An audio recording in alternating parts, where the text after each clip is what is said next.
Hard Times ****** Hard Times and Reprinted Pieces, 0.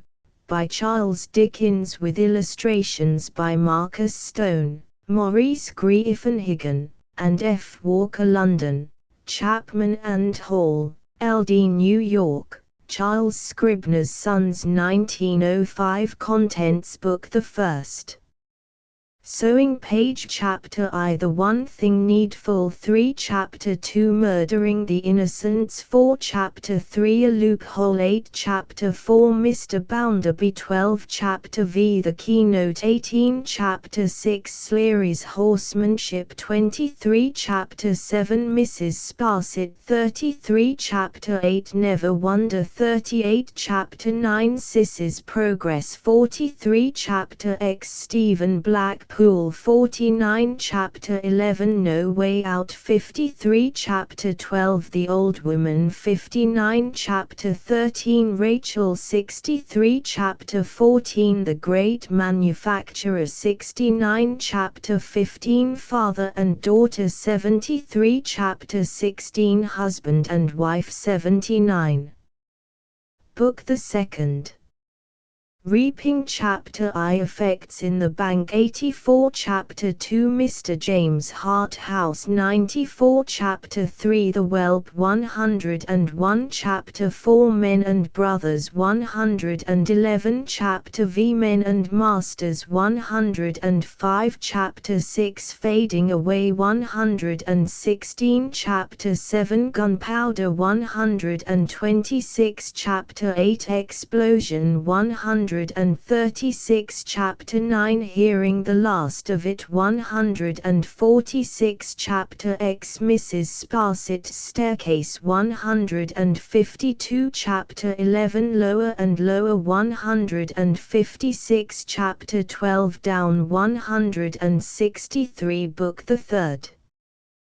Garnering Chapter I Another Thing Needful 167 Chapter 2 Very Ridiculous 172 Chapter 3 Very Decided 179 Chapter 4 Lost 186 Chapter V Found 193 Chapter 6 The Starlight 200 Chapter 7 Whelp Hunting 208 Chapter 8 Philosophical 216 Chapter 9 Final 222 List of illustrations Page Stephen and Rachel in the Sick Room 64 Mr. Harthouse dining at the Bounderbys 100 Mr. Harthouse and Tom Gradgrind in the Garden 132 Stephen Blackpool recovered from the old hell shaft 206 Book the First Sewing Chapter I The One Thing Needful Now, what I want is facts. Teach these boys and girls nothing but facts. Facts alone are wanted in life. Plant nothing else, and root out everything else. You can only form the minds of reasoning animals upon facts, nothing else will ever be of any service to them. This is the principle on which I bring up my own children, and this is the principle on which I bring up these children. Stick to facts, sir. The scene was a plain, bare, monotonous vault of a schoolroom, and the speaker's square forefinger emphasized his observations by underscoring every sentence with a line on the schoolmaster's sleeve. The emphasis was helped by the speaker's square wall of a forehead, which had his eyebrows for its base, while his eyes found commodious cellarage in two dark caves, overshadowed by the wall. The emphasis was helped by the speaker's mouth, which was wide, thin, and hard set.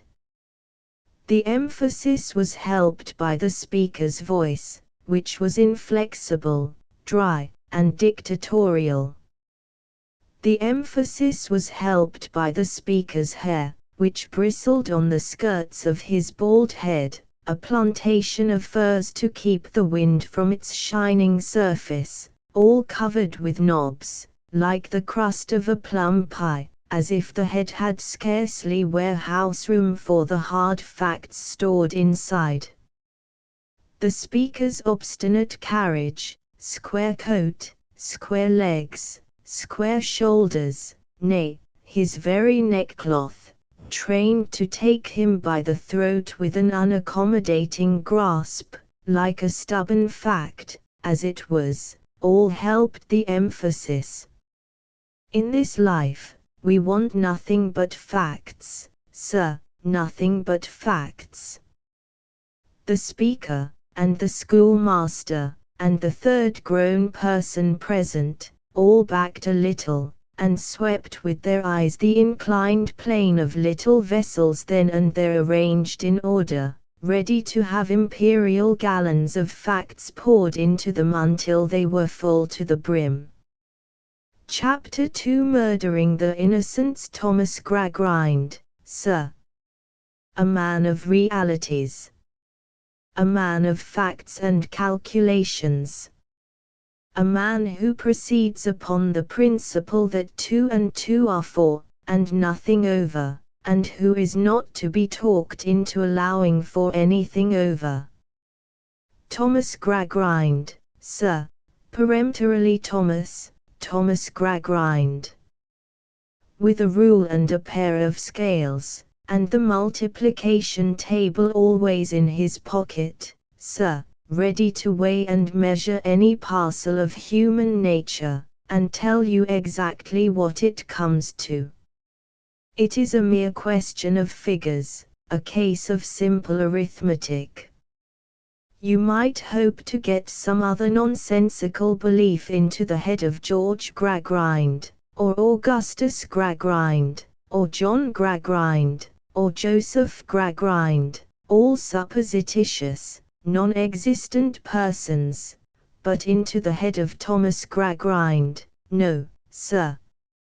In such terms Mr. Gradgrind always mentally introduced himself, whether to his private circle of acquaintance, or to the public in general. In such terms, no doubt, substituting the words boys and girls for Sir Thomas Gradgrind now presented Thomas Gradgrind to the little pitchers before him, who were to be filled so full of facts. Indeed, as he eagerly sparkled at them from the cellarage before mentioned, he seemed a kind of cannon loaded to the muzzle with facts, and prepared to blow them clean out of the regions of childhood at one discharge. He seemed a galvanizing apparatus, too, charged with a grim mechanical substitute for the tender young imaginations that were to be stormed away. Girl number 20, said Mr. Gradgrind, squarely pointing with his square forefinger, I don't know that girl. Who is that girl?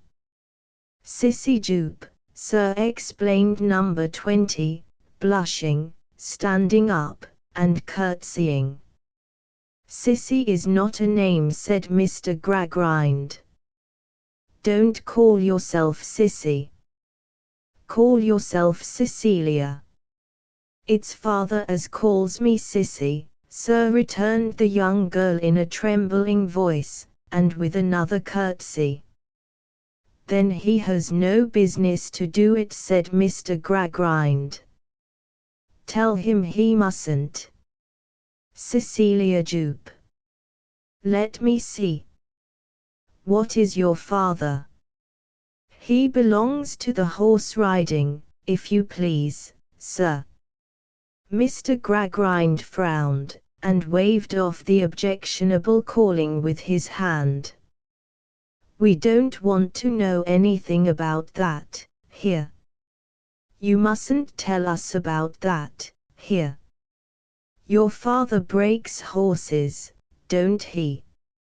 If you please, sir, when they can get any to break, they do break horses in the ring, sir. You mustn't tell us about the ring, here. Very well, then. Describe your father as a horsebreaker. He doctors sick horses, I dare say. Oh yes, sir. Very well, then. He is a veterinary surgeon, a farrier, and horsebreaker. Give me your definition of a horse. Sissy Jupe, thrown into the greatest alarm by this demand.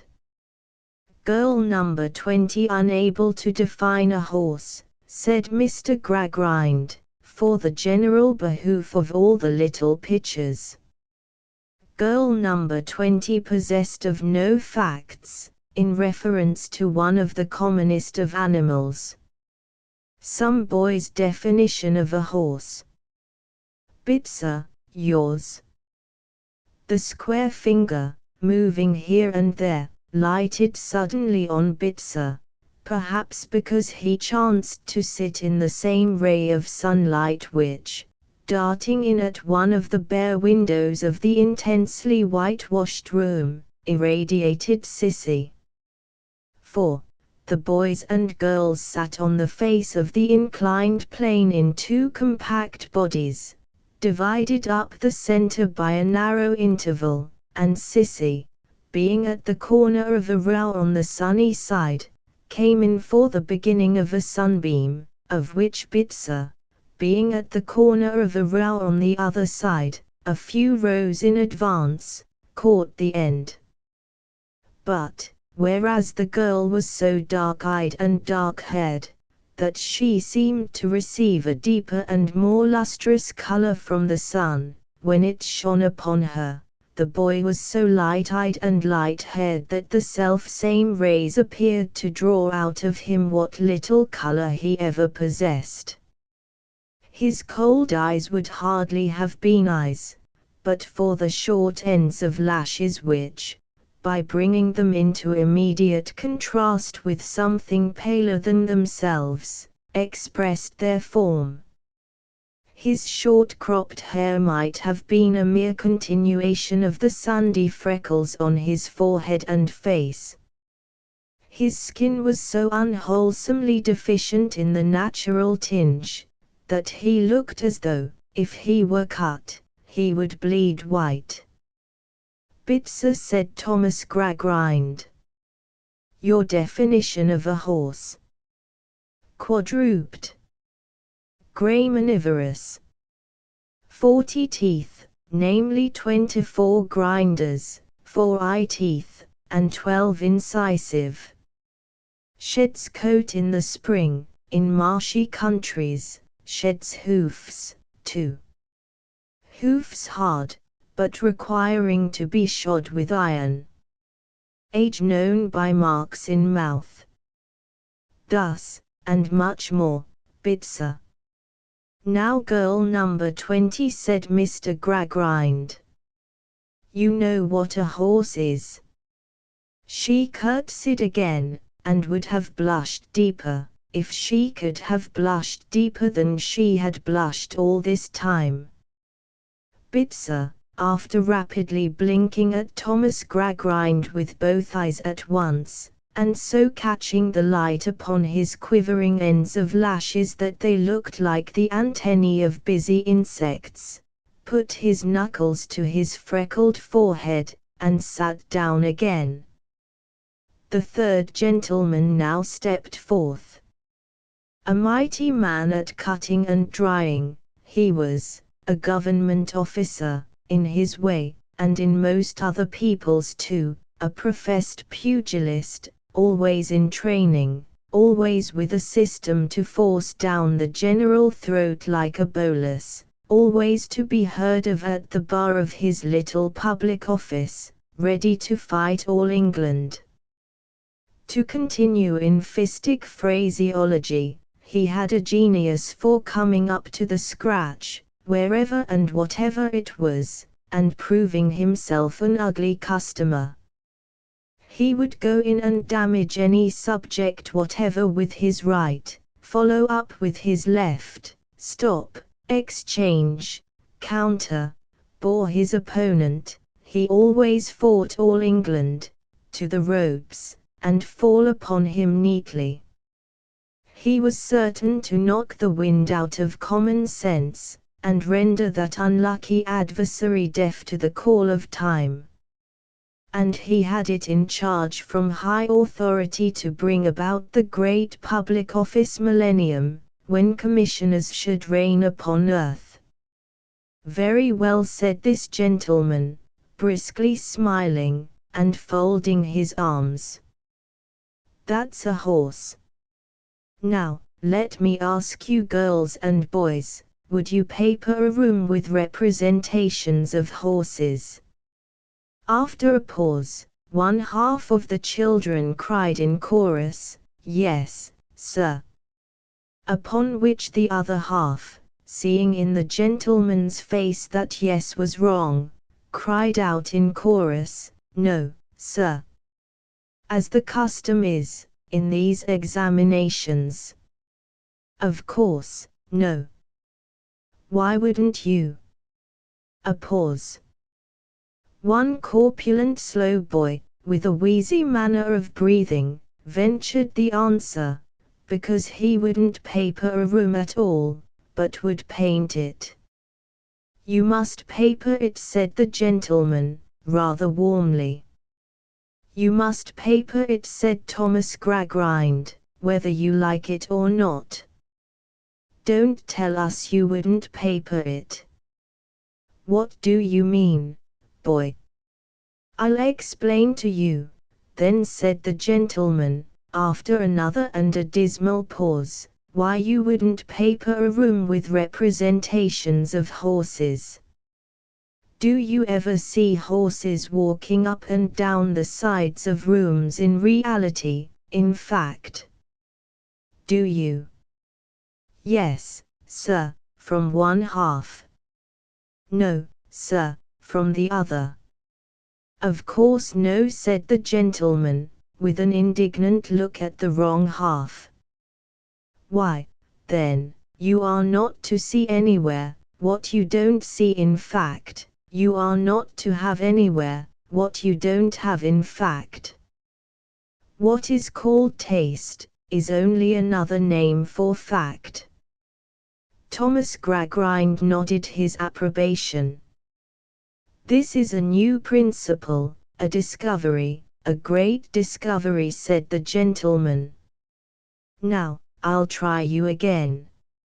Suppose you were going to carpet a room. Would you use a carpet having a representation of flowers upon it? There being a general conviction by this time that no, sir, was always the right answer to this gentleman, the chorus of no was very strong. Only a few feeble stragglers said yes, among them Sissy Jupe. Girl number 20, said the gentleman, smiling in the calm strength of knowledge. Sissy blushed, and stood up.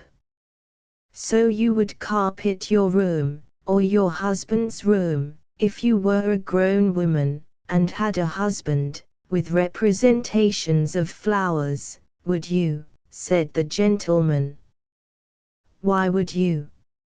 If you please, sir, I am very fond of flowers, returned the girl. And is that why you would put tables and chairs upon them, and have people walking over them with heavy boots? It wouldn't hurt them, sir. They wouldn't crush and wither, if you please, sir. They would be the pictures of what was very pretty and pleasant, and I would fancy, But you mustn't fancy, cried the gentleman, quite elated by coming so happily to his point. That's it. You are never to fancy. You are not, Cecilia Jupe, Thomas Gradgrind solemnly repeated, to do anything of that kind. Fact, fact, fact, said the gentleman. And fact, fact, fact, repeated Thomas Gradgrind. You are to be in all things regulated and governed, said the gentleman, by fact. We hope to have, before long, a board of fact, composed of commissioners of fact, who will force the people to be a people of fact, and of nothing but fact. You must discard the word fancy altogether. You have nothing to do with it. You are not to have, in any object of use or ornament, what would be a contradiction in fact. You don't walk upon flowers in fact, you cannot be allowed to walk upon flowers in carpets. You don't find that foreign birds and butterflies come and perch upon your crockery, you cannot be permitted to paint foreign birds and butterflies upon your crockery.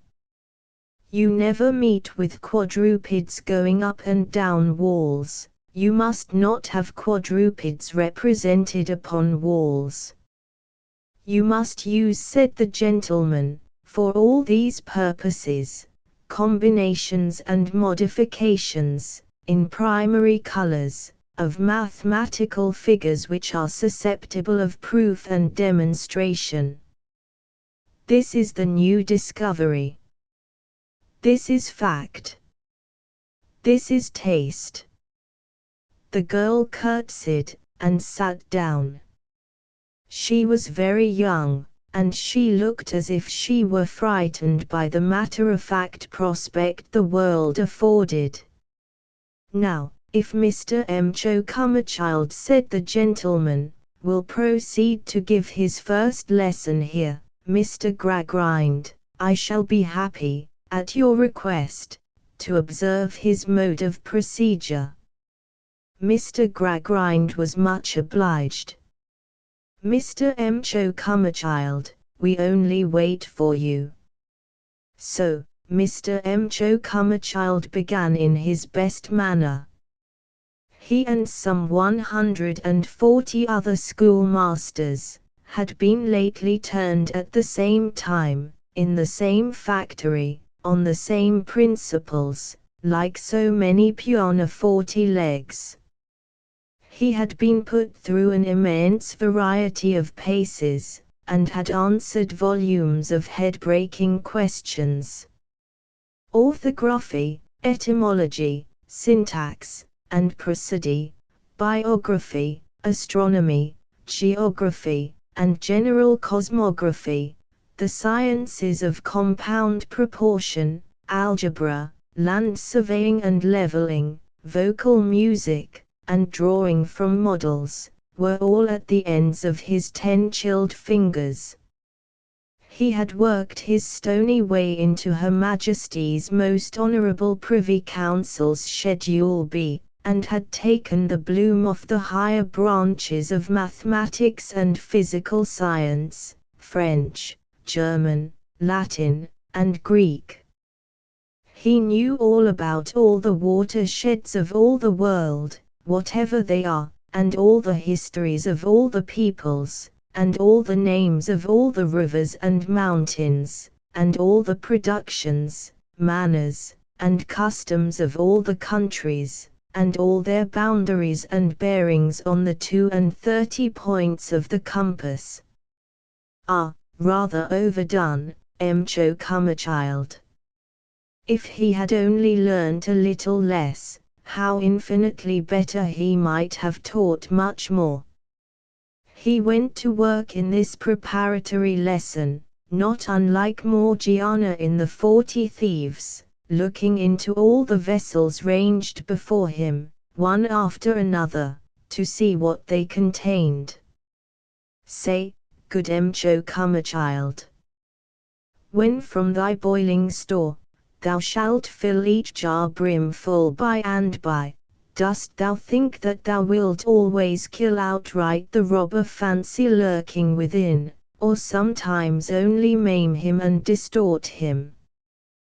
Chapter 3 A loophole. Mr. Gradgrind walked homeward from the school, in a state of considerable satisfaction. It was his school, and he intended it to be a model. He intended every child in it to be a model, just as the young Gradgrinds were all models. There were 5 young Gradgrinds, and they were models every one. They had been lectured at, from their tenderest years, coursed, like little hares. Almost as soon as they could run alone, they had been made to run to the lecture room. The first object with which they had an association, or of which they had a remembrance, was a large blackboard with a dry ogre chalking ghastly white figures on it. Not that they knew, by name or nature, anything about an ogre, fact forbid.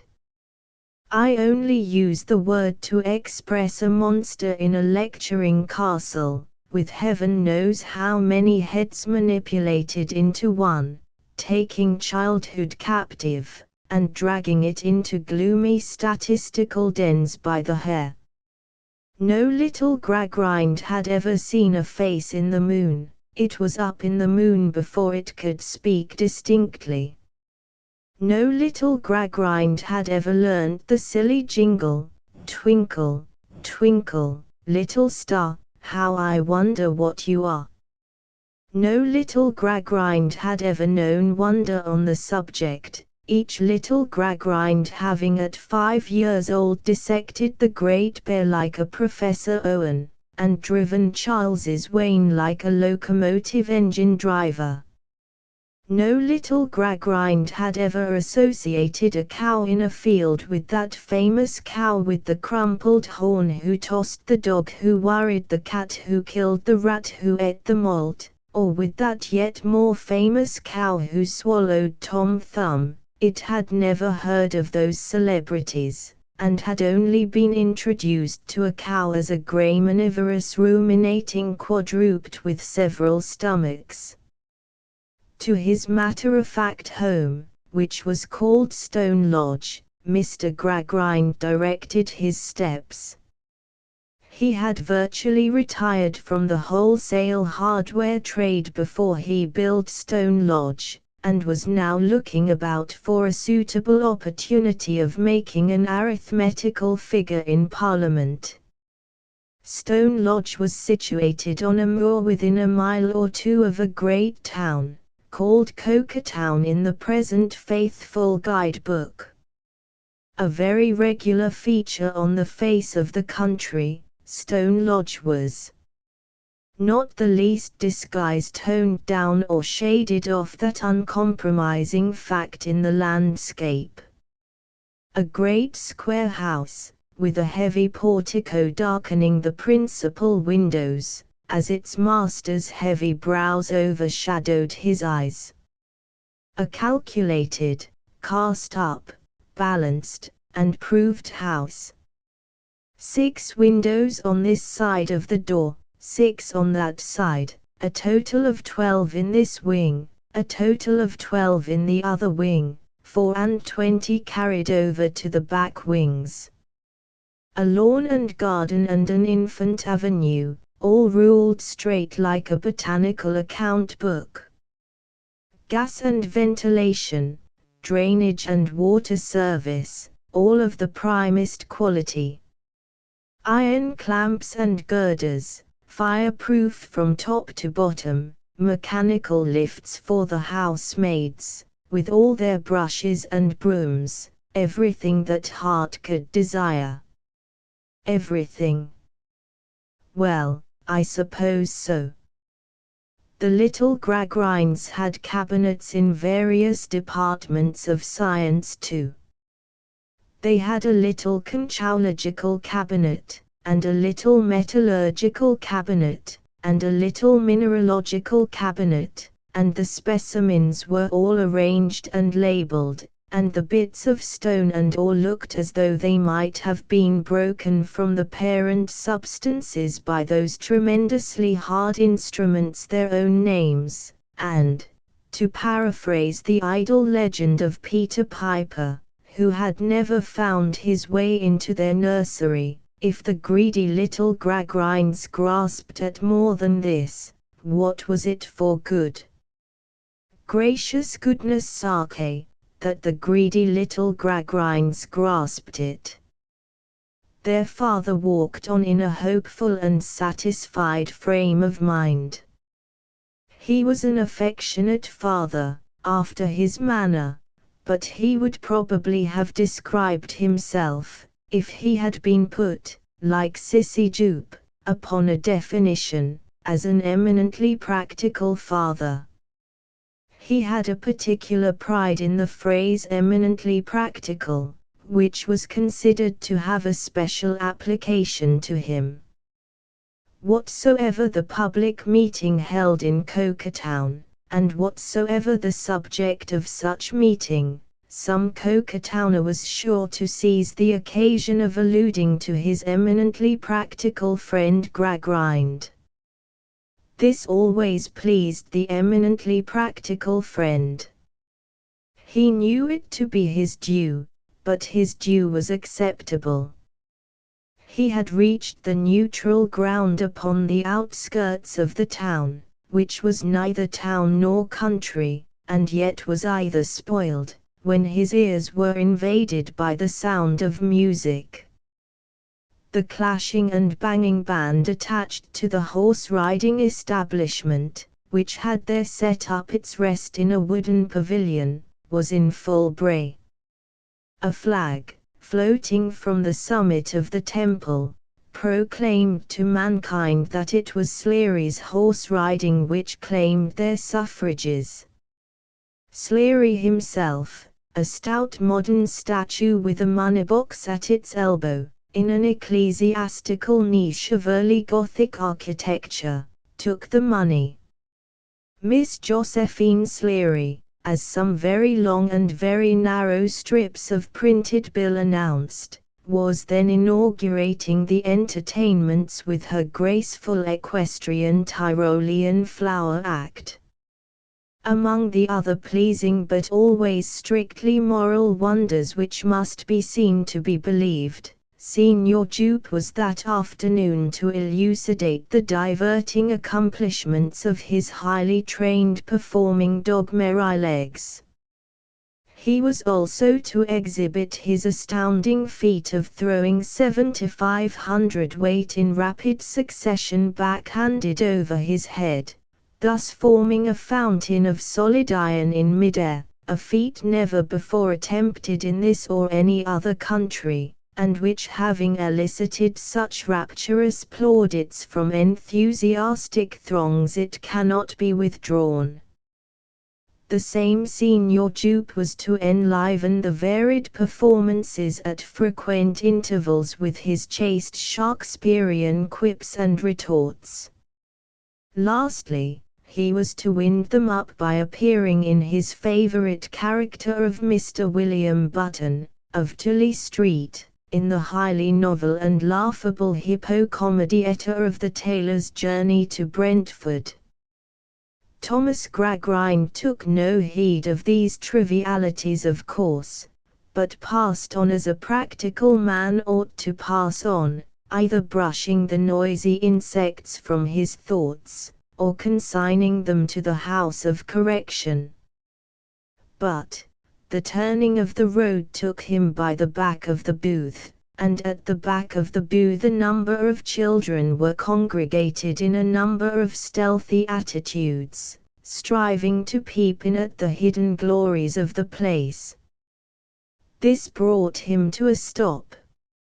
"Now, to think of these vagabonds," said he, attracting the young rabble from a model school.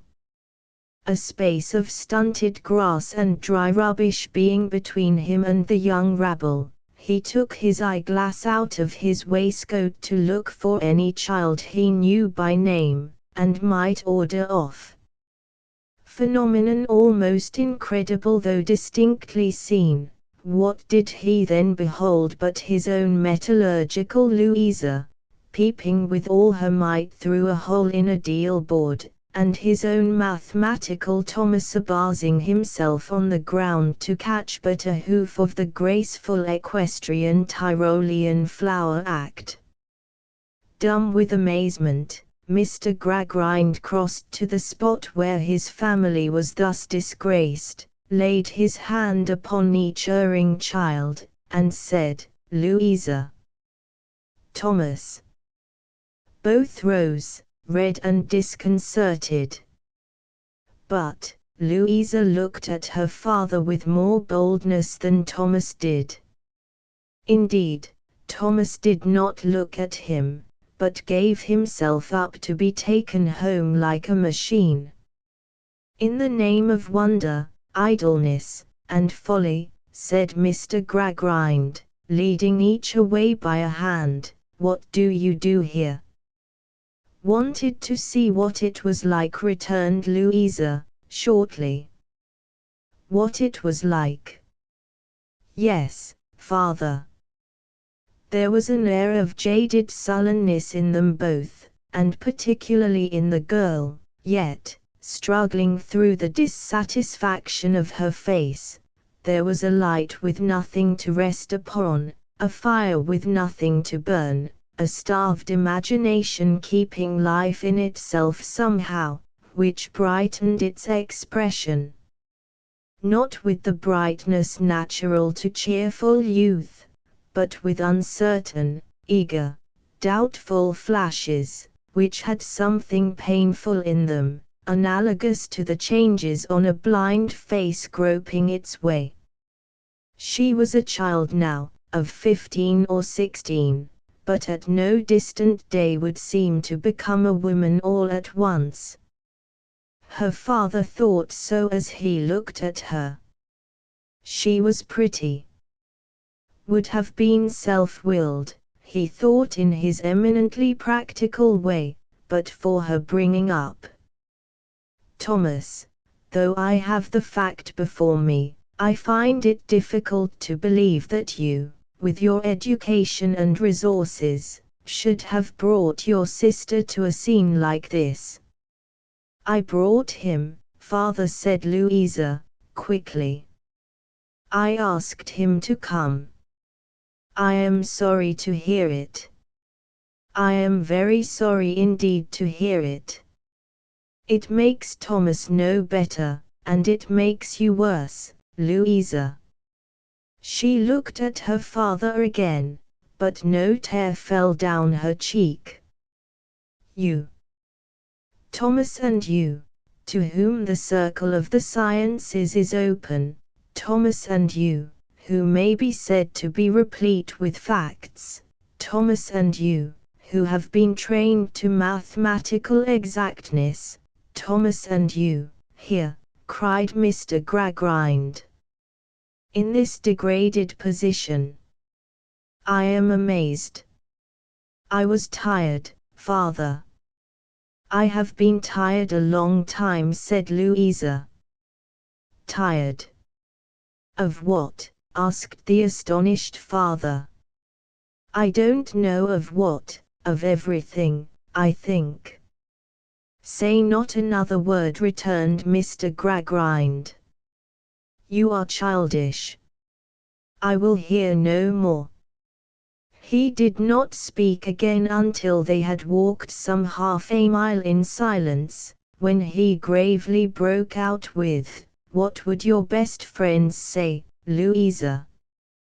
Do you attach no value to their good opinion? What would Mr. Bounderby say?" At the mention of this name, his daughter stole a look at him, remarkable for its intense and searching character. He saw nothing of it, for before he looked at her, she had again cast down her eyes. What, he repeated presently, would Mr. Bounderby say? All the way to Stone Lodge, as with grave indignation he led the two delinquents home, he repeated at intervals, "What would Mr. Bounderby say?" as if Mr. Bounderby had been Mrs. Grundy. Chapter 4. Mr. Bounderby not being Mrs. Grundy, who was Mr. Bounderby? Why, Mr. Bounderby was as near being Mr. Gradgrind's bosom friend, as a man perfectly devoid of sentiment can approach that spiritual relationship towards another man perfectly devoid of sentiment. So near was Mr. Bounderby, or, if the reader should prefer it, so far off. He was a rich man, banker, merchant, manufacturer, and what not. A big, loud man, with a stare, and a metallic laugh. A man made out of a coarse material, which seemed to have been stretched to make so much of him. A man with a great puffed head and forehead, swelled veins in his temples, and such a strained skin to his face that it seemed to hold his eyes open, and lift his eyebrows up. A man with a pervading appearance on him of being inflated like a balloon, and ready to start. A man who could never sufficiently vaunt himself a self-made man. A man who was always proclaiming, through that brassy speaking trumpet of a voice of his old ignorance and his old poverty. A man who was the bully of humility. A year or two younger than his eminently practical friend, Mr. Bounderby looked older. His 7 or 8 and 40 might have had the 7 or 8 added to it again, without surprising anybody. He had not much hair. One might have fancied he had talked it off, and that what was left, all standing up in disorder, was in that condition from being constantly blown about by his windy boastfulness.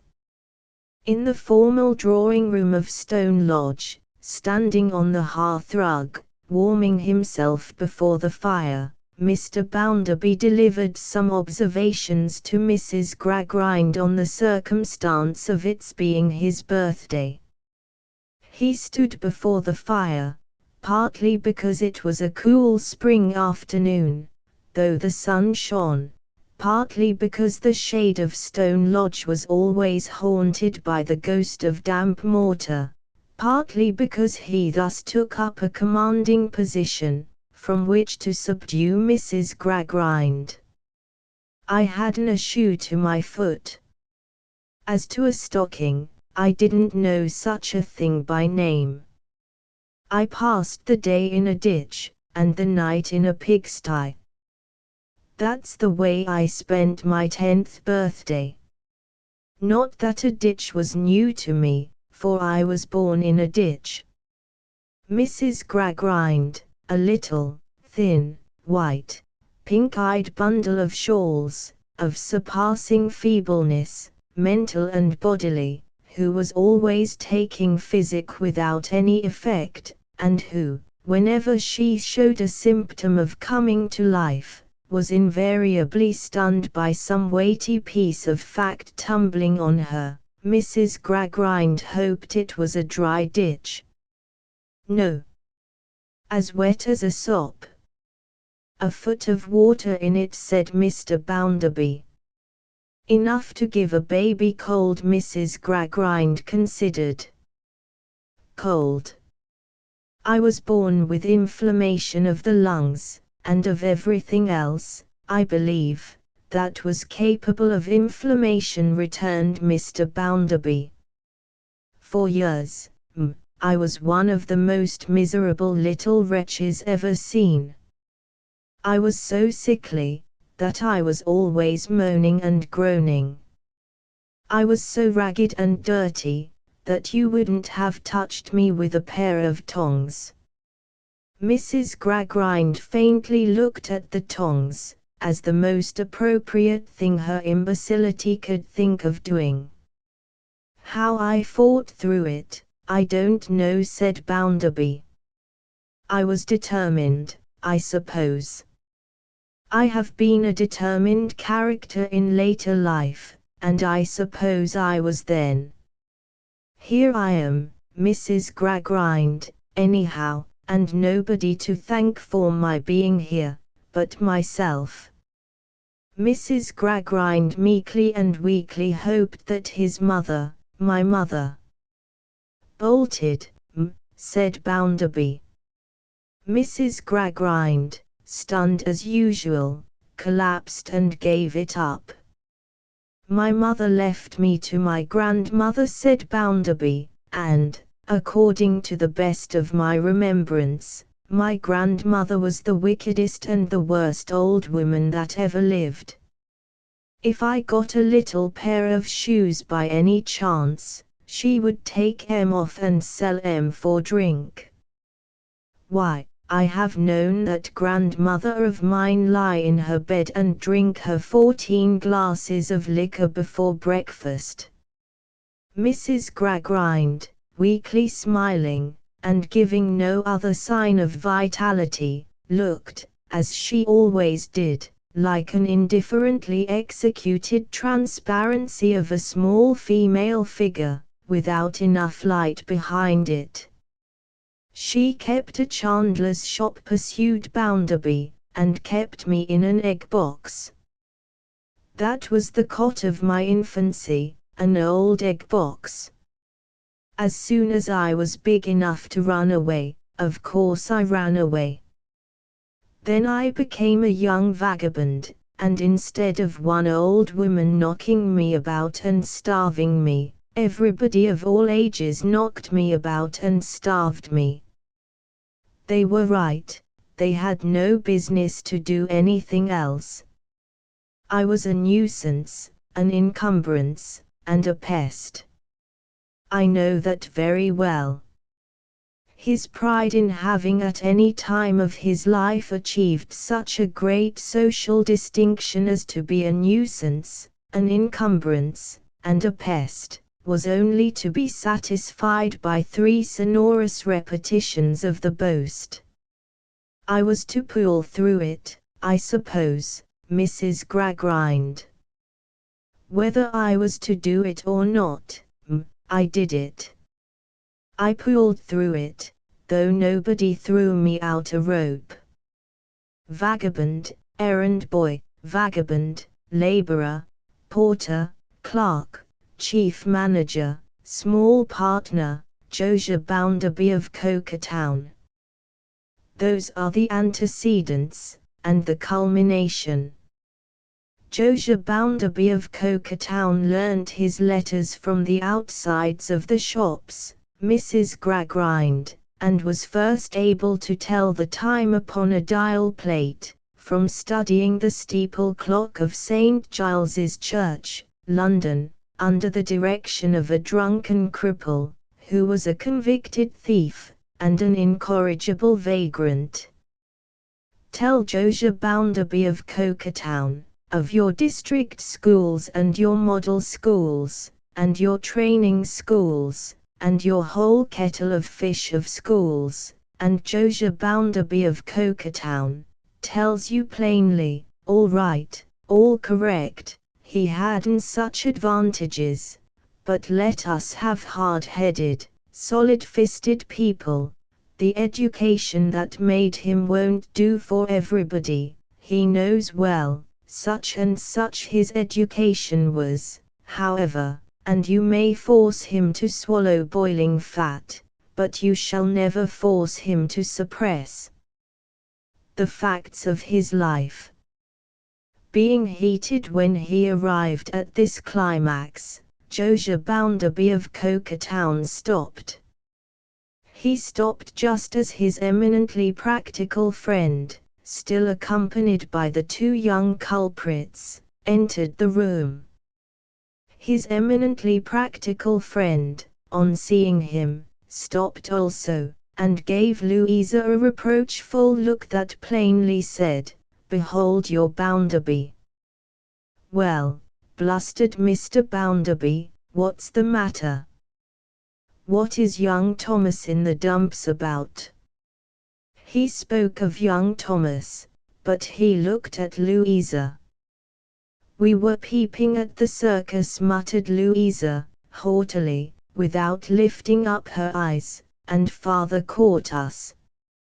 "And," Mrs. Gradgrind said her husband in a lofty manner, I should as soon have expected to find my children reading poetry." "Dear me," whimpered Mrs. Gradgrind. "How can you, Louisa and Thomas? I wonder at you. I declare you're enough to make one regret ever having had a family at all. I have a great mind to say I wish I hadn't." "Then what would you have done, I should like to know?" Mr. Gradgrind did not seem favourably impressed by these cogent remarks. He frowned impatiently. "As if, with my head in its present throbbing state, you couldn't go and look at the shells and minerals and things provided for you, instead of circuses," said Mrs. Gradgrind. "You know, as well as I do, no young people have circus masters, or keep circuses in cabinets, or attend lectures about circuses." "What can you possibly want to know of circuses then? I am sure you have enough to do, if that's what you want." "With my head in its present state, I couldn't remember the mere names of half the facts you have got to attend to." "That's the reason," pouted Louisa. "Don't tell me that's the reason, because it can't be nothing of the sort," said Mrs. Gradgrind. "Go and be something logical directly." Mrs. Gradgrind was not a scientific character, and usually dismissed her children to their studies with this general injunction to choose their pursuit. In truth, Mrs. Gradgrind's stock of facts in general was woefully defective, but Mr. Gradgrind, in raising her to her high matrimonial position, had been influenced by two reasons. Firstly, she was most satisfactory as a question of figures, and, secondly, she had no nonsense about her.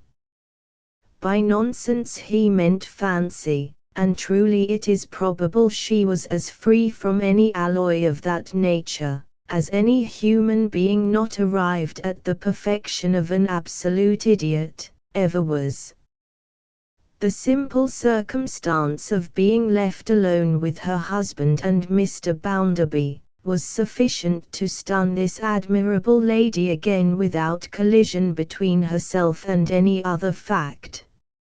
So, she once more died away, and nobody minded her. "Bounderby," said Mr. Gradgrind, drawing a chair to the fireside, "you are always so interested in my young people, particularly in Louisa, that I make no apology for saying to you, I am very much vexed by this discovery. I have systematically devoted myself, as you know, to the education of the reason of my family. The reason is, as you know, the only faculty to which education should be addressed. And yet, Bounderby, it would appear from this unexpected circumstance of today, though in itself a trifling one, as if something had crept into Thomas's and Louisa's minds which is, or rather, which is not, I don't know that I can express myself better than by saying, which has never been intended to be developed, and in which their reason has no part. There certainly is no reason in looking with interest at a parcel of vagabonds," returned Bounderby. "When I was a vagabond myself, nobody looked with any interest at me, I know that." "Then comes the question," said the eminently practical father, with his eyes on the fire, "in what has this vulgar curiosity its rise?"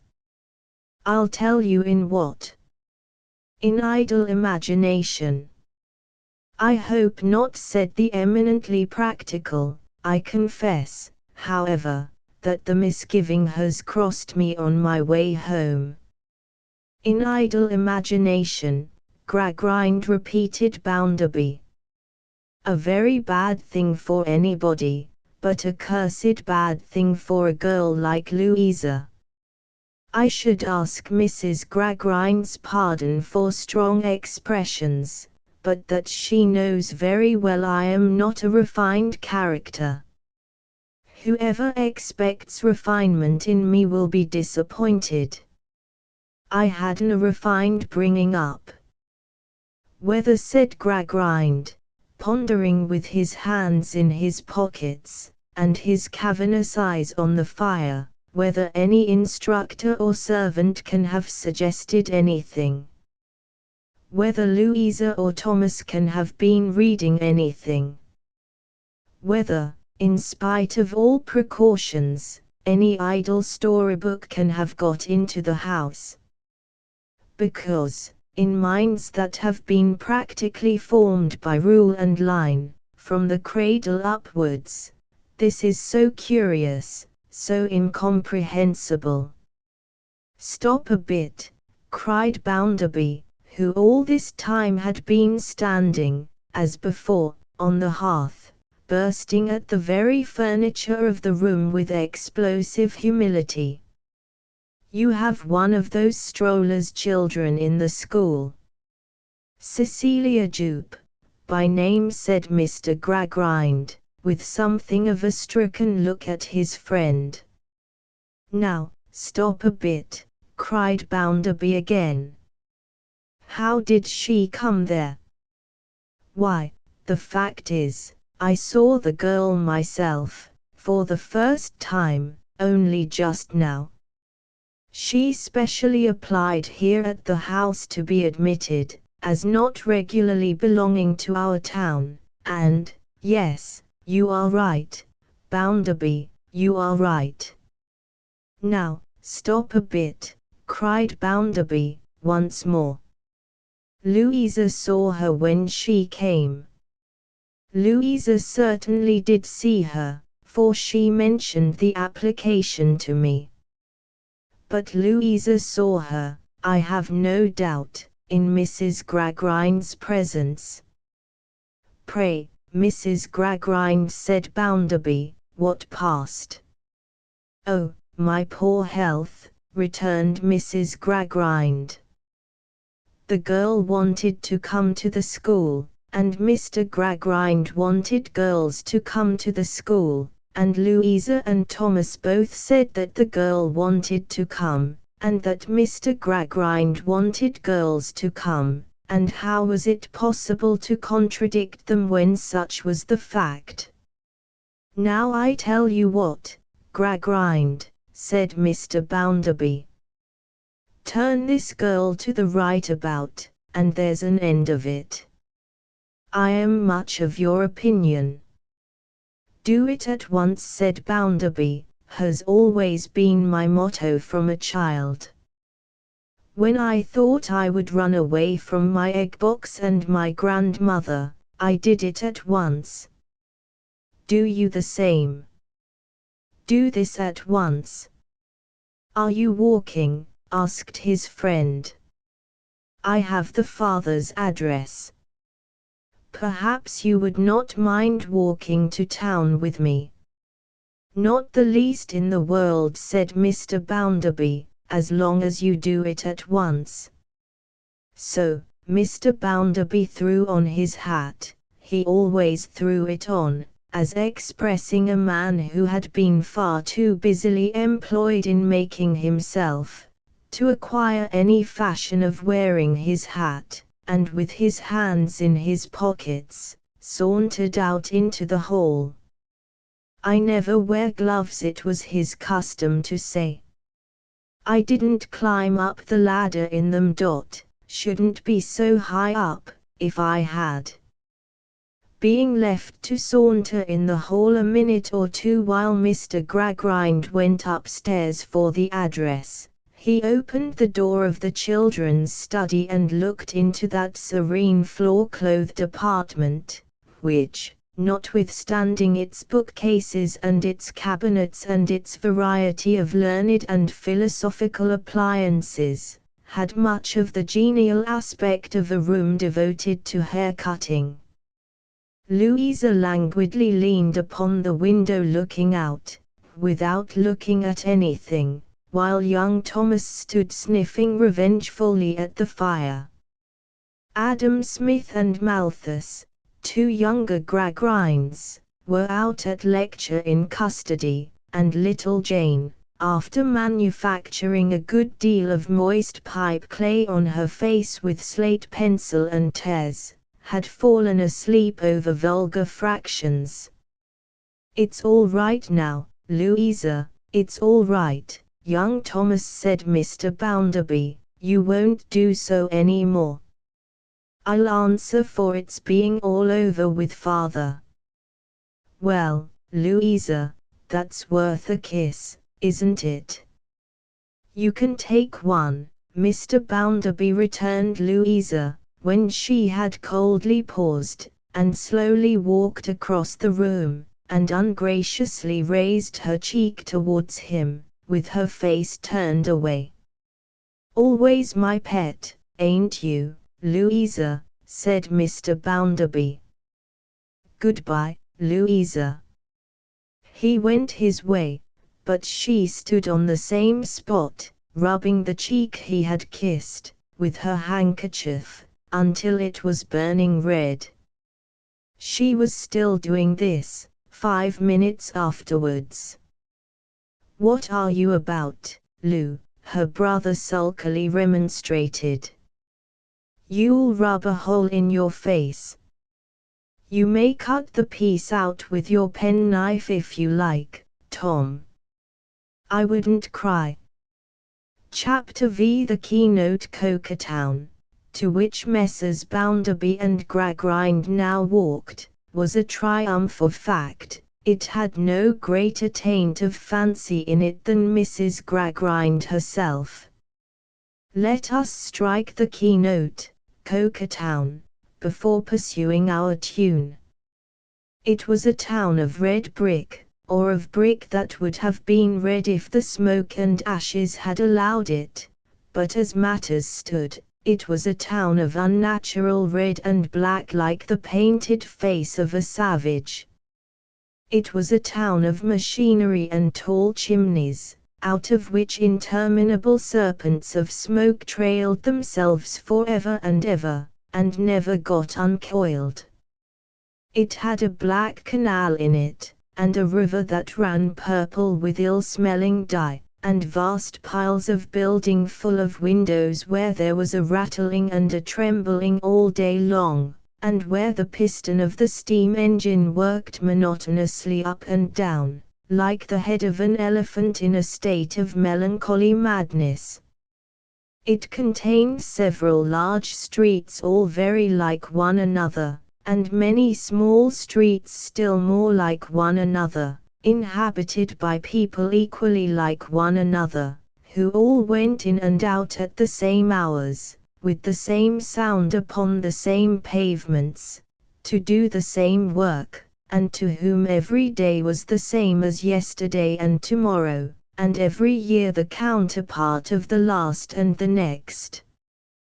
These attributes of Coketown were in the main inseparable from the work by which it was sustained. Against them were to be set off comforts of life which found their way all over the world, and elegances of life which made, we will not ask how much, of the fine lady, who could scarcely bear to hear the place mentioned.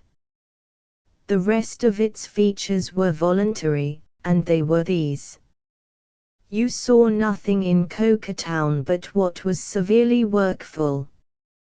If the members of a religious persuasion built a chapel there, as the members of 18 religious persuasions had done, they made it a pious warehouse of red brick, with sometimes, but this is only in highly ornamental examples, a bell in a bird cage on the top of it.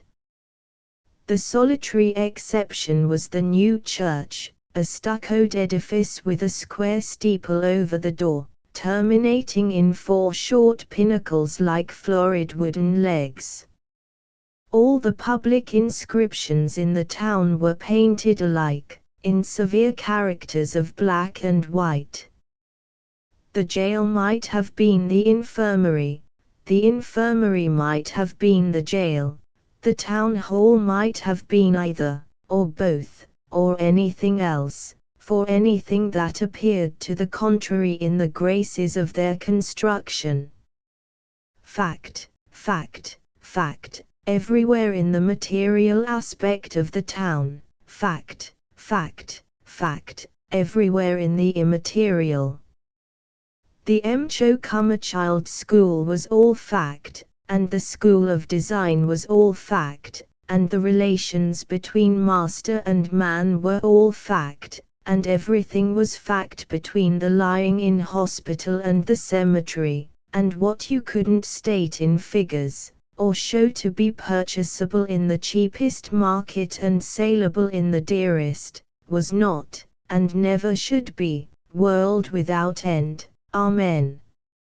A town so sacred to fact, and so triumphant in its assertion, of course got on well. Why no, not quite well. No. Dear me. No. Coketown did not come out of its own furnaces, in all respects like gold that had stood the fire. First, the perplexing mystery of the place was, who belonged to the 18 denominations.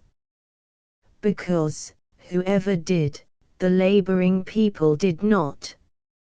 It was very strange to walk through the streets on a Sunday morning, and note how few of them the barbarous jangling of bells that was driving the sick and nervous mad, called away from their own quarter, from their own close rooms, from the corners of their own streets, where they lounged listlessly, gazing at all the church and chapel going, as at a thing with which they had no manner of concern. Nor was it merely the stranger who noticed this, because there was a native organization in Coketown itself, whose members were to be heard of in the House of Commons every session, indignantly petitioning for Acts of Parliament that should make these people religious by main force. Then came the Teetotal Society, who complained that these same people would get drunk, and showed in tabular statements that they did get drunk, and proved at tea parties that no inducement, human or divine, except a medal, would induce them to forego their custom of getting drunk. Then came the chemist and druggist, with other tabular statements, showing that when they didn't get drunk, they took opium. Then came the experienced chaplain of the jail, with more tabular statements, outdoing all the previous tabular statements, and showing that the same people would resort to low haunts, hidden from the public eye, where they heard low singing and saw low dancing, and mayhap joined in it, and where a B, aged 24 next birthday, and committed for 18 months solitary, had himself said, not that he had ever shown himself particularly worthy of belief, his ruin began, as he was perfectly sure and confident that otherwise he would have been a tip-top moral specimen. Then came Mr. Gradgrind and Mr. Bounderby, the two gentlemen at this present moment walking through Coketown, and both eminently practical, who could, on occasion, furnish more tabular statements derived from their own personal experience, and illustrated by cases they had known and seen, from which it clearly appeared, in short, it was the only clear thing in the case, that these same people were a bad lot altogether, gentlemen, that do what you would for them they were never thankful for it. Gentlemen, that they were restless, gentlemen, that they never knew what they wanted, that they lived upon the best, and bought fresh butter, and insisted on mocha coffee, and rejected all but prime parts of meat, and yet were eternally dissatisfied and unmanageable. In short, it was the moral of the old nursery fable. There was an old woman, and what do you think? She lived upon nothing but victuals and drink. Victuals and drink were the whole of her diet, and yet this old woman would never be quiet. Is it possible, I wonder, that there was any analogy between the case of the Coketown population and the case of the little Gradgrinds? Surely, none of us in our sober senses and acquainted with figures, are to be told at this time of day, that one of the foremost elements in the existence of the Coketown working people had been for scores of years deliberately set at naught. That there was any fancy in them demanding to be brought into healthy existence instead of struggling on in convulsions.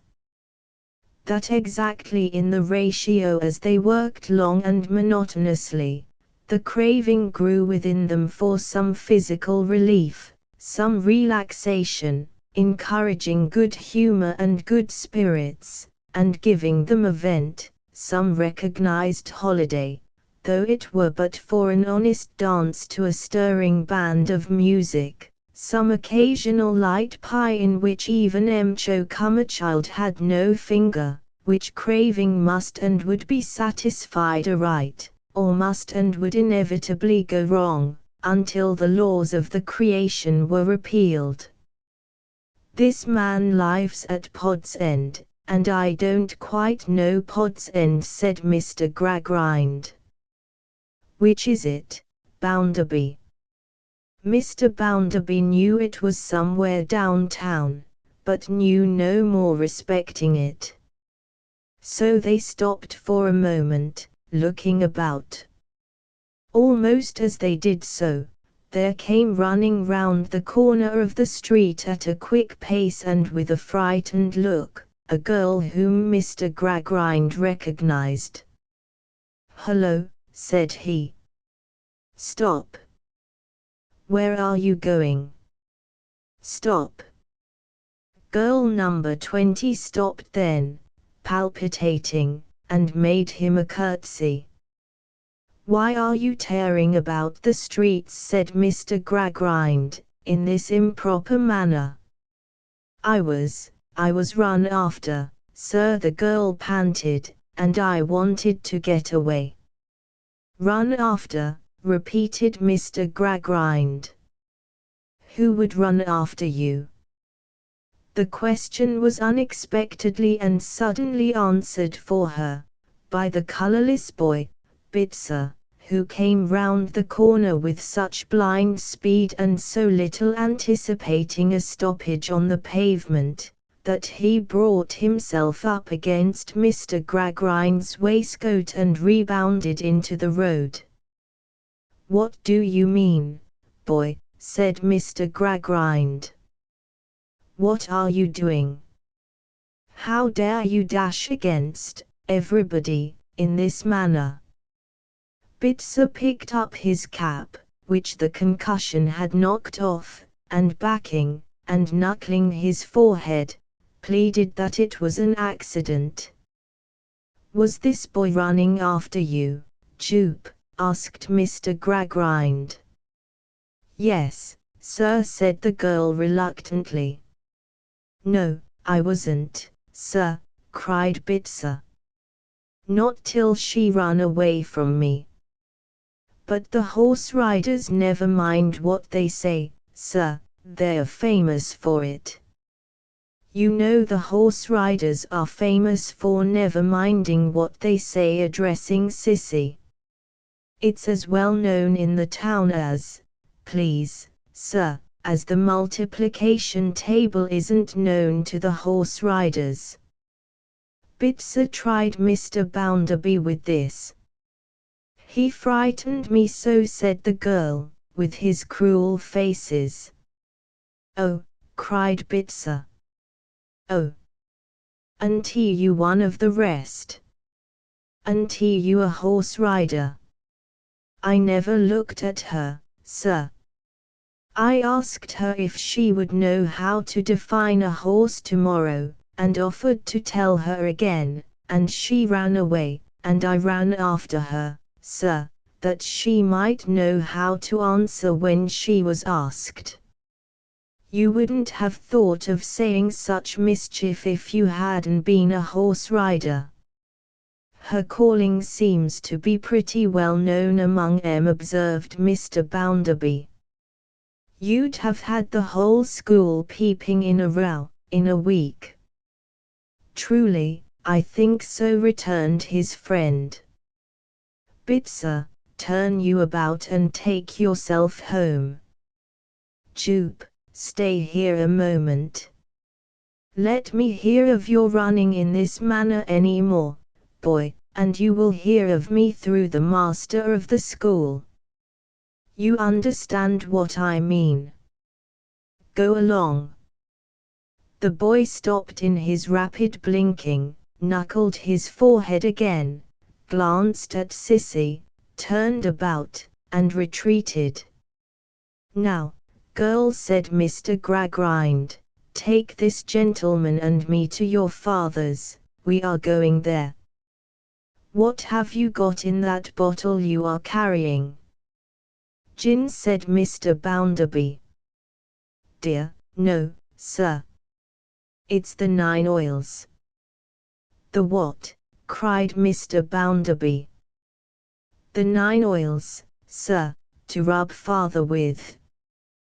"Then," said Mr. Bounderby, with a loud short laugh, "what the devil do you rub your father with 9 oils for?"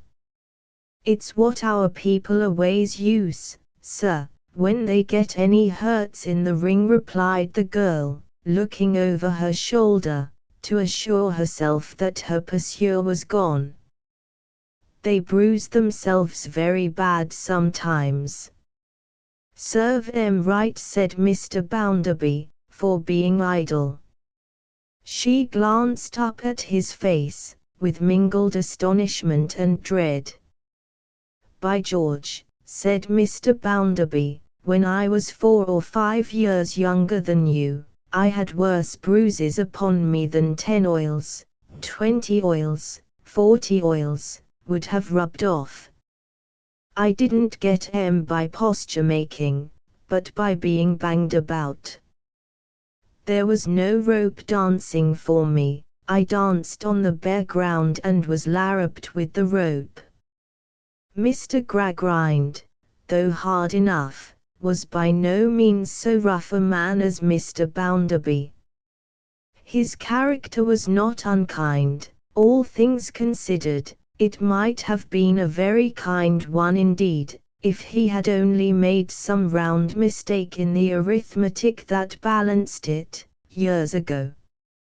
He said, in what he meant for a reassuring tone, as they turned down a narrow road, "And this is Pod's End, is it, Jupe?"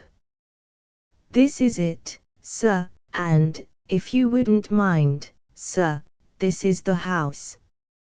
She stopped, at twilight, at the door of a mean little public house, with dim red lights in it.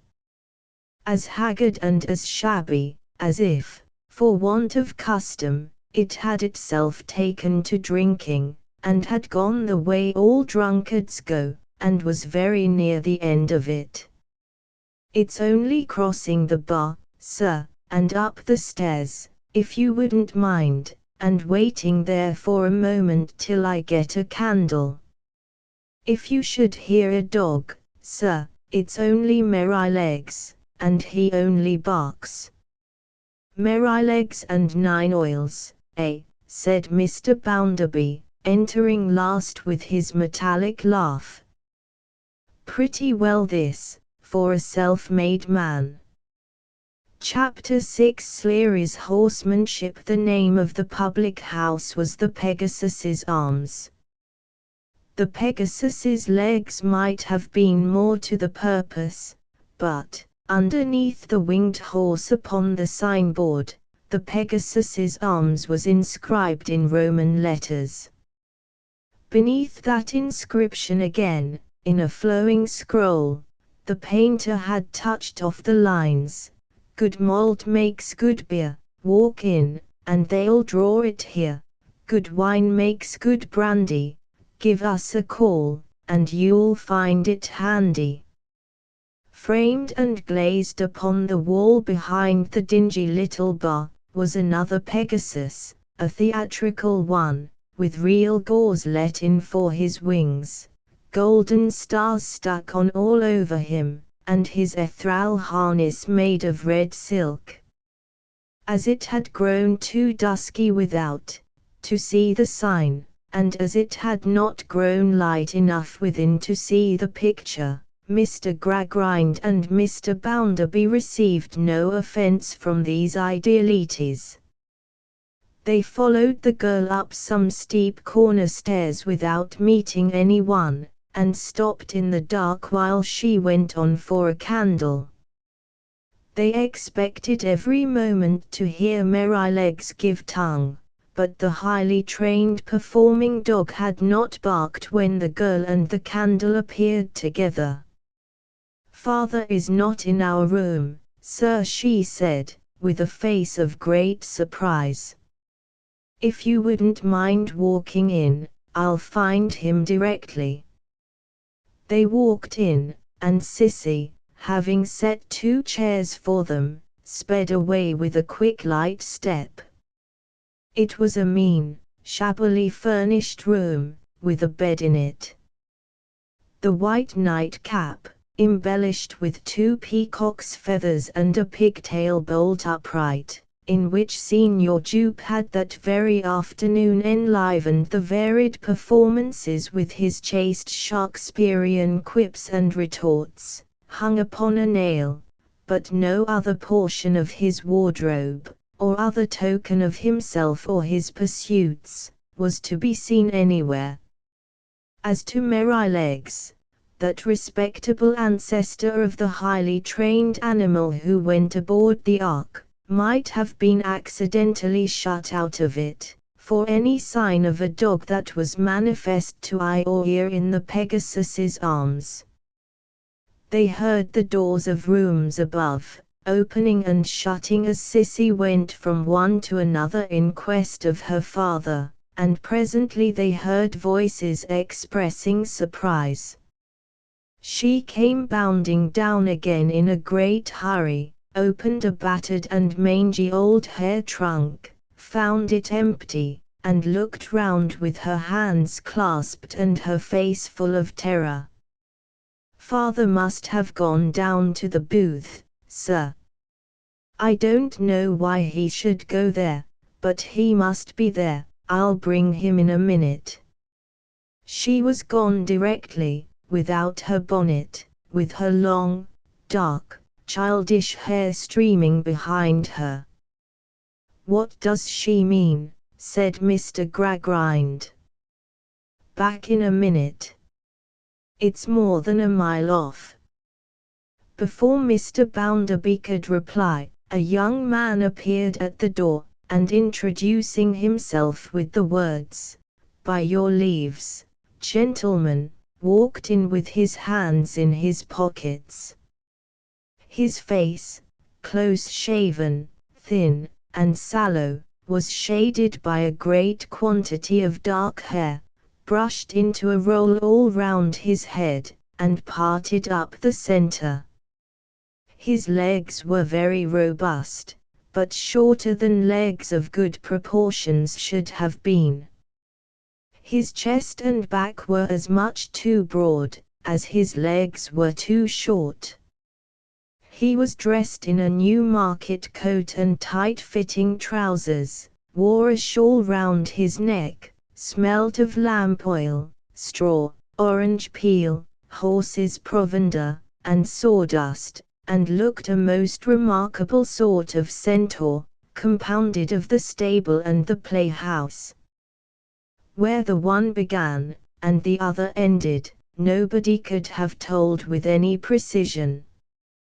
This gentleman was mentioned in the bills of the day as Mr. E.W.B. Childers, so justly celebrated for his daring vaulting act as the wild huntsman of the North American prairies, in which popular performance, a diminutive boy with an old face, who now accompanied him, assisted as his infant son, being carried upside down over his father's shoulder, by one foot, and held by the crown of his head, heels upwards, in the palm of his father's hand, according to the violent paternal manner in which wild huntsmen may be observed to fondle their offspring. Made up with curls, wreaths, wings, white bismuth, and carmine, this hopeful young person soared into so pleasing a Cupid as to constitute the chief delight of the maternal part of the spectators, but in private, where his characteristics were a precocious cutaway coat and an extremely gruff voice, he became of the turfy. "By your leaves, gentlemen," said Mr. E.W.B. Childers, glancing round the room. "It was you, I believe, that were wishing to see Jupe." "It was," said Mr. Gradgrind. "His daughter has gone to fetch him, but I can't wait, therefore, if you please, I will leave a message for him with you." "You see, my friend," Mr. Bounderby put in, "we are the kind of people who know the value of time, and you are the kind of people who don't know the value of time."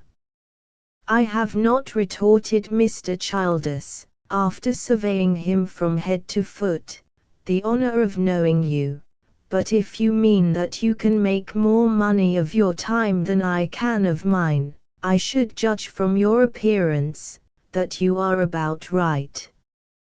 And when you have made it, you can keep it too, I should think," said Cupid. "Kidderminster, stow that," said Mr. Childers. Master Kidderminster was Cupid's mortal name. "What does he come here cheeking us for, then?" cried Master Kidderminster, showing a very irascible temperament.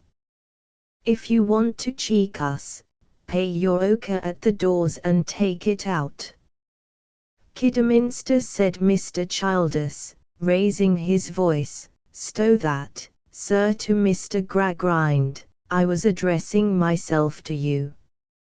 You may or you may not be aware, for perhaps you have not been much in the audience, that Jupe has missed his tip very often, lately." "What has he missed?" asked Mr. Gradgrind, glancing at the potent Bounderby for assistance. "Missed his tip. Offered at the Garters 4 times last night, and never done 'em once," said Master Kidderminster. "Missed his tip at the Banners, too, and was loose in his ponging. Didn't do what he ought to do. Was short in his leaps and bad in his tumbling," Mr. Childers interpreted. "Oh," said Mr. Gradgrind, "that is tip, is it?" "In a general way that's missing his tip," Mr. E.W.B. Childers answered. 9 oils, merry legs, missing tips, garters, banners, and ponging, ejaculated Bounderby, with his laugh of laughs. "Queer sort of company, too, for a man who has raised himself." "Lower yourself, then," retorted Cupid. "Oh Lord, if you've raised yourself so high as all that comes to, let yourself down a bit." "This is a very obtrusive lad," said Mr. Gradgrind, turning, and knitting his brows on him. "We'd have had a young gentleman to meet you, if we had known you were coming," retorted Master Kidderminster, nothing abashed. It's a pity you don't have a bespeak, being so particular. You're on the tight, Jeff, ain't you? What does this unmannerly boy mean? Asked Mr. Gradgrind, eyeing him in a sort of desperation. By tight, Jeff. There. Get out, said Mr. Childers, thrusting his young friend from the room, rather in the prairie manner. Tight Jeff or slack Jeff, it don't much signify, it's only tight rope and slack rope. You were going to give me a message for Jupe. Yes, I was. Then continued Mr. Childers, quickly, my opinion is, he will never receive it. Do you know much of him? I never saw the man in my life. I doubt if you ever will see him now. It's pretty plain to me, he's off. Do you mean that he has deserted his daughter? Eh? I mean, said Mr. Childers, with a nod, that he has cut. He was goosed last night, he was goosed the night before last, he was goosed today. He has lately got in the way of being always goosed, and he can't stand it. Why has he been, so very much, goosed? Asked Mr. Gradgrind, forcing the word out of himself, with great solemnity and reluctance. His joints are turning stiff, and he is getting used up, said Childers. He has his points as a cackler still, but he can't get a living out of them. A cackler? Bounderby repeated. Here we go again. A speaker, if the gentleman likes it better, said Mr. E.W.B. Childers, superciliously throwing the interpretation over his shoulder, and accompanying it with a shake of his long hair, which all shook at once. Now, it's a remarkable fact, sir, that it cut that man deeper, to know that his daughter knew of his being goosed, than to go through with it. Good, interrupted Mr. Bounderby. This is good, Gradgrind. A man so fond of his daughter, that he runs away from her. This is devilish good. Ha! Ha! Now, I'll tell you what, young man. I haven't always occupied my present station of life. I know what these things are. You may be astonished to hear it, but my mother ran away from me. E.W.B. Childers replied pointedly, that he was not at all astonished to hear it. Very well, said Bounderby. I was born in a ditch, and my mother ran away from me. Do I excuse her for it? No. Have I ever excused her for it? Not I. What do I call her for it? I call her probably the very worst woman that ever lived in the world, except my drunken grandmother. There's no family pride about me, there's no imaginative sentimental humbug about me. I call a spade, and I call the mother of Josiah Bounderby of Cokertown, without any fear or any favour, what I should call her if she had been the mother of Dick Jones of Wapping. So, with this man. He is a runaway rogue and a vagabond, that's what he is, in English. It's all the same to me what he is or what he is not, whether in English or whether in French, retorted Mr. E.W.B. Childers, facing about. I am telling your friend what's the fact. If you don't like to hear it, you can avail yourself of the open air. You give it mouth enough, you do, but give it mouth in your own building at least, remonstrated E.W.B. with stern irony. Don't give it mouth in this building, till you're called upon. You have got some building of your own, I dare say, now. Perhaps so, replied Mr. Bounderby, rattling his money and laughing. Then give it mouth in your own building, will you, if you please, said Childers. Because this isn't a strong building, and too much of you might bring it down. Eyeing Mr. Bounderby from head to foot again, he turned from him, as from a man finally disposed of, to Mr. Gradgrind. Jupe sent his daughter out on an errand not an hour ago, and then was seen to slip out himself, with his hat over his eyes, and a bundle tied up in a handkerchief under his arm. She will never believe it of him, but he has cut away and left her. Pray, said Mr. Gradgrind, why will she never believe it of him? Because those two were one. Because they were never asunder. Because, up to this time, he seemed to dote upon her, said Childers, taking a step or two to look into the empty trunk. Both Mr. Childers and Master Kidderminster walked in a curious manner, with their legs wider apart than the general run of men, and with a very knowing assumption of being stiff in the knees. This walk was common to all the male members of Sleary's company, and was understood to express that they were always on horseback. Poor Sissy! He had better have apprenticed her, said Childers, giving his hair another shake, as he looked up from the empty box. Now, he leaves her without anything to take to. It is creditable to you, who have never been apprenticed, to express that opinion, returned Mr. Gradgrind, approvingly. I never apprenticed. I was apprenticed when I was 7-year-old. Oh! Indeed, said Mr. Gradgrind, rather resentfully, as having been defrauded of his good opinion.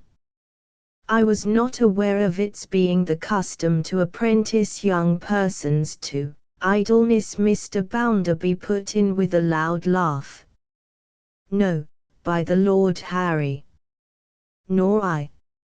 Her father always had it in his head, resumed Childers, feigning unconsciousness of Mr. Bounderby's existence, that she was to be taught the deuce and all of education.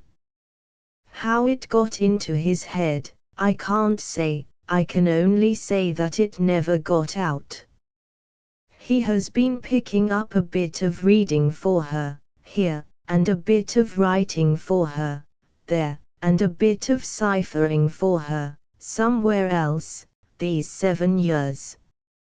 Mr. E.W.B. Childers took one of his hands out of his pockets, stroked his face and chin, and looked, with a good deal of doubt and a little hope, at Mr. Gradgrind. From the first he had sought to conciliate that gentleman, for the sake of the deserted girl. When Sissy got into the school here, he pursued, her father was as pleased as Punch. I couldn't altogether make out why, myself, as we were not stationary here, being but comers and goers anywhere. I suppose, however, he had this move in his mind, he was always half cracked, and then considered her provided for. If you should happen to have looked in tonight, for the purpose of telling him that you were going to do her any little service, said Mr. Childers, stroking his face again, and repeating his look, it would be very fortunate and well timed, very fortunate and well timed. On the contrary, returned Mr. Gradgrind. I came to tell him that her connections made her not an object for the school, and that she must not attend any more. Still, if her father really has left her, without any connivance on her part, Bounderby, let me have a word with you." Upon this, Mr. Childers politely betook himself, with his equestrian walk, to the landing outside the door, and there stood stroking his face, and softly whistling.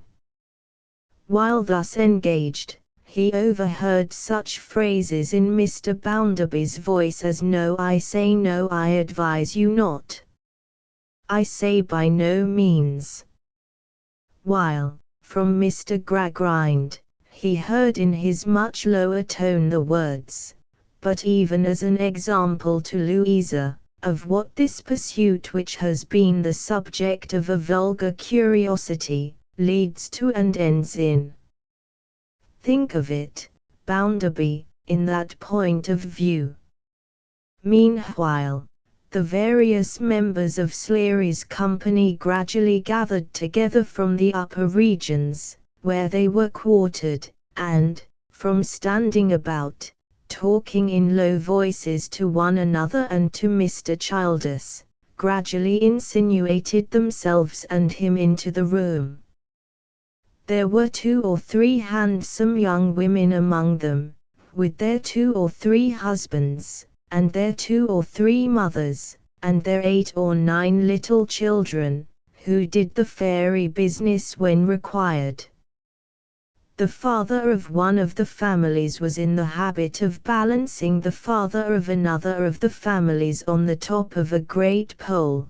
The father of a third family often made a pyramid of both those fathers, with Master Kidderminster for the apex, and himself for the base. All the fathers could dance upon rolling casks, stand upon bottles, catch knives and balls, twirl hand basins, ride upon anything, jump over everything, and stick at nothing. All the mothers could, and did, dance, upon the slack wire and the tight rope, and perform rapid acts on bare-backed steeds. None of them were at all particular in respect of showing their legs, and one of them, alone in a Greek chariot, drove 6 in hand into every town they came to. They all assumed to be mighty rakish and knowing. They were not very tidy in their private dresses. They were not at all orderly in their domestic arrangements, and the combined literature of the whole company would have produced but a poor letter on any subject. Yet there was a remarkable gentleness and childishness about these people, a special inaptitude for any kind of sharp practice, and an untiring readiness to help and pity one another, deserving often of as much respect, and always of as much generous construction, as the everyday virtues of any class of people in the world. Last of all appeared Mr. Sleary, a stout man as already mentioned, with one fixed eye, and one loose eye, a voice, if it can be called so, like the efforts of a broken old pair of bellows, a flabby surface, and a muddled head which was never sober and never drunk. "Squire," said Mr. Sleary, who was troubled with asthma, and whose breath came far too thick and heavy for the letter S, "your servant. This is a bad pyeth of business, this is. You've heard of my clown and his dog being suppposed to have morithed." He addressed Mr. Gradgrind, who answered yes. "Well, Squire," he returned, taking off his hat, and rubbing the lining with his pocket handkerchief, which he kept inside for the purpose. "Is it your intention to do anything for the poor girl, Squire?" "I shall have something to propose to her when she comes back," said Mr. Gradgrind. Glad to hear it, Squire. Not that I want to get rid of the child, any more than I want to stand in her way. I'm willing to take her prentice, though at her ageth late. My voice ith a little husky, Squire, and not easy heard by the mass don't know me, but if you'd been chilled and heated, heated and chilled, chilled and heated in the ring when you was young, as often as I have been, your voice wouldn't have lasted out, Squire, no more than mine. I dare say not, said Mr. Gradgrind. What thou'll it be, Squire, while you wait? Thou'll it be very? Give it a name, Squire, said Mr. Sleary, with hospitable ease. Nothing for me, I thank you, said Mr. Gradgrind. Don't tie nothing, Squire. What doth your friend tie? If you haven't took your feed yet, have a glass of bitters.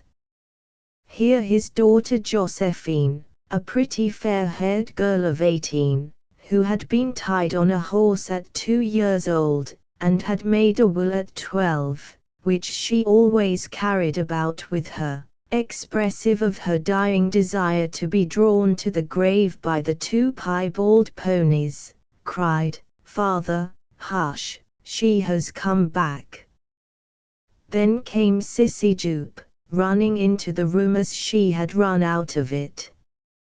And when she saw them all assembled, and saw their looks, and saw no father there, she broke into a most deplorable cry, and took refuge on the bosom of the most accomplished tight-rope lady, herself in the family way, who knelt down on the floor to nurse her, and to weep over her. "Ith an internal tame, upon my it ith," said Sleary. "Oh my dear father, my good kind father, where are you gone? You are gone to try to do me some good, I know. You are gone away for my sake, I am sure. And how miserable and helpless you will be without me, poor, poor father, until you come back." It was so pathetic to hear her saying many things of this kind, with her face turned upward, and her arms stretched out as if she were trying to stop his departing shadow and embrace it, that no one spoke a word until Mr. Bounderby, growing impatient, took the case in hand. "Now, good people all," said he, "this is wanton waste of time. Let the girl understand the fact. Let her take it from me, if you like, who have been run away from, myself. Here, what's your name? Your father has absconded, deserted you, and you mustn't expect to see him again as long as you live." They cared so little for plain fact, these people, and were in that advanced state of degeneracy on the subject, that instead of being impressed by the speaker's strong common sense, they took it in extraordinary dudgeon. The men muttered shame, and the women brute, and Sleary, in some haste, communicated the following hint, apart to Mr. Bounderby. "I tell you what, Squire. To speak plain to you, my opinion is that you had better cut it thought, and drop it. They are a very good-natured people, my people, but they are accustomed to be quick in their movements, and if you don't act upon my advice, I'm damned if I don't believe they'll pith you out o' winder." Mr. Bounderby being restrained by this mild suggestion, Mr. Gradgrind found an opening for his eminently practical exposition of the subject. "It is of no moment," said he, "whether this person is to be expected back at any time, or the contrary. He is gone away, and there is no present expectation of his return. That, I believe, is agreed on all hands. That agreed, Squire. Thick to that. From Sleary. Well then, I, who came here to inform the father of the poor girl, Jupe, that she could not be received at the school any more, in consequence of there being practical objections, into which I need not enter, to the reception there of the children of persons so employed, am prepared in these altered circumstances to make a proposal. I am willing to take charge of you, Jupe, and to educate you, and provide for you. The only condition, over and above your good behavior, I make is, that you decide now, at once, whether to accompany me or remain here. Also, that if you accompany me now, it is understood that you communicate no more with any of your friends who are here present. These observations comprise the whole of the case. At the same time, said Sleary, I must put in my word, Squire, though that both sides of the banner may be equally thin. If you like, Cecilia, to be prenticed, you know the nature of the work and you know your companions. Emma Gordon, in whose lap you're lying at present, would be a mother to you, and Josephine would be a sister to you. I don't pretend to be of the angel breed myself, and I don't tie but what, when you misd your tip, you'd find me cut up rough, and swear an oath or two at you. But what I tie, Squire, is, that good-tempered or bad-tempered, I never did a horse a injury yet, no more than swearing at him went, and that I don't expect I'll begin other with at my time of life, with a rider. I never was much of a cackler, Squire, and I have that might I. The latter part of this speech was addressed to Mr. Gradgrind, who received it with a grave inclination of his head, and then remarked, the only observation I will make to you, Jupe, in the way of influencing your decision, is, that it is highly desirable to have a sound practical education, and that even your father himself, from what I understand, appears, on your behalf, to have known and felt that much. The last words had a visible effect upon her. She stopped in her wild crying, a little detached herself from Emma Gordon, and turned her face full upon her patron. The whole company perceived the force of the change, and drew a long breath together, that plainly said, she will go. Be sure you know your own mind, Jupe. Mr. Gradgrind cautioned her, I say no more. Be sure you know your own mind. When father comes back, cried the girl, bursting into tears again after a minute's silence, how will he ever find me if I go away? You may be quite at ease, said Mr. Gradgrind, calmly. He worked out the whole matter like a sum. You may be quite at ease, Jupe, on that score. In such a case, your father, I apprehend, must find out Mr. Sleary. That's my name, Squire. Not ashamed of it. Known all over England, and always pay this way. Must find out Mr. Sleary, who would then let him know where you went.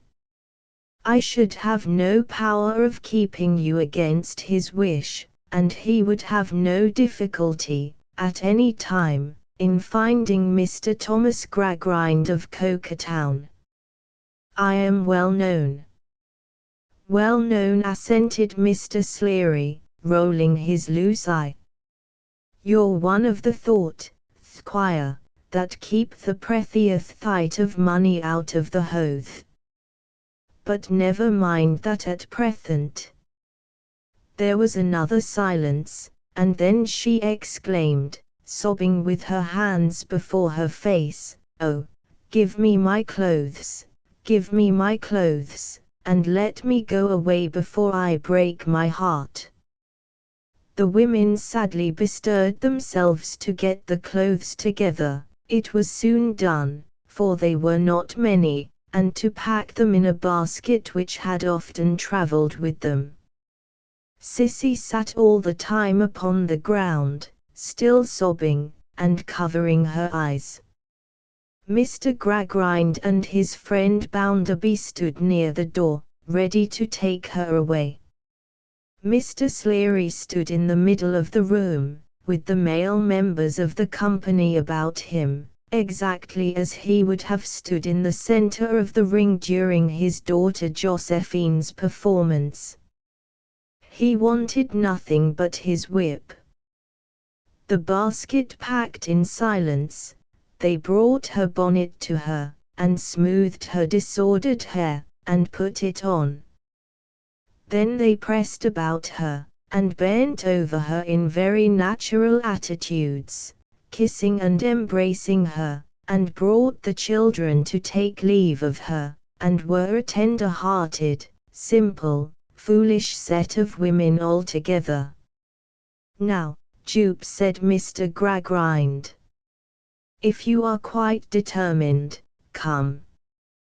But she had to take her farewell of the male part of the company yet, and every one of them had to unfold his arms, for they all assumed the professional attitude when they found themselves near Sleary, and give her a parting kiss, Master Kidderminster excepted, in whose young nature there was an original flavour of the misanthrope, who was also known to have harboured matrimonial views, and who moodily withdrew. Mr. Sleary was reserved until the last. Opening his arms wide, he took her by both her hands, and would have sprung her up and down, after the riding master manner of congratulating young ladies on their dismounting from a rapid act, but there was no rebound in Sissy, and she only stood before him crying. "Goodbye, my dear," said Sleary. "You'll make your fortune, I hope, and none of our poor folks will ever trouble you, I'll pound it. I with your father hadn't taken hith dog with him, ither ilken when I ain't to have the dog out of the bilth. But on the conthouth, he wouldn't have performed without hith master, though ith ath broad athith long." With that he regarded her attentively with his fixed eye, surveyed his company with his loose one, kissed her, shook his head, and handed her to Mr. Gradgrind as to a horse. "There thee ith, squire," he said, sweeping her with a professional glance as if she were being adjusted in her seat, "and they'll do you justice. Goodbye, Cecilia. Goodbye, Cecilia. Goodbye, Sissy. God bless you, dear."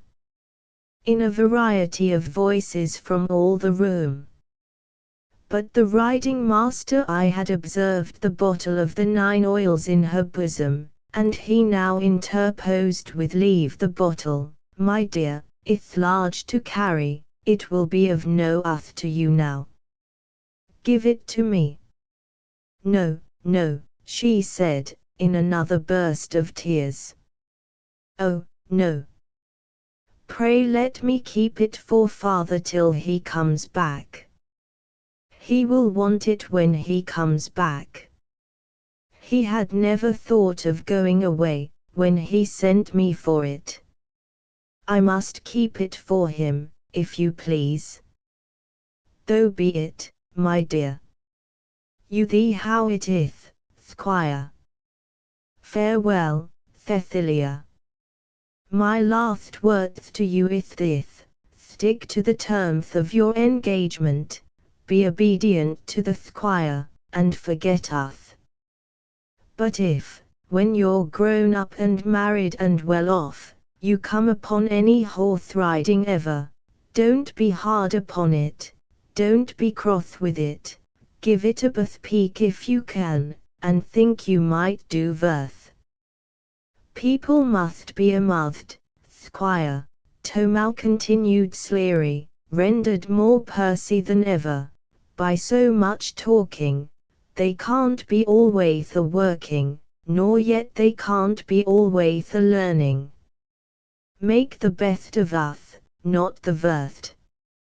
I've got my living out of the horse riding all my life, I know, but I consider that I lay down the philosophy of the subject when I tie to you, squire, make the best of us, not the worst. The Sleary philosophy was propounded as they went downstairs, and the fixed eye of philosophy, and its rolling eye, too, soon lost the three figures and the basket in the darkness of the street. Chapter 7. Mrs. Sparsit. Mr. Bounderby being a bachelor, an elderly lady presided over his establishment, in consideration of a certain annual stipend. Mrs. Sparsit was this lady's name, and she was a prominent figure in attendance on Mr. Bounderby's car, as it rolled along in triumph with the bully of humility inside. For Mrs. Sparsit had not only seen different days, but was highly connected. She had a great aunt living in these very times called Lady Scadgers. Mr. Sparsit, deceased, of whom she was the relict, had been by the mother's side what Mrs. Sparsit still called a Powler. Strangers of limited information and dull apprehension were sometimes observed not to know what a Powler was, and even to appear uncertain whether it might be a business, or a political party, or a profession of faith. The better class of minds, however, did not need to be informed that the Powlers were an ancient stock, who could trace themselves so exceedingly far back that it was not surprising if they sometimes lost themselves, which they had rather frequently done, as respected horse-flesh, blind hookey, Hebrew monetary transactions, and the insolvent debtors' court. The late Mr. Sparsit, being by the mother's side a Powler, married this lady, being by the father's side a Scadgers.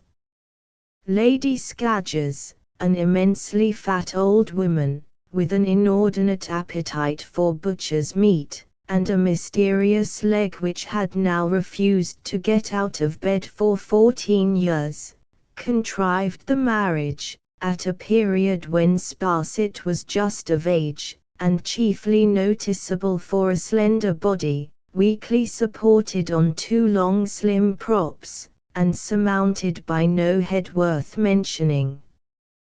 He inherited a fair fortune from his uncle, but owed it all before he came into it, and spent it twice over immediately afterwards.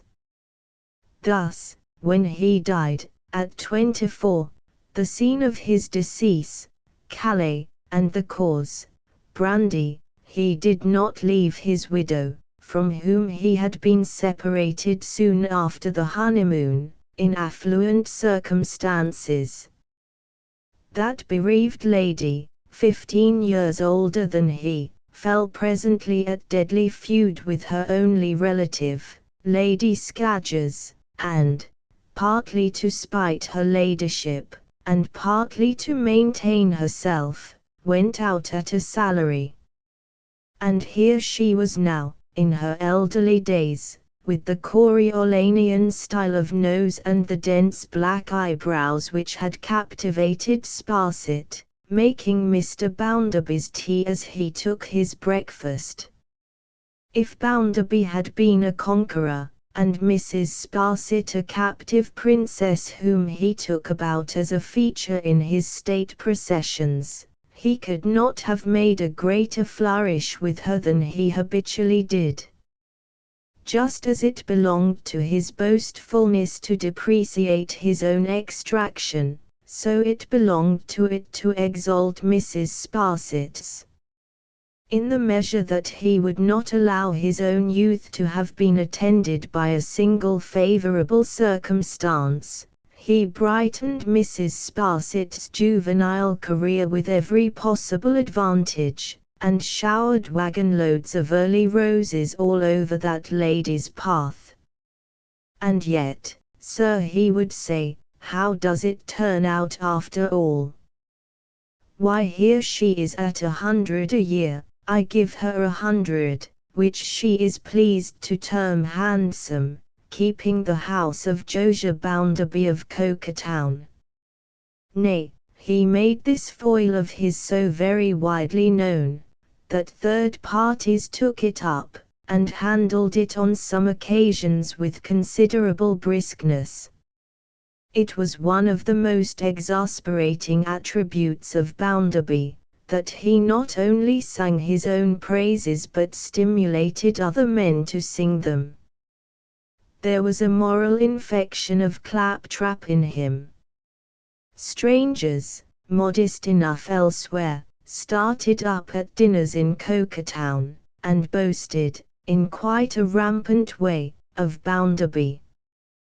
They made him out to be the Royal Arms, the Union Jack, Magna Charta, John Bull, Habeas Corpus, the Bill of Rights, an Englishman's house is his castle, Church and State, and God Save the Queen, all put together. And as often, and it was very often, as an orator of this kind brought into his peroration, princes and lords may flourish or may fade, a breath can make them, as a breath has made, it was, for certain, more or less understood among the company that he had heard of Mrs. Sparsit. Mr. Bounderby, said Mrs. Sparsit, you are unusually slow, sir, with your breakfast this morning. Why, he returned, I am thinking about Tom Gradgrind's whim. Tom Gradgrind, for a bluff independent manner of speaking, as if somebody were always endeavoring to bribe him with immense sums to say Thomas, and he wouldn't. Tom Gradgrind's whim, of bringing up the tumbling girl. The girl is now waiting to know, said Mrs. Sparsit, whether she is to go straight to the school, or up to the lodge. She must wait, answered Bounderby, till I know myself. We shall have Tom Gradgrind down here presently, I suppose. If he should wish her to remain here a day or two longer, of course she can. Of course she can if you wish it, Mr. Bounderby. I told him I would give her a shake down here, last night, in order that he might sleep on it before he decided to let her have any association with Louisa. Indeed, Mr. Bounderby. Very thoughtful of you. Mrs. Sparsit's Coriolanian nose underwent a slight expansion of the nostrils, and her black eyebrows contracted as she took a sip of tea. It's tolerably clear to me, said Bounderby, that the little puss can get small good out of such companionship. Are you speaking of young Miss Gradgrind, Mr. Bounderby? Yes, I'm speaking of Louisa. Your observation being limited to little puss, said Mrs. Sparsit, and there being two little girls in question, I did not know which might be indicated by that expression. Louisa, repeated Mr. Bounderby. Louisa, Louisa. You are quite another father to Louisa, sir. Mrs. Sparsit took a little more tea, and, as she bent her again contracted eyebrows over her steaming cup, rather looked as if her classical countenance were invoking the infernal gods. "If you had said I was another father to Tom, young Tom, I mean, not my friend Tom Gradgrind, you might have been nearer the mark. I am going to take young Tom into my office. Going to have him under my wing, Indeed. Rather young for that, is he not, sir?"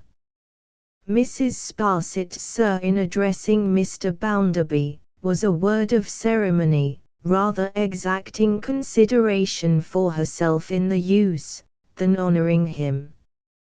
"I'm not going to take him at once, he is to finish his educational cramming before then," said Bounderby. "By the Lord Harry, he'll have enough of it, first and last. He'd open his eyes, that boy would, if he knew how empty of learning my young Moore was, at his time of life." Which, by the by, he probably did know, for he had heard of it often enough. But it's extraordinary the difficulty I have on scores of such subjects, in speaking to anyone on equal terms. Here, for example, I have been speaking to you this morning about tumblers. Why, what do you know about tumblers? At the time when, to have been a tumbler in the mud of the streets, would have been a godsend to me, a prize in the lottery to me, you were at the Italian Opera. You were coming out of the Italian Opera, in white satin and jewels, a blaze of splendor, when I hadn't a penny to buy a link to light you." "I certainly, sir," returned Mrs. Sparsit, with a dignity serenely mournful, "was familiar with the Italian Opera at a very early age." "Egord, so was I," said Bounderby, "with the wrong side of it. A hard bed the pavement of its arcade used to make, I assure you. People like you, accustomed from infancy to lie on down feathers, have no idea how hard a paving stone is, without trying it. No, no, it's of no use my talking to you about tumblers. I should speak of foreign dancers, and the West End of London, and Mayfair, and lords and ladies and honourables." "I trust, sir," rejoined Mrs. Sparsit, with decent resignation, "it is not necessary that you should do anything of that kind. I hope I have learned how to accommodate myself to the changes of life. If I have acquired an interest in hearing of your instructive experiences, and can scarcely hear enough of them, I claim no merit for that, since I believe it is a general sentiment." "Well," said her patron, "perhaps some people may be pleased to say that they do like to hear, in his own unpolished way, what Josiah Bounderby, of Cokertown, has gone through. But you must confess that you were born in the lap of luxury, yourself. Come, you know you were born in the lap of luxury." "I do not, sir," returned Mrs. Sparsit with a shake of her head, "deny it." Mr. Bounderby was obliged to get up from table, and stand with his back to the fire, looking at her. She was such an enhancement of his position. "And you were in crack society." "Devilish high society," he said, warming his legs. "It is true, sir," returned Mrs. Sparsit, with an affectation of humility the very opposite of his, and therefore in no danger of jostling it. "You were in the tip-top fashion, and all the rest of it," said Mr. Bounderby. Yes, sir, returned Mrs. Sparsit, with a kind of social widowhood upon her. It is unquestionably true. Mr. Bounderby, bending himself at the knees, literally embraced his legs in his great satisfaction and laughed aloud. Mr. and Miss Gradgrind being then announced, he received the former with a shake of the hand, and the latter with a kiss. "Can Jupe be sent here, Bounderby?" asked Mr. Gradgrind. "Certainly." So Jupe was sent there. On coming in, she curtsied to Mr. Bounderby, and to his friend Tom Gradgrind, and also to Louisa, but in her confusion unluckily omitted Mrs. Sparsit. Observing this, the blusterous Bounderby had the following remarks to make: "Now, I tell you what, my girl. The name of that lady by the teapot is Mrs. Sparsit. That lady acts as mistress of this house, and she is a highly connected lady. Consequently, if ever you come again into any room in this house, you will make a short stay in it if you don't behave towards that lady in your most respectful manner. Now, I don't care a button what you do to me, because I don't affect to be anybody. So far from having high connections, I have no connections at all, and I come of the scum of the earth. But towards that lady, I do care what you do, and you shall do what is deferential and respectful, or you shall not come here." "I hope, Bounderby," said Mr. Gradgrind, in a conciliatory voice, "that this was merely an oversight." "My friend Tom Gradgrind suggests, Mrs. Sparsit," said Bounderby, "that this was merely an oversight." "Very likely. However, as you are aware, I don't allow of even oversights towards you." "You are very good indeed, sir," returned Mrs. Sparsit, shaking her head with her state humility. "It is not worth speaking of." Sissy, who all this time had been faintly excusing herself with tears in her eyes, was now waved over by the master of the house to Mr. Gradgrind. She stood looking intently at him, and Louisa stood coldly by, with her eyes upon the ground, while he proceeded thus: "Jupe, I have made up my mind to take you into my house, and, when you are not in attendance at the school, to employ you about Mrs. Gradgrind, who is rather an invalid.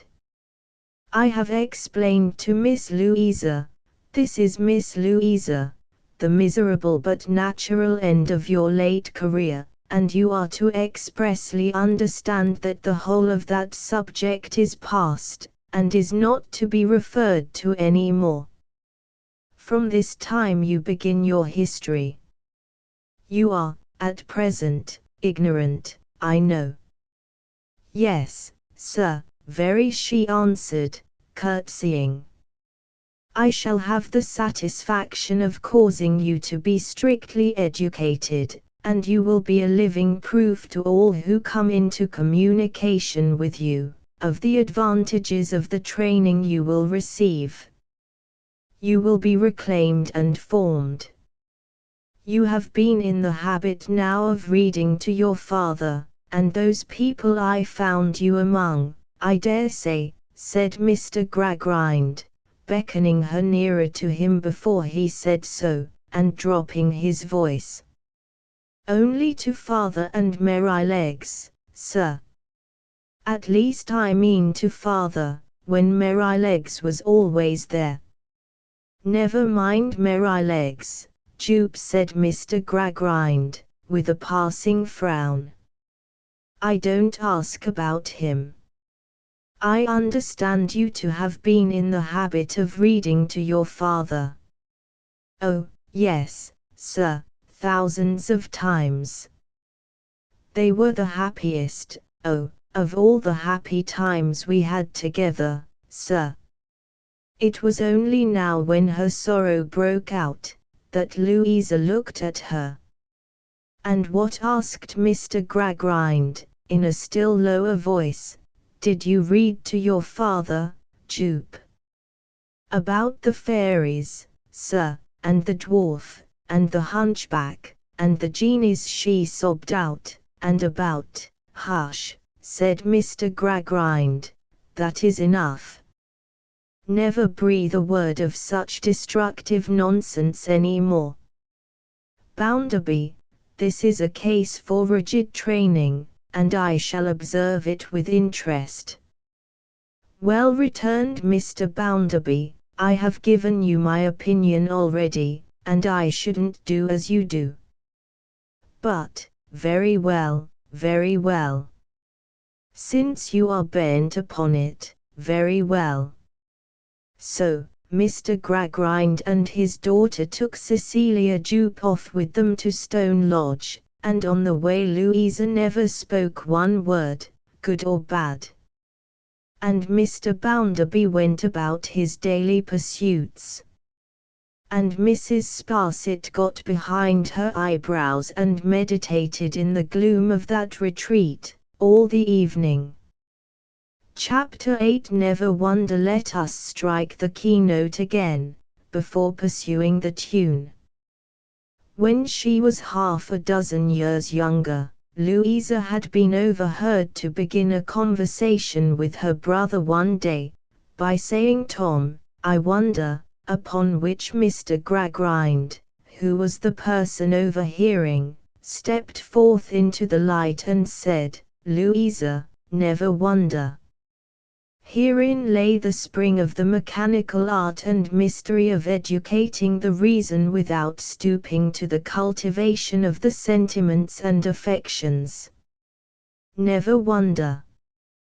By means of addition, subtraction, multiplication, and division, settle everything somehow, and never wonder. "Bring to me," says Chocomachild, "yonder baby just able to walk, and I will engage that it shall never wonder." Now, besides very many babies just able to walk, there happened to be in Coketown a considerable population of babies who had been walking against time towards the infinite world, 20, 30, 40, 50 years and more. These portentous infants being alarming creatures to stalk about in any human society, the 18 denominations incessantly scratched one another's faces and pulled one another's hair by way of agreeing on the steps to be taken for their improvement, which they never did, a surprising circumstance, when the happy adaptation of the means to the end is considered. Still, although they differed in every other particular, conceivable and inconceivable, especially inconceivable, they were pretty well united on the point that these unlucky infants were never to wonder. Body number 1 said they must take everything on trust. Body number 2 said they must take everything on political economy. Body number 3 wrote leaden little books for them, showing how the good grown-up baby invariably got to the savings bank, and the bad grown-up baby invariably got transported. Body number 4, under dreary pretenses of being droll, when it was very melancholy indeed, made the shallowest pretenses of concealing pitfalls of knowledge, into which it was the duty of these babies to be smuggled and inveigled. But, all the bodies agreed that they were never to wonder. There was a library in Coketown, to which general access was easy.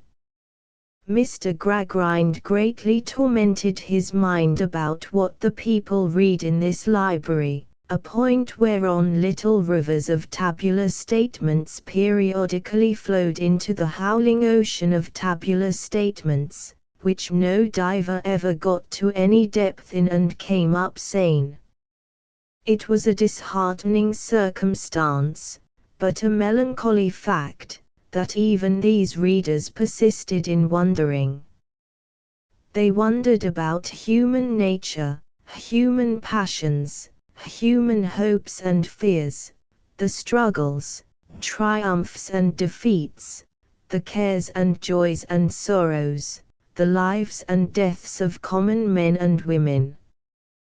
They sometimes, after 15 hours' work, sat down to read mere fables about men and women, more or less like themselves, and about children, more or less like their own. They took Defoe to their bosoms, instead of Euclid, and seemed to be on the whole more comforted by Goldsmith than by Cocker. Mr. Gradgrind was forever working, in print and out of print, at this eccentric sum, and he never could make out how it yielded this unaccountable product. "I am sick of my life, Lou.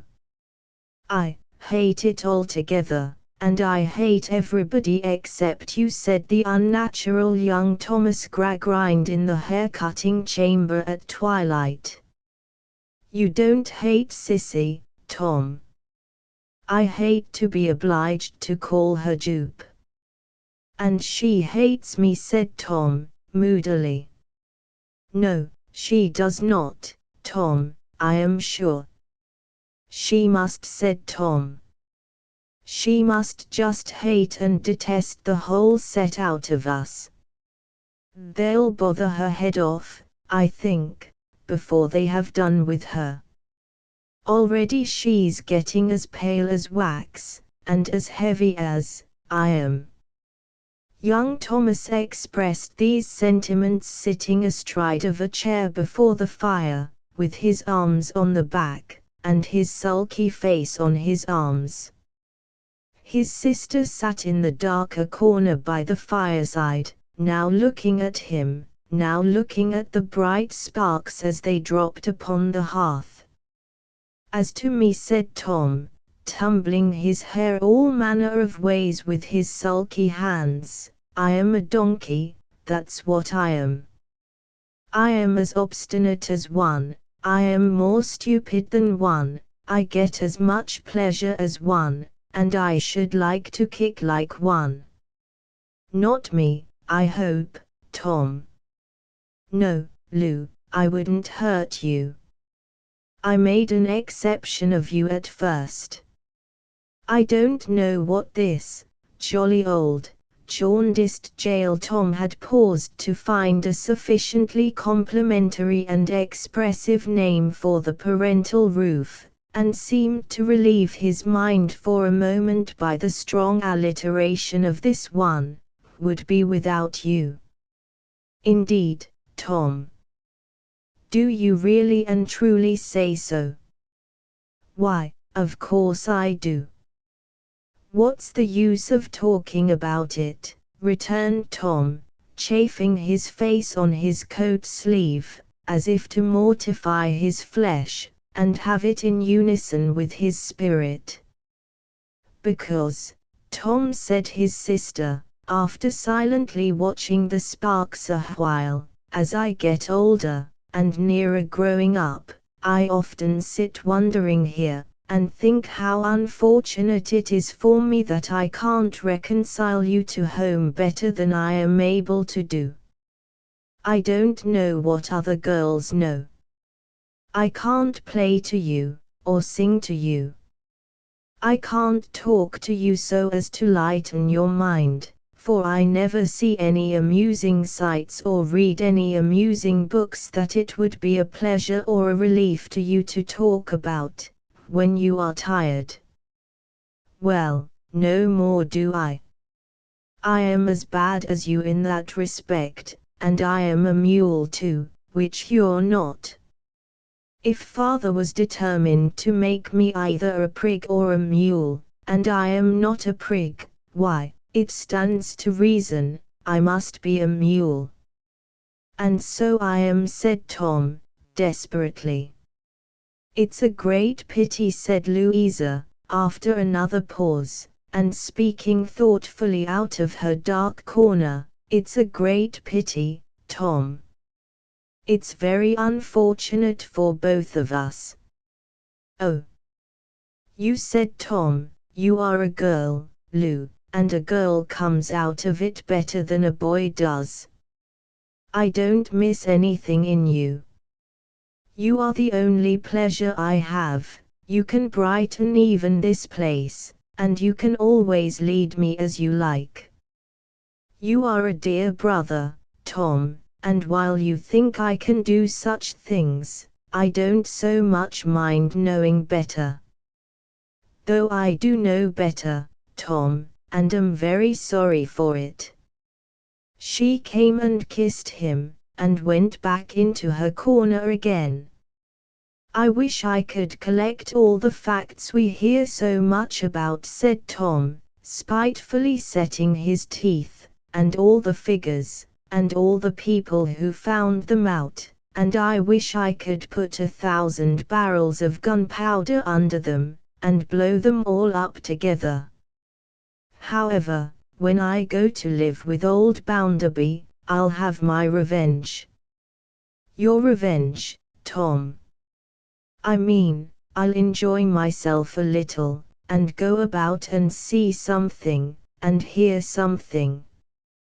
I'll recompense myself for the way in which I have been brought up. But don't disappoint yourself beforehand, Tom. Mr. Bounderby thinks as father thinks, and is a great deal rougher, and not half so kind. Oh, said Tom, laughing, I don't mind that. I shall very well know how to manage and smooth old Bounderby. Their shadows were defined upon the wall, but those of the high presses in the room were all blended together on the wall and on the ceiling, as if the brother and sister were overhung by a dark cavern. Or, a fanciful imagination, if such treason could have been there, might have made it out to be the shadow of their subject, and of its lowering association with their future. What is your great mode of smoothing and managing, Tom? Is it a secret? Oh, said Tom, if it is a secret, it's not far off. It's you. You are his little pet, you are his favorite, he'll do anything for you. When he says to me what I don't like, I shall say to him, my sister Lou will be hurt and disappointed, Mr. Bounderby. She always used to tell me she was sure you would be easier with me than this. That'll bring him about, or nothing will. After waiting for some answering remark, and getting none, Tom wearily relapsed into the present time, and twined himself yawning round and about the rails of his chair, and rumpled his head more and more, until he suddenly looked up, and asked, Have you gone to sleep, Lou? No, Tom. I am looking at the fire. You seem to find more to look at in it than ever I could find, said Tom. Another of the advantages, I suppose, of being a girl. Tom enquired his sister, slowly, and in a curious tone, as if she were reading what she asked in the fire, and it was not quite plainly written there. Do you look forward with any satisfaction to this change to Mr. Bounderby's? Why, there's one thing to be said of it, returned Tom, pushing his chair from him, and standing up, it will be getting away from home. There is one thing to be said of it, Louisa repeated in her former curious tone, it will be getting away from home. Yes. Not but what I shall be very unwilling, both to leave you, Lou, and to leave you here. But I must go, you know, whether I like it or not, and I had better go where I can take with me some advantage of your influence, than where I should lose it altogether. Don't you see? Yes, Tom.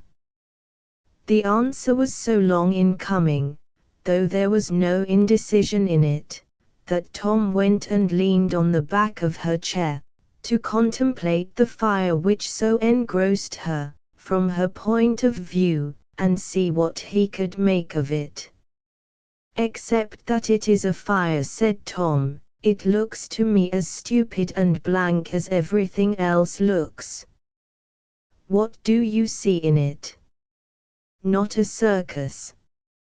"I don't see anything in it, Tom, particularly. But since I have been looking at it, I have been wondering about you and me, grown up." "Wondering again," said Tom. "I have such unmanageable thoughts," returned his sister, "that they will wonder." "Then I beg of you, Louisa," said Mrs. Gradgrind, who had opened the door without being heard, "to do nothing of that description, for goodness' sake, you inconsiderate girl, or I shall never hear the last of it from your father. And, Thomas, it is really shameful, with my poor head continually wearing me out, that a boy brought up as you have been, and whose education has cost what yours has, should be found encouraging his sister to wonder, when he knows his father has expressly said that she is not to do it." Louisa denied Tom's participation in the offense, but her mother stopped her with the conclusive answer, "Louisa, don't tell me, in my state of health, for unless you had been encouraged, it is morally and physically impossible that you could have done it." "I was encouraged by nothing, mother, but by looking at the red sparks dropping out of the fire, and whitening and dying. It made me think, after all, how short my life would be, and how little I could hope to do in it." "Nonsense," said Mrs. Gradgrind, rendered almost energetic. "Nonsense. Don't stand there and tell me such stuff, Louisa, to my face, when you know very well that if it was ever to reach your father's ears I should never hear the last of it. After all the trouble that has been taken with you. After the lectures you have attended, and the experiments you have seen. After I have heard you myself, when the whole of my right side has been benumbed, going on with your master about combustion, and calcination, and calorification, and I may say every kind of ation that could drive a poor invalid distracted, to hear you talking in this absurd way about sparks and ashes." "I wish," whimpered Mrs. Gradgrind, taking a chair, and discharging her strongest point before succumbing under these mere shadows of facts, "yes, I really do wish that I had never had a family, and then you would have known what it was to do without me." Chapter 9. Sissy's Progress. Sissy Jupe had not an easy time of it, between Mr. Mchokumchild and Mrs. Gradgrind, and was not without strong impulses, in the first months of her probation, to run away. It hailed facts all day long so very hard, and life in general was opened to her as such a closely ruled ciphering book, that assuredly she would have run away, but for only one restraint. It is lamentable to think of, but this restraint was the result of no arithmetical process, was self-imposed in defiance of all calculation, and went dead against any table of probabilities that any actuary would have drawn up from the premises. The girl believed that her father had not deserted her. She lived in the hope that he would come back, and in the faith that he would be made the happier by her remaining where she was. The wretched ignorance with which Jupe clung to this consolation, rejecting the superior comfort of knowing, on a sound arithmetical basis, that her father was an unnatural vagabond, filled Mr. Gradgrind with pity. Yet, what was to be done? Cho-Cumberchild reported that she had a very dense head for figures, that, once possessed with a general idea of the globe, she took the smallest conceivable interest in its exact measurements, that she was extremely slow in the acquisition of dates, unless some pitiful incident happened to be connected therewith, that she would burst into tears on being required, by the mental process, immediately to name the cost of 247 muslin caps at 14 pence halfpenny, that she was as low down, in the school, as low could be, that after 8 weeks of induction into the elements of political economy, she had only yesterday been set right by a prattler 3 feet high. For returning to the question, what is the first principle of this science? The absurd answer, to do unto others as I would that they should do unto me. Mr. Gradgrind observed, shaking his head, that all this was very bad, that it showed the necessity of infinite grinding at the mill of knowledge, as per system, schedule, blue book, report, and tabular statements A to Z, and that Jupe must be kept to it. So Jupe was kept to it, and became low-spirited, but no wiser. It would be a fine thing to be you, Miss Louisa, she said, one night, when Louisa had endeavored to make her perplexities for next day something clearer to her. Do you think so? I should know so much, Miss Louisa. All that is difficult to me now, would be so easy then. You might not be the better for it, Sissy. Sissy submitted, after a little hesitation. I should not be the worse, Miss Louisa. To which Miss Louisa answered, I don't know that. There had been so little communication between these two, both because life at Stone Lodge went monotonously round like a piece of machinery which discouraged human interference, and because of the prohibition relative to Sissy's past career, that they were still almost strangers. Sissy, with her dark eyes wonderingly directed to Louisa's face, was uncertain whether to say more or to remain silent. You are more useful to my mother, and more pleasant with her than I can ever be, Louisa resumed. You are pleasanter to yourself, than I am to myself. But, if you please, Miss Louisa, Sissy pleaded, I am, oh so stupid. Louisa, with a brighter laugh than usual, told her she would be wiser by and by. You don't know, said Sissy, half crying, what a stupid girl I am. All through school hours I make mistakes. Mr. and Mrs. Cho-Cumberchild call me up, over and over again, regularly to make mistakes. I can't help them. They seem to come natural to me.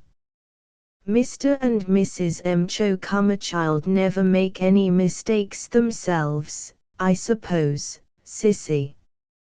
Oh no, she eagerly returned. They know everything. Tell me some of your mistakes. I am almost ashamed, said Sissy, with reluctance. But today, for instance, Mr. M. Chocomachild was explaining to us about natural prosperity. National, I think it must have been, observed Louisa. Yes, it was Dot, but isn't it the same? She timidly asked. You had better say, national, as he said so, returned Louisa, with her dry reserve. National prosperity. And he said, now, this schoolroom is a nation. And in this nation, there are 50 millions of money. Isn't this a prosperous nation? Girl number 20, isn't this a prosperous nation, and ain't you in a thriving state? What did you say? Asked Louisa. Miss Louisa, I said I didn't know. I thought I couldn't know whether it was a prosperous nation or not, and whether I was in a thriving state or not, unless I knew who had got the money, and whether any of it was mine. But that had nothing to do with it. It was not in the figures at all, said Sissy, wiping her eyes. That was a great mistake of yours, observed Louisa. Yes, Miss Louisa, I know it was. Now. Then Mr. M. Chocomachild said he would try me again.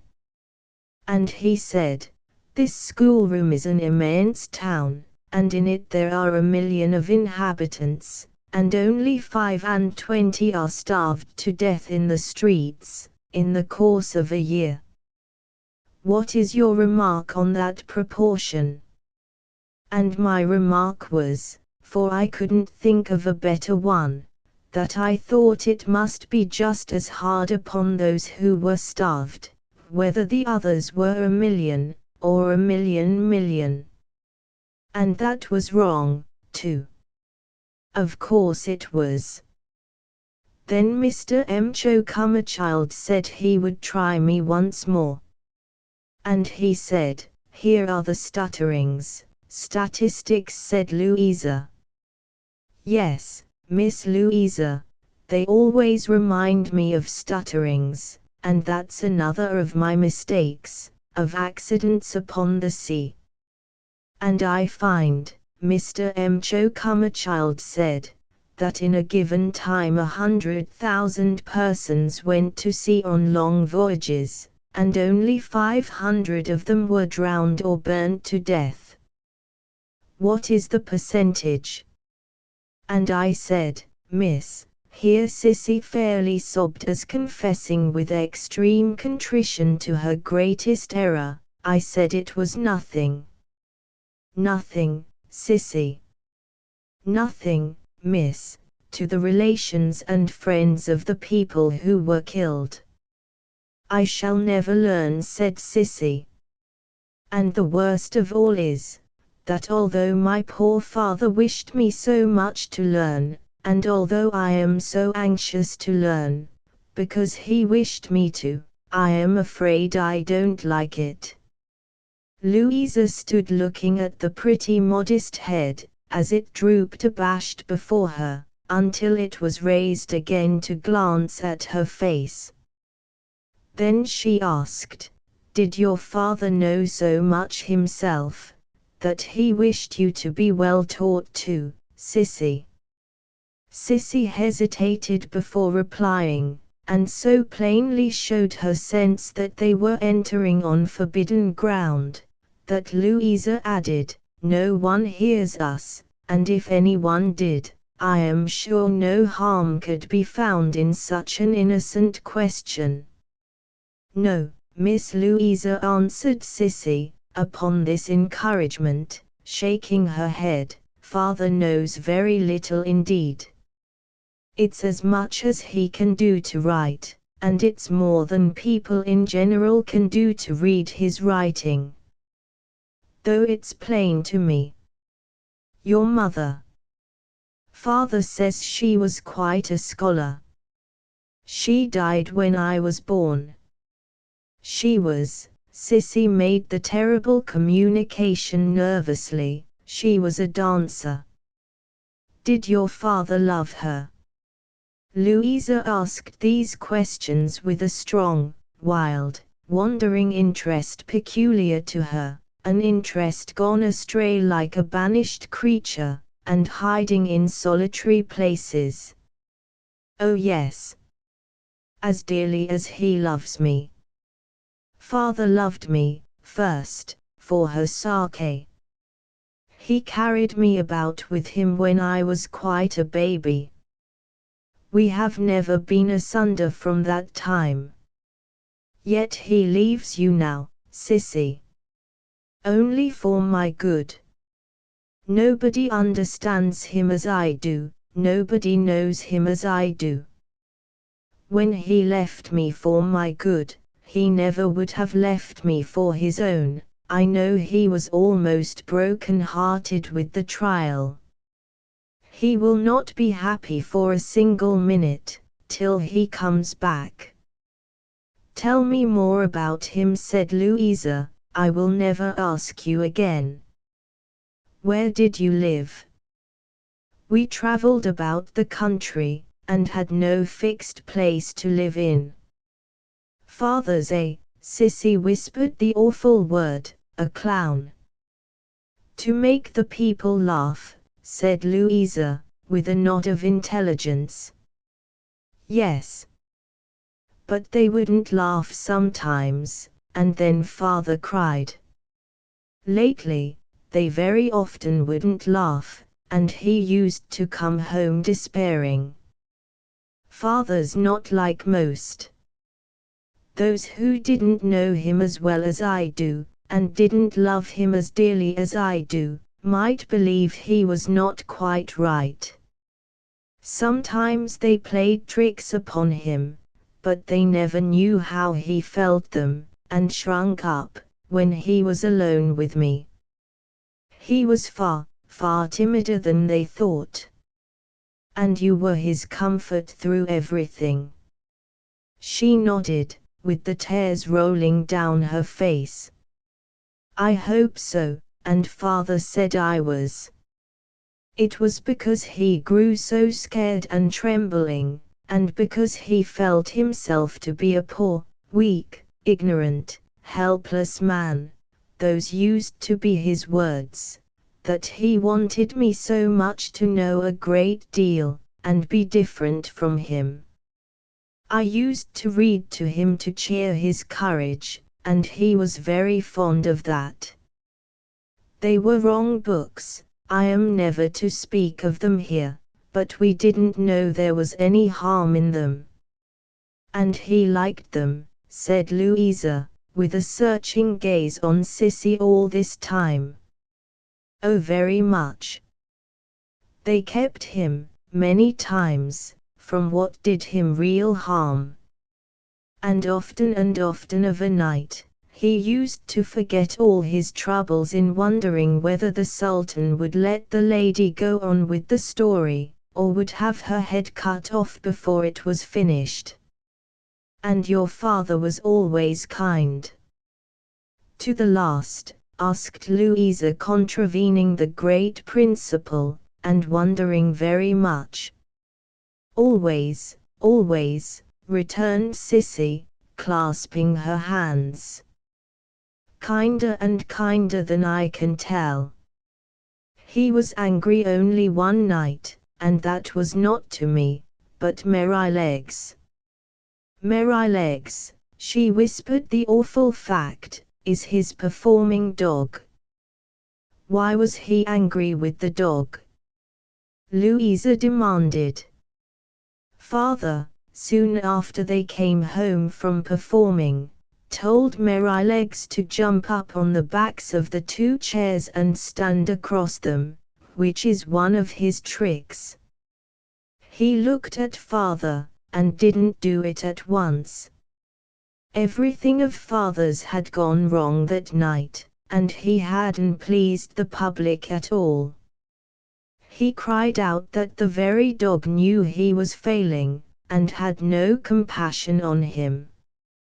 Then he beat the dog, and I was frightened, and said, "Father, Father, pray don't hurt the creature who is so fond of you.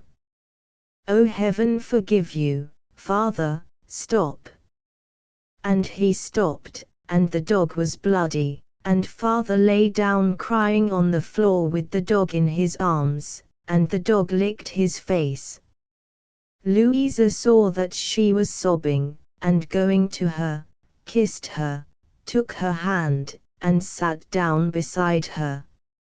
"Finish by telling me how your father left you, Sissy.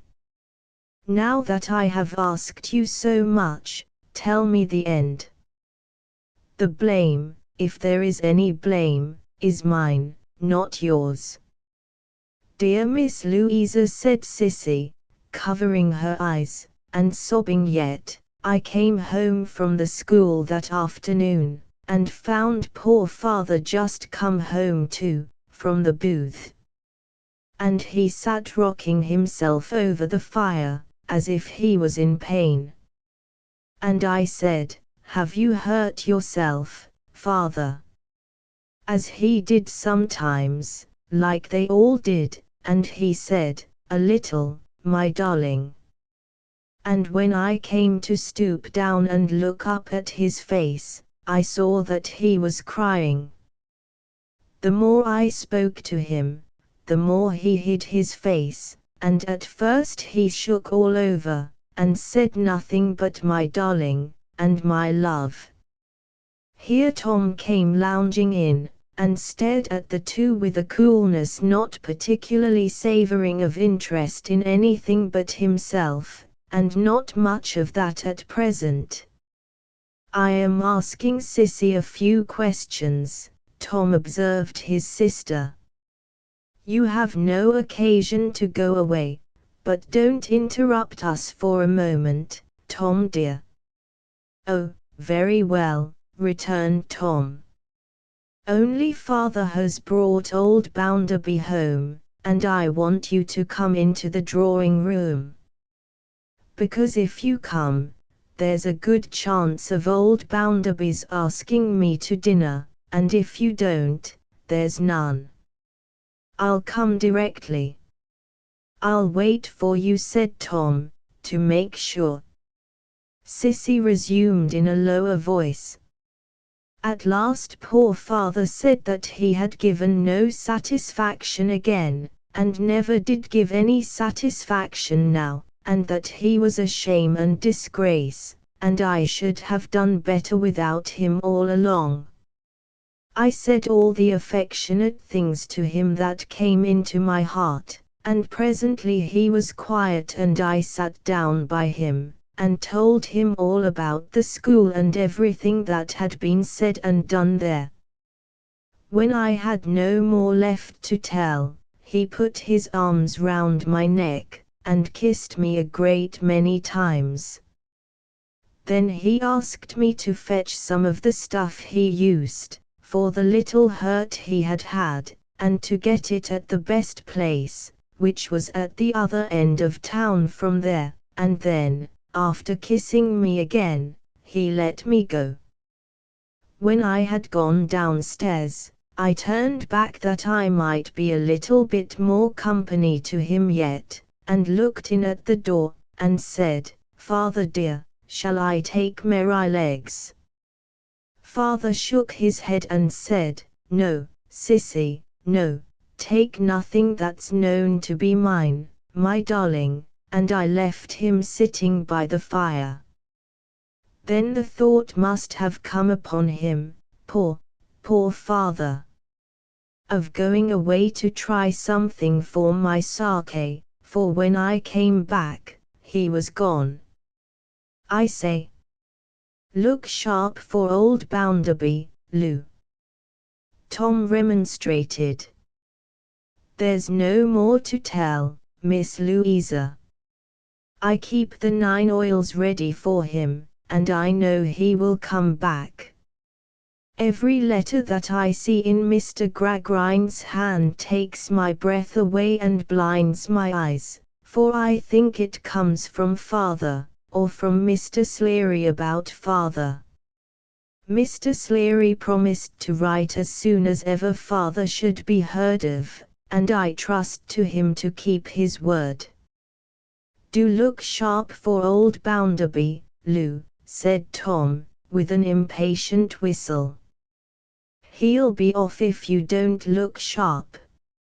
After this, whenever Sissy dropped a curtsy to Mr. Gradgrind in the presence of his family, and said in a faltering way, "I beg your pardon, sir, for being troublesome, but, have you had any letter yet about me?" Louisa would suspend the occupation of the moment, whatever it was, and look for the reply as earnestly as Sissy did. And when Mr. Gradgrind regularly answered, "No, Jupe," nothing of the sort, the trembling of Sissy's lip would be repeated in Louisa's face, and her eyes would follow Sissy with compassion to the door.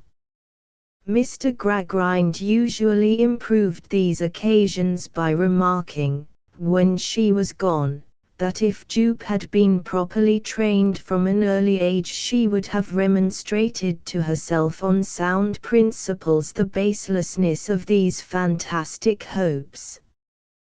Yet it did seem, though not to him, for he saw nothing of it, as if fantastic hope could take as strong a hold as fact.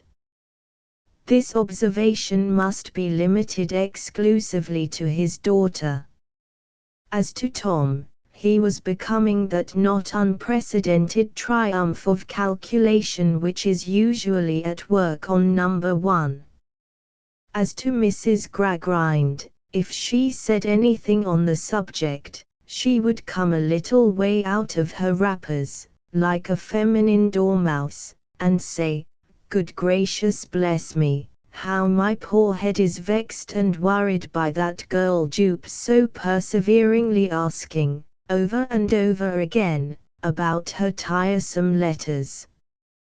Upon my word and honor I seem to be fated, and destined, and ordained, to live in the midst of things that I am never to hear the last of. It really is a most extraordinary circumstance that it appears as if I never was to hear the last of anything." At about this point, Mr. Gradgrind's eye would fall upon her, and under the influence of that wintry piece of fact, she would become torpid again. Chapter X Stephen Blackpool. I entertain a weak idea that the English people are as hard-worked as any people upon whom the sun shines. I acknowledge to this ridiculous idiosyncrasy, as a reason why I would give them a little more play. In the hardest working part of Coketown, in the innermost fortifications of that ugly citadel, where nature was as strongly bricked out as killing airs and gases were bricked in, at the heart of the labyrinth of narrow courts upon courts, and close streets upon streets, which had come into existence piecemeal, every piece in a violent hurry for some one man's purpose, and the whole an unnatural family, shouldering, and trampling, and pressing one another to death, in the last close nook of this great exhausted receiver, where the chimneys, for want of air to make a draught, were built in an immense variety of stunted and crooked shapes, as though every house put out a sign of the kind of people who might be expected to be born in it, among the multitude of Coketown, generically called the Hands, a race who would have found more favor with some people, if Providence had seen fit to make them only hands, or, like the lower creatures of the seashore, only hands and stomachs, lived a certain Stephen Blackpool, 40 years of age. Stephen looked older, but he had had a hard life. It is said that every life has its roses and thorns. There seemed, however, to have been a misadventure or mistake in Stephen's case, whereby somebody else had become possessed of his roses, and he had become possessed of the same somebody else's thorns in addition to his own. He had known, to use his words, a peck of trouble. He was usually called Old Stephen, in a kind of rough homage to the fact. A rather stooping man, with a knitted brow, a pondering expression of face, and a hard-looking head sufficiently capacious, on which his iron-grey hair lay long and thin. Old Stephen might have passed for a particularly intelligent man in his condition. Yet he was not.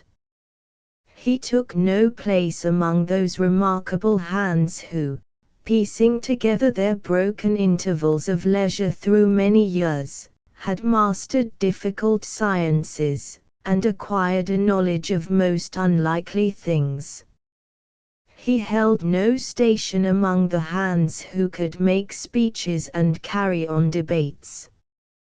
Thousands of his compeers could talk much better than he, at any time. He was a good power loom weaver, and a man of perfect integrity. What more he was, or what else he had in him, if anything, let him show for himself. The lights in the great factories, which looked, when they were illuminated, like fairy palaces, or the travellers by express train said so, were all extinguished, and the bells had rung for knocking off for the night, and had ceased again, and the hands, men and women, boy and girl, were clattering home. Old Stephen was standing in the street, with the old sensation upon him which the stoppage of the machinery always produced, the sensation of its having worked and stopped in his own head. "Yet I don't see Rachel, still," said he. It was a wet night, and many groups of young women passed him, with their shawls drawn over their bare heads and held close under their chins to keep the rain out. He knew Rachel well, for a glance at any one of these groups was sufficient to show him that she was not there. At last, there were no more to come, and then he turned away, saying in a tone of disappointment, "Why, then, missed her." But, he had not gone the length of 3 streets, when he saw another of the shawled figures in advance of him, at which he looked so keenly that perhaps its mere shadow indistinctly reflected on the wet pavement, if he could have seen it without the figure itself moving along from lamp to lamp, brightening and fading as it went, would have been enough to tell him who was there. Making his pace at once much quicker and much softer, he darted on until he was very near this figure, then fell into his former walk, and called Rachel. She turned, being then in the brightness of a lamp, and raising her hood a little, showed a quiet oval face, dark and rather delicate, irradiated by a pair of very gentle eyes, and further set off by the perfect order of her shining black hair.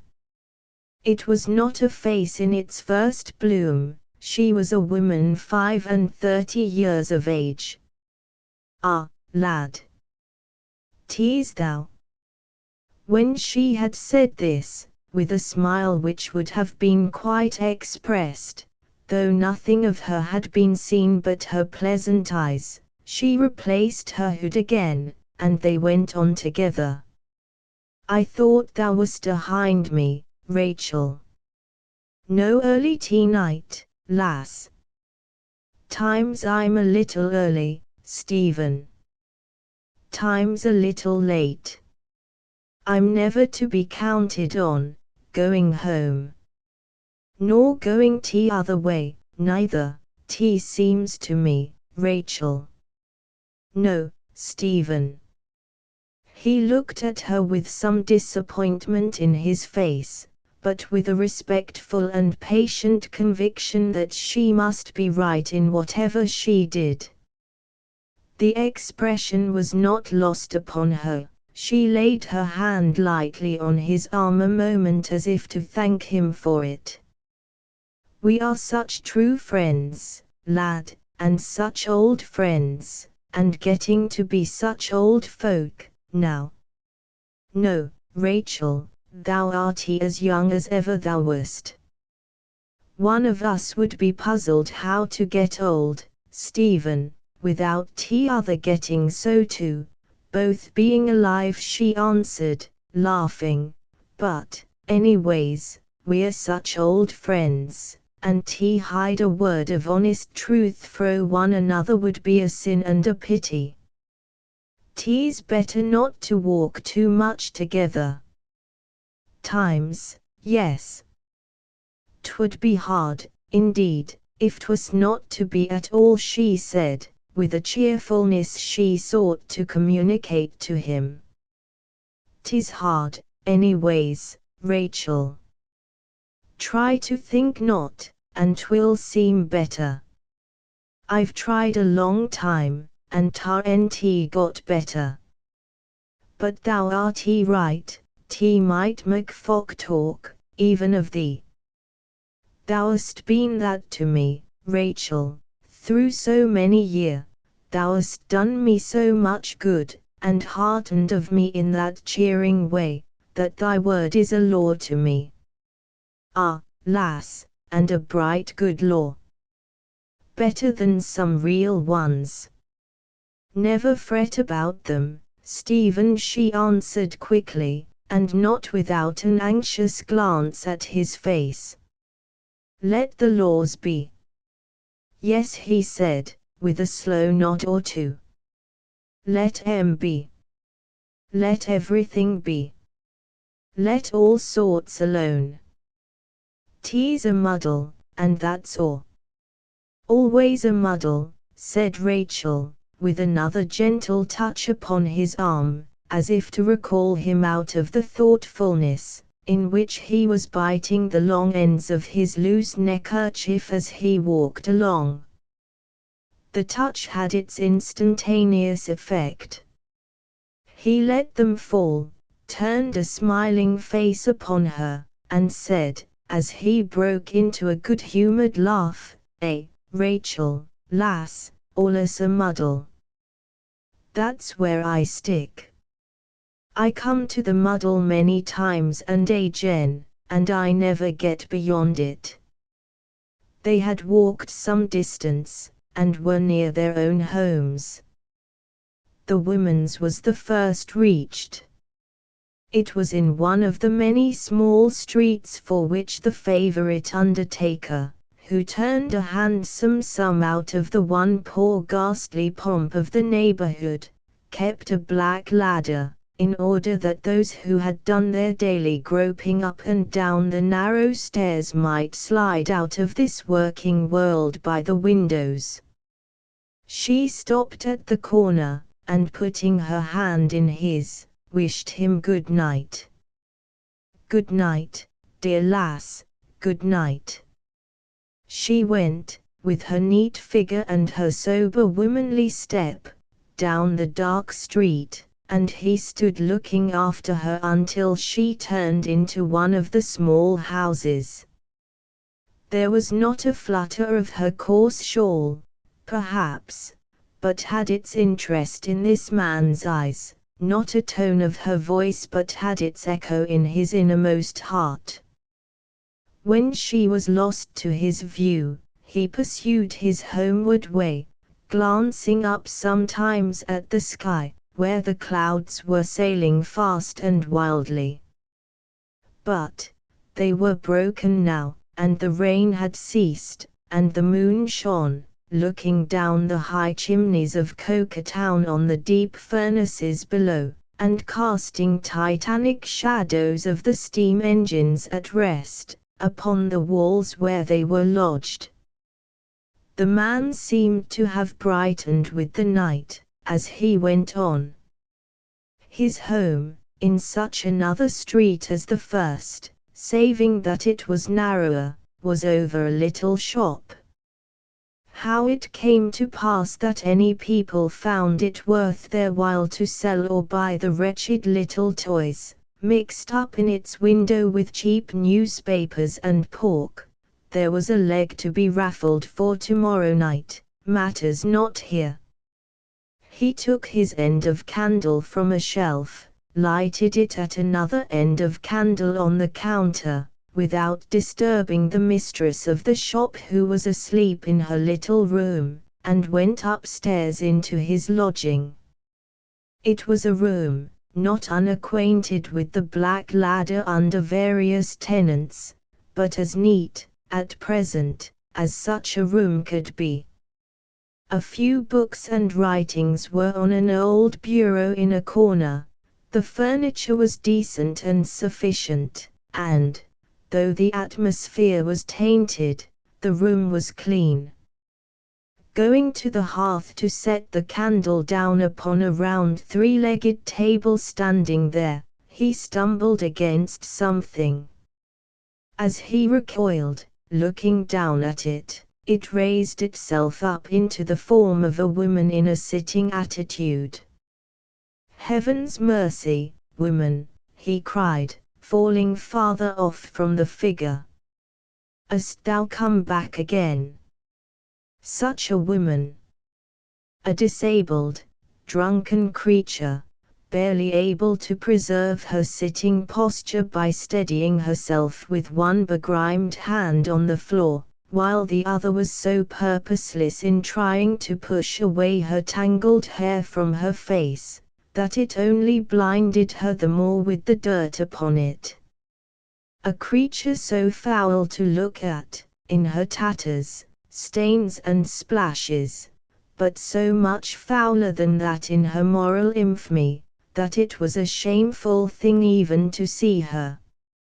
After an impatient oath or two, and some stupid clawing of herself with the hand not necessary to her support, she got her hair away from her eyes sufficiently to obtain a sight of him. Then she sat swaying her body to and fro, and making gestures with her unnerved arm, which seemed intended as the accompaniment to a fit of laughter, though her face was stolid and drowsy. "Eh, lad? What, yo are there?" Some hoarse sounds meant for this came mockingly out of her at last, and her head dropped forward on her breast. "Back again," she screeched, after some minutes, as if he had that moment said it. "Yes." "And back again." "Back again ever and ever so often." "Back." "Yes, back." "Why not?" Roused by the unmeaning violence with which she cried it out, she scrambled up, and stood supporting herself with her shoulders against the wall, dangling in one hand by the string, a dunghill fragment of a bonnet, and trying to look scornfully at him. "I'll sell thee off again, and I'll sell thee off again, and I'll sell thee off a score of times," she cried, with something between a furious menace and an effort at a defiant dance. "Come awa from th bed." He was sitting on the side of it, with his face hidden in his hands. "Come awa from tea. Tea's mine, and I've a right to tea." As she staggered to it, he avoided her with a shudder, and passed, his face still hidden, to the opposite end of the room. She threw herself upon the bed heavily, and soon was snoring hard. He sunk into a chair, and moved but once all that night. It was to throw a covering over her, as if his hands were not enough to hide her, even in the darkness. Chapter 11. No way out. The fairy palaces burst into illumination, before pale morning showed the monstrous serpents of smoke trailing themselves over Coketown. A clattering of clogs upon the pavement, a rapid ringing of bells, and all the melancholy mad elephants, polished and oiled up for the day's monotony, were at their heavy exercise again. Stephen bent over his loom, quiet, watchful, and steady.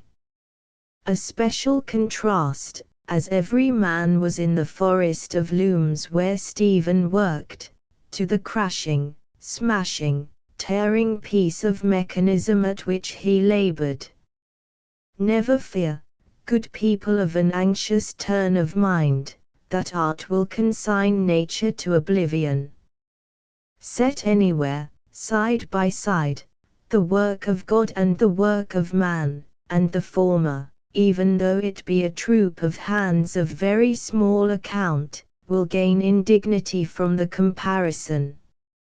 So many hundred hands in this mill, so many hundred horse steam power.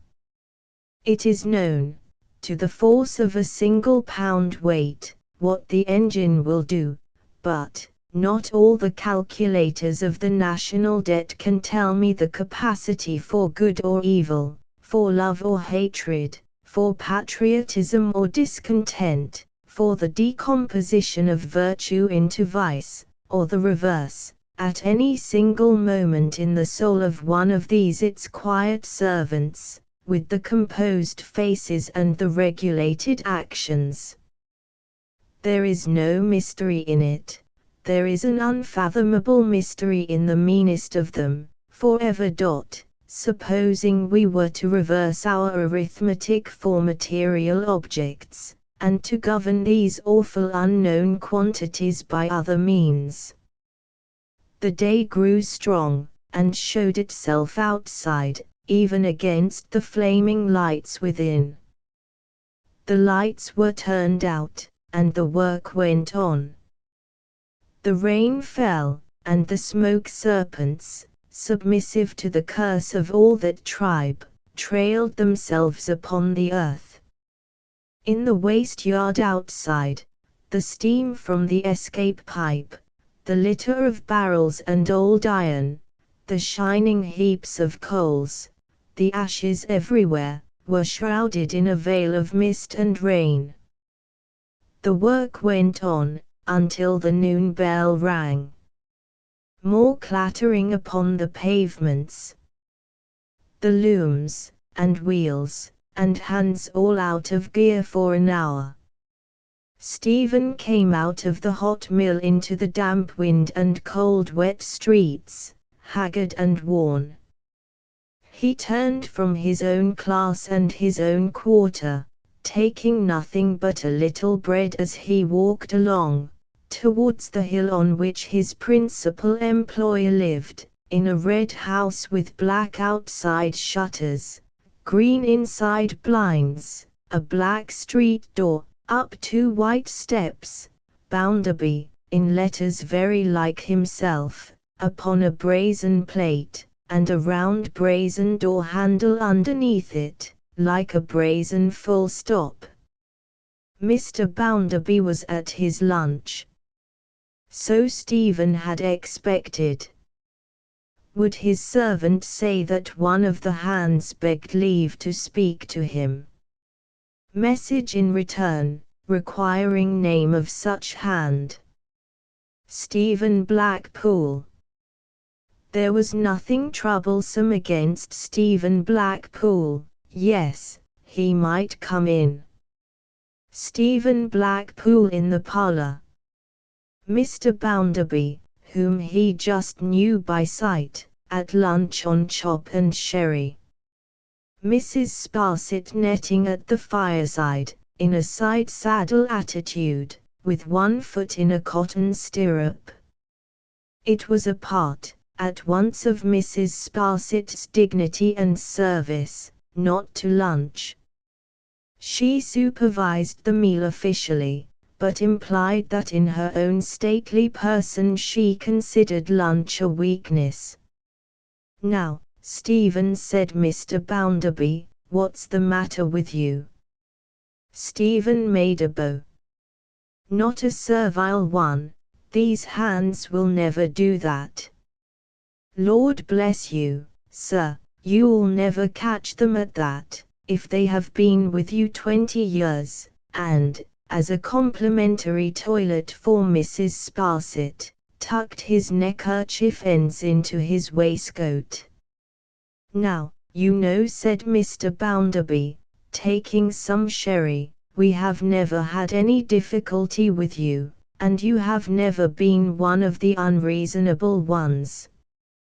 You don't expect to be set up in a coach and six, and to be fed on turtle soup and venison, with a gold spoon, as a good many of them do."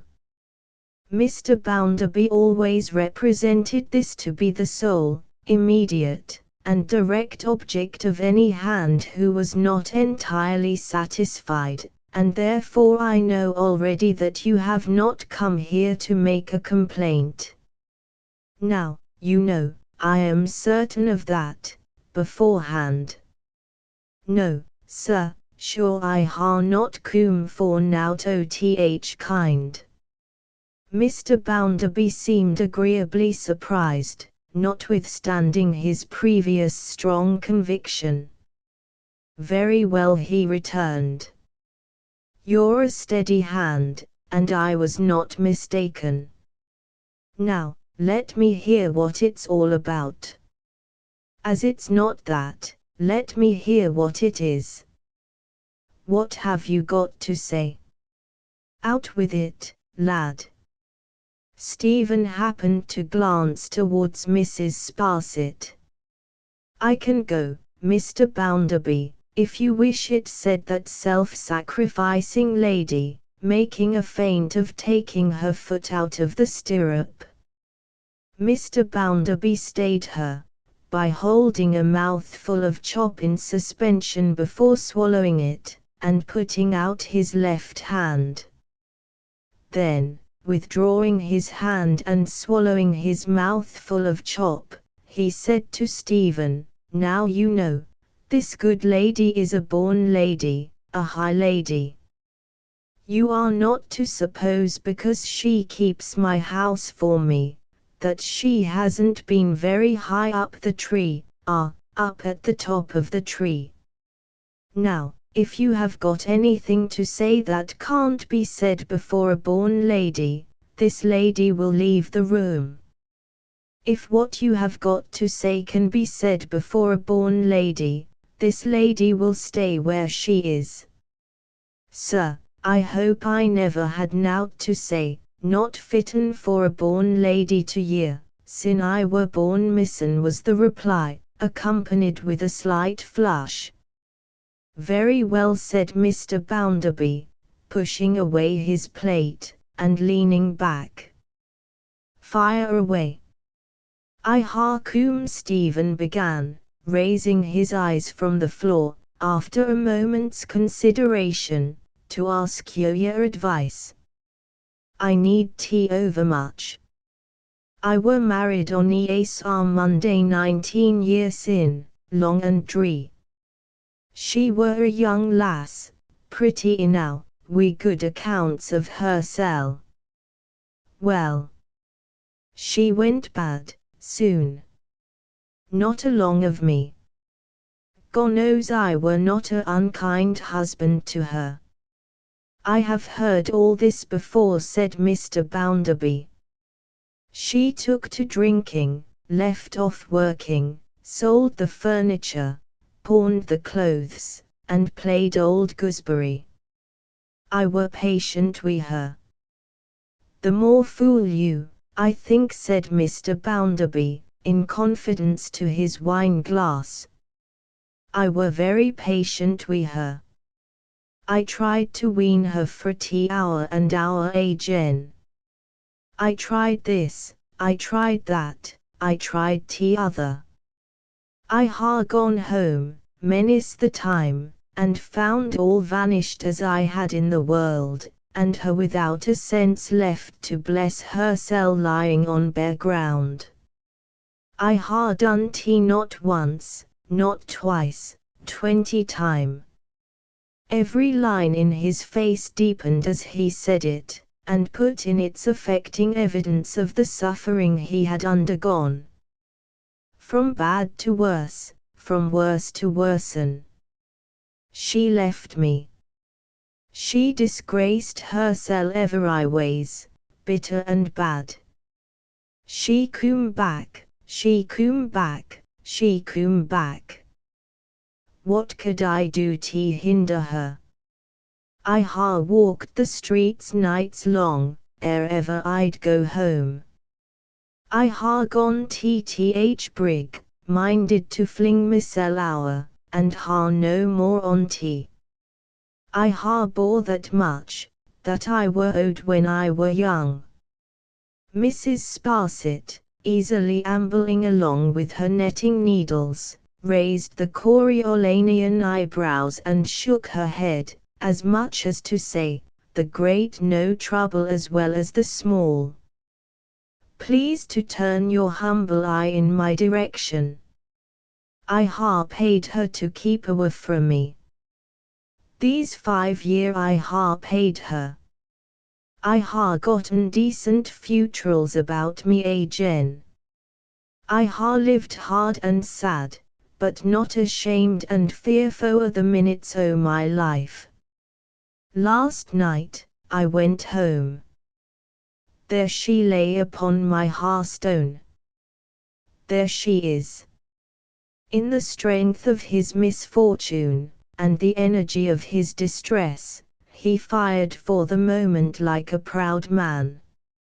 In another moment, he stood as he had stood all the time, his usual stoop upon him, his pondering face addressed to Mr. Bounderby, with a curious expression on it, half shrewd, half perplexed, as if his mind were set upon unravelling something very difficult, his hat held tight in his left hand, which rested on his hip, his right arm, with a rugged propriety and force of action, very earnestly emphasizing what he said, not least so when it always paused, a little bent, but not withdrawn, as he paused.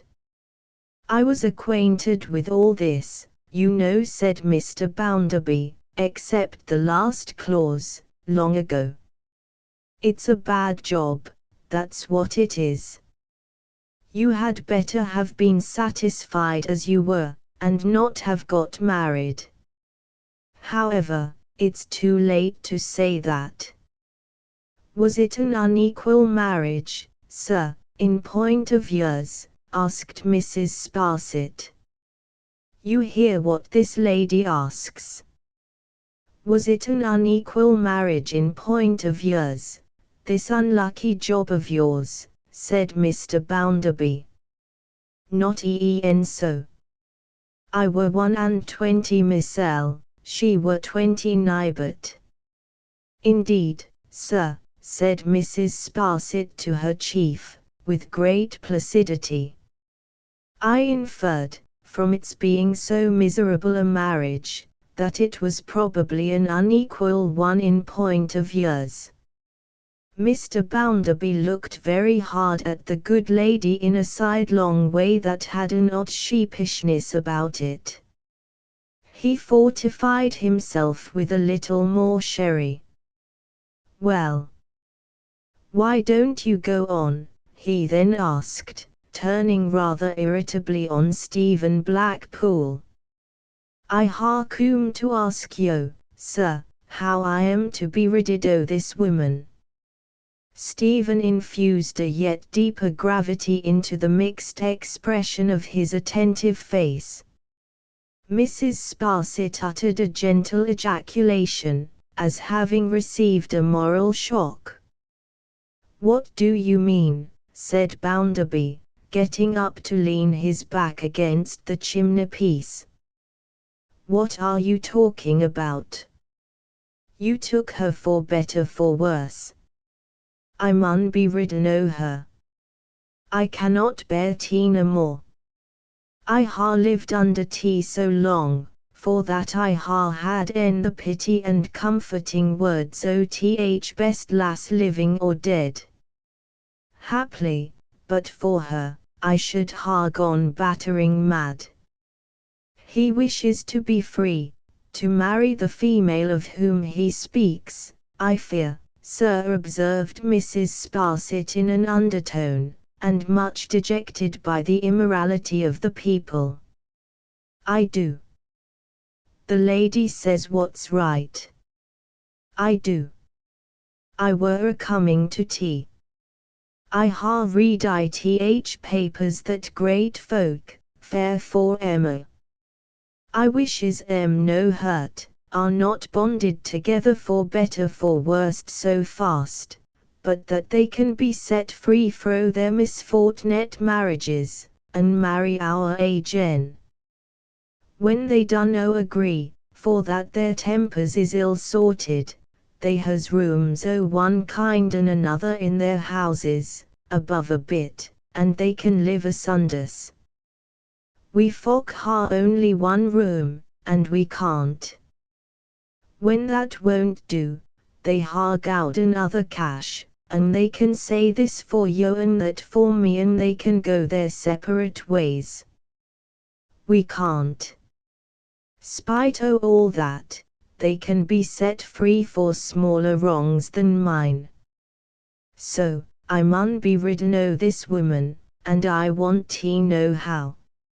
Know how, returned Mr. Bounderby. If I do her any hurt, sir, there's a law to punish me. Of course there is. If I flee from her, there's a law to punish me. Of course there is. If I marry you, the dear lass, there's a law to punish me. Of course there is. If I was to live wi' her and not marry her, saying such a thing could be, which it never could or would, and her so good, there's a law to punish me, in every innocent child belonging to me. Of course there is. Now, a God's name, said Stephen Blackpool, show me the law to help me. Hem. There's a sanctity in this relation of life, said Mr. Bounderby, and it must be kept up. No, dunno say that, sir. Tan't he kep up that way? Not that way. Tea's kep down that way. I'm a weaver, I were in a fact I when a chilt, but I ha gotten into seawe and earn to yearwe. I read in th papers every sizes, every sessions, and you read too, I know it, with dismay, how th supposed impossibility o ever getting unchained from one another, at any price, on any terms, brings blood upon this land, and brings many common married folk to battle, murder, and sudden death. Let us ha this, right understood. Mine's a grievous case, and I want, if yo will be so good, to know the law that helps me. Now, I tell you what, said Mr. Bounderby, putting his hands in his pockets. There is such a law. Stephen, subsiding into his quiet manner, and never wandering in his attention, gave a nod. But it's not for you at all. It costs money. It costs a mint of money. How much might that be? Stephen calmly asked. Why, you'd have to go to Doctors' Commons with a suit, and you'd have to go to a court of common law with a suit, and you'd have to go to the House of Lords with a suit, and you'd have to get an Act of Parliament to enable you to marry again, and it would cost you, if it was a case of very plain sailing, I suppose from 1,000 to 1,500 pounds, said Mr. Bounderby. Perhaps twice the money. There's no other law. Certainly not. Why then, sir, said Stephen, turning white, and motioning with that right hand of his, as if he gave everything to the four winds, 'tis a muddle. 'Tis just a muddle altogether, and the sooner I am dead, the better. Mrs. Sparsit, again dejected by the impiety of the people. Pooh, pooh! Don't you talk nonsense, my good fellow, said Mr. Bounderby, about things you don't understand, and don't you call the institutions of your country a muddle, or you'll get yourself into a real muddle one of these fine mornings. The institutions of your country are not your piecework, and the only thing you have got to do, is, to mind your piecework. You didn't take your wife for fast and for loose, but for better for worse. If she has turned out worse, why, all we have got to say is, she might have turned out better. 'Tis a muddle, said Stephen, shaking his head as he moved to the door. 'Tis a muddle. Now, I'll tell you what, Mr. Bounderby resumed, as a valedictory address.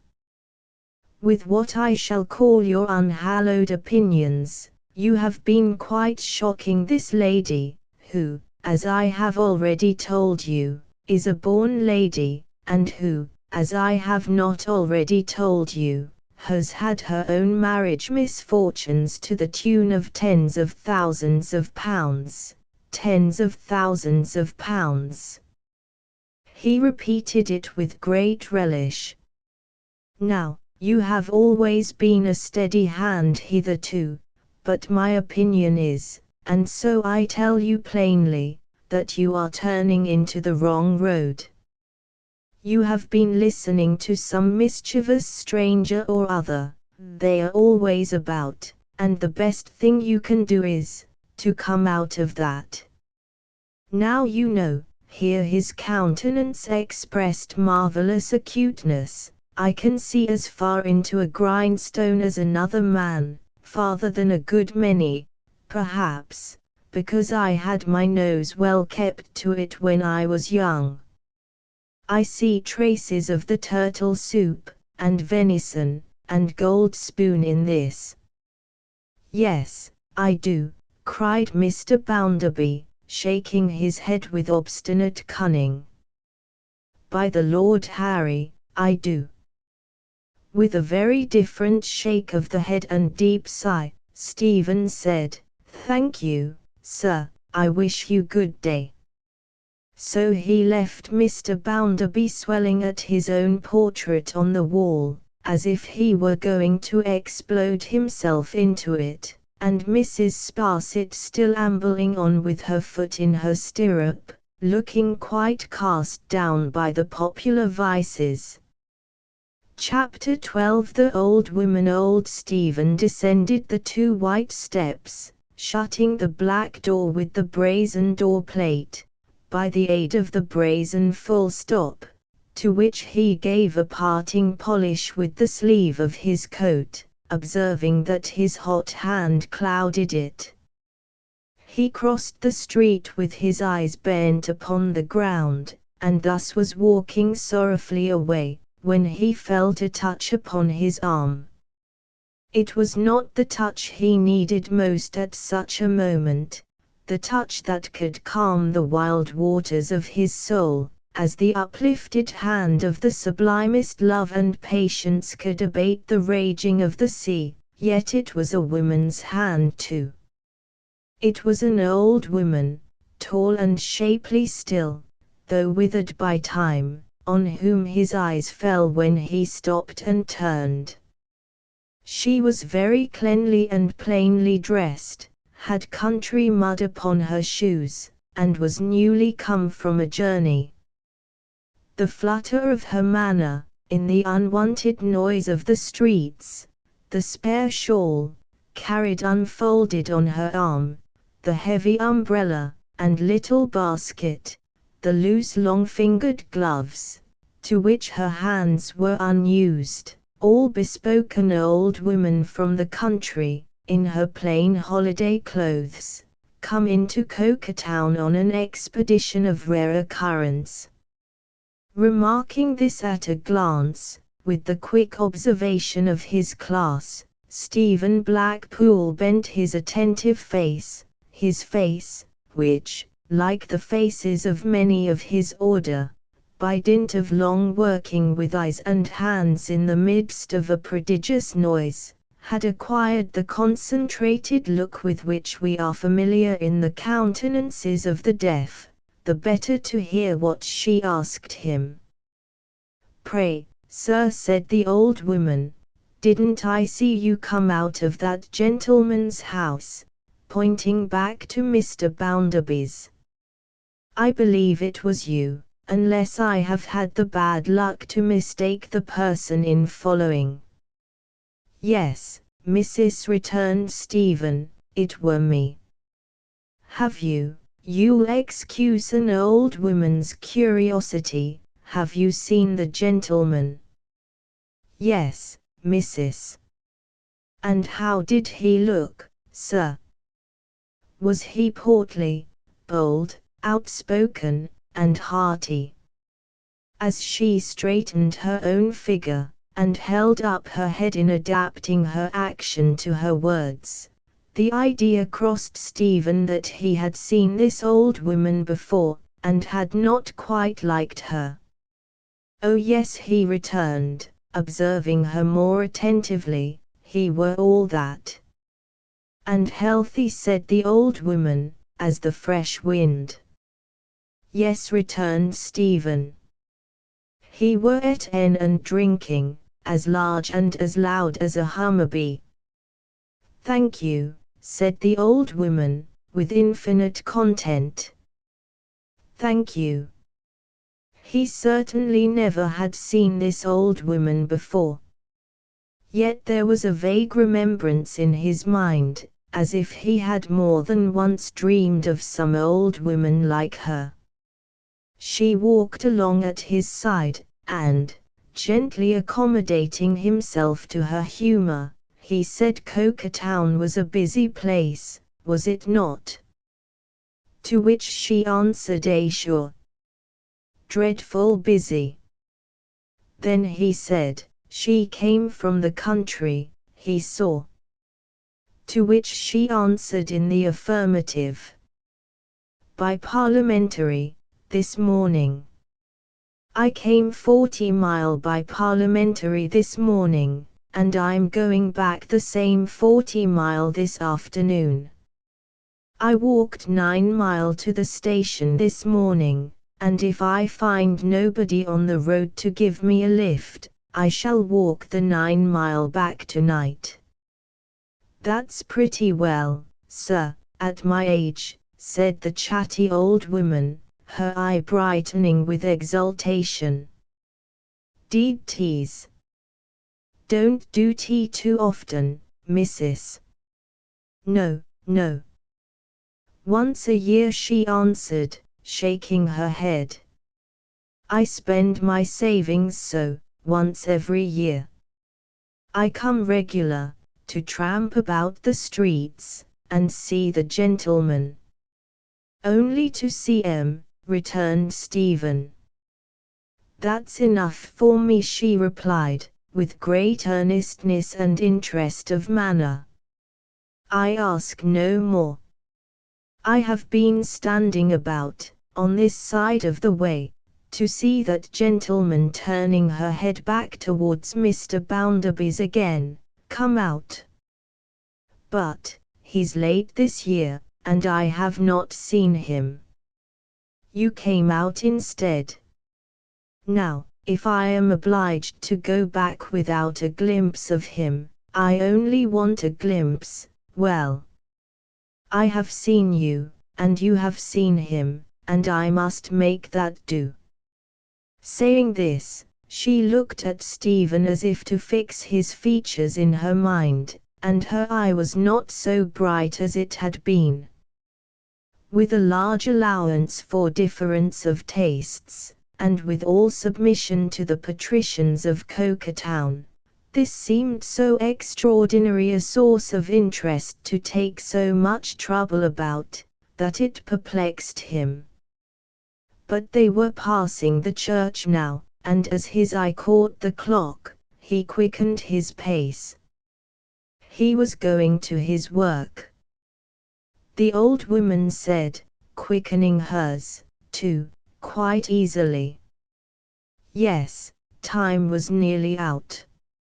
On his telling her where he worked, the old woman became a more singular old woman than before.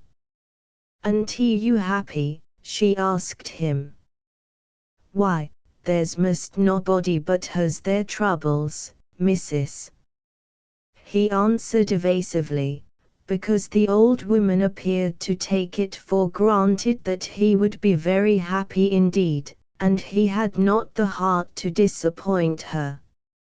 He knew that there was trouble enough in the world, and if the old woman had lived so long, and could count upon his having so little, why so much the better for her, and none the worse for him.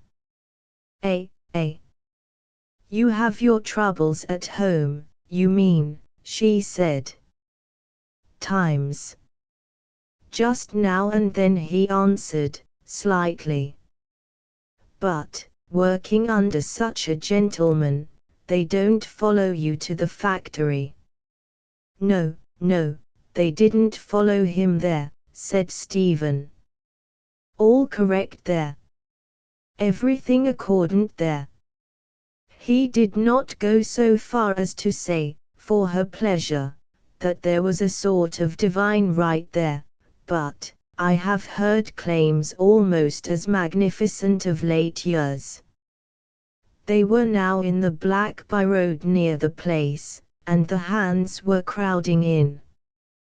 The bell was ringing, and the serpent was a serpent of many coils, and the elephant was getting ready.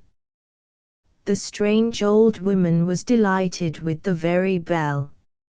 It was the beautifulest bell she had ever heard, she said, and sounded grand. She asked him, when he stopped good-naturedly to shake hands with her before going in, how long he had worked there. 12 years, he told her. "I must kiss the hand," said she, "that has worked in this fine factory for 12 years. And she lifted it, though he would have prevented her, and put it to her lips. What harmony, besides her age and her simplicity, surrounded her, he did not know, but even in this fantastic action there was a something neither out of time nor place, a something which it seemed as if nobody else could have made as serious, or done with such a natural and touching air.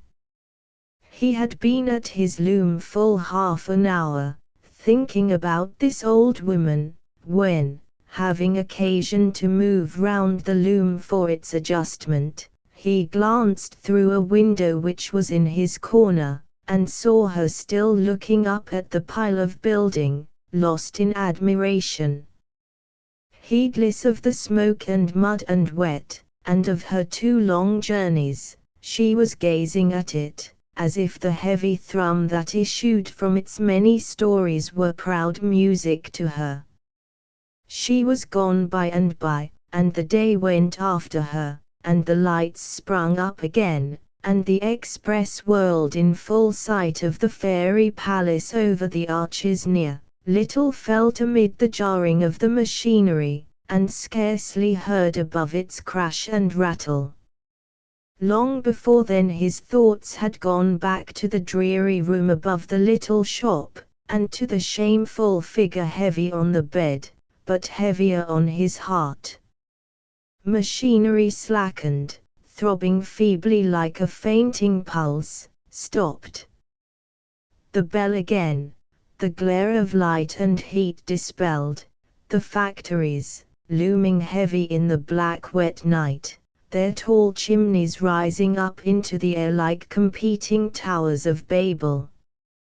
He had spoken to Rachel only last night, it was true, and had walked with her a little way, but he had his new misfortune on him, in which no one else could give him a moment's relief, and, for the sake of it, and because he knew himself to want that softening of his anger which no voice but hers could effect, he felt he might so far disregard what she had said as to wait for her again.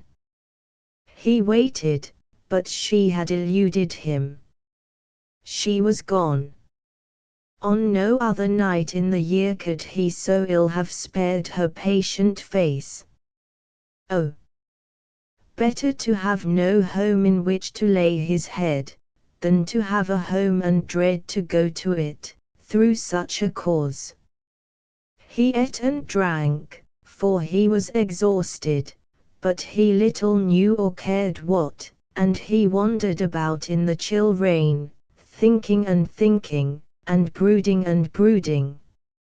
No word of a new marriage had ever passed between them, but Rachel had taken great pity on him years ago, and to her alone he had opened his closed heart all this time, on the subject of his miseries, and he knew very well that if he were free to ask her, she would take him. He thought of the home he might at that moment have been seeking with pleasure and pride, of the different man he might have been that night, of the lightness then in his now heavy-laden breast, of the then restored honor, self-respect, and tranquility all torn to pieces. He thought of the waste of the best part of his life, of the change it made in his character for the worse every day, of the dreadful nature of his existence, bound hand and foot, to a dead woman, and tormented by a demon in her shape. He thought of Rachel, how young when they were first brought together in these circumstances, how mature now, how soon to grow old. He thought of the number of girls and women she had seen marry, how many homes with children in them she had seen grow up around her, how she had contentedly pursued her own lone quiet path, for him, and how he had sometimes seen a shade of melancholy on her blessed face, that smote him with remorse and despair. He set the picture of her up, beside the infamous image of last night, and thought, could it be, that the whole earthly course of one so gentle, good, and self-denying, was subjugate to such a wretch as that?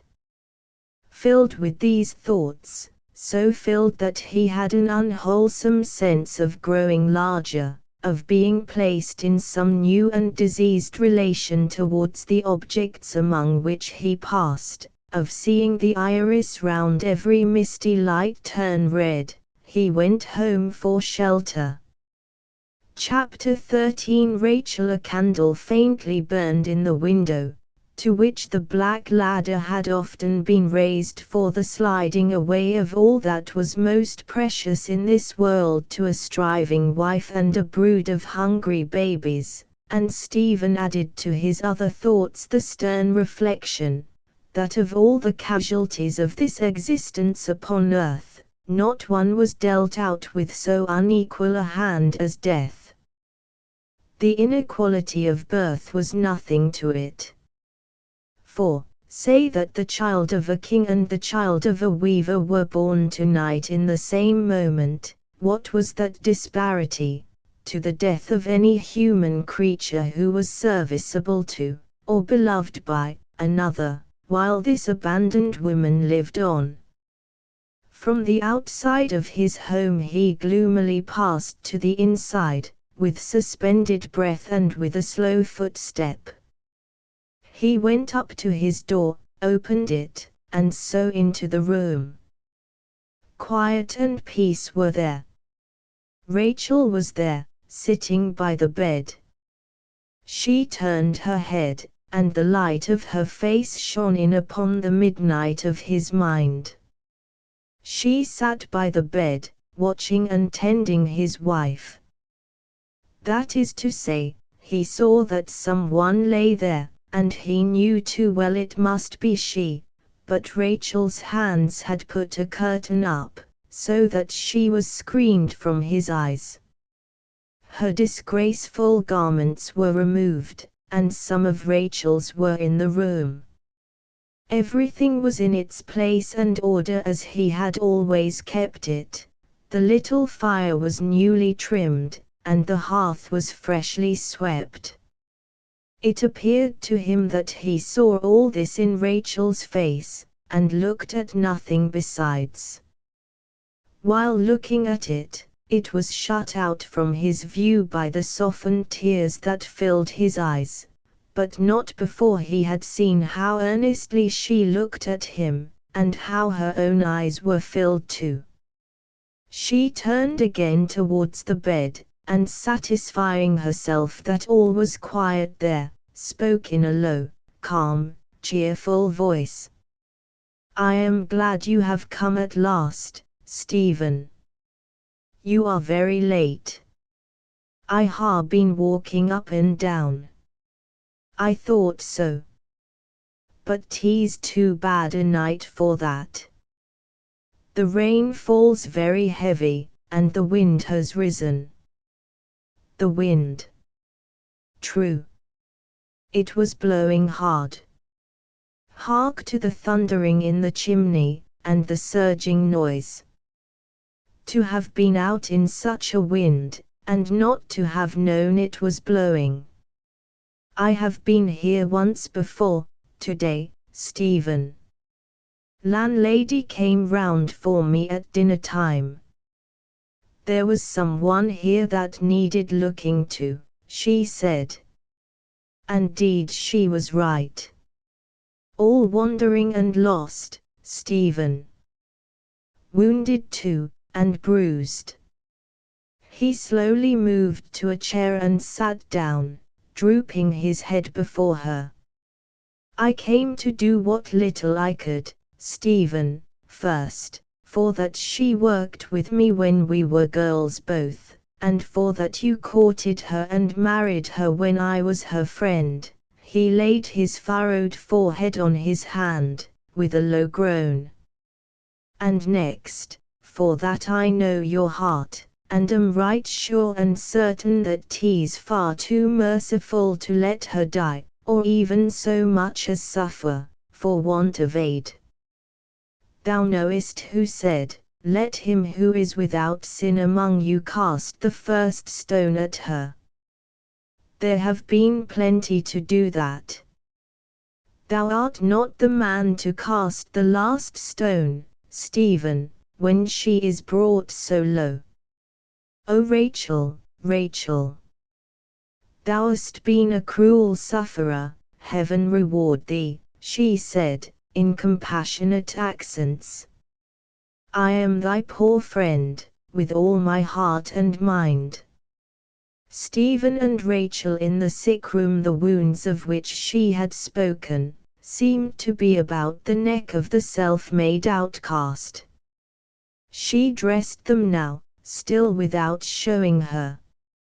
She steeped a piece of linen in a basin, into which she poured some liquid from a bottle, and laid it with a gentle hand upon the sore. The three-legged table had been drawn close to the bedside, and on it there were 2 bottles. This was one. It was not so far off, but that Stephen, following her hands with his eyes, could read what was printed on it in large letters. He turned of a deadly hue, and a sudden horror seemed to fall upon him. I will stay here, Stephen, said Rachel, quietly resuming her seat, till the bells go 3. 'Tis to be done again at 3, and then she may be left till morning. but thy rest again tomorrow's work, my dear. I slept sound last night. I can wake many nights, when I am put to it. 'Tis thou who art in need of rest, so white and tired. Try to sleep in the chair there, while I watch. Thou hadst no sleep last night, I can well believe. Tomorrow's work is far harder for thee than for me. He heard the thundering and surging out of doors, and it seemed to him as if his late angry mood were going about trying to get at him. She had cast it out, she would keep it out, he trusted to her to defend him from himself. She don't know me, Stephen, she just drowsily mutters and stares. I have spoken to her times and again, but she don't notice. 'Tis as well so. When she comes to her right mind once more, I shall have done what I can, and she never the wiser. How long, Rachel, is 't looked for, that she'll be so? Doctor said she would haply come to her mind tomorrow. His eyes fell again on the bottle, and a tremble passed over him, causing him to shiver in every limb. She thought he was chilled with the wet.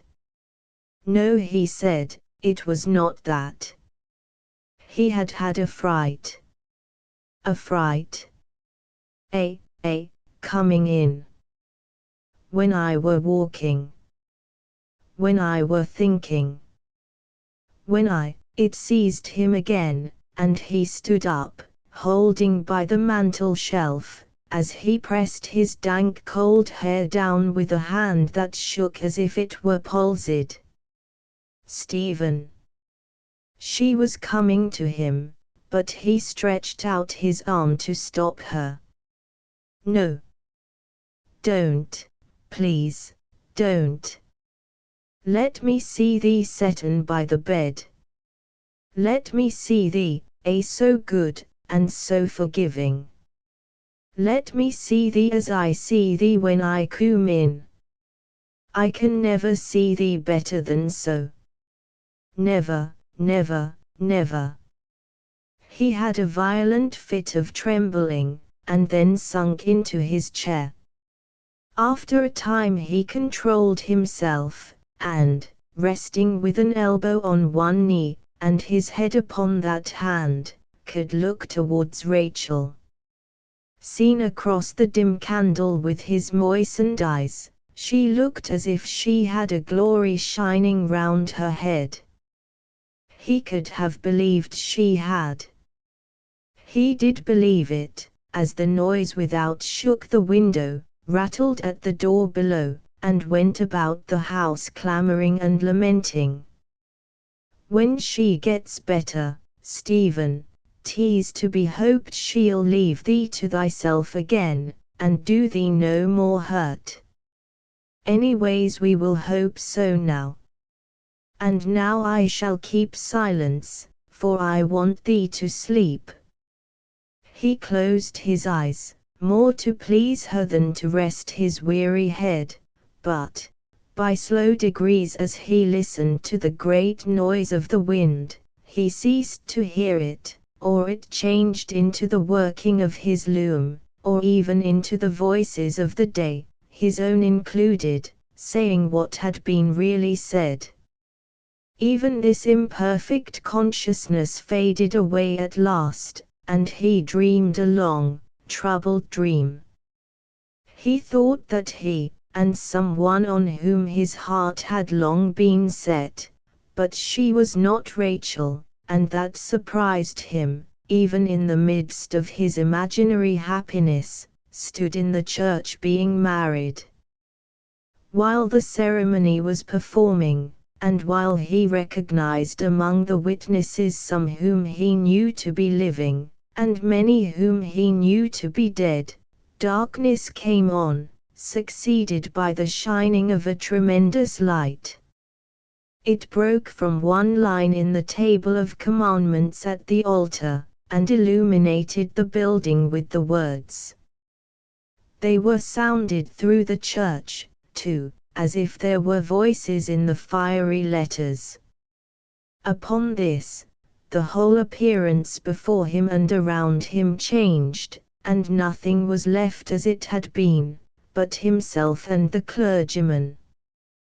They stood in the daylight before a crowd so vast, that if all the people in the world could have been brought together into one space, they could not have looked, he thought, more numerous, and they all abhorred him, and there was not one pitying or friendly eye among the millions that were fastened on his face.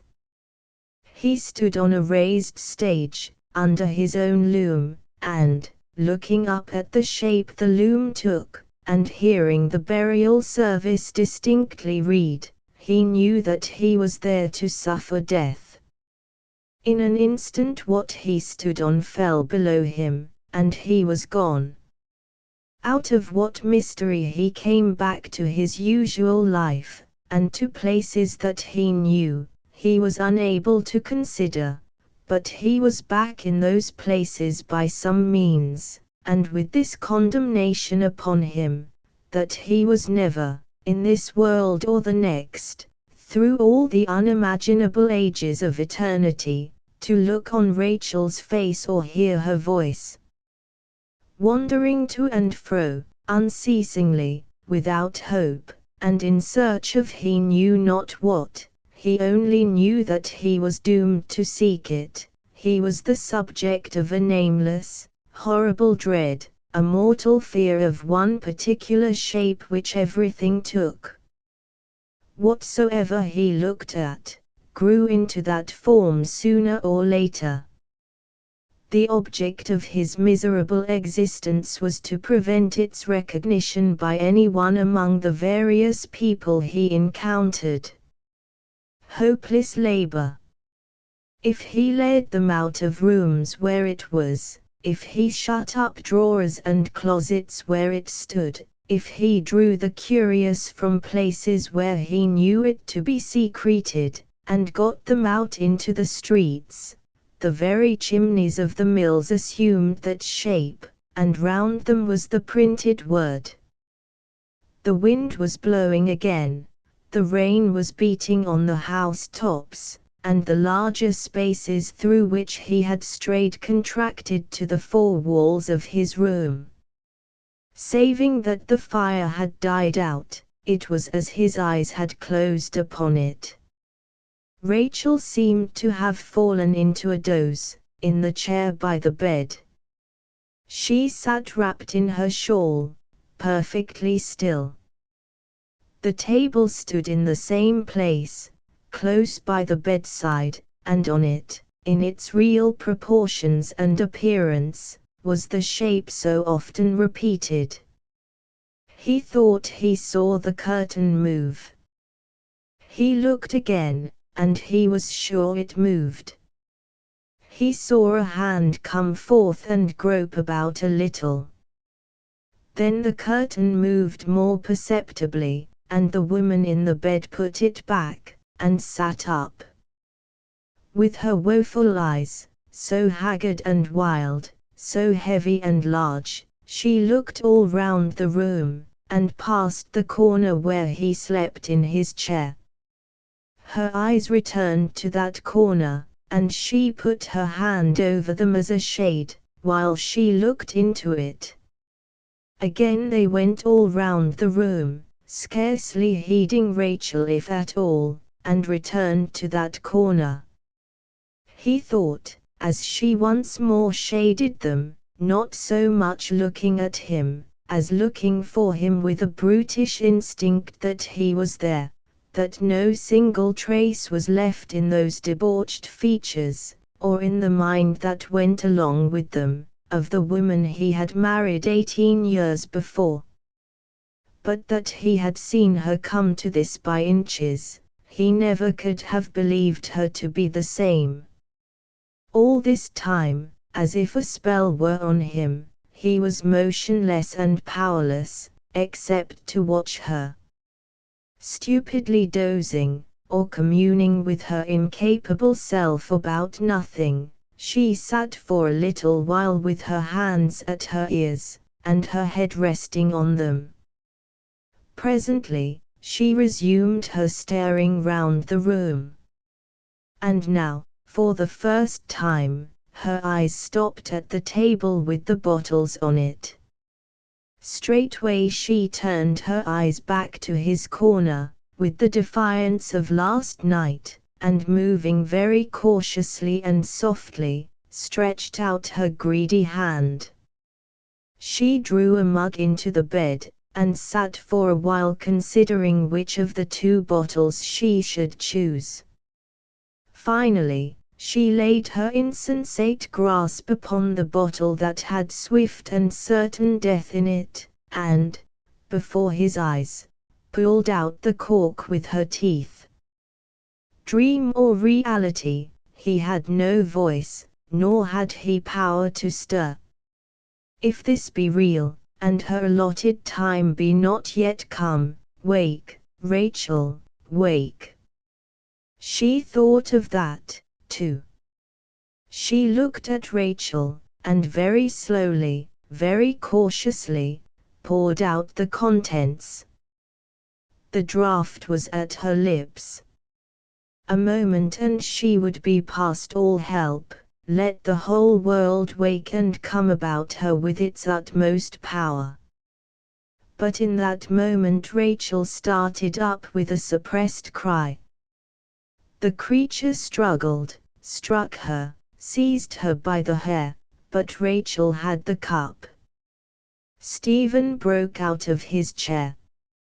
Rachel, am I wakin' or dreamin' this dreadful night? 'Tis all well, Stephen. I have been asleep, myself. 'Tis near 3.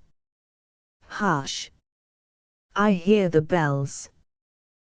The wind brought the sounds of the church clock to the window. They listened, and it struck 3. Stephen looked at her, saw how pale she was, noted the disorder of her hair, and the red marks of fingers on her forehead, and felt assured that his senses of sight and hearing had been awake. She held the cup in her hand even now. I thought it must be near 3, she said, calmly pouring from the cup into the basin, and steeping the linen as before. I am thankful I stayed. 'Tis done now, when I have put this on. There. And now she's quiet again. The few drops in the basin I'll pour away, for 'tis bad stuff to leave about, though ever so little of it. As she spoke, she drained the basin into the ashes of the fire, and broke the bottle on the hearth. She had nothing to do, then, but to cover herself with her shawl before going out into the wind and rain. Thou'lt let me walk with thee at this hour, Rachel? No, Stephen. 'Tis but a minute, and I'm home. Thou art not fearful, he said it in a low voice, as they went out at the door, to leave me alone wi' her.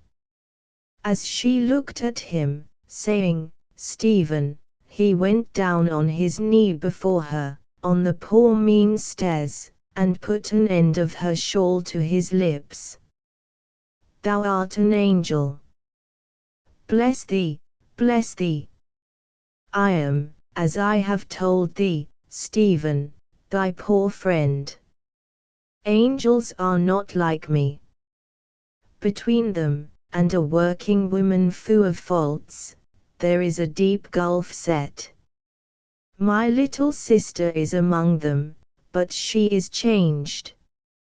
She raised her eyes for a moment as she said the words, and then they fell again, in all their gentleness and mildness, on his face. Thou changest me from bad to good. Thou makest me humbly wish for to be more like thee, and fear for to lose thee when this life is ours, and the muddle cleared o'er. Thou art an angel, it may be, thou hast saved my soul alive. She looked at him, on his knee at her feet, with her shawl still in his hand, and the reproof on her lips died away when she saw the working of his face. I come home desperate. I come home without a hope, and mad we thinking that when I said a word o' complaint I was reckoned a unreasonable hand. I told thee I had had a fright. It were the poison bottle on table. I never hurt a living creature, but happening so suddenly upon thee, I thought, how can I say what I might ha' done to mysel, or her, or both? She put her 2 hands on his mouth, with a face of terror, to stop him from saying more. He caught them in his unoccupied hand, and holding them, and still clasping the border of her shawl, said hurriedly, "But I see thee, Rachel, setten by the bed. I ha' seen thee, all this night. In my troublous sleep I ha' known thee still to be there. Evermore I will see thee there. I never more will see her or think o' her, but thou shalt be beside her.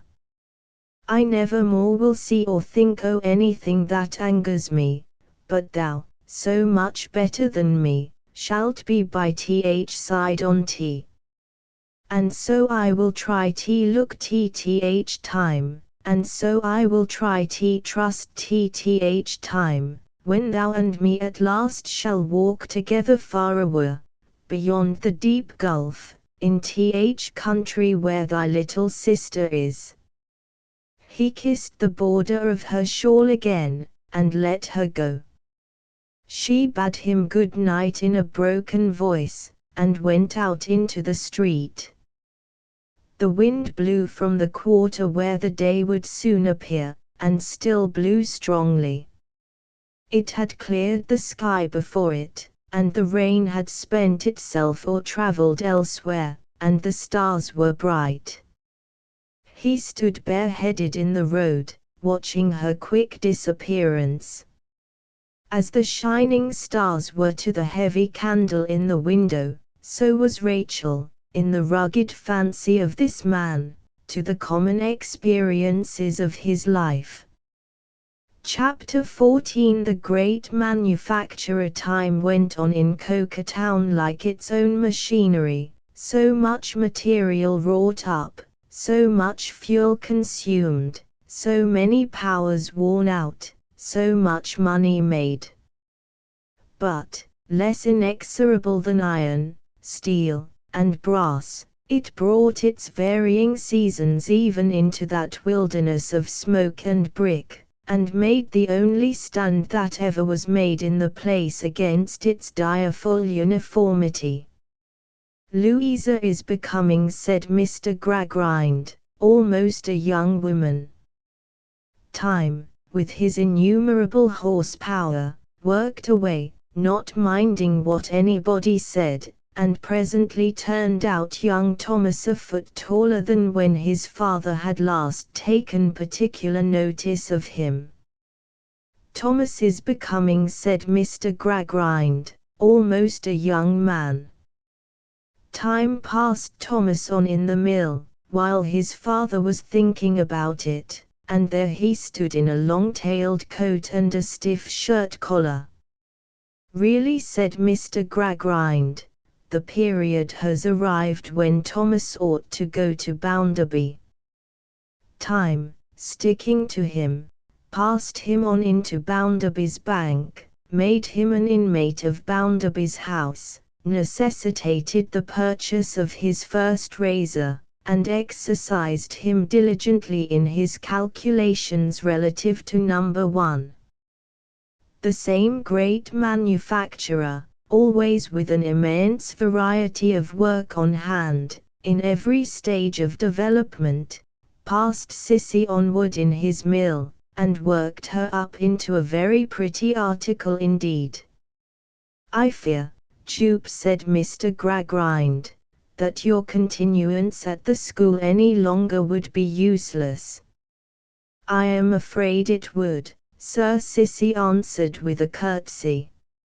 "I cannot disguise from you, Jupe," said Mr. Gradgrind, knitting his brow, "that the result of your probation there has disappointed me, has greatly disappointed me.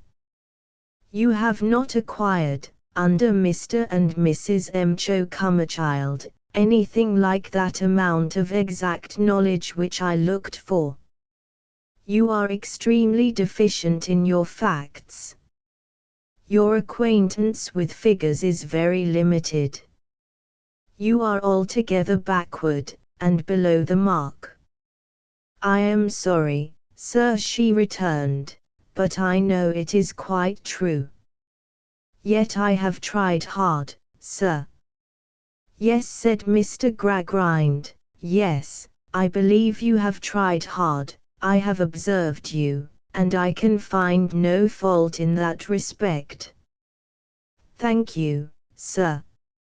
I have thought sometimes," Sissy very timid here, "that perhaps I tried to learn too much, and that if I had asked to be allowed to try a little less, I might have—" "No, Jupe, no," said Mr. Gradgrind, shaking his head in his profoundest and most eminently practical way. "No. The course you pursued according to the system, and there is no more to be said about it.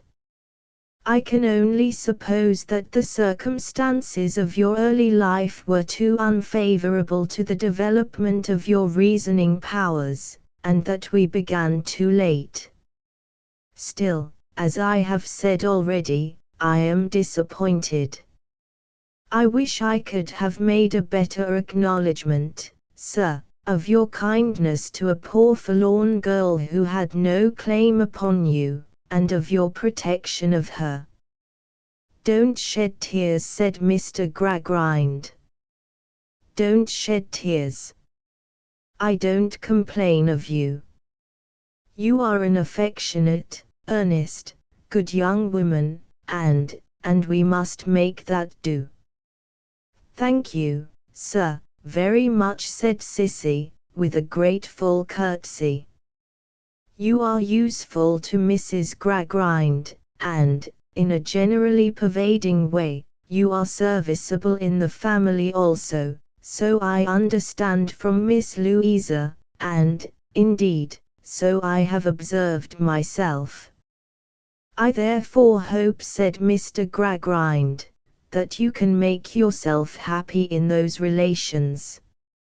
"I should have nothing to wish, sir, if I understand you," said Mr. Gradgrind. "You still refer to your father. I have heard from Miss Louisa that you still preserve that bottle. Well, if your training in the science of arriving at exact results had been more successful, you would have been wiser on these points. I will say no more." He really liked Sissy too well to have a contempt for her, otherwise he held her calculating powers in such very slight estimation that he must have fallen upon that conclusion. Somehow or other, he had become possessed by an idea that there was something in this girl which could hardly be set forth in a tabular form. Her capacity of definition might be easily stated at a very low figure, her mathematical knowledge at nothing, yet he was not sure that if he had been required, for example, to tick her off into columns in a parliamentary return, he would have quite known how to divide her. In some stages of his manufacture of the human fabric, the processes of time are very rapid. Young Thomas and Sissy being both at such a stage of their working up, these changes were effected in a year or two, while Mr. Gradgrind himself seemed stationary in his course, and underwent no alteration. Except one, which was apart from his necessary progress through the mill. Time hustled him into a little noisy and rather dirty machinery, in a bycomer, and made him Member of Parliament for Cokertown, one of the respected members for ounce weights and measures, one of the representatives of the multiplication table, one of the deaf honourable gentlemen, dumb honourable gentlemen, blind honourable gentlemen, lame honourable gentlemen, dead honourable gentlemen, to every other consideration. Else wherefore live we in a Christian land, 1800 and odd years after our Master? All this while, Louisa had been passing on, so quiet and reserved, and so much given to watching the bright ashes at twilight as they fell into the grate, and became extinct, that from the period when her father had said she was almost a young woman, which seemed but yesterday, she had scarcely attracted his notice again, when he found her quite a young woman. Quite a young woman, said Mr. Gradgrind, musing. Dear me! Soon after this discovery, he became more thoughtful than usual for several days, and seemed much engrossed by one subject. On a certain night, when he was going out, and Louisa came to bid him good-bye before his departure, as he was not to be home until late and she would not see him again until the morning, he held her in his arms, looking at her in his kindest manner, and said, "My dear Louisa, you are a woman." She answered with the old, quick, searching look of the night when she was found at the circus, then cast down her eyes. "Yes, father." "My dear," said Mr. Gradgrind, "I must speak with you alone and seriously. Come to me in my room after breakfast tomorrow, will you?" "Yes, father." "Your hands are rather cold, Louisa. Are you not well?" "Quite well, father." "And cheerful?" She looked at him again, and smiled in her peculiar manner.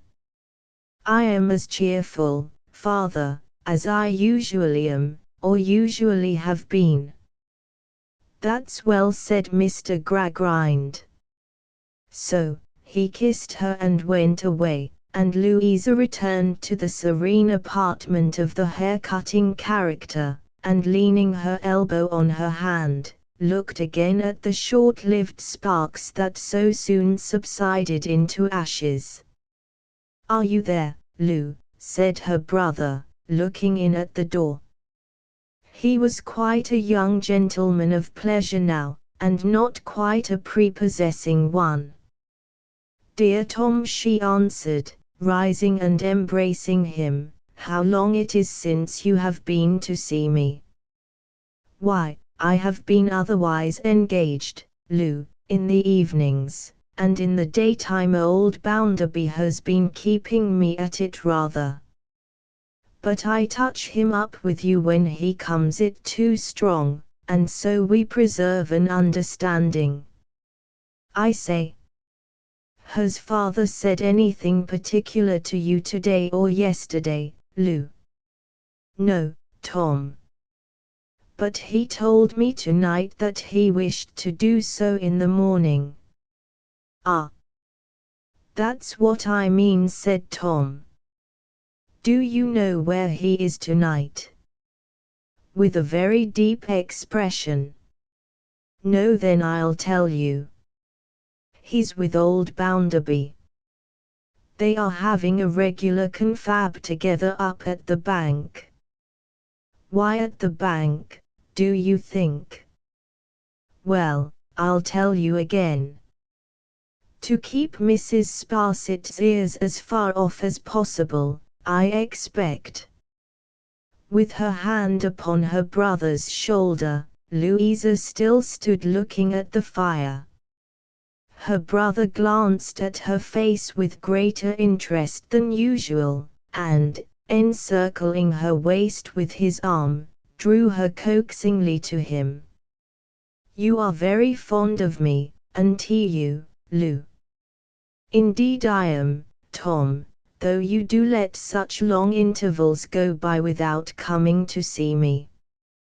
"Well, sister of mine," said Tom, "when you say that, you are near my thoughts. We might be so much oftener together, mightn't we?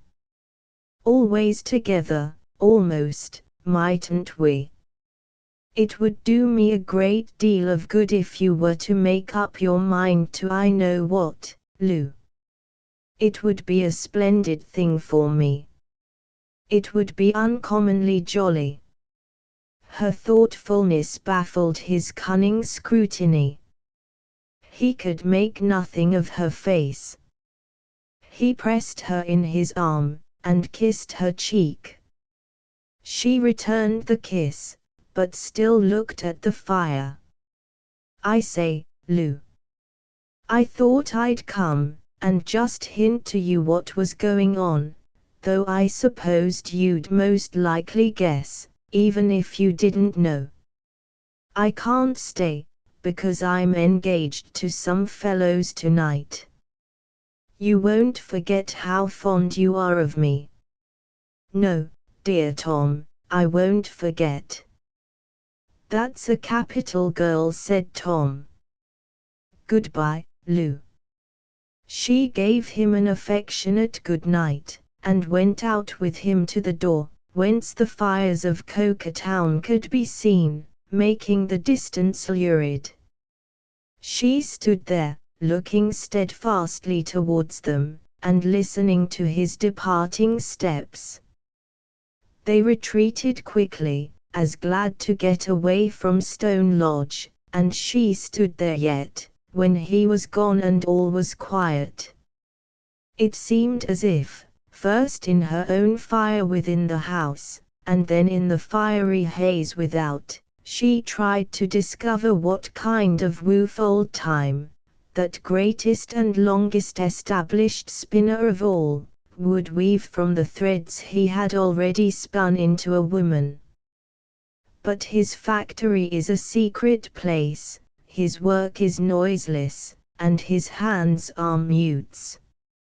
Chapter 15. Father and daughter. Although Mr. Gradgrind did not take after Bluebeard, his room was quite a blue chamber in its abundance of blue books. Whatever they could prove, which is usually anything you like, they proved there, in an army constantly strengthening by the arrival of new recruits. In that charmed apartment, the most complicated social questions were cast up, got into exact totals, and finally settled, if those concerned could only have been brought to know it. As if an astronomical observatory should be made without any windows, and the astronomer within should arrange the starry universe solely by pen, ink, and paper, so Mr. Gradgrind, in his observatory, and there are many like it, had no need to cast an eye upon the teeming myriads of human beings around him, but could settle all their destinies on a slate, and wipe out all their tears with one dirty little bit of sponge. To this observatory, then, a stern room, with a deadly statistical clock in it, which measured every second with a beat like a rap upon a coffin lid, Louisa repaired on the appointed morning. A window looked towards Coketown, and when she sat down near her father's table, she saw the high chimneys and the long tracts of smoke looming in the heavy distance gloomily. "My dear Louisa," said her father, I prepared you last night to give me your serious attention in the conversation we are now going to have together. You have been so well trained, and you do, I am happy to say, so much justice to the education you have received, that I have perfect confidence in your good sense. You are not impulsive, you are not romantic, you are accustomed to view everything from the strong dispassionate ground of reason and calculation. From that ground alone, I know you will view and consider what I am going to communicate. He waited, as if he would have been glad that she said something. But she said never a word. Louisa, my dear, you are the subject of a proposal of marriage that has been made to me. Again he waited, and again she answered not one word. This so far surprised him, as to induce him gently to repeat, a proposal of marriage, my dear. To which she returned, without any visible emotion whatever, I hear you, father. I am attending, I assure you. Well, said Mr. Gradgrind, breaking into a smile, after being for the moment at a loss, you are even more dispassionate than I expected, Louisa. Or, perhaps, you are not unprepared for the announcement I have it in charge to make. I cannot say that, father, until I hear it. Prepared or unprepared, I wish to hear it all from you. I wish to hear you state it to me, father. Strange to relate, Mr. Gradgrind was not so collected at this moment as his daughter was. He took a paper knife in his hand, turned it over, laid it down, took it up again, and even then had to look along the blade of it, considering how to go on.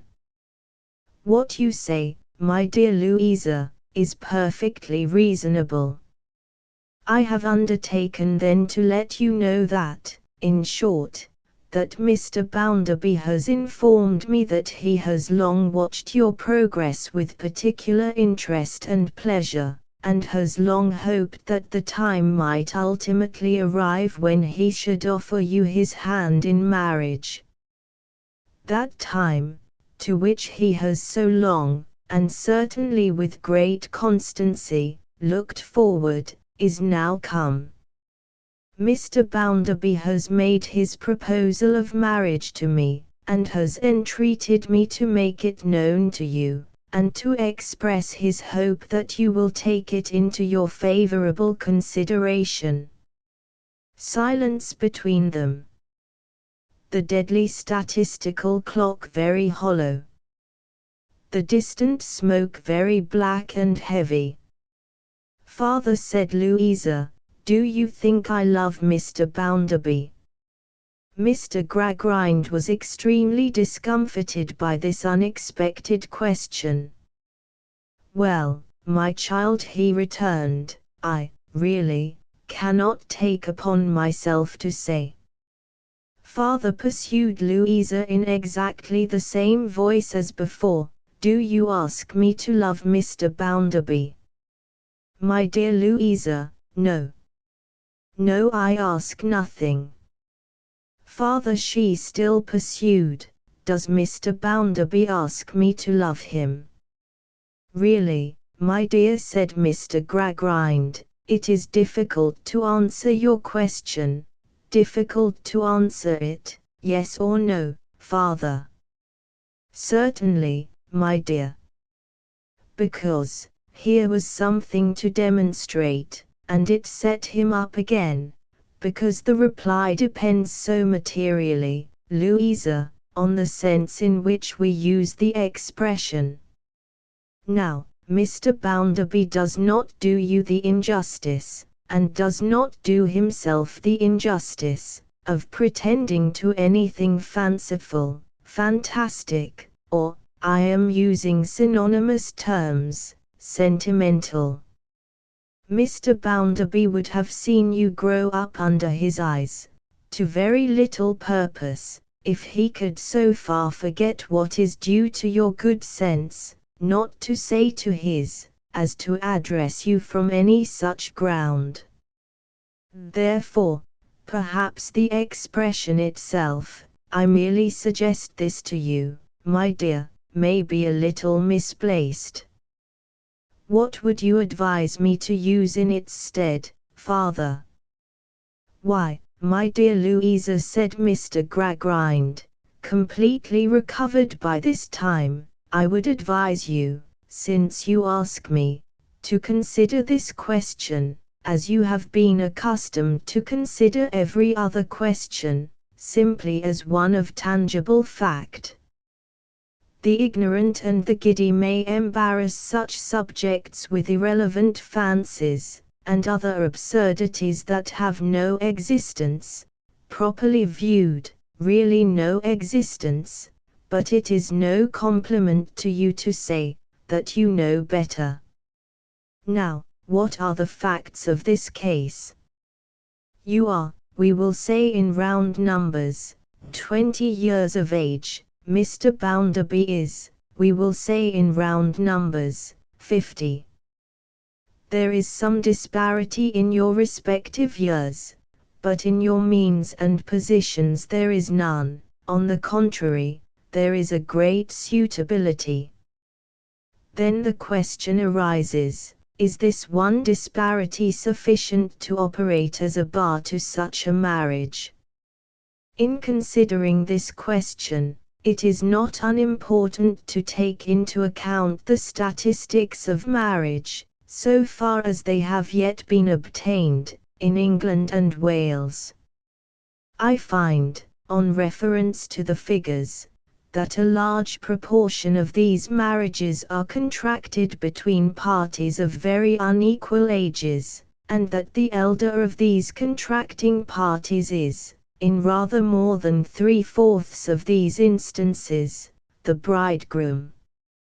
It is remarkable as showing the wide prevalence of this law, that among the natives of the British possessions in India, also in a considerable part of China, and among the Kalmucks of Tartary, the best means of computation yet furnished us by travellers, yield similar results. The disparity I have mentioned, therefore, almost ceases to be disparity, and, virtually, all but disappears. What do you recommend, father? Asked Louisa, her reserved composure not in the least affected by these gratifying results, that I should substitute for the term I used just now. For the misplaced expression. Louisa, returned her father, it appears to me that nothing can be plainer. Confining yourself rigidly to fact, the question of fact you state to yourself is, does Mr. Bounderby ask me to marry him? Yes, he does. The sole remaining question then is, shall I marry him? I think nothing can be plainer than that. Shall I marry him? Repeated Louisa, with great deliberation. Precisely. And it is satisfactory to me, as your father, my dear Louisa, to know that you do not come to the consideration of that question with the previous habits of mind, and habits of life, that belong to many young women. No, father, she returned, I do not. I now leave you to judge for yourself, said Mr. Gradgrind. I have stated the case, as such cases are usually stated among practical minds. I have stated it, as the case of your mother and myself was stated in its time. The rest, my dear Louisa, is for you to decide. From the beginning, she had sat looking at him fixedly. As he now leaned back in his chair, and bent his deep-set eyes upon her in his turn, perhaps he might have seen one wavering moment in her, when she was impelled to throw herself upon his breast, and give him the pent-up confidences of her heart. But, to see it, he must have overleaped at a bound the artificial barriers he had for many years been erecting between himself and all those subtle essences of humanity which will elude the utmost cunning of algebra until the last trumpet ever to be sounded shall blow even algebra to wreck. The barriers were too many and too high for such a leap. With his unbending, utilitarian, matter-of-fact face, he hardened her again, and the moment shot away into the plumbless depths of the past, to mingle with all the lost opportunities that are drowned there. Removing her eyes from him, she sat so long looking silently towards the town, that he said, at length, "Are you consulting the chimneys of the Coca-Town works, Louisa? There seems to be nothing there but languid and monotonous smoke. Yet when the night comes, fire bursts out, father," she answered, turning quickly. "Of course I know that, Louisa." I do not see the application of the remark. To do him justice, he did not, at all. She passed it away with a slight motion of her hand, and concentrating her attention upon him again, said, "Father, I have often thought that life is very short." This was so distinctly one of his subjects that he interposed. "It is short, no doubt, my dear. Still, the average duration of human life is proved to have increased of late years. The calculations of various life assurance and annuity offices, among other figures which cannot go wrong, have established the fact. I speak of my own life, father." "Oh, indeed." Still said Mr. Gradgrind, "I need not point out to you, Louisa, that it is governed by the laws which govern lives in the aggregate. While it lasts, I would wish to do the little I can, and the little I am fit for. What does it matter?" Mr. Gradgrind seemed rather at a loss to understand the last 4 words, replying, "How matter? What matter, my dear?" "Mr. Bounderby," she went on in a steady, straight way, without regarding this, "asks me to marry him. The question I have to ask myself is, shall I marry him? That is so, father, is it not? You have told me so, father. Have you not?" "Certainly, my dear." "Let it be so. Since Mr. Bounderby likes to take me thus, I am satisfied to accept his proposal. Tell him, father, as soon as you please, that this was my answer. Repeat it, word for word, if you can, because I should wish him to know what I said." "It is quite right, my dear," retorted her father approvingly, "to be exact. I will observe your very proper request. Have you any wish in reference to the period of your marriage, my child?" "None, father." "What does it matter?" Mr. Gradgrind had drawn his chair a little nearer to her, and taken her hand. But, her repetition of these words seemed to strike with some little discord on his ear. He paused to look at her, and, still holding her hand, said, "Louisa, I have not considered it essential to ask you one question, because the possibility implied in it appeared to me to be too remote. But perhaps I ought to do so. You have never entertained in secret any other proposal. Father, she returned, almost scornfully, what other proposal can have been made to me? Whom have I seen? Where have I been? What are my heart's experiences? My dear Louisa, returned Mr. Gradgrind, reassured and satisfied. You correct me justly. I merely wished to discharge my duty. What do I know, Father, said Louisa in her quiet manner, of tastes and fancies, of aspirations and affections, of all that part of my nature in which such light things might have been nourished? What escape have I had from problems that could be demonstrated, and realities that could be grasped? As she said it, she unconsciously closed her hand, as if upon a solid object, and slowly opened it as though she were releasing dust or ash. My dear, assented her eminently practical parent, quite true, quite true. Why, Father, she pursued, what a strange question to ask me.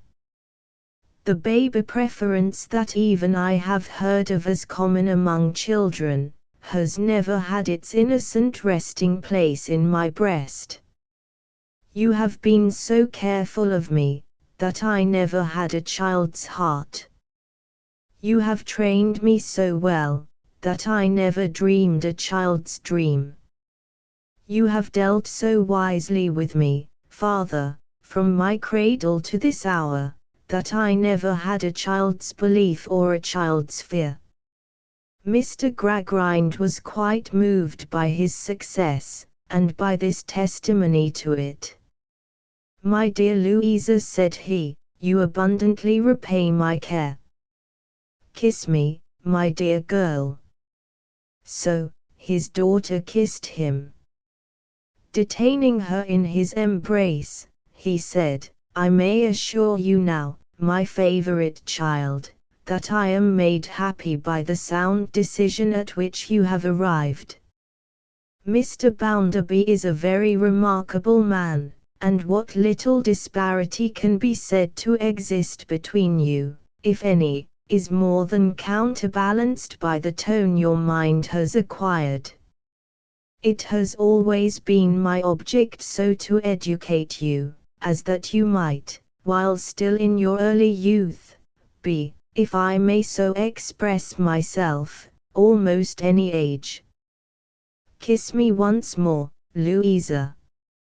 Now, let us go and find your mother. Accordingly, they went down to the drawing-room, where the esteemed lady, with no nonsense about her, was recumbent as usual, while Sissy worked beside her. She gave some feeble signs of returning animation when they entered, and presently the faint transparency was presented in a sitting attitude. Mrs. Gradgrind, said her husband, who had waited for the achievement of this feat with some impatience, allow me to present to you Mrs. Bounderby. Oh, said Mrs. Gradgrind, so you have settled it.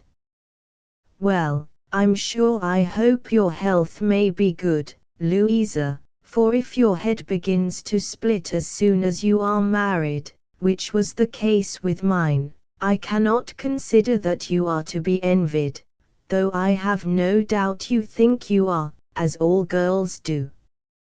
However, I give you joy, my dear, and I hope you may now turn all your logical studies to good account. I am sure I do.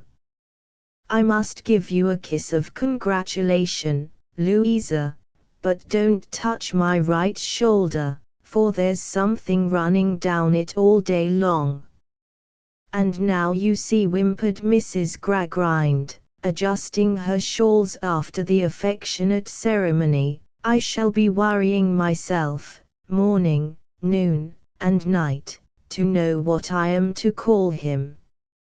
Mrs. Gradgrind, said her husband, solemnly, what do you mean? Whatever I am to call him, Mr. Gradgrind, when he is married to Louisa. I must call him something.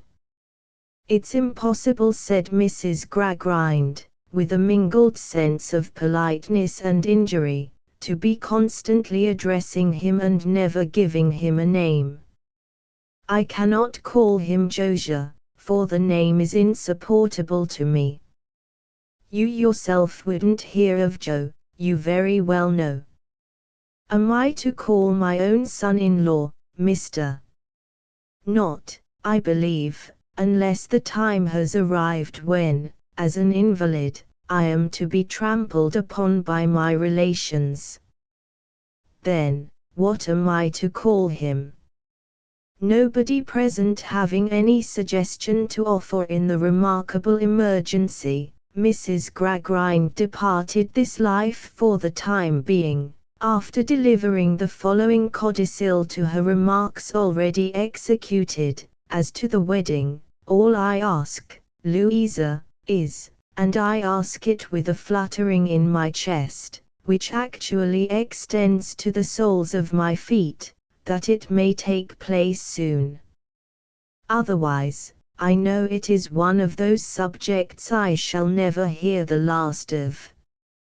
When Mr. Gradgrind had presented Mrs. Bounderby, Sissy had suddenly turned her head, and looked, in wonder, in pity, in sorrow, in doubt, in a multitude of emotions, towards Louisa.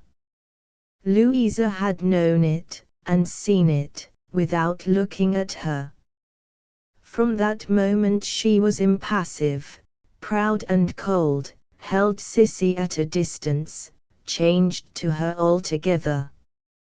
Chapter 16. Husband and wife. Mr. Bounderby's first disquietude on hearing of his happiness, was occasioned by the necessity of imparting it to Mrs. Sparsit. He could not make up his mind how to do that, or what the consequences of the step might be. Whether she would instantly depart, bag and baggage, to Lady Scadger's, or would positively refuse to budge from the premises, whether she would be plaintive or abusive, tearful or tearing, whether she would break her heart, or break the looking-glass, Mr. Bounderby could not all foresee. However, as it must be done, he had no choice but to do it, so, after attempting several letters, and failing in them all, he resolved to do it by word of mouth. On his way home, on the evening he set aside for this momentous purpose, he took the precaution of stepping into a chemist's shop and buying a bottle of the very strongest smelling salts. By George, said Mr. Bounderby, if she takes it in the fainting way, I'll have the skin off her nose, at all events. But, in spite of being thus forearmed, he entered his own house with anything but a courageous air, and appeared before the object of his misgivings, like a dog who was conscious of coming direct from the pantry. Good evening, Mr. Bounderby. Good evening, good evening. He drew up his chair, and Mrs. Sparsit drew back hers, as who should say, your fireside, sir. I freely admit it. It is for you to occupy it all, if you think proper. Don't go to the North Pole, said Mr. Bounderby. Thank you, sir, said Mrs. Sparsit, and returned, though short of her former position. Mr. Bounderby sat looking at her, as, with the points of a stiff, sharp pair of scissors, she picked out holes for some inscrutable ornamental purpose, in a piece of cambric. An operation which, taken in connection with the bushy eyebrows and the Roman nose, suggested with some liveliness the idea of a hawk engaged upon the eyes of a tough little bird. She was so steadfastly occupied, that many minutes elapsed before she looked up from her work. When she did so, Mr. Bounderby bespoke her attention with a hitch of his head. "Mrs. Sparsit," said Mr. Bounderby, putting his hands in his pockets, and assuring himself with his right hand that the cork of the little bottle was ready for use, "I have no occasion to say to you, that you are not only a lady born and bred, but a devilish sensible woman." "Sir," returned the lady, "this is indeed not the first time that you have honoured me with similar expressions of your good opinion." "Mrs. Sparsit," said Mr. Bounderby, "I am going to astonish you." "Yes, sir," returned Mrs. Sparsit, interrogatively, and in the most tranquil manner possible. She generally wore mittens, and she now laid down her work, and smoothed those mittens.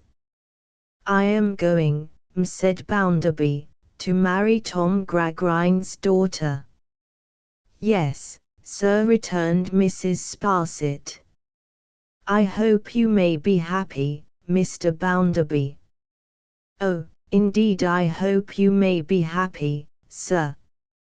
And she said it with such great condescension as well as with such great compassion for him, that Bounderby, far more disconcerted than if she had thrown her work-box at the mirror, or swooned on the hearth-rug, corked up the smelling salts tight in his pocket, and thought, "Now confound this woman, who could have even guessed that she would take it in this way?" "I wish with all my heart, sir," said Mrs. Sparsit, in a highly superior manner. Somehow she seemed, in a moment, to have established a right to pity him ever afterwards, "that you may be in all respects very happy." "Well," returned Bounderby, with some resentment in his tone, which was clearly lowered, though in spite of himself, "I am obliged to you." "I hope I shall be." "Do you, sir?" said Mrs. Sparsit, with great affability.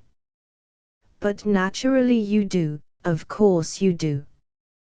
A very awkward pause on Mr. Bounderby's part succeeded. Mrs. Sparsit sedately resumed her work and occasionally gave a small cough, which sounded like the cough of conscious strength and forbearance.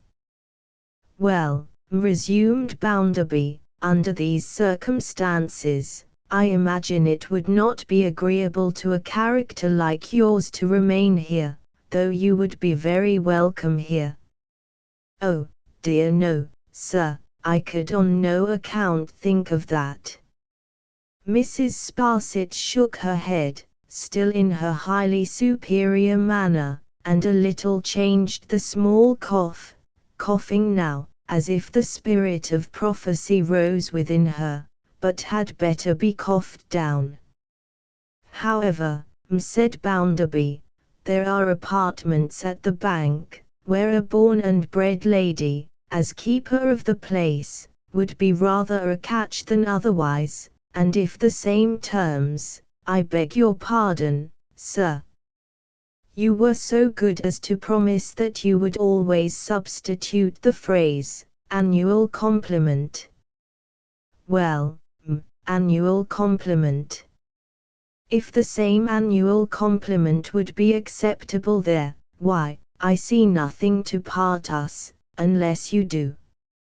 "Sir," returned Mrs. Sparsit, "the proposal is like yourself, and if the position I shall assume at the bank is one that I could occupy without descending lower in the social scale, why, Of course it is, said Bounderby. If it was not, you don't suppose that I should offer it to a lady who has moved in the society you have moved in. Not that I care for such society, you know. But you do. Mr. Bounderby, you are very considerate. You'll have your own private apartments, and you'll have your coals and your candles, and all the rest of it, and you'll have your maid to attend upon you, and you'll have your light porter to protect you, and you'll be what I take the liberty of considering precious comfortable, said Bounderby. Sir, rejoined Mrs. Sparsit, say no more.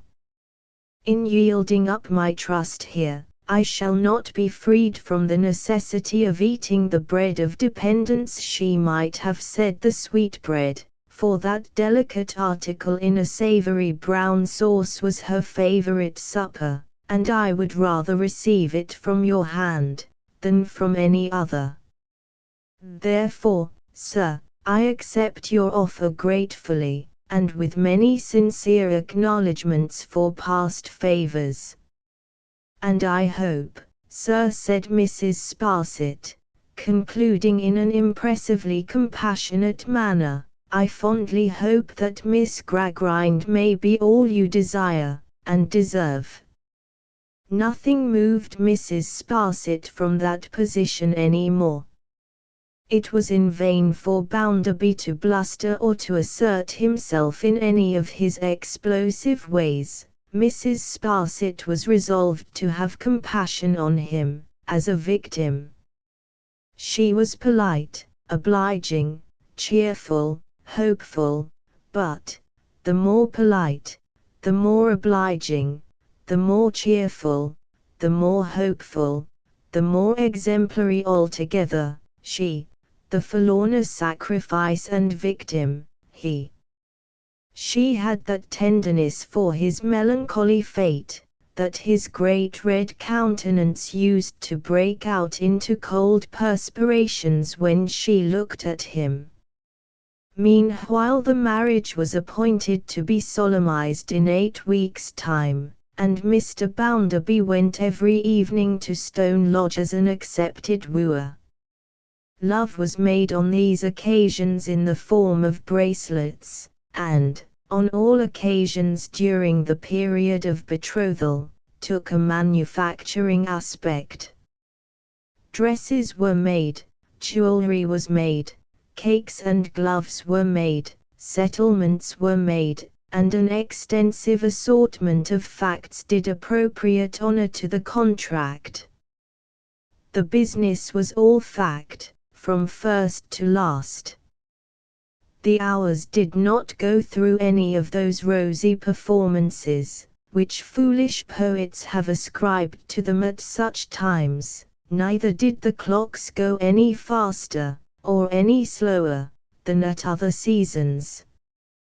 The deadly statistical recorder in the Gradgrind Observatory knocked every second on the head as it was born, and buried it with his accustomed regularity. So the day came, as all other days come to people who will only stick to reason, and when it came, there were married in the church of the florid wooden legs, that popular order of architecture, Josiah Bounderby Esquire of Cokertown, to Louisa eldest daughter of Thomas Gradgrind Esquire of Stone Lodge, MP for that borough. And when they were united in holy matrimony, they went home to breakfast at Stone Lodge aforesaid. There was an improving party assembled on the auspicious occasion, who knew what everything they had to eat and drink was made of, and how it was imported or exported, and in what quantities, and in what bottoms, whether native or foreign, and all about it. The bridesmaids, down to little Jane Gradgrind, were, in an intellectual point of view, fit helpmates for the calculating boy, and there was no nonsense about any of the company. After breakfast, the bridegroom addressed them in the following terms: "Ladies and gentlemen, I am Josiah Bounderby of Coketown. Since you have done my wife and myself the honor of drinking our healths and happiness, I suppose I must acknowledge the same, though, as you all know me, and know what I am, and what my extraction was, you won't expect a speech from a man who, when he sees a post, says that's a post, and when he sees a pump, says that's a pump, and is not to be got to call a post a pump, or a pump a post, or either of them a toothpick. If you want a speech this morning, my friend and father-in-law, Tom Gradgrind, is a member of Parliament, and you know where to get it. I am not your man. However, if I feel a little independent when I look around this table today, and reflect how little I thought of marrying Tom Gradgrind's daughter when I was a ragged street boy, who never washed his face unless it was at a pump, and that not oftener than once a fortnight, I hope I may be excused. So, I hope you like my feeling independent. If you don't, I can't help it. I do feel independent. Now I have mentioned, and you have mentioned, that I am this day married to Tom Gradgrind's daughter. I am very glad to be so. It has long been my wish to be so. I have watched her bringing up, and I believe she is worthy of me. At the same time, not to deceive you, I believe I am worthy of her. So, I thank you, on both our parts, for the goodwill you have shown towards us, and the best wish I can give the unmarried part of the present company, is this: I hope every bachelor may find as good a wife as I have found.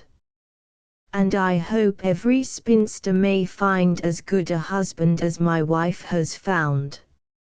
Shortly after which oration, as they were going on a nuptial trip to Lyons, in order that Mr. Bounderby might take the opportunity of seeing how the hands got on in those parts, and whether they, too, required to be fed with gold spoons, the happy pair departed for the railroad. The bride, in passing downstairs, dressed for her journey, found Tom waiting for her, flushed, either with his feelings, or the vinous part of the breakfast.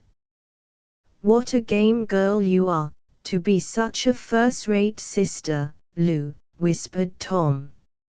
She clung to him as she should have clung to some far better nature that day, and was a little shaken in her reserved composure for the first time. "Old Bounderby's quite ready," said Tom. "Time's up. Goodbye. I shall be on the lookout for you, when you come back. I say, my dear Lou. Auntie it uncommonly jolly now." End of the first book. Book the second. Reaping. Chapter I. Effects in the bank. A sunny midsummer day. There was such a thing sometimes, even in Coketown.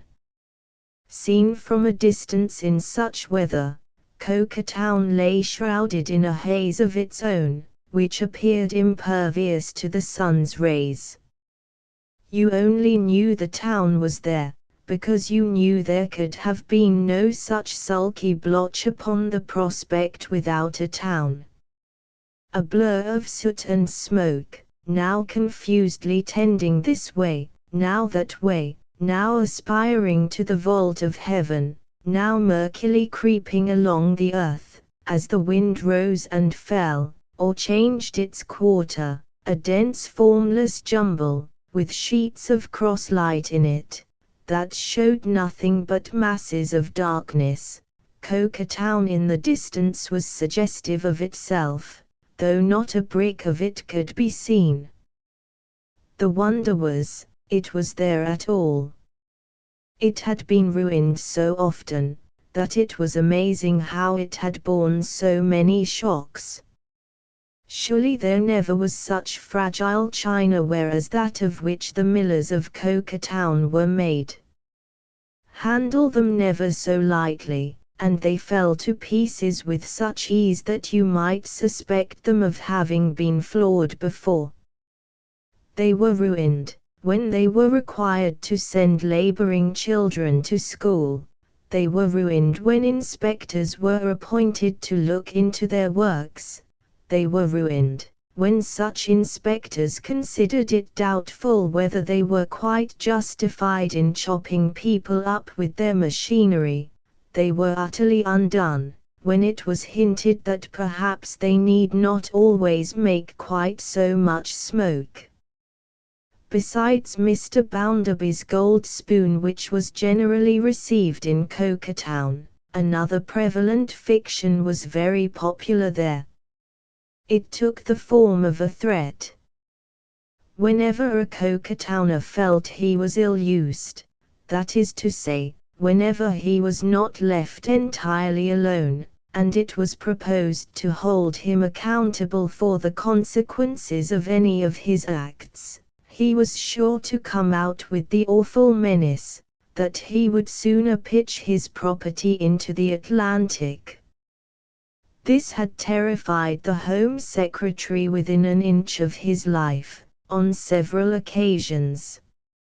However, the Coketowners were so patriotic after all, that they never had pitched their property into the Atlantic yet, but, on the contrary, had been kind enough to take mighty good care of it. So there it was, in the haze yonder, and it increased and multiplied. The streets were hot and dusty on the summer day, and the sun was so bright that it even shone through the heavy vapor drooping over Coketown, and could not be looked at steadily. Stokers emerged from low underground doorways into factory yards, and sat on steps, and posts, and palings, wiping their swarthy visages, and contemplating coals. The whole town seemed to be frying in oil. There was a stifling smell of hot oil everywhere. The steam engines shone with it. The dresses of the hands were soiled with it, the mills throughout their many stories oozed and trickled it. The atmosphere of those fairy palaces was like the breath of the simoom, and their inhabitants, wasting with heat, toiled languidly in the desert.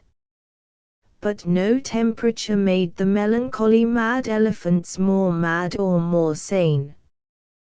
Their wearisome heads went up and down at the same rate, in hot weather and cold, wet weather and dry, fair weather and foul.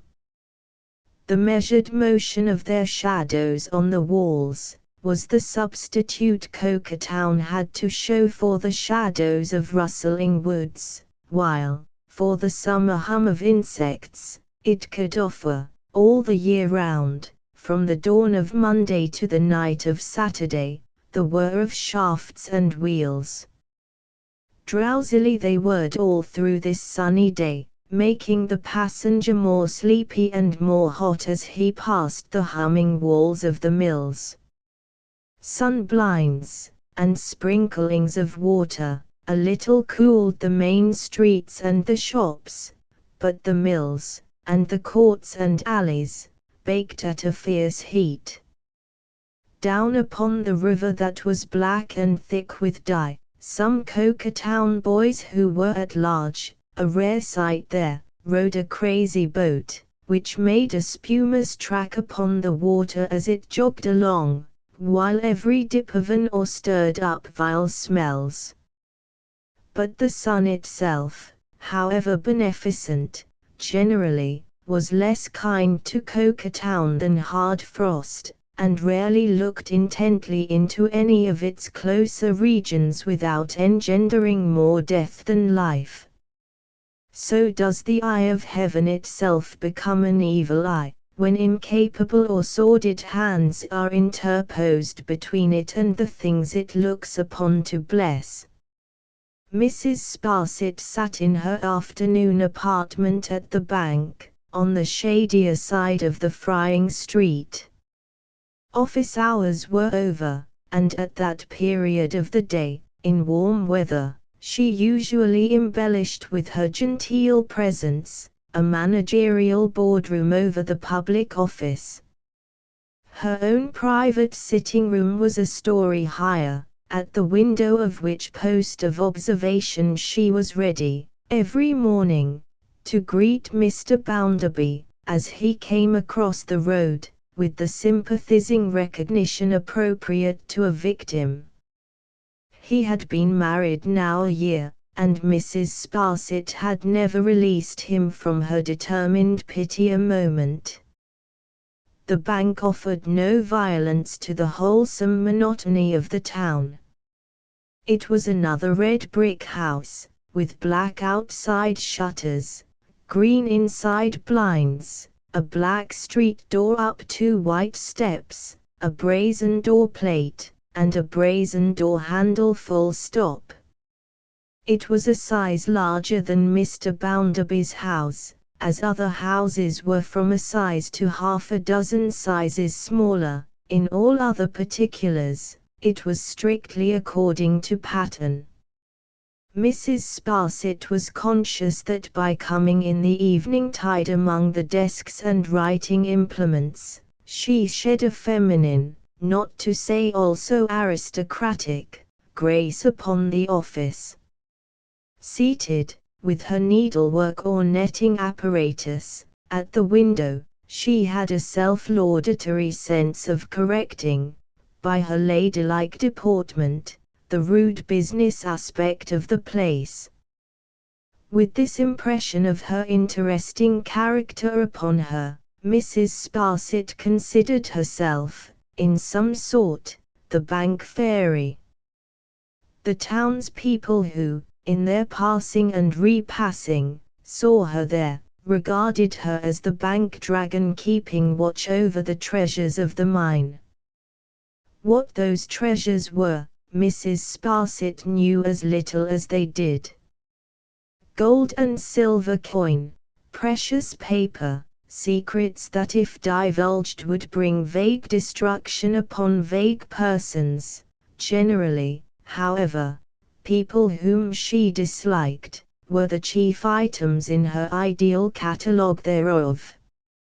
For the rest, she knew that after office hours, she reigned supreme over all the office furniture, and over a locked-up iron room with 3 locks, against the door of which strong chamber the light porter laid his head every night, on a truckle bed, that disappeared at cock-crow.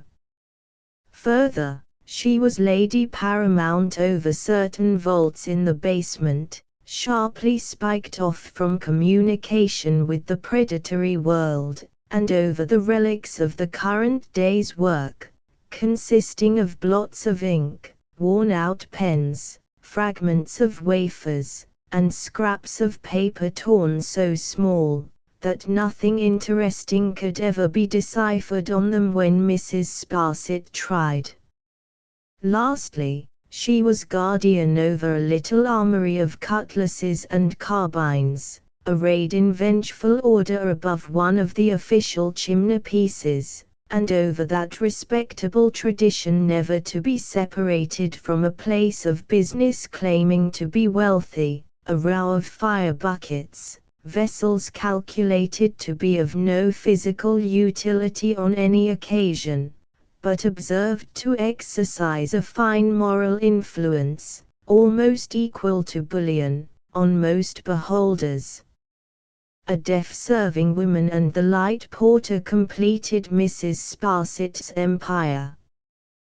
The deaf serving woman was rumoured to be wealthy, and a saying had for years gone about among the lower orders of Coketown, that she would be murdered some night when the bank was shut, for the sake of her money.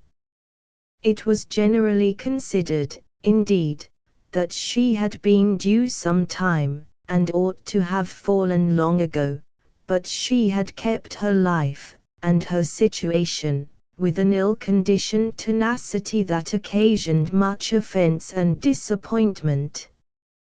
Mrs. Sparsit's tea was just set for her on a pert little table, with its tripod of legs in an attitude, which she insinuated after office hours, into the company of the stern, leathern-topped, long board table that bestrode the middle of the room. The light porter placed the tea tray on it, knuckling his forehead as a form of homage. "Thank you, Bitzer," said Mrs. Sparsit. "Thank you," returned the light porter. He was a very light porter indeed, as light as in the days when he blinkingly defined a horse, for girl number 20. "All is shut up, Bitzer," said Mrs. Sparsit. "All is shut up, And what," said Mrs. Sparsit, pouring out her tea, "is the news of the day?" "Anything." "Well, I can't say that I have heard anything particular. Our people are a bad lot, but that is no news, unfortunately." "What are the restless wretches doing now?" asked Mrs. Sparsit. "Merely going on in the old way, uniting, and leaguing, and engaging to stand by one another." "It is much to be regretted," said Mrs. Sparsit, making her nose more Roman and her eyebrows more Coriolanian in the strength of her severity, "that the United Masters allow of any such class combinations." "Yes," said Bitzer. "Being united themselves, they ought one and all to set their faces against employing any man who is united with any other man," said Mrs. Sparsit. "They have done that," returned Bitzer, "but it rather fell through. "I do not pretend to understand these things," said Mrs. Sparsit, with dignity, "my lot having been signally cast in a widely different sphere, and Mr. Sparsit, as a Powler, being also quite out of the pale of any such dissensions. I only know that these people must be conquered, and that it's high time it was done, once for all."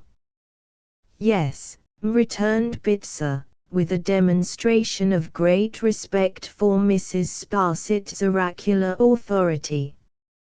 "You couldn't put it clearer, I am sure." As this was his usual hour for having a little confidential chat with Mrs. Sparsit, and as he had already caught her eye and seen that she was going to ask him something, he made a pretense of arranging the rulers, inkstands, and so forth, while that lady went on with her tea, glancing through the open window, down into the street. "Has it been a busy day, Bitzer?" asked Mrs. Sparsit. "Not a very busy day, my lady. About an average day."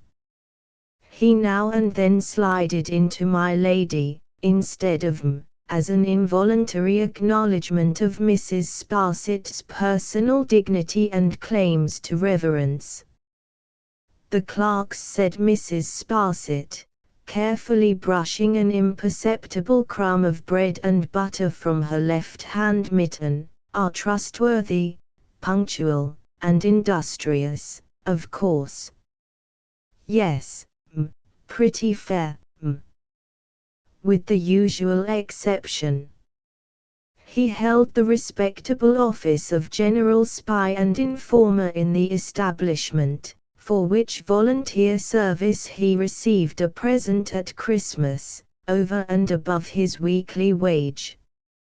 He had grown into an extremely clear-headed, cautious, prudent young man, who was safe to rise in the world. His mind was so exactly regulated, that he had no affections or passions. All his proceedings were the result of the nicest and coldest calculation, and it was not without cause that Mrs. Sparsit habitually observed of him, that he was a young man of the steadiest principle she had ever known. Having satisfied himself, on his father's death, that his mother had a right of settlement in Coketown, this excellent young economist had asserted that right for her with such a steadfast adherence to the principle of the case, that she had been shut up in the workhouse ever since. It must be admitted that he allowed her £half of tea a year, which was weak in him, first, because all gifts have an inevitable tendency to pauperize the recipient, and secondly, because his only reasonable transaction in that commodity would have been to buy it for as little as he could possibly give, and sell it for as much as he could possibly get, it having been clearly ascertained by philosophers that in this is comprised the whole duty of man, not a part of man's duty, but the whole. Pretty fair, with the usual exception, repeated Bitzer. Said Mrs. Sparsit, shaking her head over her teacup, and taking a long gulp. Mr. Thomas, I doubt Mr. Thomas very much, I don't like his ways at all.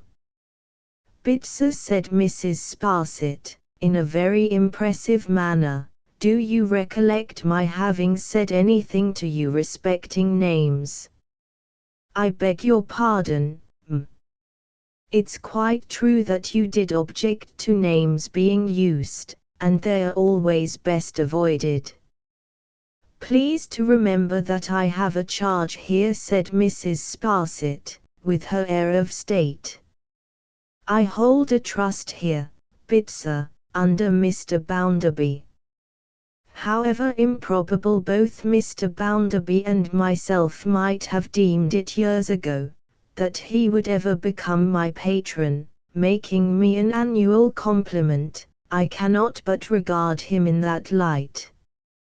From Mr. Bounderby I have received every acknowledgment of my social station, and every recognition of my family descent, that I could possibly expect. More, far more. Therefore, to my patron I will be scrupulously true.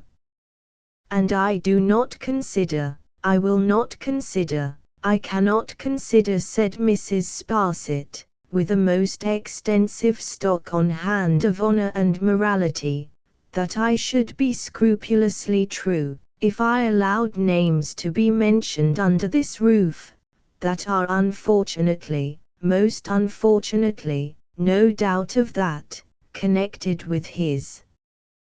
Bitzer knuckled his forehead again, and again begged pardon. No, Bitzer, continued Mrs. Sparsit, say an individual, and I will hear you, say Mr. Thomas, and you must excuse me. With the usual exception, said Bitzer, trying back, of an individual. Mrs. Sparsit repeated the ejaculation, the shake of the head over her teacup, and the long gulp, as taking up the conversation again at the point where it had been interrupted. An individual, said Bitzer, has never been what he ought to have been, since he first came into the place. He is a dissipated, extravagant idler. He is not worth his salt. He wouldn't get it either, if he hadn't a friend and relation at court.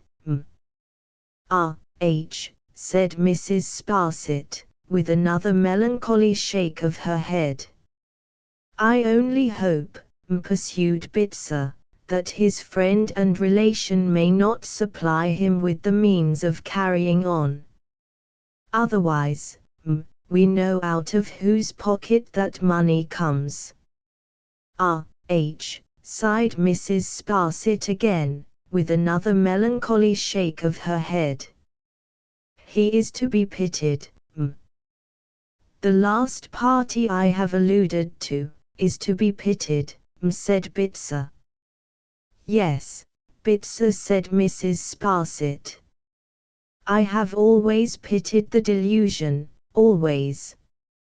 As to an individual, said Bitzer, dropping his voice and drawing nearer, he is as improvident as any of the people in this town. And you know what their improvidence is, No one could wish to know it better than a lady of your eminence does.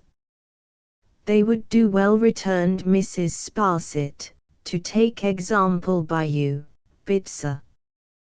Thank you, But, since you do refer to me, now look at me, I have put by a little, already. That gratuity which I receive at Christmas, I never touch it. I don't even go the length of my wages, though they are not high. Why can't they do as I have done? What one person can do, another can do. This, again, was among the fictions of Coketown. Any capitalist there, who had made £60,000 out of sixpence, always professed to wonder why the 60,000 nearest hands didn't each make £60,000 out of sixpence, and more or less reproached them every one for not accomplishing the little feat. What I did you can do. Why don't you go and do it? As to their wanting recreations, said Bitzer, it's stuff and nonsense. I don't want recreations. I never did, and I never shall. I don't like 'em. As to their combining together, there are many of them, I have no doubt, that by watching and informing upon one another could earn a trifle now and then, whether in money or goodwill, and improve their livelihood. Then, why don't they improve it? It's the first consideration of a rational creature, and it's what they pretend to want. Pretend indeed, said Mrs. Sparsit. I am sure we are constantly hearing, till it becomes quite nauseous, concerning their wives and families, said Bitzer. Why, look at me, I don't want a wife and family. Why should they? Because they are improvident, said Mrs. Sparsit. Yes, returned Bitzer, that's where it is. If they were more provident and less perverse, what would they do? They would say, while my hat covers my family, or while my bonnet covers my family, as the case might be, I have only one to feed, and that's the person I most like to feed. To be sure, assented Mrs. Sparsit, eating muffin. Thank you, said Bitzer, knuckling his forehead again, in return for the favour of Mrs. Sparsit's improving conversation. Would you wish a little more hot water, or is there anything else that I could fetch you? Nothing just now, Bitzer. Thank you, I shouldn't wish to disturb you at your meals, particularly tea, knowing your partiality for it, said Bitzer, craning a little to look over into the street from where he stood. But there's a gentleman been looking up here for a minute or so, and he has come across as if he was going to knock. That is his knock, no doubt. He stepped to the window, and looking out, and drawing in his head again, confirmed himself with, "Yes, m. Would you wish the gentleman to be shown in, m?" "I don't know who it can be," said Mrs. Sparsit, wiping her mouth and arranging her mittens.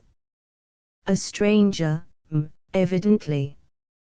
"What a stranger can want at the bank at this time of the evening, unless he comes upon some business for which he is too late, I don't know," said Mrs. Sparsit, "but I hold a charge in this establishment from Mr. Bounderby, and I will never shrink from it.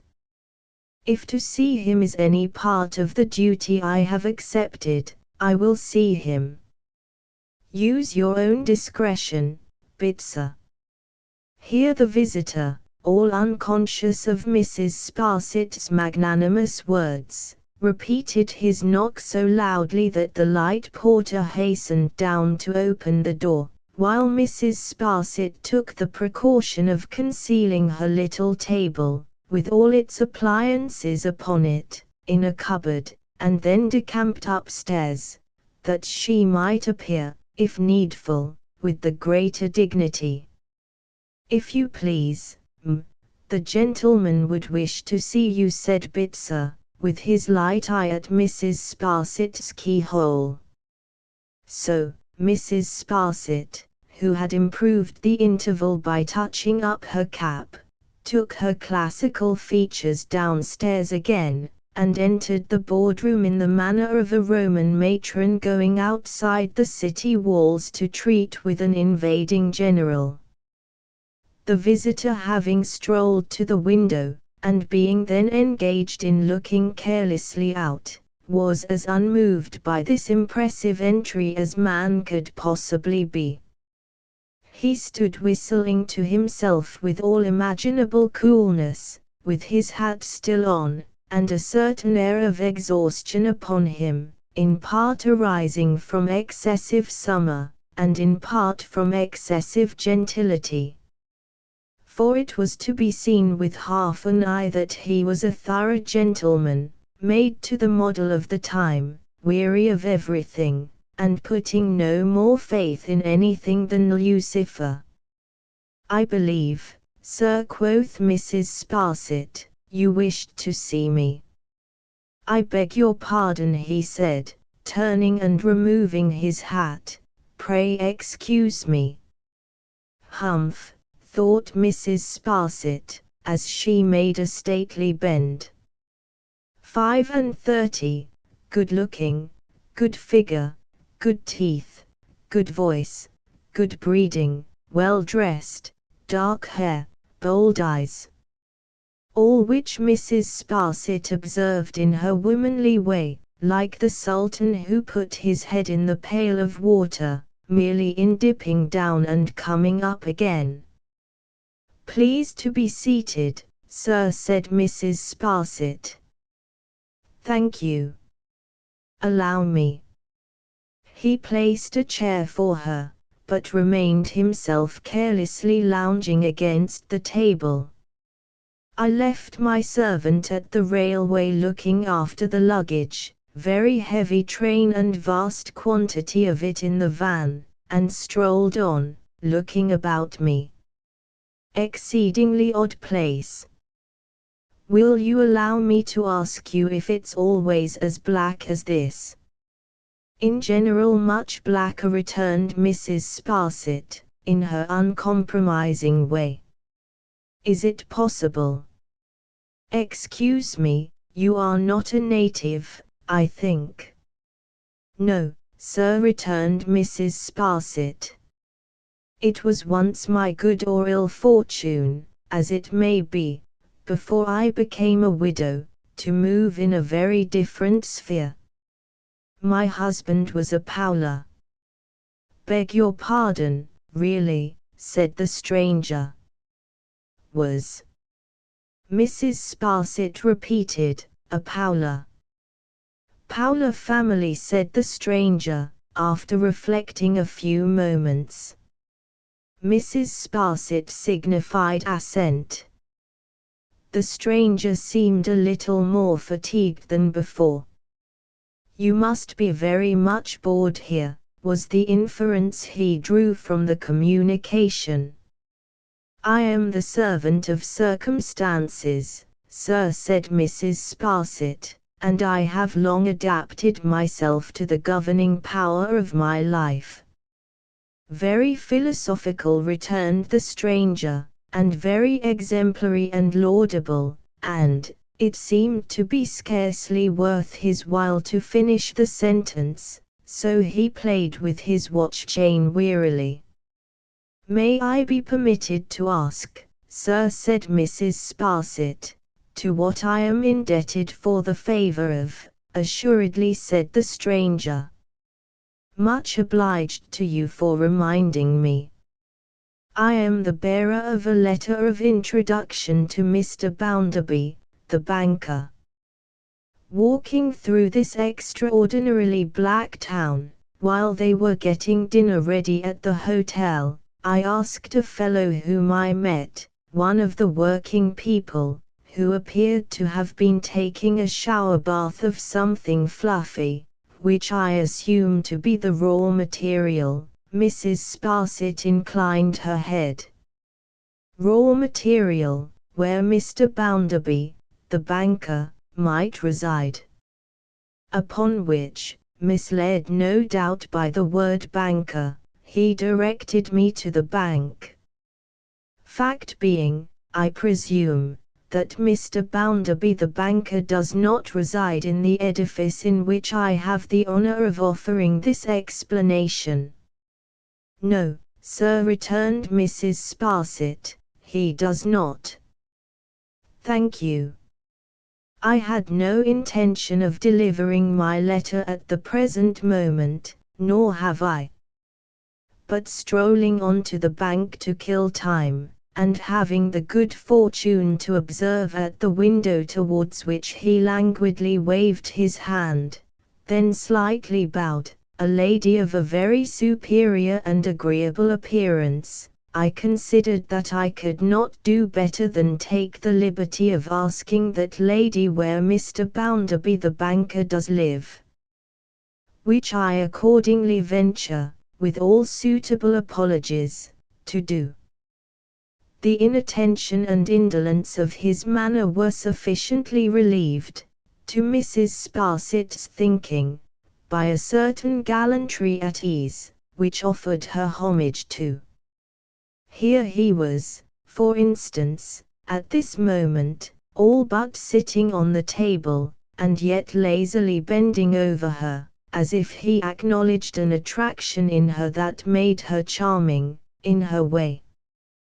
Banks, I know, are always suspicious, and officially must be, said the stranger, whose lightness and smoothness of speech were pleasant likewise, suggesting matter far more sensible and humorous than it ever contained, which was perhaps a shrewd device of the founder of this numerous sect, whosoever may have been that great man. Therefore I may observe that my letter, here it is from the member for this place, Gradgrind, whom I have had the pleasure of knowing in London.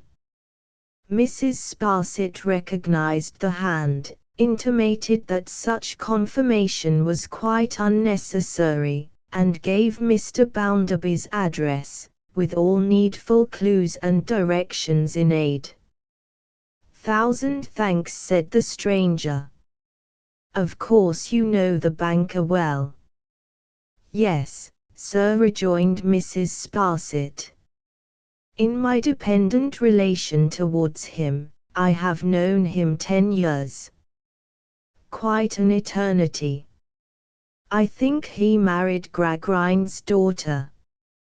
"Yes," said Mrs. Sparsit, suddenly compressing her mouth, "he had that honor.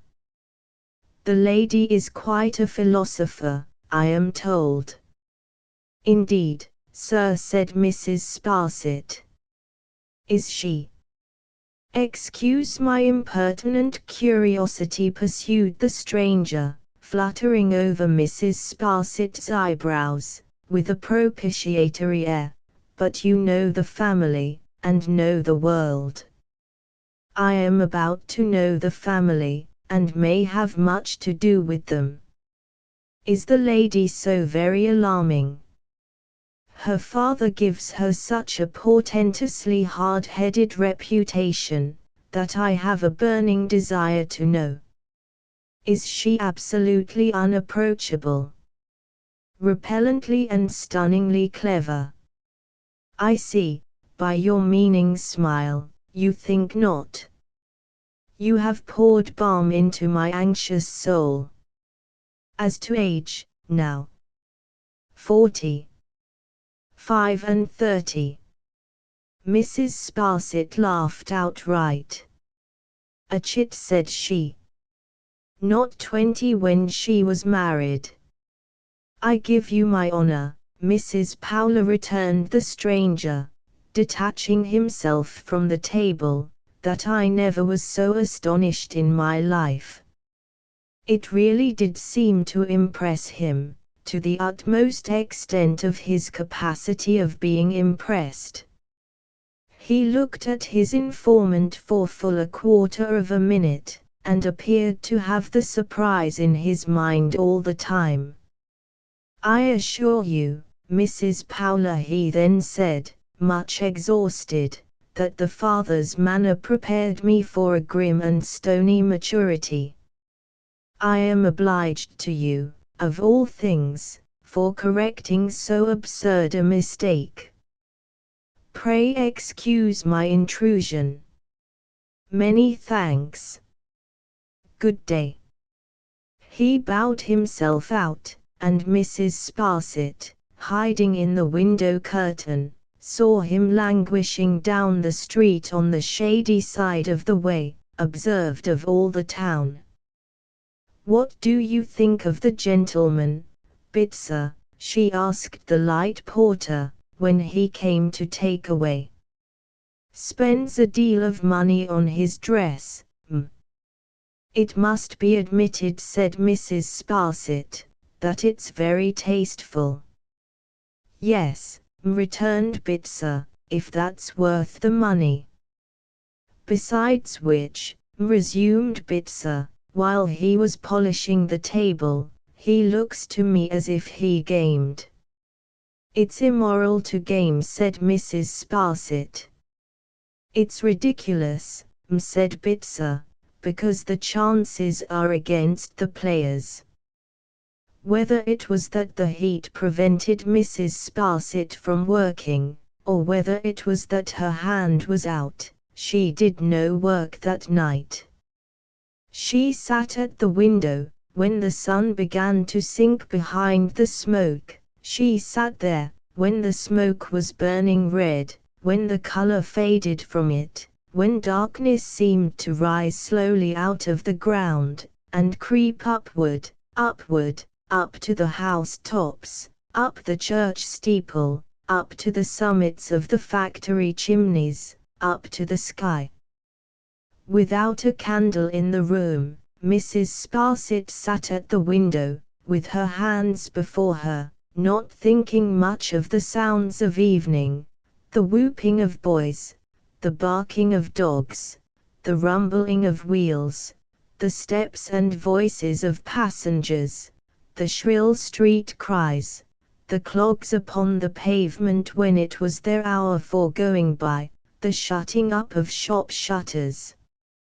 Not until the light porter announced that her nocturnal sweetbread was ready, did Mrs. Sparsit arouse herself from her reverie, and convey her dense black eyebrows, by that time creased with meditation, as if they needed ironing out upstairs. "Oh, you fool," said Mrs. Sparsit, when she was alone at her supper. Whom she meant, she did not say, but she could scarcely have meant the sweetbread. Chapter 2. Mr. James Harthouse. The Gradgrind party wanted assistance in cutting the throats of the Graces. They went about recruiting, and where could they enlist recruits more hopefully than among the fine gentlemen who, having found out everything to be worth nothing, were equally ready for anything. Moreover, the healthy spirits who had mounted to this sublime height were attractive to many of the Gradgrind school. They liked fine gentlemen, they pretended that they did not, but they did. They became exhausted in imitation of them, and they yaw-yawed in their speech like them, and they served out, with an enervated air, the little mouldy rations of political economy, on which they regaled their disciples. There never before was seen on earth such a wonderful hybrid race as was thus produced. Among the fine gentlemen not regularly belonging to the Gradgrind school, there was one of a good family and a better appearance, with a happy turn of humour which had told immensely with the House of Commons on the occasion of his entertaining it with his, and the Board of Directors, view of a railway accident, in which the most careful officers ever known, employed by the most liberal managers ever heard of, assisted by the finest mechanical contrivances ever devised, the whole in action on the best line ever constructed, had killed 5 people and wounded 32, by a casualty without which the excellence of the whole system would have been positively incomplete. Among the slain was a cow, and among the scattered articles unowned, a widow's cap. And the honourable member had so tickled the House, which has a delicate sense of humour, by putting the cap on the cow, that it became impatient of any serious reference to the coroner's inquest, and brought the railway off with cheers and laughter. Now, this gentleman had a younger brother of still better appearance than himself, who had tried life as a cornet of dragoons, and found it a bore, and had afterwards tried it in the train of an English minister abroad, and found it a bore, and had then strolled to Jerusalem, and got bored there, and had then gone yachting about the world, and got bored everywhere. To whom this honourable and jocular member fraternally said one day, "Jim, there's a good opening among the hard fact fellows, and they want men. I wonder you don't go in for statistics." Jim, rather taken by the novelty of the idea, and very hard up for a change, was as ready to go in for statistics as for anything else. So, he went in. He coached himself up with a blue book or two, and his brother put it about among the hard fact fellows, and said, "If you want to bring in, for any place, a handsome dog who can make you a devilish good speech, look after my brother Jim, for he's your man." After a few dashes in the public meeting way, Mr. Gradgrind and a council of political sages approved of Jim, and it was resolved to send him down to Coketown, to become known there and in the neighbourhood. Hence the letter Jem had last night shown to Mrs. Sparsit, which Mr. Bounderby now held in his hand, superscribed, Josiah Bounderby, Esquire, Banker, Coketown. Specially to introduce James Harthouse, Esquire. Thomas Gradgrind. Within an hour of the receipt of this dispatch and Mr. James Harthouse's card, Mr. Bounderby put on his hat and went down to the hotel. There he found Mr. James Harthouse looking out of window, in a state of mind so disconsolate, that he was already half disposed to go in for something else. "My name, sir," said his visitor, "is Josiah Bounderby, of Coketown." Mr. James Harthouse was very happy indeed, though he scarcely looked so, to have a pleasure he had long expected. "Coketown, sir," said Bounderby, obstinately taking a chair, "is not the kind of place you have been accustomed to. Therefore, if you will allow me, or whether you will or not, for I am a plain man, I'll tell you something about it before we go any further." Mr. Harthouse would be charmed. "Don't be too sure of that," said Bounderby. "I don't promise it. First of all, you see our smoke. That's meat and drink to us. It's the healthiest thing in the world in all respects, and particularly for the lungs. If you are one of those who want us to consume it, I differ from you. We are not going to wear the bottoms of our boilers out any faster than we wear 'em out now, for all the humbugging sentiment in Great Britain and Ireland." By way of going into the fullest extent, Mr. Harthouse rejoined, "Mr. Bounderby, I assure you I am entirely and completely of your way of thinking. On conviction." "I am glad to hear it," said Bounderby. "Now, you have heard a lot of talk about the work in our mills, no doubt." "You have. Very good. I'll state the fact of it to you. It's the pleasantest work there is, and it's the lightest work there is, and it's the best paid work there is. More than that, we couldn't improve the mills themselves, unless we laid down Turkey carpets on the floors. Which we're not going to do." Mr. Bounderby, "Perfectly right." "Lastly," said Bounderby, "as to our hands. There's not a hand in this town, sir, man, woman, or child, but has one ultimate object in life. That object is, to be fed on turtle soup and venison with a gold spoon. Now, they are not going, none of 'em, ever to be fed on turtle soup and venison with a gold spoon. And now you know the place." Mr. Harthouse professed himself in the highest degree instructed and refreshed by this condensed epitome of the whole Coketown question. "Why, you see," replied Mr. Bounderby, "it suits my disposition to have a full understanding with a man, particularly with a public man, when I make his acquaintance. I have only one thing more to say to you, Mr. Harthouse, before assuring you of the pleasure with which I shall respond, to the utmost of my poor ability, to my friend Tom Gradgrind's letter of introduction. You are a man of family. Don't you deceive yourself by supposing for a moment that I am a man of family.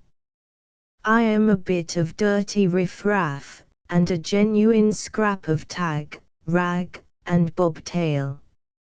If anything could have exalted Jem's interest in Mr. Bounderby, it would have been this very circumstance. Or, so he told him.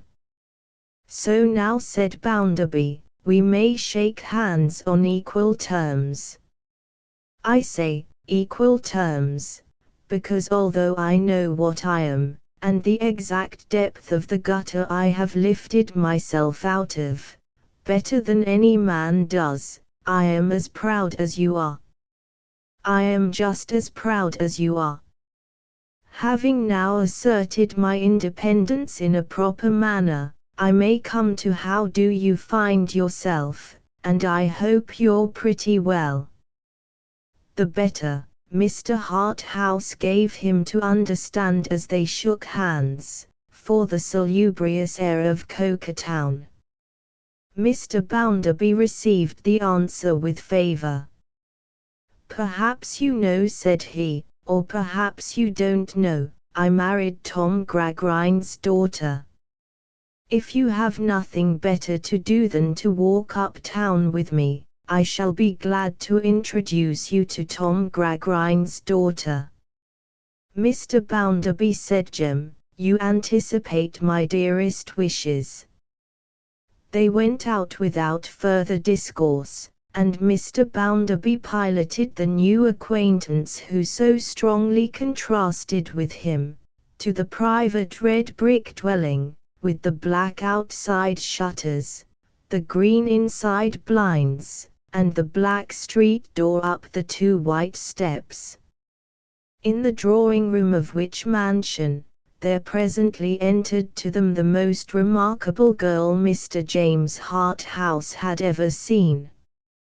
She was so constrained, and yet so careless, so reserved, and yet so watchful, so cold and proud, and yet so sensitively ashamed of her husband's braggart humility, from which she shrunk as if every example of it were a cut or a blow, that it was quite a new sensation to observe her. In face she was no less remarkable than in manner. Her features were handsome, but their natural play was so locked up, that it seemed impossible to guess at their genuine expression. Utterly indifferent, perfectly self-reliant, never at a loss, and yet never at her ease, with her figure in company with them there, and her mind apparently quite alone, it was of no use going in yet a while to comprehend this girl, for she baffled all penetration. From the mistress of the house, the visitor glanced to the house itself. There was no mute sign of a woman in the room. No graceful little adornment, no fanciful little device, however trivial, anywhere expressed her influence. Cheerless and comfortless, boastfully and doggedly rich, there the room stared at its present occupants, unsoftened and unrelieved by the least trace of any womanly occupation. As Mr. Bounderby stood in the midst of his household gods, so those unrelenting divinities occupied their places around Mr. Bounderby, and they were worthy of one another, and well matched. "This, sir," said Bounderby, "is my wife, Mrs. Bounderby, Tom Gradgrind's eldest daughter. Lou, Mr. James Harthouse. Mr. Harthouse has joined your father's muster roll. If he is not Tom Gradgrind's colleague before long, I believe we shall at least hear of him in connection with one of our neighbouring towns. You observe, Mr. Harthouse, that my wife is my junior. I don't know what she saw in me to marry me, but she saw something in me, I suppose, or she wouldn't have married me. She has lots of expensive knowledge, sir, political and otherwise. If you want to cram for anything, I should be troubled to recommend you to a better adviser than Lou Bounderby. To a more agreeable adviser, or one from whom he would be more likely to learn, Mr. Harthouse could never be recommended." "Come," said his host. "If you're in the complimentary line, you'll get on here, for you'll meet with no competition. I have never been in the way of learning compliments myself, and I don't profess to understand the art of paying 'em. In fact, despise 'em. But, your bringing up was different from mine. Mine was a real thing, by George. You're a gentleman, and I don't pretend to be one. I am Josiah Bounderby of Cokertown, and that's enough for me. However, though I am not influenced by manners and station, Lou Bounderby may be. She hadn't my advantages. Disadvantages you would call 'em, but I call 'em advantages, so you'll not waste your power, I dare say. Mr. Bounderby, said Jem, turning with a smile to Louisa, is a noble animal in a comparatively natural state, quite free from the harness in which a conventional hack like myself works. You respect Mr. Bounderby very much, she quietly returned. It is natural that you should. He was disgracefully thrown out, for a gentleman who had seen so much of the world, and thought, now, how am I to take this? You are going to devote yourself, as I gather from what Mr. Bounderby has said, to the service of your country. You have made up your mind, said Louisa, still standing before him where she had first stopped, in all the singular contrariety of her self-possession, and her being obviously very ill at ease, to show the nation the way out of all its difficulties. Mrs. Bounderby, he returned, laughing, upon my honour, no, I will make no such pretence to you. I have seen a little, here and there, up and down. I have found it all to be very worthless, as everybody has, and as some confess they have, and some do not, and I am going in for your respected father's opinions, really because I have no choice of opinions, and may as well back them as anything else. Have you none of your own? Asked Louisa. I have not so much as the slightest predilection left. I assure you I attach not the least importance to any opinions. The result of the varieties of boredom I have undergone, is a conviction, unless conviction is too industrious a word for the lazy sentiment I entertain on the subject, that any set of ideas will do just as much good as any other set, and just as much harm as any other set. There's an English family with a charming Italian motto. What will be, will be. It's the only truth going. This vicious assumption of honesty in dishonesty, a vice so dangerous, so deadly, and so common, seemed, he observed, a little to impress her in his favor. He followed up the advantage, by saying in his pleasantest manner, a manner to which she might attach as much or as little meaning as she pleased, the side that can prove anything in a line of units, tens, hundreds, and thousands, Mrs. Bounderby, seems to me to afford the most fun, and to give a man the best chance. I am quite as much attached to it as if I believed it. I am quite ready to go in for it, to the same extent as if I believed it. And what more could I possibly do, if I did believe it? You are a singular politician, said Louisa. Pardon me, I have not even that merit. We are the largest party in the state, I assure you, Mrs. Bounderby, if we all fell out of our adopted ranks and were reviewed together. Mr. Bounderby, who had been in danger of bursting in silence, interposed here with a project for postponing the family dinner till 6:30, and taking Mr. James Harthouse in the meantime on a round of visits to the voting and interesting notabilities of Coketown and its vicinity. The round of visits was made, and Mr. James Harthouse, with a discreet use of his blue coaching, came off triumphantly, though with a considerable accession of boredom. In the evening, he found the dinner table laid for 4, but they sat down only 3. It was an appropriate occasion for Mr. Bounderby to discuss the flavour of the ha'porth of stewed eels he had purchased in the streets at 8 years old, and also of the inferior water, specially used for laying the dust, with which he had washed down that repast.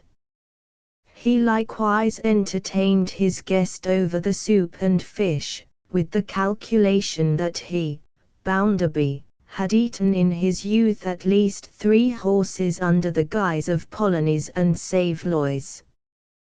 These recitals, Jim, in a languid manner, received with charming, every now and then, and they probably would have decided him to go in for Jerusalem again tomorrow morning, had he been less curious respecting Louisa. Is there nothing, he thought, glancing at her as she sat at the head of the table, where her youthful figure, small and slight, but very graceful, looked as pretty as it looked misplaced, is there nothing that will move that face? Yes. By Jupiter, there was something, and here it was, in an unexpected shape. Tom appeared. She changed as the door opened, and broke into a beaming smile. A beautiful smile. Mr. James Harthouse might not have thought so much of it, but that he had wondered so long at her impassive face. She put out her hand, a pretty little soft hand, and her fingers closed upon her brother's, as if she would have carried them to her lips. Thought the visitor. This whelp is the only creature she cares for. So. The whelp was presented, and took his chair. The appellation was not flattering, but not unmerited. When I was your age, young Tom, said Bounderby, I was punctual, or I got no dinner. When you were my age, resumed Tom, you hadn't a wrong balance to get right, and hadn't to dress afterwards. Never mind that now, said Bounderby. Well, then, grumbled Tom. Don't begin with me. Mrs. Bounderby, said Harthouse, perfectly hearing this understrain as it went on, your brother's face is quite familiar to me. Can I have seen him abroad? Or at some public school, perhaps? No, she resumed, quite interested, he has never been abroad yet, and was educated here, at home. Tom, love, I am telling Mr. Harthouse that he never saw you abroad. No such luck, sir, said Tom. There was little enough in him to brighten her face, for he was a sullen young fellow, and ungracious in his manner even to her. So much the greater must have been the solitude of her heart, and her need of some one on whom to bestow it. So much the more is this whelp the only creature she has ever cared for, thought Mr. James Harthouse, turning it over and over. So much the more. So much the more. Both in his sister's presence, and after she had left the room, the whelp took no pains to hide his contempt for Mr. Bounderby, whenever he could indulge it without the observation of that independent man, by making wry faces, or shutting one eye. Without responding to these telegraphic communications, Mr. Harthouse encouraged him much in the course of the evening, and showed an unusual liking for him. At last, when he rose to return to his hotel, and was a little doubtful whether he knew the way by night, the whelp immediately proffered his services as guide, and turned out with him to escort him thither.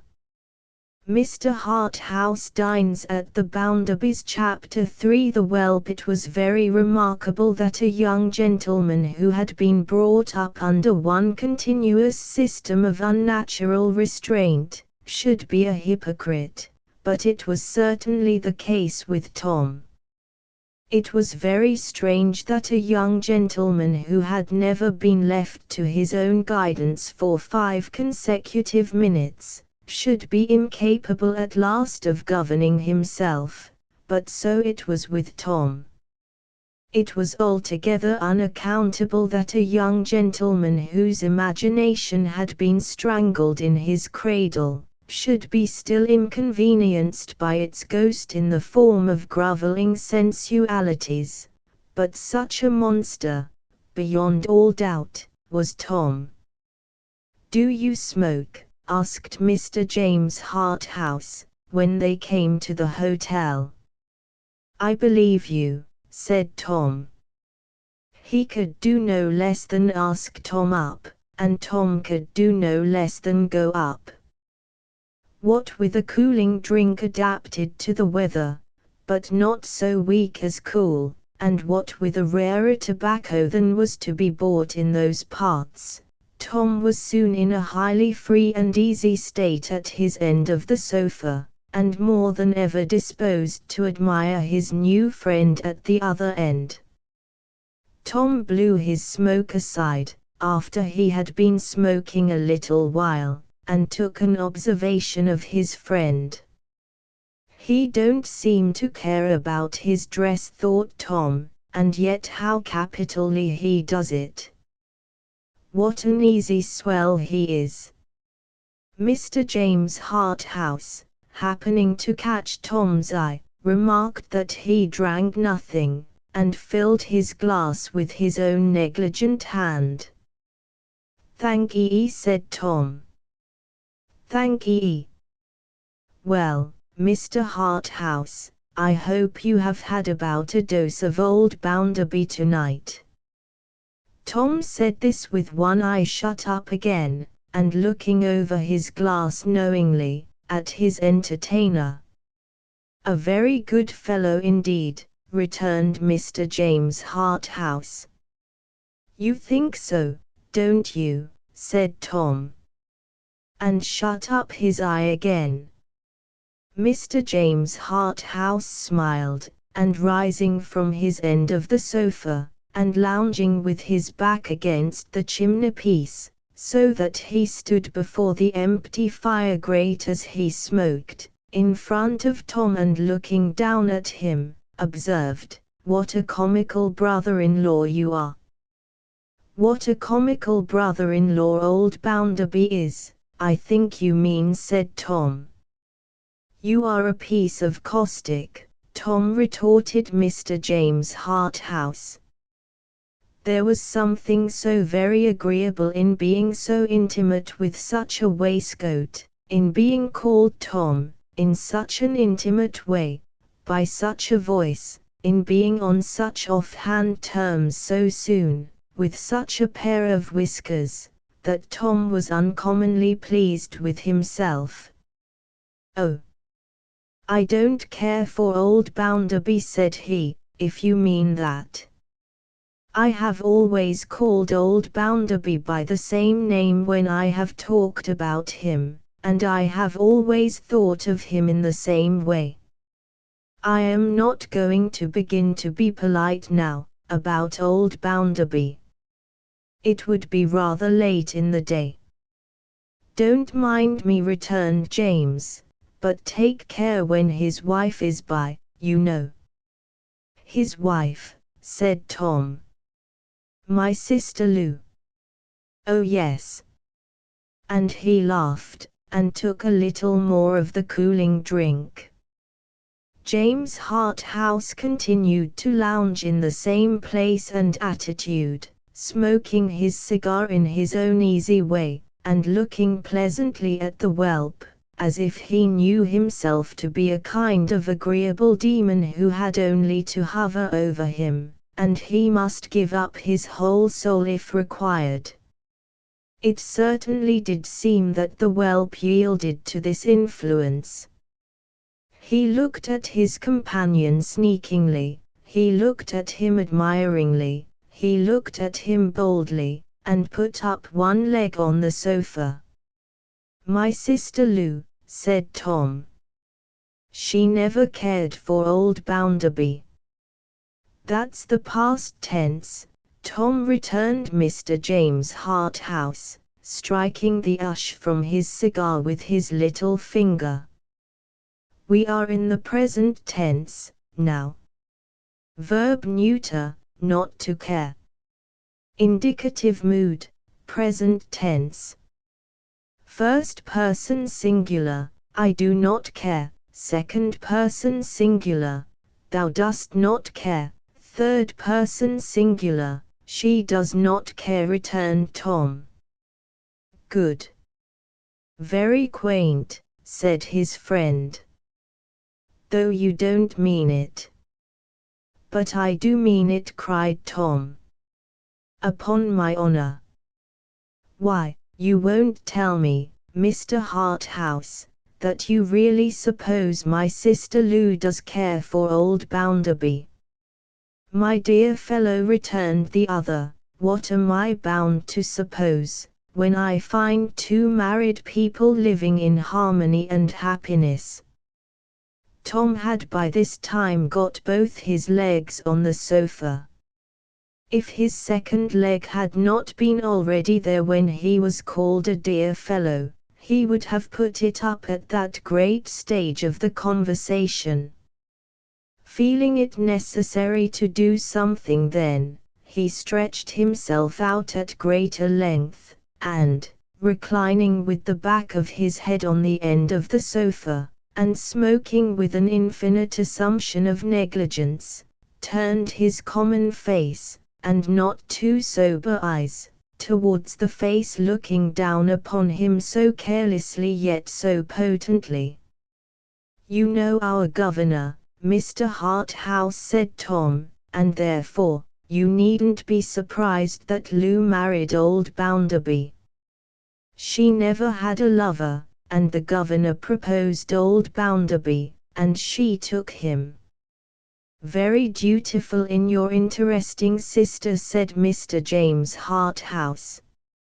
"Yes, but she wouldn't have been as dutiful, and it would not have come off as easily," returned the whelp, "if it hadn't been for me."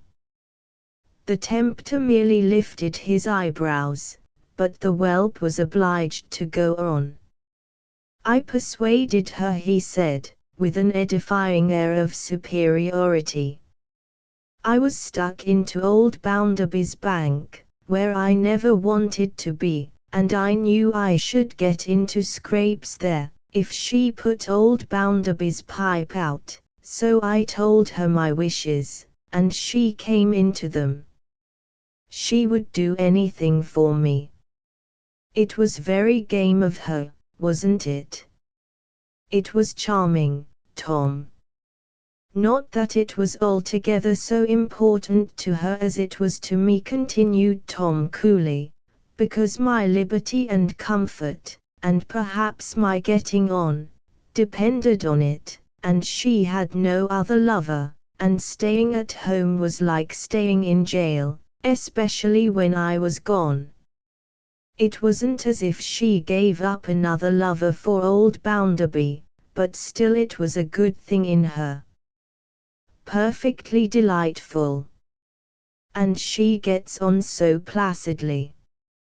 "Oh," returned Tom, with contemptuous patronage, "she's a regular girl. A girl can get on anywhere. She has settled down to the life, and she don't mind. It does just as well as another. Besides, though Lou is a girl, she's not a common sort of girl. She can shut herself up within herself, and think, as I have often known her sit and watch the fire, for an hour at a stretch. Has resources of her own," said Harthouse, smoking quietly. Not so much of that as you may suppose, returned Tom, for our governor had her crammed with all sorts of dry bones and sawdust. It's his system. Formed his daughter on his own model, suggested Harthouse. His daughter. Ah. And everybody else. Why, he formed me that way, said Tom. Impossible. He did, though, said Tom, shaking his head. I mean to say, Mr. Harthouse, that when I first left home and went to old Bounderby's, I was as flat as a warming pan, and knew no more about life than any oyster does. Come, Tom. I can hardly believe that. A joke's a joke. Upon my soul, said the whelp. I am serious, I am indeed. He smoked with great gravity and dignity for a little while, and then added, in a highly complacent tone, Oh! I have picked up a little since. I don't deny that. But I have done it myself, no thanks to the governor. And your intelligent sister? My intelligent sister is about where she was. She used to complain to me that she had nothing to fall back upon, that girls usually fall back upon, and I don't see how she is to have got over that since. But she don't mind, he sagaciously added, puffing at his cigar again. Girls can always get on, somehow. Calling at the bank yesterday evening, for Mr. Bounderby's address, I found an ancient lady there, who seems to entertain great admiration for your sister, observed Mr. James Harthouse, throwing away the last small remnant of the cigar he had now smoked out. Mother Sparsit, said Tom. What, you have seen her already, have you? His friend nodded. Tom took his cigar out of his mouth, to shut up his eye, which had grown rather unmanageable, with the greater expression, and to tap his nose several times with his finger. Mother Sparsit's feeling for Lou is more than admiration, I should think, said Tom. Say affection and devotion. Mother Sparsit never set her cap at Bounderby when he was a bachelor. Oh no. These were the last words spoken by the whelp, before a giddy drowsiness came upon him, followed by complete oblivion. He was roused from the latter state by an uneasy dream of being stirred up with a boot, and also of a voice saying, Come, it's late. Be off. Well, he said, scrambling from the sofa. I must take my leave of you though. I say. Yours is very good tobacco. But it's too mild. Yes, it's too mild, returned his entertainer. It's ridiculously mild, said Tom. Where's the door? Good night. He had another odd dream of being taken by a waiter through a mist, which, after giving him some trouble and difficulty, resolved itself into the main street, in which he stood alone. He then walked home pretty easily, though not yet free from an impression of the presence and influence of his new friend, as if he were lounging somewhere in the air, in the same negligent attitude, regarding him with the same look. The whelp went home, and went to bed. If he had had any sense of what he had done that night, and had been less of a whelp and more of a brother, he might have turned short on the road, might have gone down to the ill-smelling river that was dyed black, might have gone to bed in it for good and all, and have curtained his head forever with its filthy waters. Chapter 4 Men and Brothers. Oh, my friends, the downtrodden operatives of Coca-Town. Oh, my friends and fellow countrymen, the slaves of an iron-handed and a grinding despotism.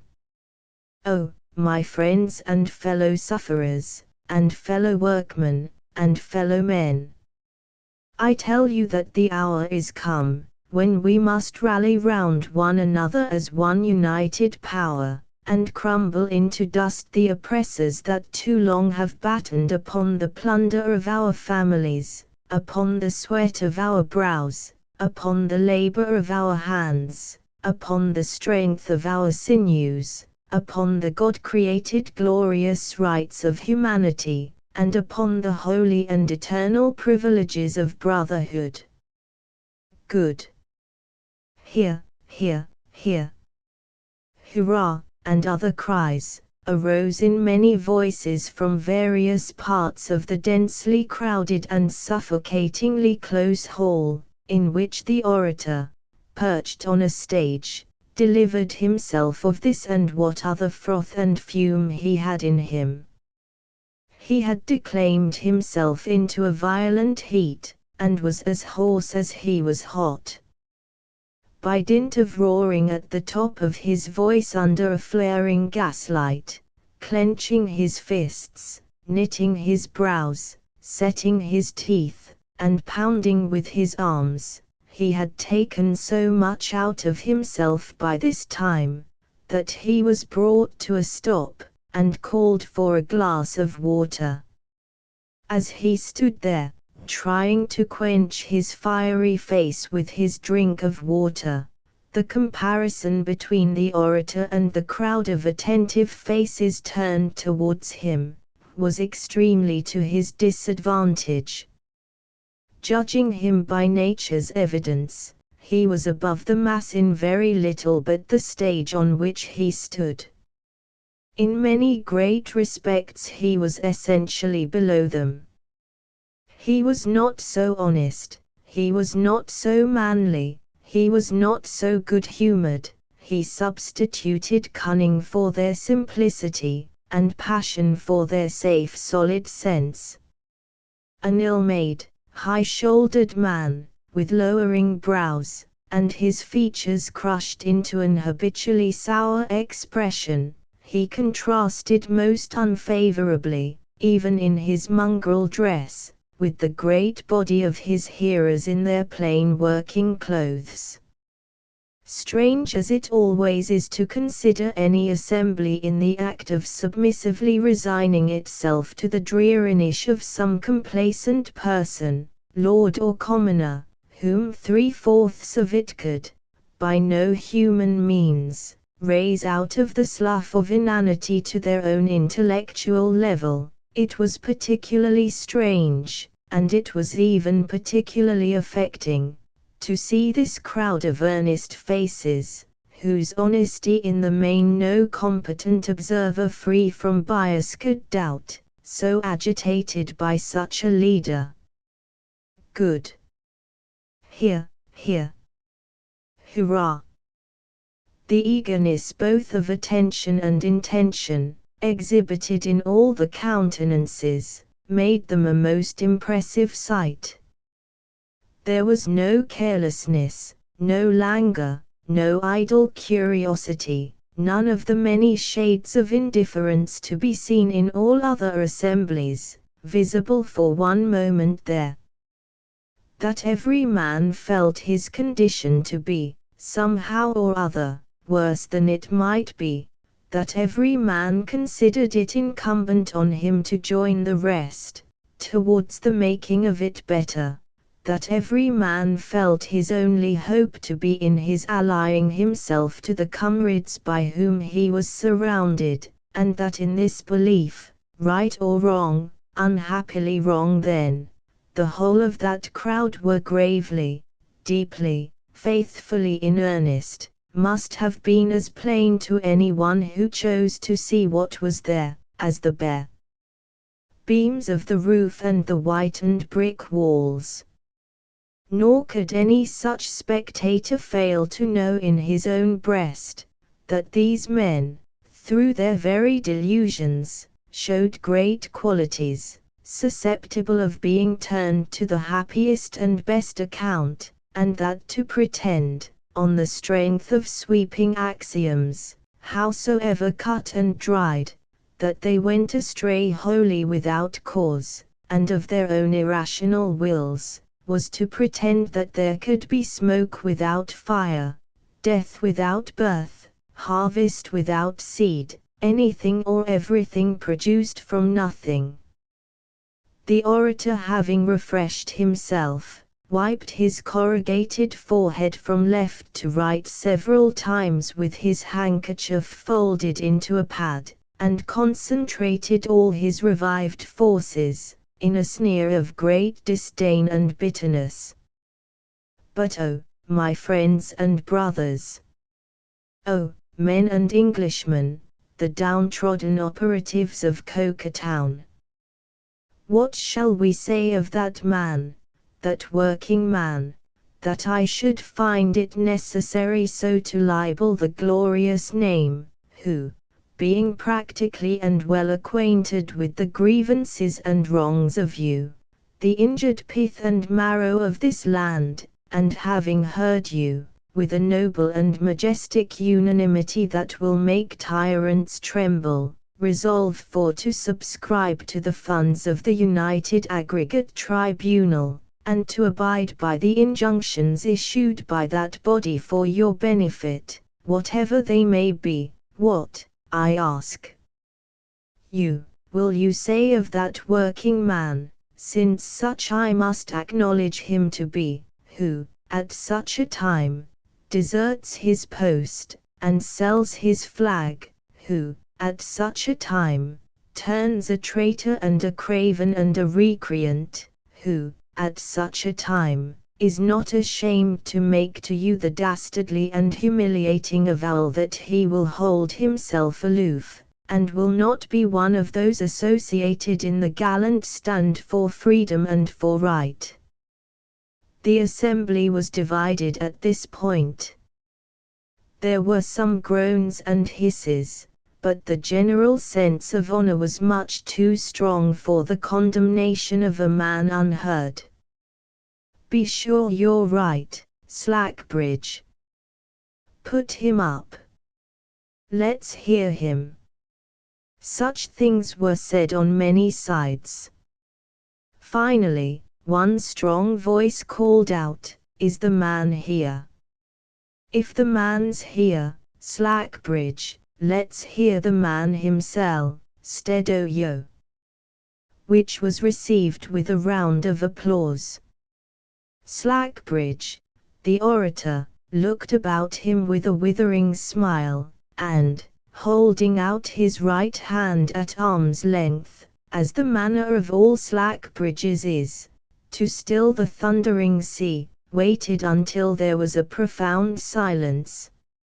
"Oh, my friends and fellow men," said Slackbridge then, shaking his head with violent scorn, "I do not wonder that you, the prostrate sons of labor, are incredulous of the existence of such a man. But he who sold his birthright for a mess of pottage existed, and Judas Iscariot existed, and Castlereagh existed, and this man exists." Here, a brief press and confusion near the stage, ended in the man himself standing at the orator's side before the concourse. He was pale and a little moved in the face, his lips especially showed it, but he stood quiet, with his left hand at his chin, waiting to be heard. There was a chairman to regulate the proceedings, and this functionary now took the case into his own hands. "My friends," said he, "by virtue of my office as your president, I ask so our friend Slackbridge, who may be a little overheater in this business, to take his seat, whiles this man Stephen Blackpool is here. You all know this man Stephen Blackpool. You know him all and know his misfortunes, and his good name. With that, the chairman shook him frankly by the hand, and sat down again. Slackbridge likewise sat down, wiping his hot forehead, always from left to right, and never the reverse way. My friend Stephen began, in the midst of a dead calm, I ha heard what's been spoken o' me, and 'tis likely that I shan't mend it. But I'd liefer you'd hearn the truth concernin' mysel', fro my lips than fro ony other man's, though I never couldn't speak afore so mony, wi'out being moidered and muddled. Slackbridge shook his head as if he would shake it off, in his bitterness. I'm one single hand in Bounderby's mill, o'er the men there, as don't coom in wi proposed regulations. I canna coom in wi my friends, I doubt they're doing yo ony good. Liquor they'll do yo hurt. Slackbridge laughed, folded his arms, and frowned sarcastically. But T&T so much for that as I stands out. If that were all, I'd coom in wi rest. But I harm my reasons, mine, yo see, for being hindered, not ony now, but allus, life long. Slackbridge jumped up and stood beside him, gnashing and tearing. Oh, my friends, what but this did I tell you? Oh, my fellow countrymen, what warning but this did I give you? And how shows this recreant conduct in a man on whom unequal laws are known to have fallen heavy? Oh, you Englishmen, I ask you, how does this subornation show in one of yourselves, who is thus consenting to his own undoing and to yours, and to your children's and your children's children's? There was some applause, and some crying of shame upon the man, but the greater part of the audience were quiet. They looked at Stephen's worn face, rendered more pathetic by the homely emotions it evinced, and, in the kindness of their nature, they were more sorry than indignant. "'Tis this delegate's trade for tea speak," said Stephen, "and he's paid for tea, and he knows his work. Let him keep to tea. Let him give no heed to what I ha had to bear. That's not for him. That's not for nobody but me." There was a propriety, not to say a dignity in these words, that made the hearers yet more quiet and attentive. The same strong voice called out, "Slackbridge, let the man be herein, and hold thee tongue." Then the place was wonderfully still. "My brothers," said Stephen, whose low voice was distinctly heard, "and my fellow workmen, for that yo are to me, though not, as I knows on, to this delegate here, I ha but a word to sen, and I could sen no more if I was to speak till strike o' day. I know weel, or what's afore me. I know weel that yo all resolve to ha no more ado wi a man who is not wi yo in this mather. I know weel that if I was a lying parish ith road, yo'd feel it right to pass me by, as a foreigner and stranger. What I ha getten, I mun mak best on." "Stephen Blackpool," said the chairman, rising, "think on again.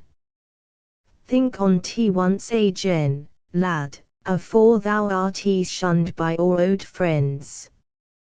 There was an universal murmur to the same effect, though no man articulated a word. Every eye was fixed on Stephen's face. To repent of his determination would be to take a load from all their minds. He looked around him, and knew that it was so. Not a grain of anger with them was in his heart. He knew them, far below their surface weaknesses and misconceptions, as no one but their fellow labourer could. "I ha' thowt on tea, above a bit, sir. I simply canna coom in. I mun go th way as lays afore me. I mun tak my leave o' here." He made a sort of reverence to them by holding up his arms, and stood for the moment in that attitude, not speaking until they slowly dropped at his sides. "Mony's the pleasant word as soom here has spoken wi me, mony's the face I see here, as I first seen when I were young and light o' heart than now. I ha' never had no fracture for, sin ever I were born, wi any o' my like, God knows I ha' none now that's o' my markin'. You'll see Amy traitor and that, yo I mean t say addressing Slackbridge, but t's easier to see than make out. So let be." He had moved away a pace or two to come down from the platform, when he remembered something he had not said, and returned again. "Haply," he said, turning his furrowed face slowly about, that he might as it were individually address the whole audience, those both near and distant, "haply, when this question has been taken up and discussed, there'll be a threat to turn out if I'm let to work among yo. I hope I shall die ere ever such a time cooms, and I shall work solitary among yo unless it cooms. Truly, I mun do tea, my friends, not to brave yo, but to live. I ha' no but work to live by, and wherever can I go, I who ha' worked sin I were no height at all, in Town here.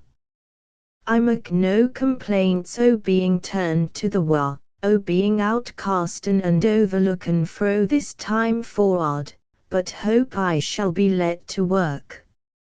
If there is any right for me at all, my friends, I think 'tis that." Not a word was spoken.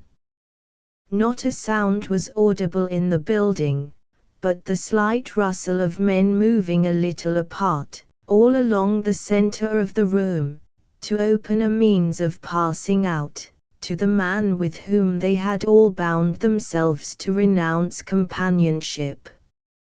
Looking at no one, and going his way with a lowly steadiness upon him that asserted nothing and sought nothing, old Stephen, with all his troubles on his head, left the scene. Then Slackbridge, who had kept his oratorical arm extended during the going out, as if he were repressing with infinite solicitude and by a wonderful moral power the vehement passions of the multitude, applied himself to raising their spirits. Had not the Roman Brutus, oh, my British countrymen, condemned his son to death, and had not the Spartan mothers, oh my soon-to-be victorious friends, driven their flying children on the points of their enemies' swords? Then was it not the sacred duty of the men of Town, with forefathers before them, an admiring world in company with them, and a posterity to come after them, to hurl out traitors from the tents they had pitched in a sacred and a godlike cause? The winds of heaven answered yes, and bore yes, east, west, north, and south. And consequently 3 cheers for the united aggregate tribunal. Slackbridge acted as fuglerman, and gave the time. The multitude of doubtful faces, a little conscience-stricken, brightened at the sound, and took it up. Private feeling must yield to the common cause. Hurrah! The roof yet vibrated with the cheering, when the assembly dispersed. Thus easily did Stephen Blackpool fall into the loneliest of lives, the life of solitude among a familiar crowd. The stranger in the land who looks into 10,000 faces for some answering look and never finds it, is in cheering society as compared with him who passes 10 averted faces daily, that were once the countenances of friends. Such experience was to be Stephen's now, in every waking moment of his life, at his work, on his way to it and from it, at his door, at his window, everywhere. By general consent, they even avoided that side of the street on which he habitually walked, and left it, of all the working men, to him only. He had been for many years a quiet silent man, associating but little with other men, and used to companionship with his own thoughts. He had never known before the strength of the want in his heart for the frequent recognition of a nod, a look, a word, or the immense amount of relief that had been poured into it by drops through such small means. It was even harder than he could have believed possible, to separate in his own conscience his abandonment by all his fellows from a baseless sense of shame and disgrace. The first 4 days of his endurance were days so long and heavy, that he began to be appalled by the prospect before him. Not only did he see no Rachel all the time, but he avoided every chance of seeing her, for, although he knew that the prohibition did not yet formally extend to the women working in the factories, he found that some of them with whom he was acquainted were changed to him, and he feared to try others, and dreaded that Rachel might be even singled out from the rest if she were seen in his company. So, he had been quite alone during the 4 days, and had spoken to no one, when, as he was leaving his work at night, a young man of a very light complexion accosted him in the street. "Your name's Blackpool, ain't it?" said the young man. Stephen colored to find himself with his hat in his hand, in his gratitude for being spoken to, or in the suddenness of it, or both. He made a feint of adjusting the lining, and said, "Yes. You are the hand they have sent to Coventry, I mean," said Bitzer, the very light young man in question. Stephen answered yes again. "I supposed so, from their all appearing to keep away from you.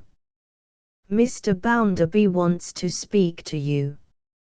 You know his house, don't you?" Stephen said yes again. "Then go straight up there, will you?" said Bitzer. "You're expected, and have only to tell the servant it's you.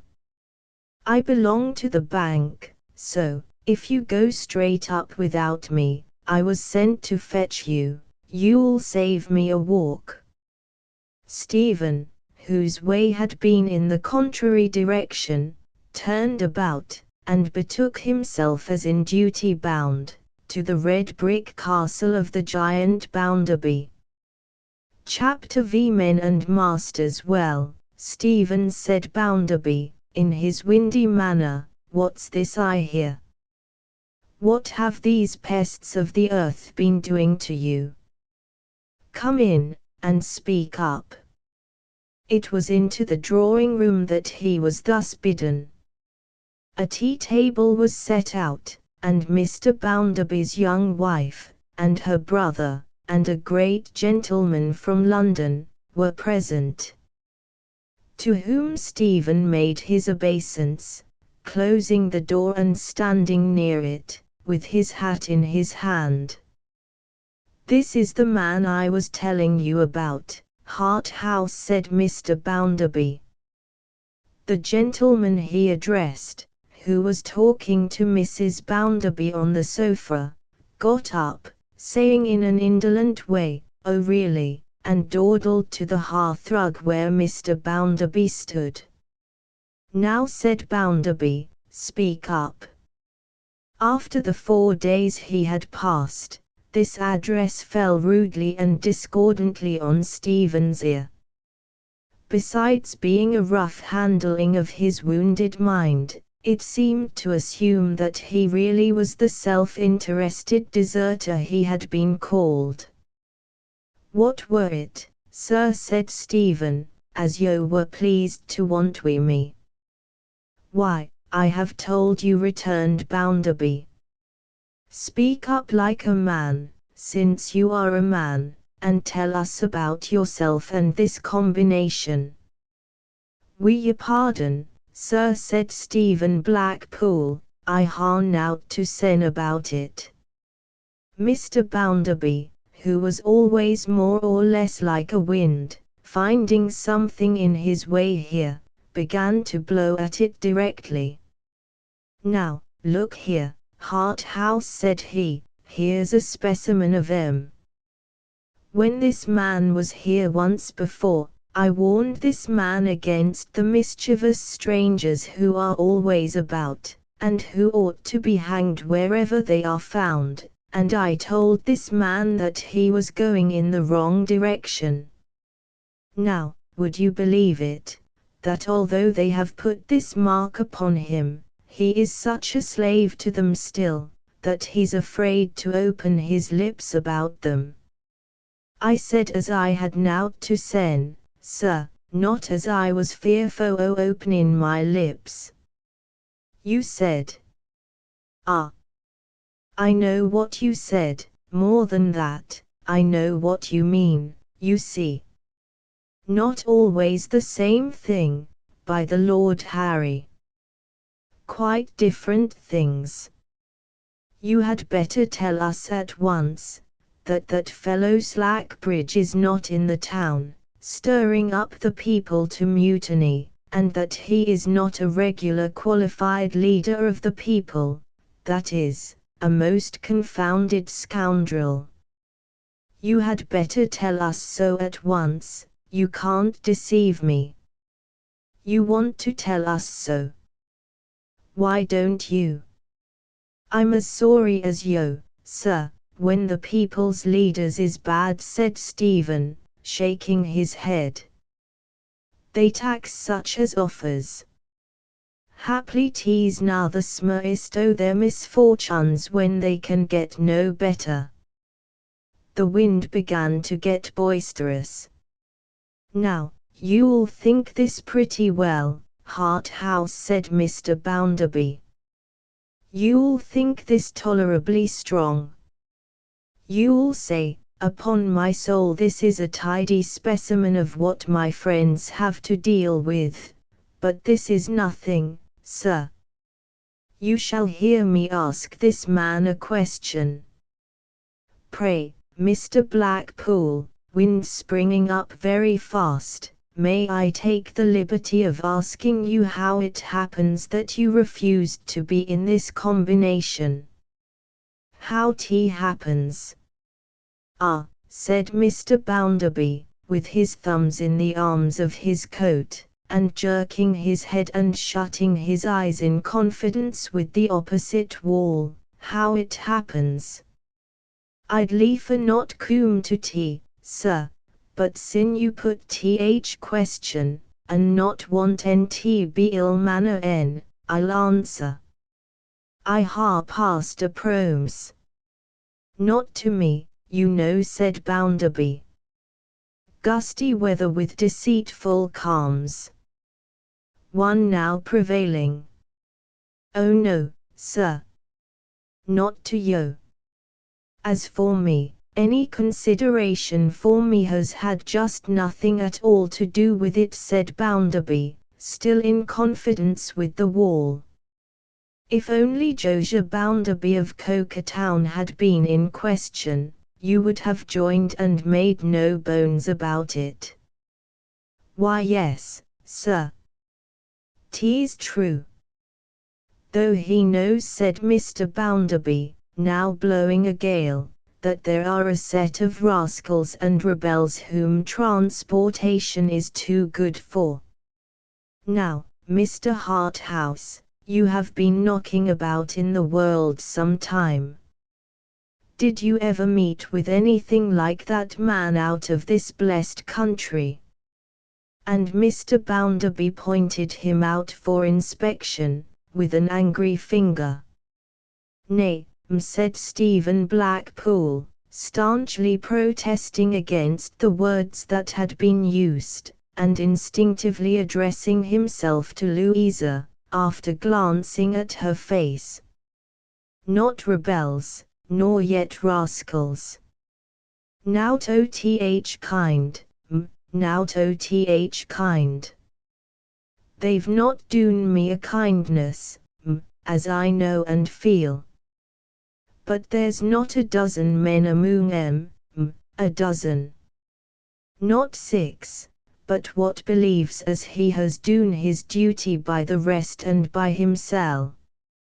God forbid as I, that ha known, and had an experience o' these men all my life, I, that ha et en and drunken wi 'em, and seat en wi 'em, and toil en wi 'em, and love en 'em, should fail fur to stand by 'em wi the truth, let 'em ha doen to me what they may. He spoke with the rugged earnestness of his place and character, deepened perhaps by a proud consciousness that he was faithful to his class under all their mistrust, but he fully remembered where he was, and did not even raise his voice. No, no. They're true to one another, faithful to one another, affectionate to one another, en to death. Be poor among 'em, be sick among 'em, grieve among 'em for ony oth mony causes that carries grief to the poor man's door, and they'll be tender wi' yo, gentle wi' yo, comfortable wi' yo, chrisen wi' yo. Be sure o' that. They'd be riven to bits, ere ever they'd be different. In short, said Mr. Bounderby, it's because they are so full of virtues that they have turned you adrift. Go through with it while you are about it. Out with it. How 'tis, resumed Stephen, appearing still to find his natural refuge in Louisa's face, that what is best in us folk, seems to turn us most to trouble and misfortune and mistake, I dunno. But 'tis so. I know 'tis, as I know the heavens is over me a hint the smoke. We're patient too, and wants in general to do right. And I canna think the fault is all wi' us. Now, my friend, said Mr. Bounderby, whom he could not have exasperated more, quite unconscious of it though he was, than by seeming to appeal to anyone else, if you will favor me with your attention for half a minute, I should like to have a word or two with you. You said just now, that you had nothing to tell us about this business. You are quite sure of that before we go any further? Sir, I am sure on't. Here's a gentleman from London present. Mr. Bounderby made a backhanded point at Mr. James Harthouse with his thumb, a Parliament gentleman. I should like him to hear a short bit of dialogue between you and me, instead of taking the substance of it, for I know precious well, beforehand, what it will be. Nobody knows better than I do. Take notice, instead of receiving it on trust from my mouth.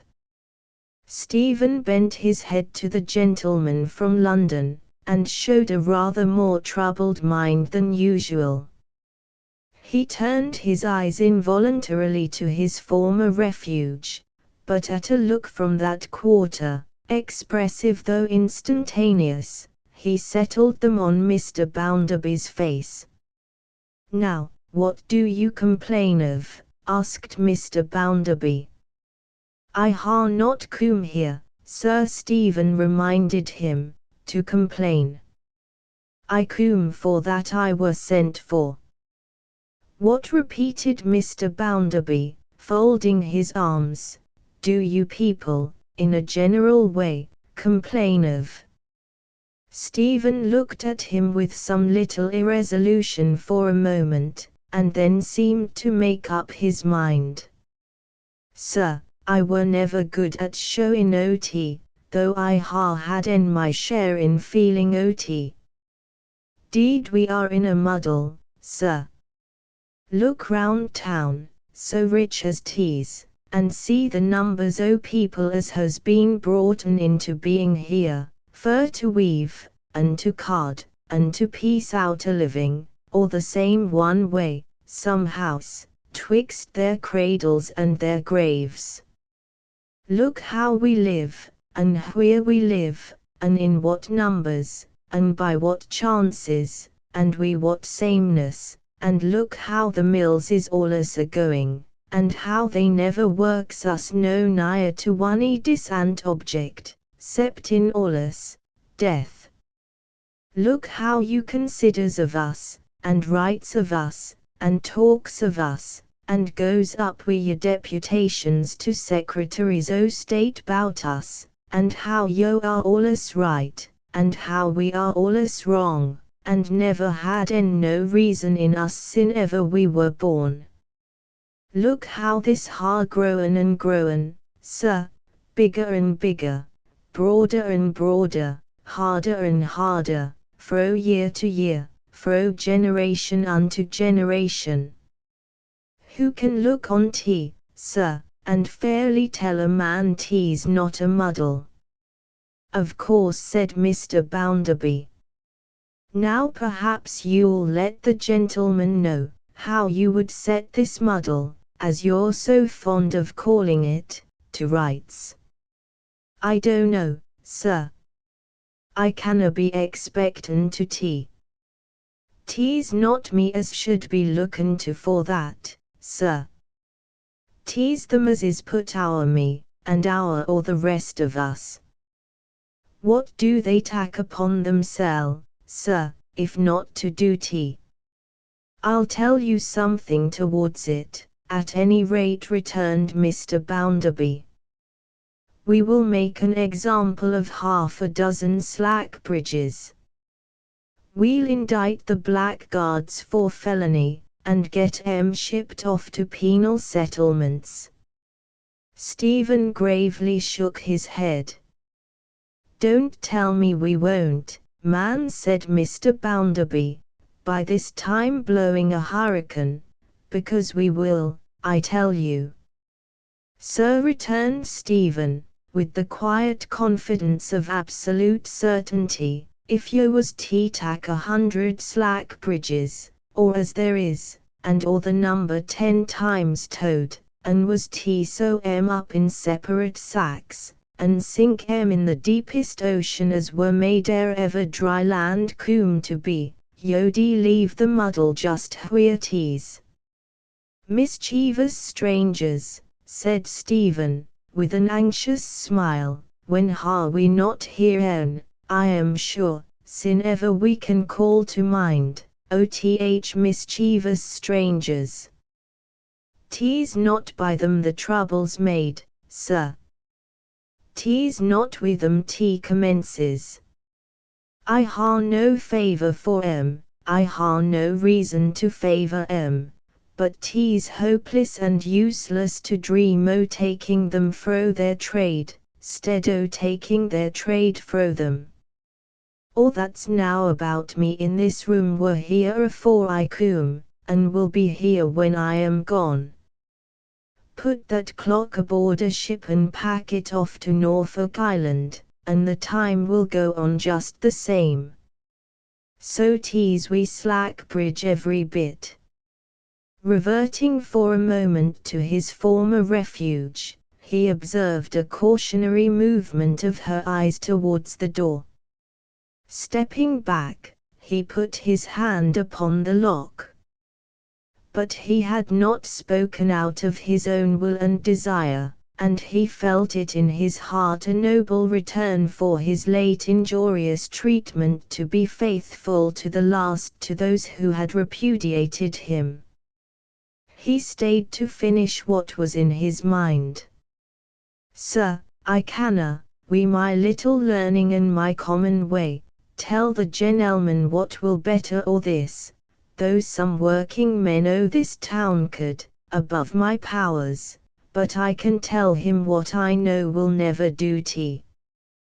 The strong hand will never do tea, victory and triumph will never do tea, agreeing fur to make one side unnaturally awless and forever right, and t'other side unnaturally awless and forever wrong, will never, never do tea. Nor yet letting alone will never do tea. Let thousands upon thousands alone, or leading the like lives and or fallen into the like muddle, and they will be as one, and yo will be as another, we a black unpassable world betwixt yo, just as long or short a time as sick like misery can last. Not drawing nigh to folk, we kindness and patience and cheery ways, that so draws nigh to one another in their mony troubles, and so cherishes one another in their distresses, we what they need themsel, like, I humbly believe, as no people the genelman ha seen in or his travels can beat, will never do tea till sun turns tea ice. Most o'er, rating 'em as so much power, and reg Latin 'em as if they was figures in a sum, or machines, without loves and likens, without memories and inclinations, without souls to weary and souls to hope, when all goes quiet, dragging on we 'em as if they'd nout oth kind, and when all goes on quiet, reproaching 'em for their want o' sich humanly feelings in their dealings wi' yo. This will never do tea, sir, till God's work is on made."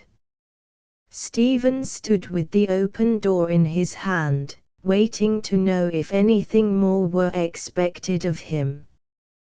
"Just stop a moment," said Mr. Bounderby, excessively red in the face. "I told you, the last time you were here with a grievance, that you had better turn about and come out of that. And I also told you, if you remember, that I was up to the Gold Spoon lookout. I were not up to tea mysel, sir, I do assure you." "Now it's clear to me," said Mr. Bounderby, "that you are one of those chaps who have always got a grievance. And you go about, sowing it and raising crops.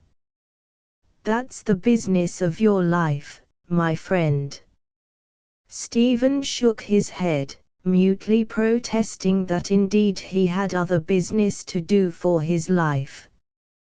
"You are such a waspish, raspish, ill-conditioned chap, you see," said Mr. Bounderby, "that even your own union, the men who know you best, will have nothing to do with you. I never thought those fellows could be right in anything, but I tell you what. I so far go along with them for a novelty, that I'll have nothing to do with you either." Stephen raised his eyes quickly to his face. "You can finish off what you're at," said Mr. Bounderby, with a meaning nod, "and then go elsewhere." "Sir, yo know weel," said Stephen expressively, "that if I canna get work wi' yo, I canna get it elsewhere." The reply was, "What I know, and what you know, you know." I have no more to say about it. Stephen glanced at Louisa again, but her eyes were raised to his no more. Therefore, with a sigh, and saying, barely above his breath, "Heaven help us all in this world," he departed. Chapter 6. Fading away. It was falling dark when Stephen came out of Mr. Bounderby's house. The shadows of night had gathered so fast that he did not look about him when he closed the door, but plodded straight along the street. Nothing was further from his thoughts than the curious old woman he had encountered on his previous visit to the same house, when he heard a step behind him that he knew, and turning, saw her in Rachel's company. He saw Rachel first, as he had heard her only. "Ah, Rachel, my dear. Mrs. Dowie her. Well, and now you are surprised to be sure, and with reason I must say," the old woman returned. "Here I am again, you see." "But how we Rachel," said Stephen, falling into their step, walking between them, and looking from the one to the other. "Why, I come to be with this good lass pretty much as I came to be with you," said the old woman, cheerfully, taking the reply upon herself. "My visiting time is later this year than usual, for I have been rather troubled with shortness of breath, and so put it off till the weather was fine and warm. For the same reason I don't make all my journey in one day, but divide it into 2 days, and get a bed tonight at the Travellers' Coffee House down by the railroad, a nice clean house, and go back parliamentary, at 6 in the morning." "Well, but what has this to do with this good lass, says you?" "I'm going to tell you. I have heard of Mr. Bounderby being married. I read it in the paper, where it looked grand, oh, it looked fine."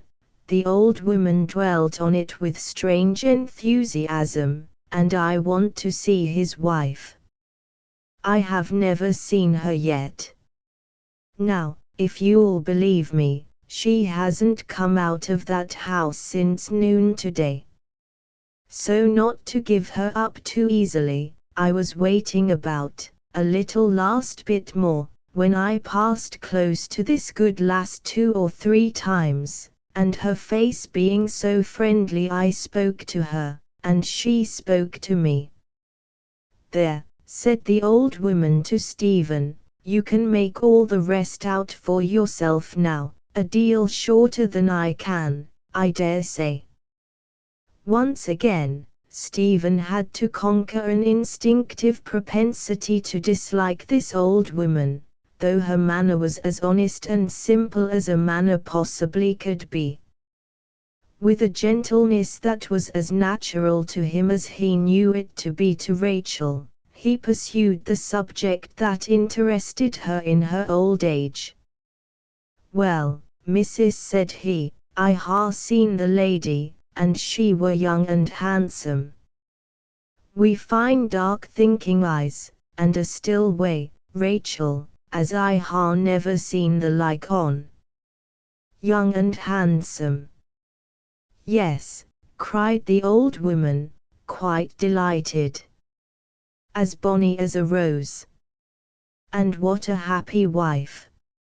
"Aye, missus, I suppose she be," said Stephen, but with a doubtful glance at Rachel. "Suppose she be?" "She must be.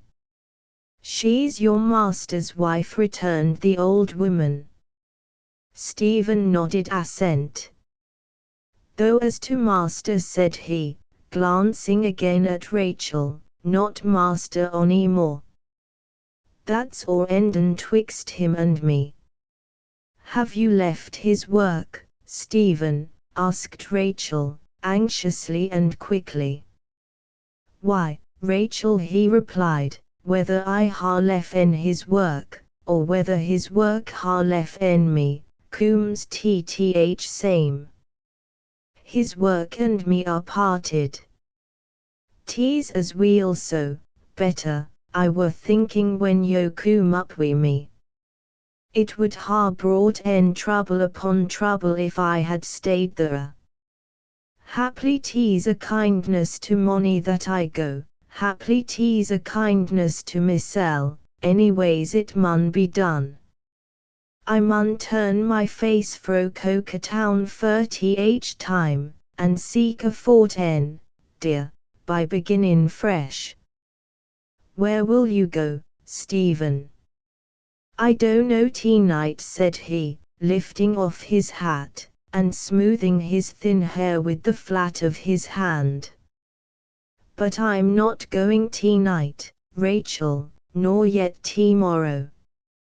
Tan tea easy overmuch tea no where tea turn, but a good heart will come to me. Herein, too, the sense of even thinking unselfishly aided him.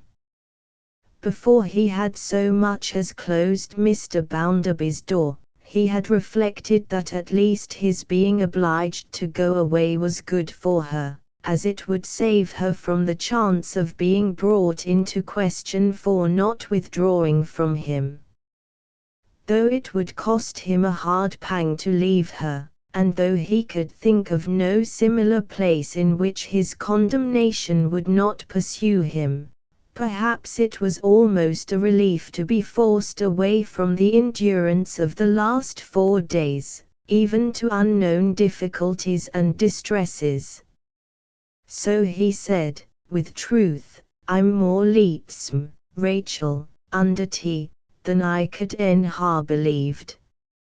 It was not her part to make his burden heavier. She answered with her comforting smile, and the three walked on together. Age, especially when it strives to be self-reliant and cheerful, finds much consideration among the poor.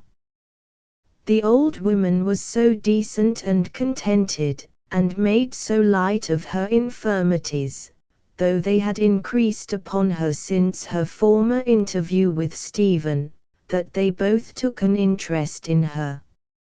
She was too sprightly to allow of their walking at a slow pace on her account, but she was very grateful to be talked to, and very willing to talk to any extent, so, when they came to their part of the town, she was more brisk and vivacious than ever. Come to my poor place, missus, said Stephen, and tak a cup o' tea. Rachel will come then, and afterwards I'll see thee safe to thy traveller's lodgin'. Tea may be long, Rachel, ere ever I ha th chance o' thy company again. They complied, and the three went on to the house where he lodged. When they turned into a narrow street, Stephen glanced at his window with a dread that always haunted his desolate home, but it was open, as he had left it, and no one was there. The evil spirit of his life had flitted away again, months ago, and he had heard no more of her since. The only evidence of her last return now, were the scantier movables in his room, and the greyer hair upon his head. He lighted a candle, set out his little tea-board, got hot water from below, and brought in small portions of tea and sugar, a loaf, and some butter from the nearest shop. The bread was new and crusty, the butter fresh, and the sugar lump, of course, in fulfillment of the standard testimony of the Coca-Town magnates, that these people lived like princes, sir. Rachel made the tea, so large a party necessitated the borrowing of a cup, and the visitor enjoyed it mightily. It was the first glimpse of sociality the host had had for many days.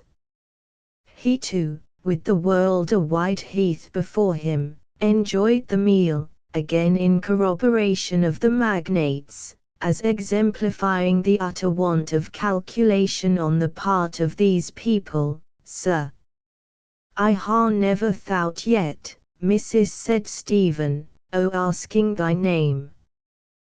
The old lady announced herself as Mrs. Pgler. "A widow, I think," said Stephen. "Oh, many long years. Mrs. Pgler's husband, one of the best on record, was already dead, by Mrs. Pgler's calculation, when Stephen was born. 'Twere a bad job, to lose so good a one," said Stephen. "Onny children." Mrs. Pgler's cup, rattling against her saucer as she held it, denoted some nervousness on her part. "No," she said. "Not now, not now." "Dead," Stephen Rachel softly hinted. "I'm sorry I ha spoken on tea," said Stephen. "I ought tea had'n in my mind as I might touch a sore place. I blame mysel." While he excused himself, the old lady's cup rattled more and more. "I had a son," she said, curiously distressed, and not by any of the usual appearances of sorrow, "and he did well, wonderfully well. But he is not to be spoken of, if you please. He is," putting down her cup, she moved her hands as if she would have added, by her action, "dead." Then she said aloud, "I have lost him." Stephen had not yet got the better of his having given the old lady pain, when his landlady came stumbling up the narrow stairs, and calling him to the door, whispered in his ear. Mrs. Pgler was by no means deaf, for she caught a word as it was uttered. "Bounderby," she cried, in a suppressed voice, starting up from the table. "Oh, hide me! Don't let me be seen for the world! Don't let him come up till I've got away! Pray, pray!" She trembled, and was excessively agitated, getting behind Rachel, when Rachel tried to reassure her, and not seeming to know what she was about. "But hearken, missus, hearken," said Stephen, astonished. "'Tisn't he Mr. Bounderby, 'tis his wife. Yo are not fearful o' her. Yo was hey go mad about her, but an hour sin." "But are you sure it's the lady, and not the gentleman?" she asked, still trembling. "Certain sure." "Well then, pray don't speak to me, nor yet take any notice of me," said the old woman. "Let me be quite to myself in this corner." Stephen nodded, looking to Rachel for an explanation, which she was quite unable to give him, took the candle, went downstairs, and in a few moments returned, lighting Louisa into the room. She was followed by the whelp.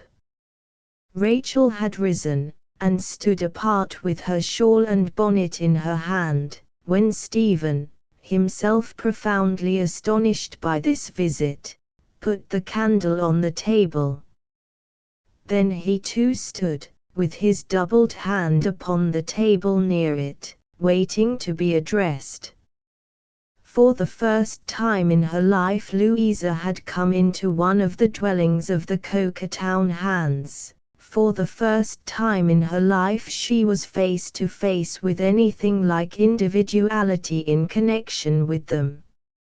She knew of their existence by hundreds and by thousands. She knew what results in work a given number of them would produce in a given space of time. She knew them in crowds passing to and from their nests, like ants or beetles. But she knew from her reading infinitely more of the ways of toiling insects than of these toiling men and women.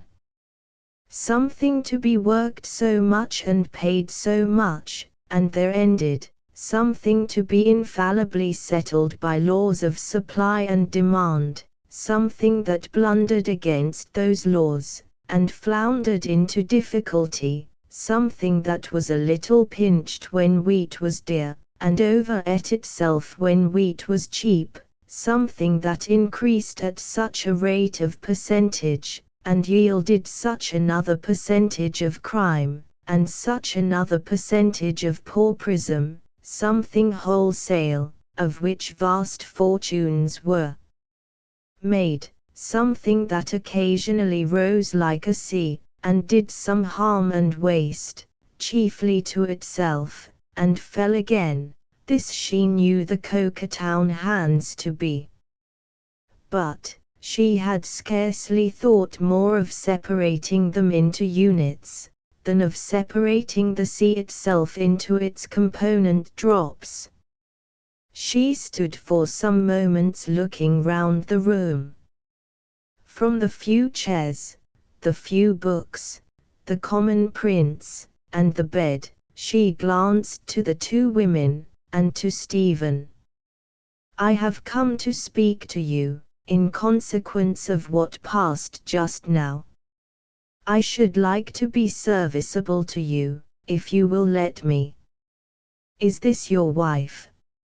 Rachel raised her eyes, and they sufficiently answered no, and dropped again. "I remember," said Louisa, reddening at her mistake, "I recollect, now, to have heard your domestic misfortunes spoken of, though I was not attending to the particulars at the time. It was not my meaning to ask a question that would give pain to any one here. If I should ask any other question that may happen to have that result, give me credit, if you please, for being in ignorance how to speak to you as I ought." As Stephen had but a little while ago instinctively addressed himself to her, so she now instinctively addressed herself to Rachel. Her manner was short and abrupt, yet faltering and timid. "He has told you what has passed between himself and my husband. You would be his first resource, I think." "I have heard the end of it, young lady," said Rachel. "Did I understand that, being rejected by one employer, he would probably be rejected by all?" "I thought he said as much." "The chances are very small, young lady, next to nothing, for a man who gets a bad name among them." "What shall I understand that you mean by a bad name?" "The name of being troublesome." "Then, by the prejudices of his own class, and by the prejudices of the other, he is sacrificed alike. Are the two so deeply separated in this town, that there is no place whatever for an honest workman between them?" Rachel shook her head in silence.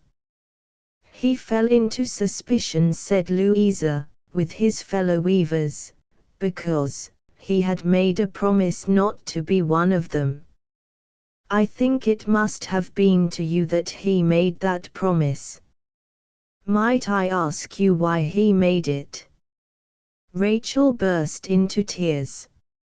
"I didn't seek it of him, poor lad. I prayed him to avoid trouble for his own good, little thinking he'd come to it through me. But I know he'd die 100 deaths, ere ever he'd break his word. I know that of him well." Stephen had remained quietly attentive, in his usual thoughtful attitude, with his hand at his chin. He now spoke in a voice rather less steady than usual. "No one, excepting Miss L., can ever know what honor, and what love, and respect, I bear to Rachel, or we what cause. When I passed that promise, I told her true, she were th angel o' my life. 'Twere a solemn promise. 'Tis gone fro me, forever."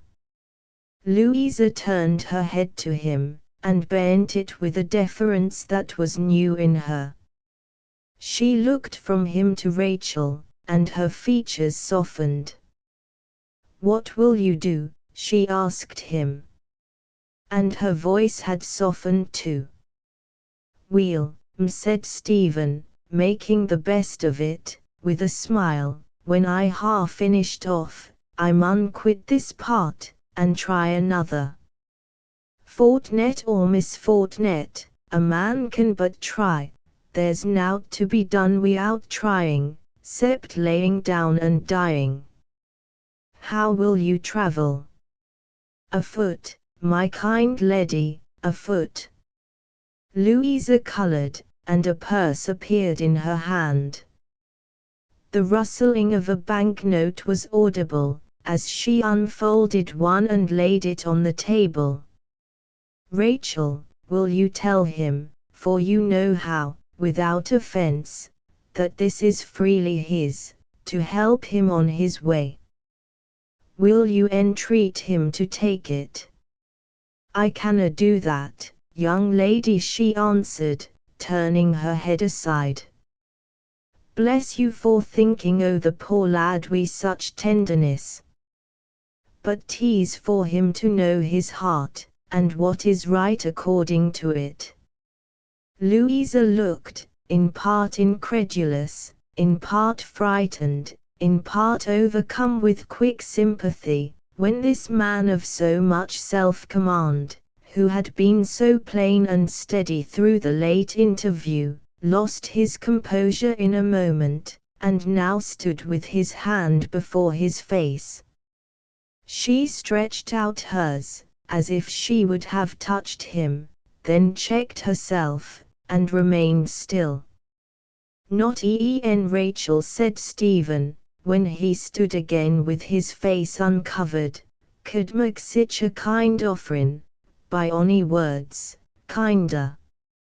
'Tis show that I'm not a man wi'out reason and gratitude. I'll tak' £2. I'll borrow tea for tea, pay tea back. 'Twill be the sweetest work as ever I ha' done, that puts it in my power to acknowledge once more my lasting thankfulness for this present action." She was fain to take up the note again, and to substitute the much smaller sum he had named. He was neither courtly, nor handsome, nor picturesque, in any respect, and yet his manner of accepting it, and of expressing his thanks without more words, had a grace in it that Lord Chesterfield could not have taught his son in a century. Tom had sat upon the bed, swinging one leg and sucking his walking stick with sufficient unconcern, until the visit had attained this stage. Seeing his sister ready to depart, he got up, rather hurriedly, and put in a word. "Just wait a moment, Lou. Before we go, I should like to speak to him a moment. Something comes into my head. If you'll step out on the stairs, Blackpool, I'll mention it. Never mind a light, man." Tom was remarkably impatient of his moving towards the cupboard, to get one. "It don't want a light." Stephen followed him out, and Tom closed the room door, and held the lock in his hand. "I say," he whispered. "I think I can do you a good turn." Don't ask me what it is, because it may not come to anything. But there's no harm in my trying." His breath fell like a flame of fire on Stephen's ear, it was so hot. "That was our light porter at the bank," said Tom, "who brought you the message tonight. I call him our light porter, because I belong to the bank too." Stephen thought, what a hurry he is in. He spoke so confusedly. "Well," said Tom. "Now look here. When are you off?" "Today's Monday," replied Stephen, considering. "Why, sir, Friday or Saturday, nigh bout." "Friday or Saturday," said Tom. "Now look here. I am not sure that I can do you the good turn I want to do you. That's my sister, you know, in your room, but I may be able to, and if I should not be able to, there's no harm done. So I tell you what. You'll know our light porter again." "Yes, sure," said Stephen. "Very well," returned Tom. "When you leave work of a night, between this and your going away, just hang about the bank an hour or so, will you? Don't take on, as if you meant anything, if he should see you hanging about there, because I shan't put him up to speak to you, unless I find I can do you the service I want to do you. In that case he'll have a note or a message for you, but not else. Now look here. You are sure you understand?" He had wormed a finger, in the darkness, through a buttonhole of Stephen's coat, and was screwing that corner of the garment tight up round and round, in an extraordinary manner. "I understand, sir," said Stephen. "Now look here," repeated Tom. "Be sure you don't make any mistake then, and don't forget. I shall tell my sister as we go home, what I have in view, and she'll approve, I know. Now look here. You're all right, are you? You understand all about it? Very well then. Come along, Lou." He pushed the door open as he called to her, but did not return into the room, or wait to be lighted down the narrow stairs. He was at the bottom when she began to descend, and was in the street before she could take his arm. Mrs. Pegler remained in her corner until the brother and sister were gone, and until Stephen came back with the candle in his hand. She was in a state of inexpressible admiration of Mrs. Bounderby, and, like an unaccountable old woman, wept, because she was such a pretty dear. Yet Mrs. Pegler was so flurried lest the object of her admiration should return by chance, or anybody else should come, that her cheerfulness was ended for that night.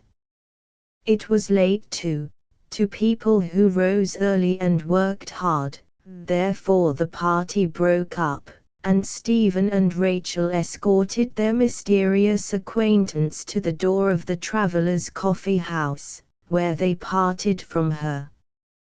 They walked back together to the corner of the street where Rachel lived, and as they drew nearer and nearer to it, silence crept upon them.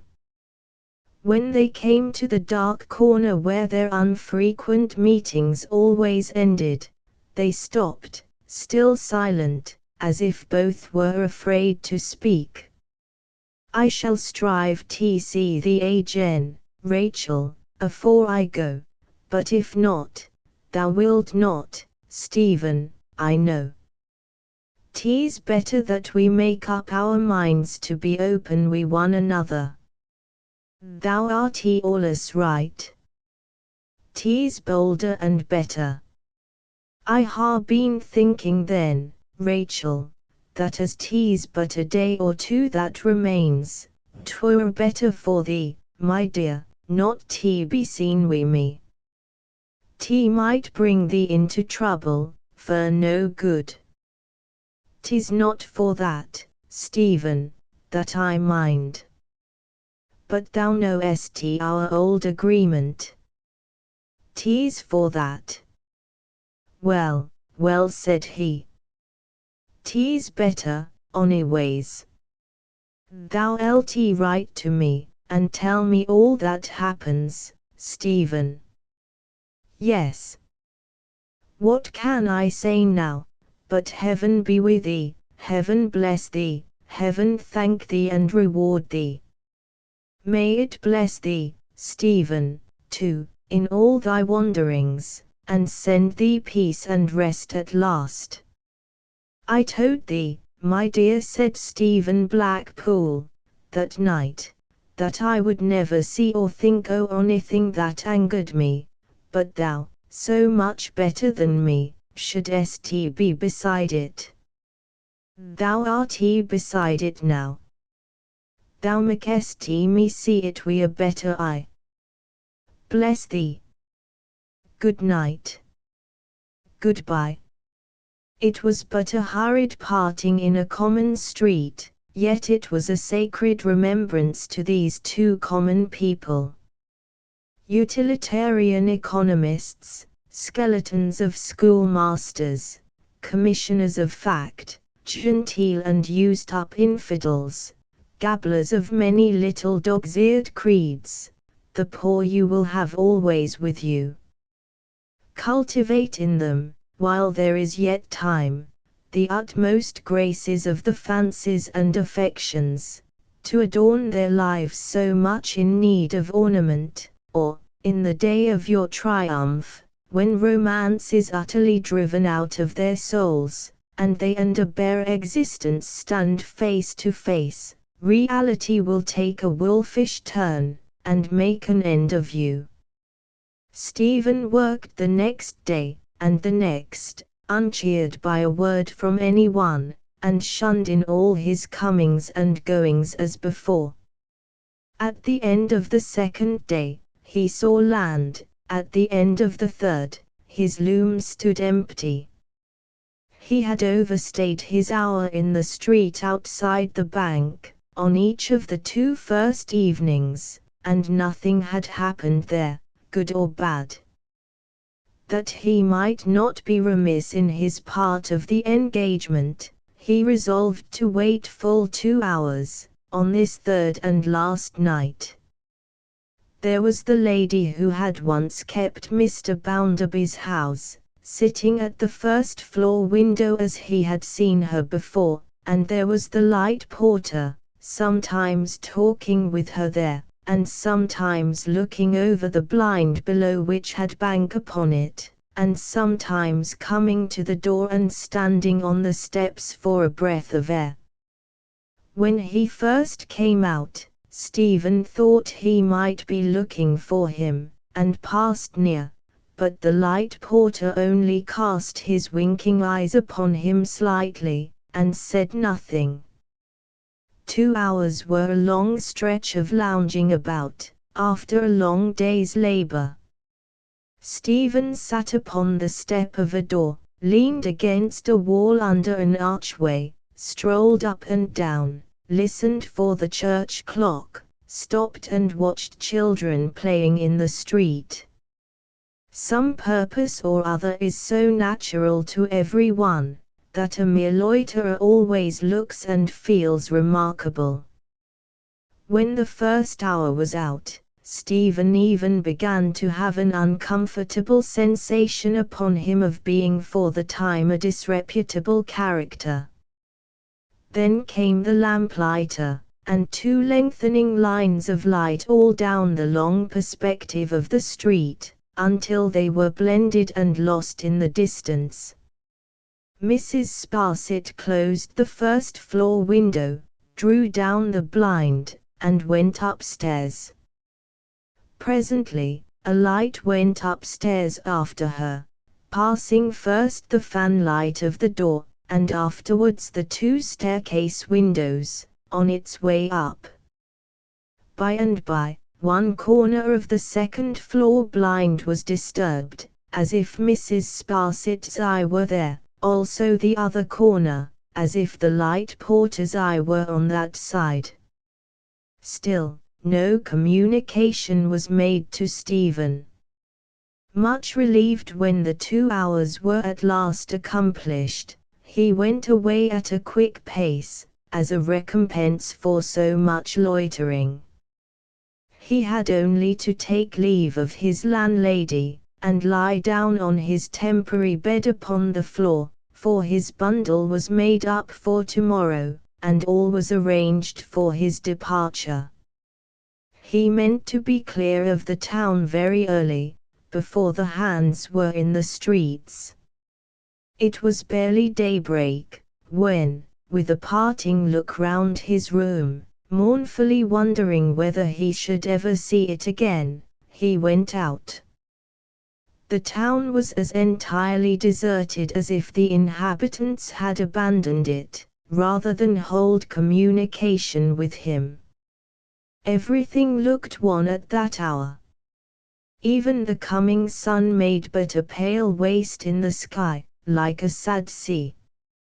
By the place where Rachel lived, though it was not in his way, by the red brick streets, by the great silent factories, not trembling yet, by the railway, where the danger lights were waning in the strengthening day, by the railway's crazy neighborhood, half pulled down and half built up, by scattered red brick villas, where the besmoked evergreens were sprinkled with a dirty powder, like untidy snuff-takers, by coal-dust paths and many varieties of ugliness, Stephen got to the top of the hill, and looked back. Day was shining radiantly upon the town then, and the bells were going for the morning work. Domestic fires were not yet lighted, and the high chimneys had the sky to themselves.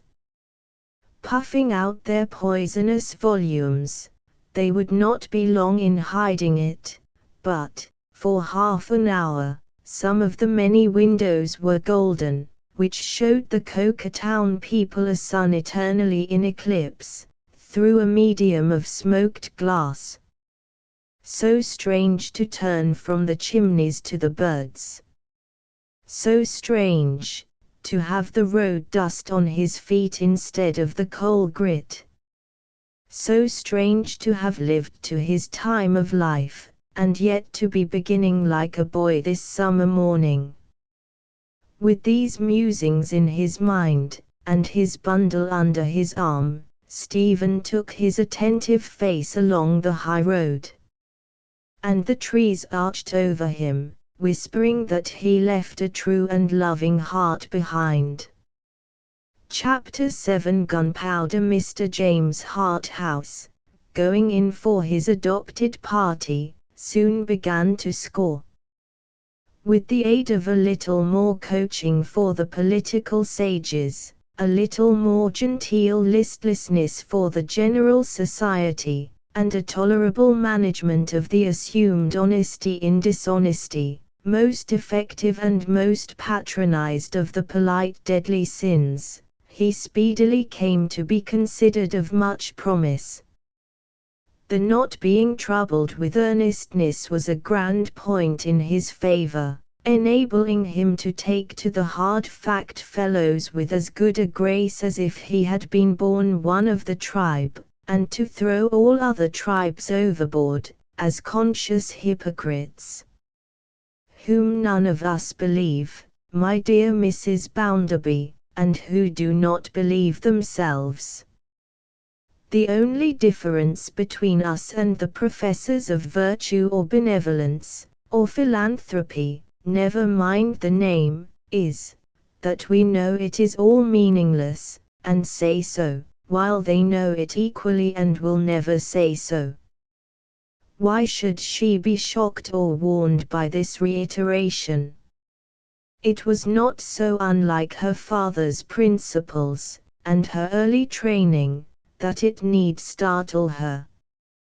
Where was the great difference between the two schools, when each chained her down to material realities, and inspired her with no faith in anything else? What was there in her soul for James Harthouse to destroy, which Thomas Gradgrind had nurtured there in its state of innocence? It was even the worse for her at this pass, that in her mind, implanted there before her eminently practical father began to form it, a struggling disposition to believe in a wider and nobler humanity than she had ever heard of, constantly strove with doubts and resentments. With doubts, because the aspiration had been so laid waste in her youth. With resentments, because of the wrong that had been done her, if it were indeed a whisper of the truth. Upon a nature long accustomed to self-suppression, thus torn and divided, the Harthouse philosophy came as a relief and justification. Everything being hollow and worthless, she had missed nothing and sacrificed nothing. What did it matter, she had said to her father, when he proposed her husband? What did it matter, she said still. With a scornful self-reliance, she asked herself, what did anything matter, and went on. Towards what? Step by step, onward and downward, towards some end, yet so gradually, that she believed herself to remain motionless. As to Mr. Harthouse, whither he tended, he neither considered nor cared. He had no particular design or plan before him, no energetic wickedness ruffled his lassitude. He was as much amused and interested, at present, as it became so fine a gentleman to be, perhaps even more than it would have been consistent with his reputation to confess. Soon after his arrival he languidly wrote to his brother, the honourable and jocular member, that the Boundarbys were great fun, and further, that the female Bounderby, instead of being the Gorgon he had expected, was young, and remarkably pretty. After that, he wrote no more about them, and devoted his leisure chiefly to their house. He was very often in their house, in his flittings and visitings about the Coketown district, and was much encouraged by Mr. Bounderby. It was quite in Mr. Bounderby's gusty way to boast to all his world that he didn't care about your highly connected people, but that if his wife Tom Gradgrind's daughter did, she was welcome to their company. Mr. James Harthouse began to think it would be a new sensation, if the face which changed so beautifully for the whelp, would change for him. He was quick enough to observe, he had a good memory, and did not forget a word of the brother's revelations. He interwove them with everything he saw of the sister, and he began to understand her. To be sure, the better and profounder part of her character was not within his scope of perception, for in natures, as in seas, depth answers unto depth, but he soon began to read the rest with a student's eye. Mr. Bounderby had taken possession of a house and grounds, about 15 miles from the town, and accessible within a mile or two, by a railway striding on many arches over a wild country, undermined by deserted coal shafts, and spotted at night by fires and black shapes of stationary engines at pits' mouths. This country, gradually softening towards the neighborhood of Mr. Bounderby's retreat, there mellowed into a rustic landscape, golden with heath, and snowy with hawthorn in the spring of the year, and tremulous with leaves and their shadows all the summer time. The bank had foreclosed a mortgage effected on the property thus pleasantly situated, by one of the Coketown magnates, who, in his determination to make a shorter cut than usual to an enormous fortune, over-speculated himself by about £200,000. These accidents did sometimes happen in the best regulated families of Coketown, but the bankrupts had no connection whatever with the improvident classes. It afforded Mr. Bounderby supreme satisfaction to install himself in this snug little estate, and with demonstrative humility to grow cabbages in the flower garden. He delighted to live, barrack fashion, among the elegant furniture, and he belied the very pictures with his origin. "Why, sir," he would say to a visitor, "I am told that Nickits, the late owner, gave £700 for that C.B.H. Now, to be plain with you, if I ever, in the whole course of my life, take 7 looks at it, at £100 a look, it will be as much as I shall do. No, by George! I don't forget that I am Josiah Bounderby of Coketown. For years upon years, the only pictures in my possession, or that I could have got into my possession, by any means, unless I stole them, were the engravings of a man shaving himself in a boot, on the blacking bottles that I was overjoyed to use in cleaning boots with, and that I sold when they were empty for a farthing apiece, and glad to get it." Then he would address Mr. Harthouse in the same style. "Harthouse, you have a couple of horses down here. Bring half a dozen more if you like, and we'll find room for 'em. There's stabling in this place for a dozen horses, and unless Nickits is belied, he kept the full number. A round dozen of 'em, sir. When that man was a boy, he went to Westminster School. Went to Westminster School as a king's scholar, when I was principally living on garbage, and sleeping in market baskets. Why, if I wanted to keep a dozen horses, which I don't, for one's enough for me, I couldn't bear to see 'em in their stalls here, and think what my own lodging used to be. I couldn't look at 'em, sir, and not order 'em out. Yet so things come round. You see this place, you know what sort of a place it is, you are aware that there's not a completer place of its size in this kingdom or elsewhere, I don't care where, and here, got into the middle of it, like a maggot into a nut, is Josiah Bounderby. While Nickits, as a man came into my office, and told me yesterday, Nickits, who used to act in Latin, in the Westminster School plays, with the Chief Justices and nobility of this country applauding him till they were black in the face, is drivelling at this minute, drivelling, sir, in a 5th floor, up a narrow dark back street in Antwerp. It was among the leafy shadows of this retirement, in the long sultry summer days, that Mr. Harthouse began to prove the face which had set him wondering when he first saw it, and to try if it would change for him. "Mrs. Bounderby, I esteem it a most fortunate accident that I find you alone here. I have for some time had a particular wish to speak to you."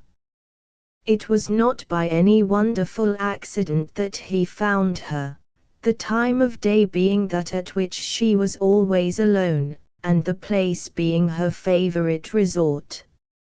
It was an opening in a dark wood, where some felled trees lay, and where she would sit watching the fallen leaves of last year, as she had watched the falling ashes at home. He sat down beside her, with a glance at her face. "Your brother." "My young friend Tom." Her color brightened, and she turned to him with a look of interest. "I never in my life," he thought, "saw anything so remarkable and so captivating as the lighting of those features." His face betrayed his thoughts, perhaps without betraying him, for it might have been according to its instructions so to do. "Pardon me.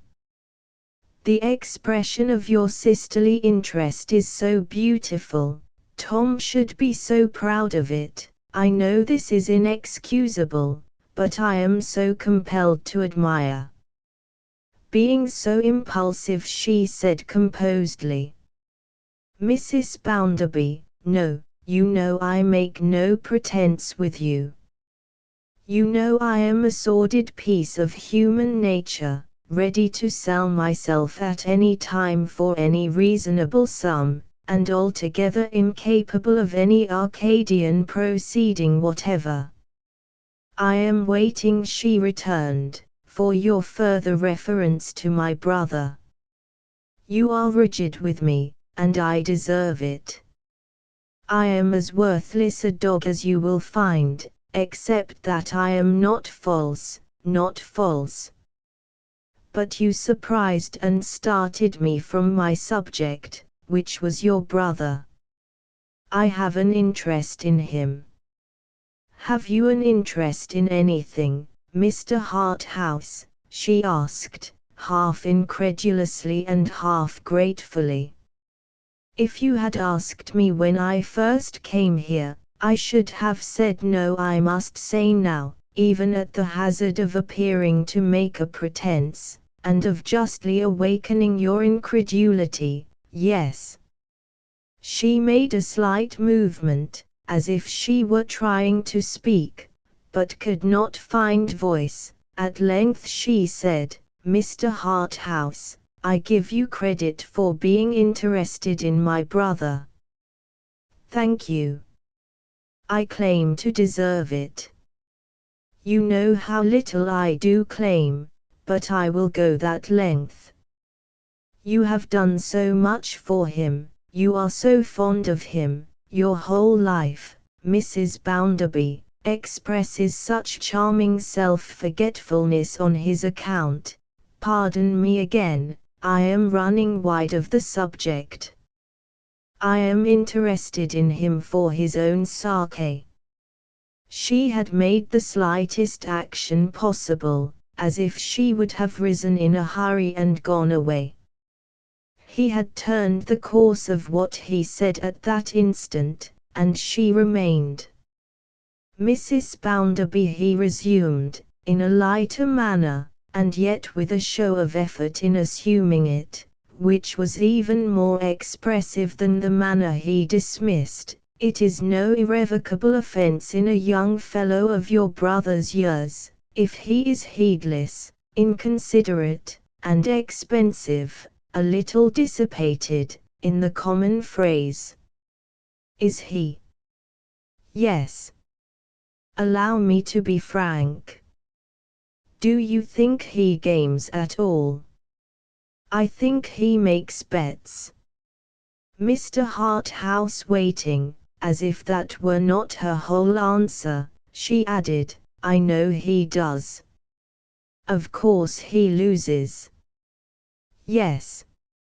Everybody does lose who bets." "May I hint at the probability of your sometimes supplying him with money for these purposes?" She sat, looking down, but, at this question, raised her eyes searchingly and a little resentfully. acquit me of impertinent curiosity, my dear Mrs. Bounderby. I think Tom may be gradually falling into trouble, and I wish to stretch out a helping hand to him from the depths of my wicked experience. Shall I say again, for his sake? Is that necessary? She seemed to try to answer, but nothing came of it. Candidly to confess everything that has occurred to me, said James Harthouse, again gliding with the same appearance of effort into his more airy manner, I will confide to you my doubt whether he has had many advantages. Whether, forgive my plainness, whether any great amount of confidence is likely to have been established between himself and his most worthy father. I do not, said Louisa, flushing with her own great remembrance in that wise, think it likely. Or, between himself, and, I may trust to your perfect understanding of my meaning, I am sure, and his highly esteemed brother-in-law. She flushed deeper and deeper, and was burning red when she replied in a fainter voice, I do not think that likely, either. Mrs. Bounderby, said Harthouse, after a short silence, may there be a better confidence between yourself and me? Tom has borrowed a considerable sum of you. You will understand, Mr. Harthouse, she returned, after some indecision. She had been more or less uncertain, and troubled throughout the conversation, and yet had in the main preserved her self-contained manner. You will understand that if I tell you what you press to know, it is not by way of complaint or regret. I would never complain of anything, and what I have done I do not in the least regret. So spirited, too, thought James Harthouse. When I married, I found that my brother was even at that time heavily in debt.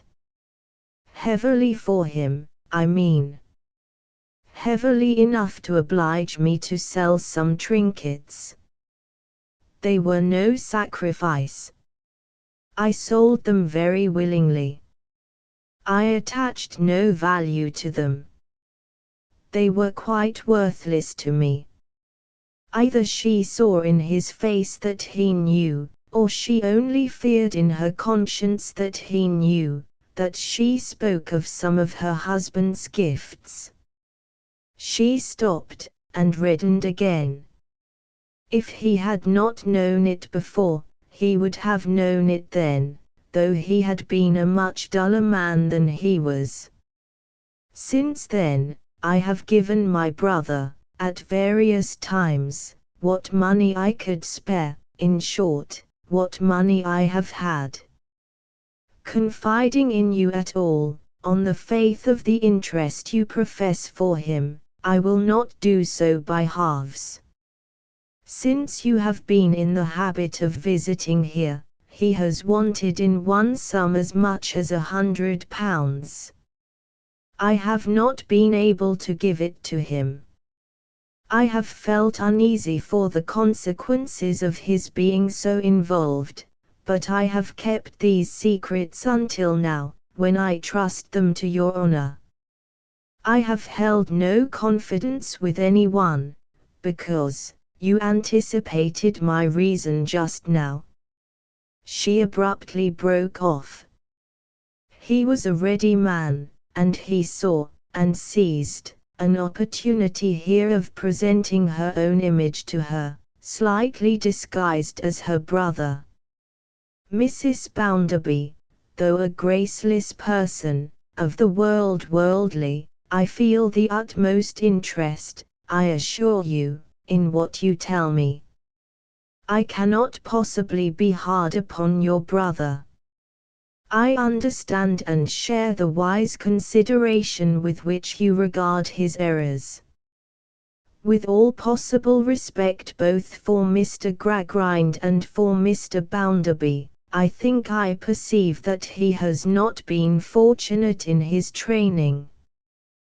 Bred at a disadvantage towards the society in which he has his part to play, he rushes into these extremes for himself, from opposite extremes that have long been forced, with the very best intentions we have no doubt, upon him. Mr. Bounderby's fine bluff English independence, though a most charming characteristic, does not, as we have agreed, invite confidence. If I might venture to remark that it is the least in the world deficient in that delicacy to which a youth mistaken, a character misconceived, and abilities misdirected, would turn for relief and guidance, I should express what it presents to my own view. As she sat looking straight before her, across the changing lights upon the grass into the darkness of the wood beyond, he saw in her face her application of his very distinctly uttered words. All allowance, he continued, must be made. I have one great fault to find with Tom, however, which I cannot forgive, and for which I take him heavily to account. Louisa turned her eyes to his face, and asked him what fault was that. Perhaps, he returned, I have said enough. Perhaps it would have been better, on the whole, if no allusion to it had escaped me. You alarm me, Mr. Harthouse. Pray let me know it. To relieve you from needless apprehension, and as this confidence regarding your brother, which I prize I am sure above all possible things, has been established between us, I obey. I cannot forgive him for not being more sensible in every word, look, and act of his life, of the affection of his best friend, of the devotion of his best friend, of her unselfishness, of her sacrifice. The return he makes her, within my observation, is a very poor one. What she has done for him demands his constant love and gratitude, not his ill humor and caprice. Careless fellow as I am not so indifferent, Mrs. Bounderby, as to be regardless of this vice in your brother, or inclined to consider it a venial offense. The wood floated before her, for her eyes were suffused with tears.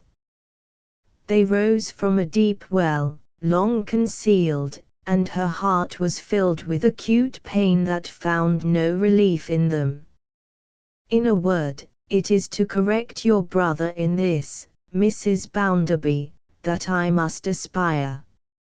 My better knowledge of his circumstances, and my direction and advice in extricating them, rather valuable, I hope, as coming from a scapegrace on a much larger scale, will give me some influence over him, and all I gain I shall certainly use towards this end. I have said enough, and more than enough. I seem to be protesting that I am a sort of good fellow, when, upon my honor, I have not the least intention to make any protestation to that effect, and openly announce that I am nothing of the sort. Yonder, among the trees, he added, having lifted up his eyes and looked about, for he had watched her closely until now, is your brother himself, no doubt, just come down. As he seems to be loitering in this direction, it may be as well, perhaps, to walk towards him, and throw ourselves in his way. He has been very silent and doleful of late. Perhaps, his brotherly conscience is touched, if there are such things as consciences. Though, upon my honor, I hear of them much too often to believe in them. He assisted her to rise, and she took his arm, and they advanced to meet the whelp. He was idly beating the branches as he lounged along, or he stooped viciously to rip the moss from the trees with his stick. He was startled when they came upon him while he was engaged in this latter pastime, and his color changed. "Hello," he stammered, "I didn't know you were here." "Whose name?" Tom said Mr. Harthouse, putting his hand upon his shoulder and turning him, so that they all three walked towards the house together. "Have you been carving on the trees?" "Whose name?" returned Tom. "Oh, you mean what girl's name? You have a suspicious appearance of inscribing some fair creatures on the bark, Tom." Mr. Harthouse and Tom Gradgrind in the garden. "Not much of that, Mr. Harthouse, unless some fair creature with a slashing fortune at her own disposal would take a fancy to me. Or she might be as ugly as she was rich, without any fear of losing me. I'd carve her name as often as she liked." "I am afraid you are mercenary, Tom." "Mercenary," repeated Tom. "Who is not mercenary? Ask my sister." "Have you so proved it to be a failing of mine, Tom?" said Louisa, showing no other sense of his discontent and ill nature. "You know whether the cap fits you," Lou returned her brother sulkily. "If it does, you can wear it." "Tom is misanthropical today, as all bored people are now and then," said Mr. Harthouse. "Don't believe him, Mrs. Bounderby. He knows much better. I shall disclose some of his opinions of you, privately expressed to me, unless he relents a little." "At all events, Mr. Harthouse," said Tom, softening in his admiration of his patron, but shaking his head sullenly too, "you can't tell her that I ever praised her for being mercenary.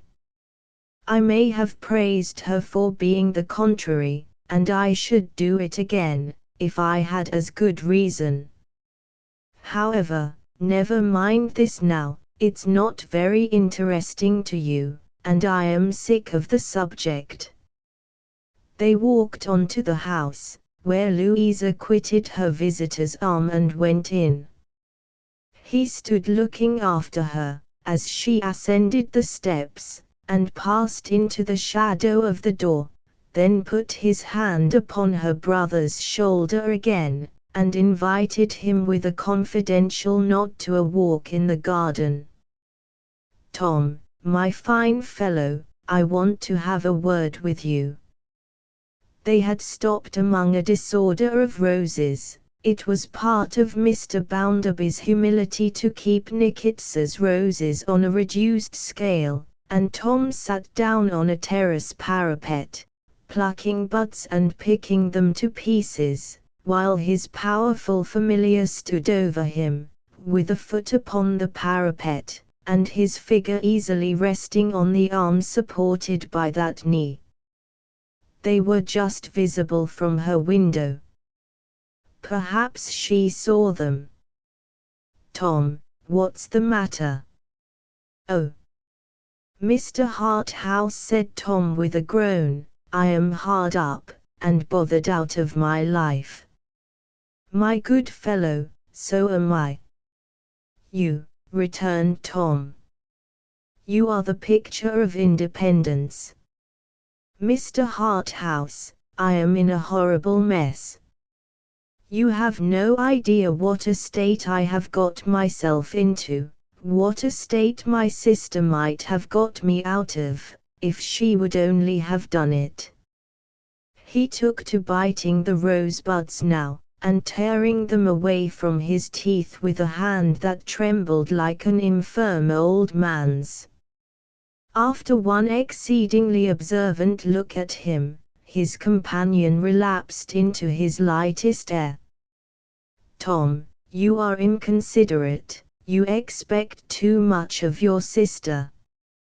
You have had money of her, you dog, you know you have." "Well, Mr. Harthouse, I know I have. How else was I to get it? Here's old Bounderby always boasting that at my age he lived upon twopence a month, or something of that sort. Here's my father drawing what he calls a line, and tying me down to it from a baby, neck and heels. Here's my mother who never has anything of her own, except her complaints. What is a fellow to do for money, and where am I to look for it, if not to my sister?" He was almost crying, and scattered the buds about by dozens. Mr. Harthouse took him persuasively by the coat. "But, my dear Tom, if your sister has not got it, Mr. Harthouse. I don't say she has got it. I may have wanted more than she was likely to have got. But then she ought to get it. She could get it. It's of no use pretending to make a secret of matters now, after what I have told you already. You know she didn't marry old Bounderby for her own sake, or for his sake, but for my sake. Then why doesn't she get what I want, out of him, for my sake? She is not obliged to say what she is going to do with it. She is sharp enough, she could manage to coax it out of him, if she chose. Then why doesn't she choose, when I tell her of what consequence it is? But no. There she sits in his company like a stone, instead of making herself agreeable and getting it easily. I don't know what you may call this, but I call it unnatural conduct." There was a piece of ornamental water immediately below the parapet, on the other side, into which Mr. James Harthouse had a very strong inclination to pitch Mr. Thomas Gradgrind Jr., as the injured men of Cokertown threatened to pitch their property into the Atlantic. But he preserved his easy attitude, and nothing more solid went over the stone balustrades than the accumulated rosebuds now floating about, a little surface island. "My dear Tom," said Harthouse, "let me try to be your banker." "For God's sake," replied Tom, suddenly, "don't talk about bankers." And very white he looked, in contrast with the roses. Very white. Mr. Harthouse, as a thoroughly well-bred man, accustomed to the best society, was not to be surprised. He could as soon have been affected, but he raised his eyelids a little more, as if they were lifted by a feeble touch of wonder. Albeit it was as much against the precepts of his school to wonder, as it was against the doctrines of the Gradgrind College. "What is the present need, Tom?" "3 figures." "Out with them. Say what they are." "Mr. Harthouse," returned Tom, now actually crying, and his tears were better than his injuries, "however pitiful a figure he made, it's too late, the money is of no use to me at present. I should have had it before to be of use to me. But I am very much obliged to you, you're a true friend." "A true friend. Whelp, whelp," thought Mr. Harthouse, lazily, "what an ass you are." "And I take your offer as a great kindness," said Tom, grasping his hand. "As a great kindness, Mr. Harthouse. Well, returned the other, it may be of more use by and by. And, my good fellow, if you will open your bedevilments to me when they come thick upon you, I may show you better ways out of them than you can find for yourself. Thank you, said Tom, shaking his head dismally, and chewing rosebuds. I wish I had known you sooner, Mr. Harthouse.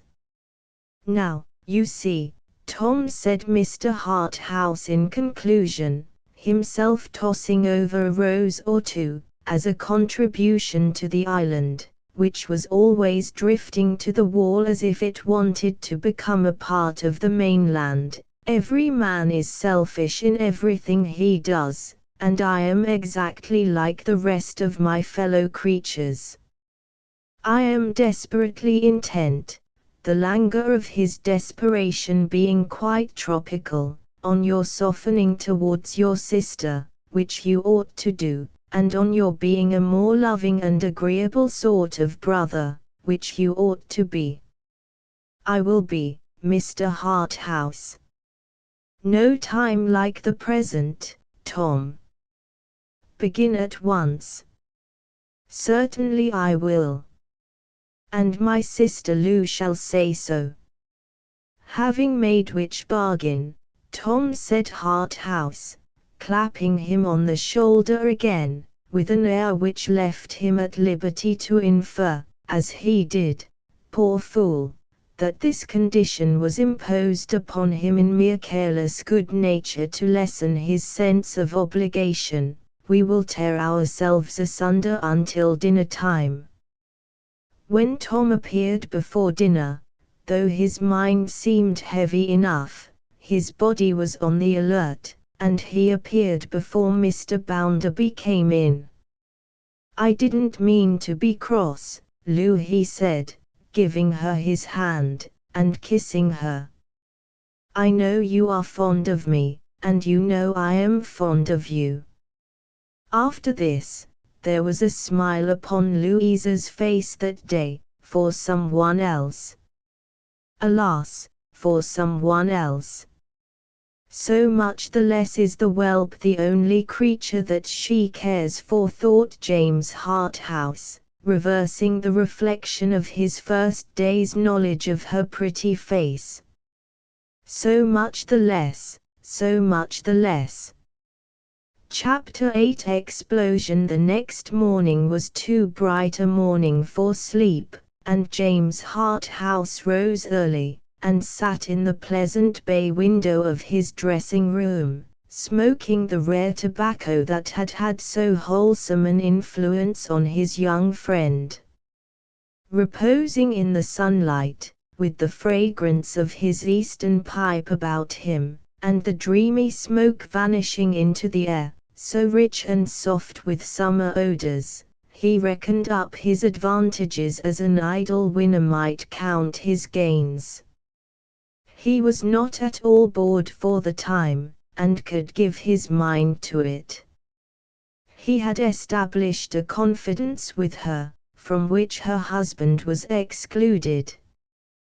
He had established a confidence with her, that absolutely turned upon her indifference towards her husband, and the absence, now and at all times, of any congeniality between them. He had artfully, but plainly, assured her that he knew her heart in its last most delicate recesses. He had come so near to her through its tenderest sentiment, he had associated himself with that feeling, and the barrier behind which she lived, had melted away. All very odd, and very satisfactory. And yet he had not, even now, any earnest wickedness of purpose in him. Publicly and privately, it were much better for the age in which he lived, that he and the legion of whom he was one were designedly bad, than indifferent and purposeless. It is the drifting icebergs setting with any current anywhere, that wreck the ships. When the devil goeth about like a roaring lion, he goeth about in a shape by which few but savages and hunters are attracted. But, when he is trimmed, smoothed, and varnished, according to the mode, when he is oily of vice, and oily of virtue, used up as to brimstone, and used up as to bliss, then, whether he take to the serving out of red tape, or to the kindling of red fire, he is the very devil. So James Harthouse reclined in the window, indolently smoking, and reckoning up the steps he had taken on the road by which he happened to be travelling. The end to which it led was before him, pretty plainly, but he troubled himself with no calculations about it. What will be, will be. As he had rather a long ride to take that day, for there was a public occasion to do at some distance, which afforded a tolerable opportunity of going in for the Gradgrind men, he dressed early and went down to breakfast. He was anxious to see if she had relapsed since the previous evening. No. He resumed where he had left off. There was a look of interest for him again. He got through the day as much, or as little, to his own satisfaction, as was to be expected under the fatiguing circumstances, and came riding back at 6 o'clock. There was a sweep of some half-mile between the lodge and the house, and he was riding along at a foot pace over the smooth gravel, once Nickits's, when Mr. Bounderby burst out of the shrubbery, with such violence as to make his horse shy across the road. "Harthouse," cried Mr. Bounderby. "Have you heard?" "Heard what?" said Harthouse, soothing his horse, and inwardly favouring Mr. Bounderby with no good wishes. "Then you haven't heard." "I have heard you, and so has this brute." "I have heard nothing else." Mr. Bounderby, red and hot, planted himself in the centre of the path before the horse's head, to explode his bombshell with more effect. "The bank's robbed." "You don't mean it." "Robbed last night, sir." "Robbed in an extraordinary manner." "Robbed with a false key." "Of much." Mr. Bounderby, in his desire to make the most of it, really seemed mortified by being obliged to reply, "Why, no, not of very much." "But it might have been." "Of how much?" "Oh, as a sum, if you stick to a sum, of not more than £150, said Bounderby, with impatience. "But it's not the sum, it's the fact. It's the fact of the bank being robbed, that's the important circumstance. I am surprised you don't see it." "My dear Bounderby," said James, dismounting, and giving his bridle to his servant, "I do see it, and am as overcome as you can possibly desire me to be, by the spectacle afforded to my mental view. Nevertheless, I may be allowed, I hope, to congratulate you, which I do with all my soul, I assure you, on your not having sustained a greater loss." "Thank ye," replied Bounderby, in a short, ungracious manner. "But I tell you what. It might have been £20,000. I suppose it might." "Suppose it might." "By the Lord, you may suppose so." "By George," said Mr. Bounderby, with sundry menacing nods and shakes of his head, "it might have been twice 20. There's no knowing what it would have been, or wouldn't have been, as it was, but for the fellows being disturbed. Louisa had come up now, and Mrs. Sparsit, and Bitzer. Here's Tom Gradgrind's daughter knows pretty well what it might have been, if you don't, blustered Bounderby. Dropped, sir, as if she was shot when I told her. Never knew her do such a thing before. Does her credit, under the circumstances, in my opinion. She still looked faint and pale. James Harthouse begged her to take his arm, and as they moved on very slowly, asked her how the robbery had been committed. "Why, I am going to tell you," said Bounderby, irritably giving his arm to Mrs. Sparsit. "If you hadn't been so mighty particular about the sum, I should have begun to tell you before. You know this lady, for she is a lady, Mrs. Sparsit." "I have already had the honor." "Very well. And this young man, Bitzer, you saw him too on the same occasion?" Mr. Harthouse inclined his head in assent, and Bitzer knuckled his forehead. "Very well. They live at the bank. You know they live at the bank, perhaps?" "Very well. Yesterday afternoon, at the close of business hours, everything was put away as usual. In the iron room that this young fellow sleeps outside of, there was never mind how much.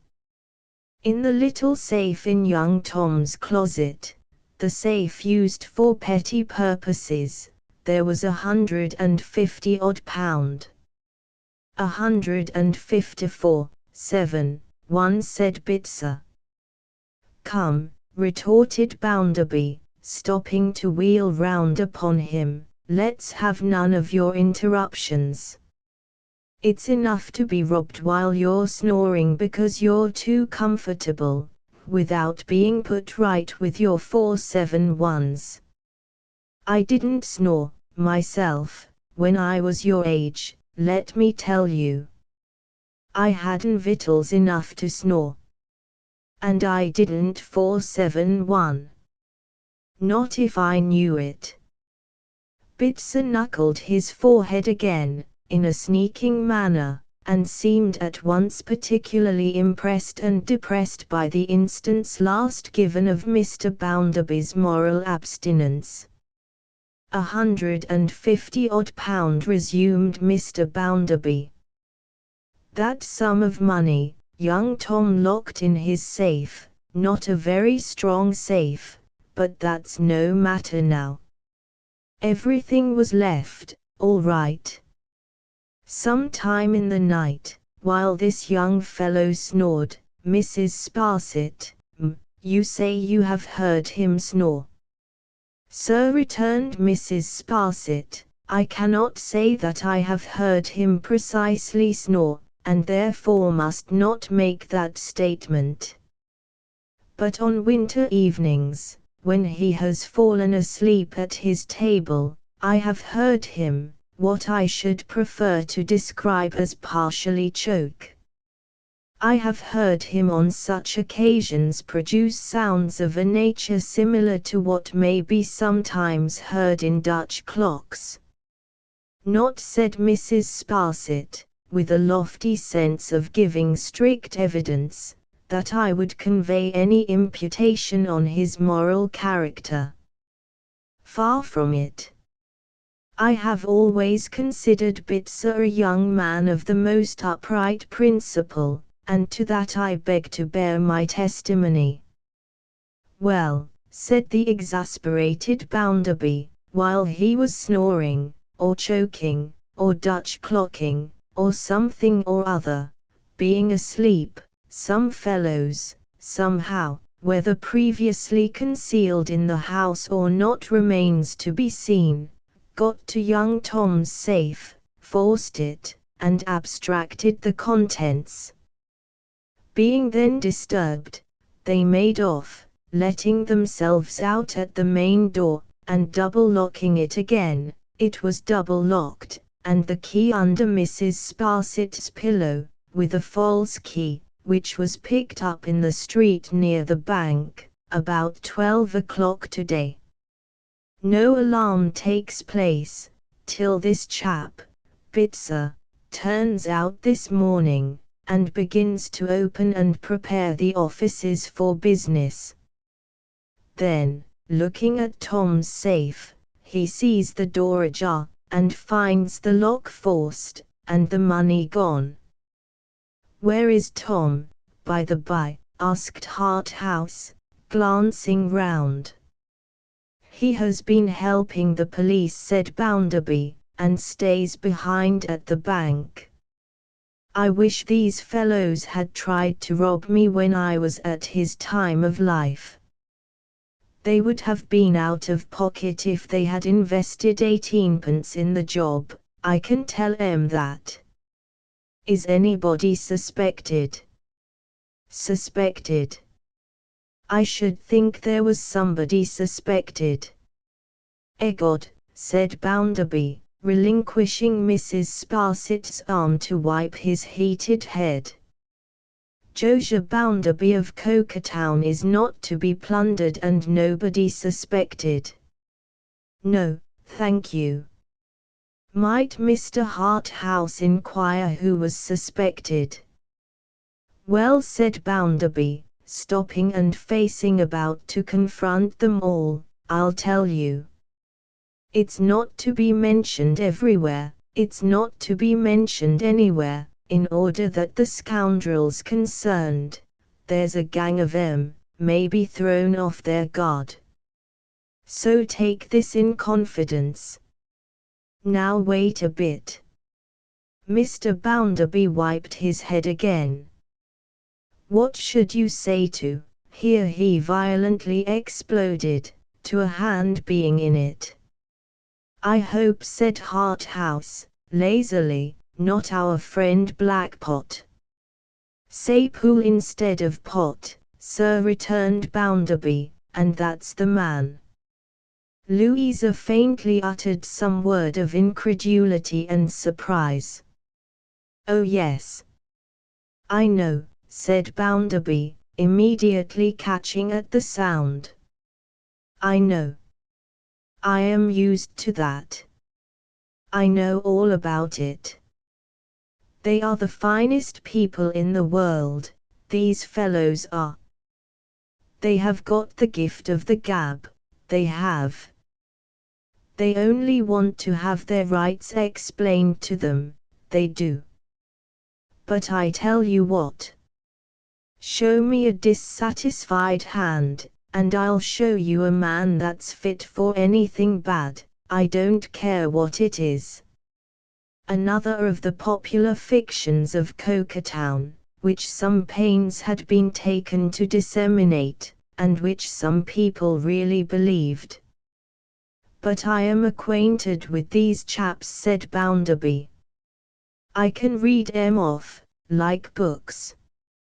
Mrs. Sparsit, I appeal to you. What warning did I give that fellow, the first time he set foot in the house, when the express object of his visit was to know how he could knock religion over, and floor the established church? Mrs. Sparsit, in point of high connections, you are on a level with the aristocracy. Did I say, or did I not say, to that fellow, 'You can't hide the truth from me, you are not the kind of fellow I like, you'll come to no good'?" "Assuredly, sir," returned Mrs. Sparsit, "you did, in a highly impressive manner, give him such an admonition." "When he shocked you," said Bounderby, "when he shocked your feelings." "Yes, sir," returned Mrs. Sparsit, with a meek shake of her head, "he certainly did so. Though I do not mean to say but that my feelings may be weaker on such points, more foolish if the term is preferred, than they might have been, if I had always occupied my present position. Mr. Bounderby stared with a bursting pride at Mr. Harthouse, as much as to say, I am the proprietor of this female, and she's worth your attention, I think. Then, resumed his discourse. You can recall for yourself, Harthouse, what I said to him when you saw him. I didn't mince the matter with him. I am never mealy with em. I know em. Very well, sir. 3 days after that, he bolted. Went off, nobody knows where, as my mother did in my infancy, only with this difference, that he is a worse subject than my mother, if possible. What did he do before he went?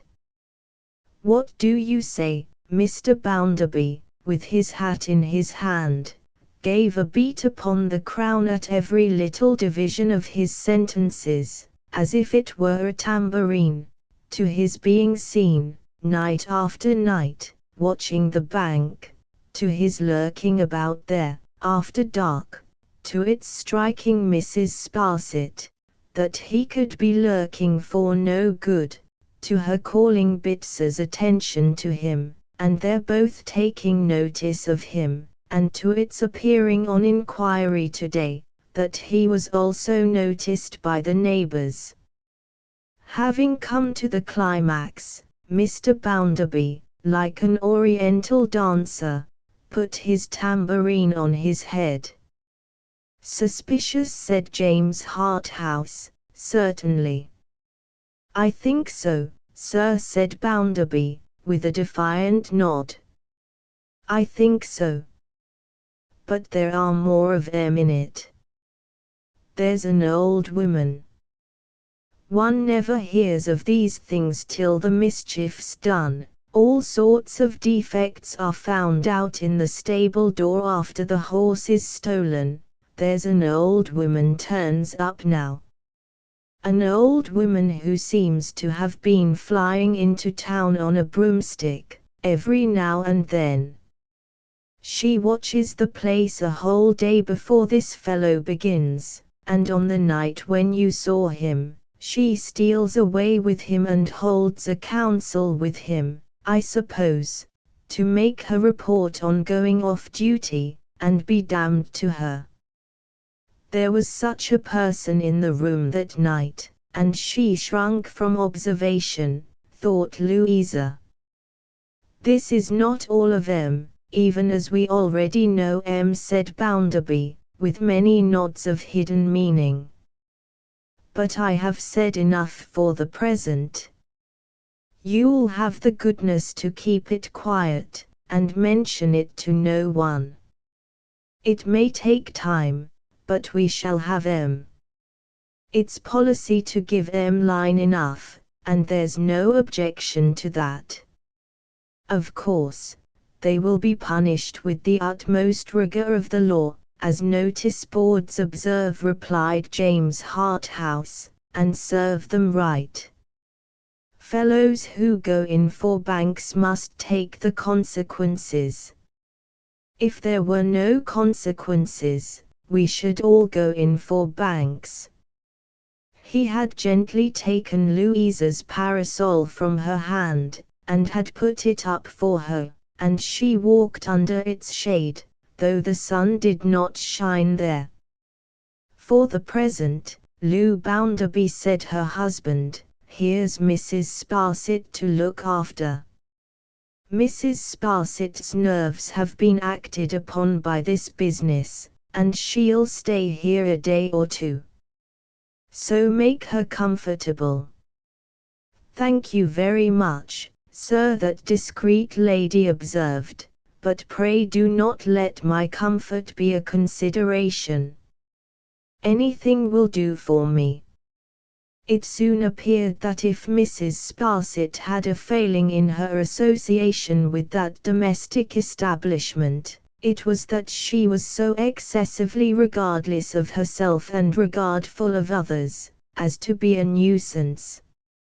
On being shown her chamber, she was so dreadfully sensible of its comforts as to suggest the inference that she would have preferred to pass the night on the mangle in the laundry. True, the Powlers and the Scadgerses were accustomed to splendor, but it is my duty to remember Mrs. Sparsit was fond of observing with a lofty grace, particularly when any of the domestics were present, that what I was, I am no longer.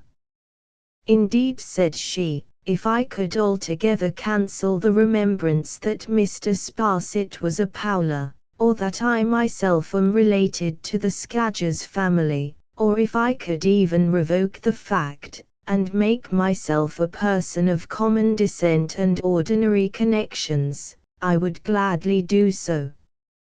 I should think it, under existing circumstances, right to do so. The same hermitical state of mind led to her renunciation of made dishes and wines at dinner, until fairly commanded by Mr. Bounderby to take them, when she said, "Indeed you are very good, sir," and departed from a resolution of which she had made rather formal and public announcement, to wait for the simple mutton.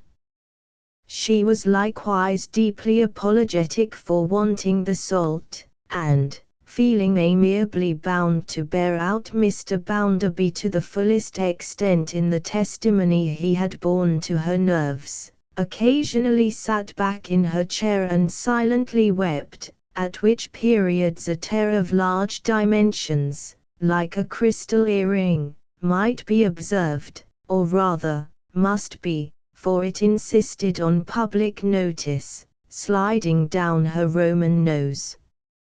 But Mrs. Sparsit's greatest point, first and last, was her determination to pity Mr. Bounderby. There were occasions when in looking at him she was involuntarily moved to shake her head, as who would say, "Alas, poor Yorick!" After allowing herself to be betrayed into these evidences of emotion, she would force a lambent brightness, and would be fitfully cheerful, and would say, "You have still good spirits, sir, I am thankful to find," and would appear to hail it as a blessed dispensation that Mr. Bounderby bore up as he did. One idiosyncrasy for which she often apologized, she found it excessively difficult to conquer. She had a curious propensity to call Mrs. Bounderby Miss Gradgrind, and yielded to it some 3 or 4 score times in the course of the evening. Her repetition of this mistake covered Mrs. Sparsit with modest confusion, but indeed, she said, it seemed so natural to say Miss Gradgrind, whereas, to persuade herself that the young lady whom she had had the happiness of knowing from a child could be really and truly Mrs. Bounderby, she found almost impossible. It was a further singularity of this remarkable case, that the more she thought about it, the more impossible it appeared, the differences she observed, being such. In the drawing-room after dinner, Mr. Bounderby tried the case of the robbery, examined the witnesses, made notes of the evidence, found the suspected persons guilty, and sentenced them to the extreme punishment of the law. That done, Bitzer was dismissed to town with instructions to recommend Tom to come home by the mail train. When candles were brought, Mrs. Sparsit murmured, "Don't be low, sir. Pray let me see you cheerful, sir, as I used to do." Mr. Bounderby, upon whom these consolations had begun to produce the effect of making him, in a bull-headed blundering way, sentimental, sighed like some large sea animal. "I cannot bear to see you so, sir," said Mrs. Sparsit. "Try a hand at backgammon, sir, as you used to do when I had the honor of living under your roof." "I haven't played backgammon," said Mr. Bounderby, "since that time." "No, sir," said Mrs. Sparsit, soothingly, "I am aware that you have not. I remember that Miss Gradgrind takes no interest in the game. But I shall be happy, sir, if you will condescend." They played near a window, opening on the garden. It was a fine night, not moonlight, but sultry and fragrant. Louisa and Mr. Harthouse strolled out into the garden, where their voices could be heard in the stillness, though not what they said. Mrs. Sparsit, from her place at the backgammon board, was constantly straining her eyes to pierce the shadows without. "What's the matter, said Mr. Bounderby, "you don't see a fire, do you?" "Oh dear no, sir," returned Mrs. Sparsit, "I was thinking of the dew." "What have you got to do with the dew, said Mr. Bounderby. "It's not myself, sir," returned Mrs. Sparsit, "I am fearful of Miss Gradgrind's taking cold." "She never takes cold," said Mr. Bounderby.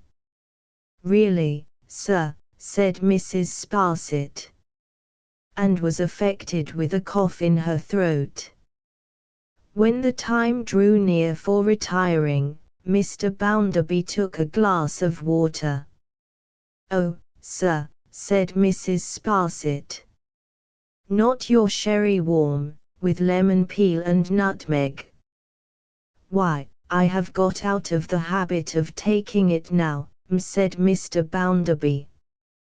"The more's the pity, sir," returned Mrs. Sparsit, "you are losing all your good old habits." "Cheer up, sir.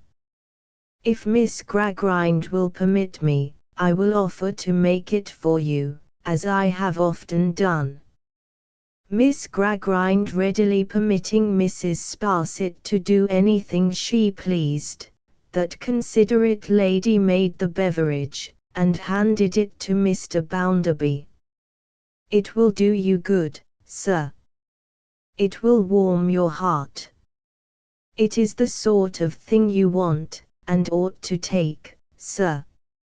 And when Mr. Bounderby said, "Your health," she answered with great feeling, "Thank you, sir." "The same to you, and happiness also." Finally, she wished him good night, with great pathos, and Mr. Bounderby went to bed, with a maudlin persuasion that he had been crossed in something tender, though he could not, for his life, have mentioned what it was. Long after Louisa had undressed and lain down, she watched and waited for her brother's coming home. That could hardly be, she knew, until an hour past midnight, but in the country silence, which did anything but calm the trouble of her thoughts, time lagged wearily. At last, when the darkness and stillness had seemed for hours to thicken one another, she heard the bell at the gate. She felt as though she would have been glad that it rang on until daylight, but it ceased, and the circles of its last sound spread out fainter and wider in the air, and all was dead again. She waited yet some quarter of an hour, as she judged. Then she arose, put on a loose robe, and went out of her room in the dark, and up the staircase to her brother's room. His door being shut, she softly opened it and spoke to him, approaching his bed with a noiseless step. She kneeled down beside it, passed her arm over his neck, and drew his face to hers. She knew that he only feigned to be asleep, but she said nothing to him. He started by and by as if he were just then awakened, and asked who that was, and what was the matter. "Tom, have you anything to tell me? If ever you loved me in your life, and have anything concealed from everyone besides, tell it to me." "I don't know what you mean, Lou. You have been dreaming." "My dear brother," she laid her head down on his pillow, and her hair flowed over him as if she would hide him from everyone but herself. "Is there nothing that you have to tell me? Is there nothing you can tell me if you will? You can tell me nothing that will change me. Oh Tom, tell me the truth." "I don't know what you mean, Lou. As you lie here alone, my dear, in the melancholy night, so you must lie somewhere one night, when even I, if I am living then, shall have left you. As I am here beside you, barefoot, unclothed, undistinguishable in darkness, so must I lie through all the night of my decay, until I am dust. In the name of that time, Tom, tell me the truth now. What is it you want to know?" You may be certain, in the energy of her love she took him to her bosom as if he were a child, that I will not reproach you. You may be certain that I will be compassionate and true to you. You may be certain that I will save you at whatever cost. Oh Tom, have you nothing to tell me? Whisper very softly. Say only yes and I shall understand you." She turned her ear to his lips, but he remained doggedly silent. "Not a word, Tom." "How can I say yes, or how can I say no, when I don't know what you mean? Lou, you are a brave, kind girl, worthy I begin to think of a better brother than I am. But I have nothing more to say. Go to bed, go to bed." "You are tired," she whispered presently, more in her usual way. "Yes, I am quite tired out. You have been so hurried and disturbed today. Have any fresh discoveries been made?" "Only those you have heard of, from him." "Tom, have you said to anyone that we made a visit to those people, and that we saw those three together?" "No." "Didn't you yourself particularly ask me to keep it quiet when you asked me to go there with you?" "Yes. But I did not know then what was going to happen." "Nor I neither." "How could I?" He was very quick upon her with this retort. "Ought I to say, after what has happened?" said his sister, standing by the bed. She had gradually withdrawn herself and risen, "that I made that visit? Should I say so? Must I say so?" "Good heavens, Lou," returned her brother, "you are not in the habit of asking my advice. Say what you like. If you keep it to yourself, I shall keep it to myself. If you disclose it, there's an end of it." It was too dark for either to see the other's face, but each seemed very attentive, and to consider before speaking. "Tom, do you believe the man I gave the money to is really implicated in this crime?" "I don't know. I don't see why he shouldn't be. He seemed to me an honest man. Another person may seem to you dishonest, and yet not be so." There was a pause, for he had hesitated and stopped.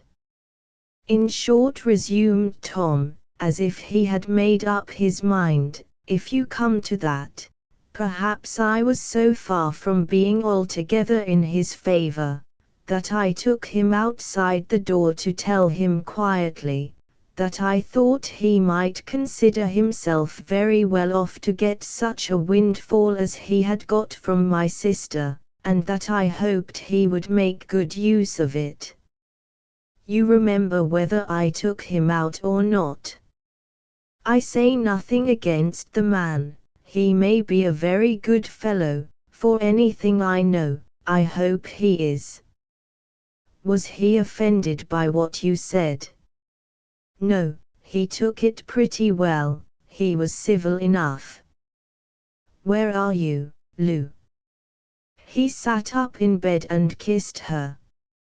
Good night, my dear, good night.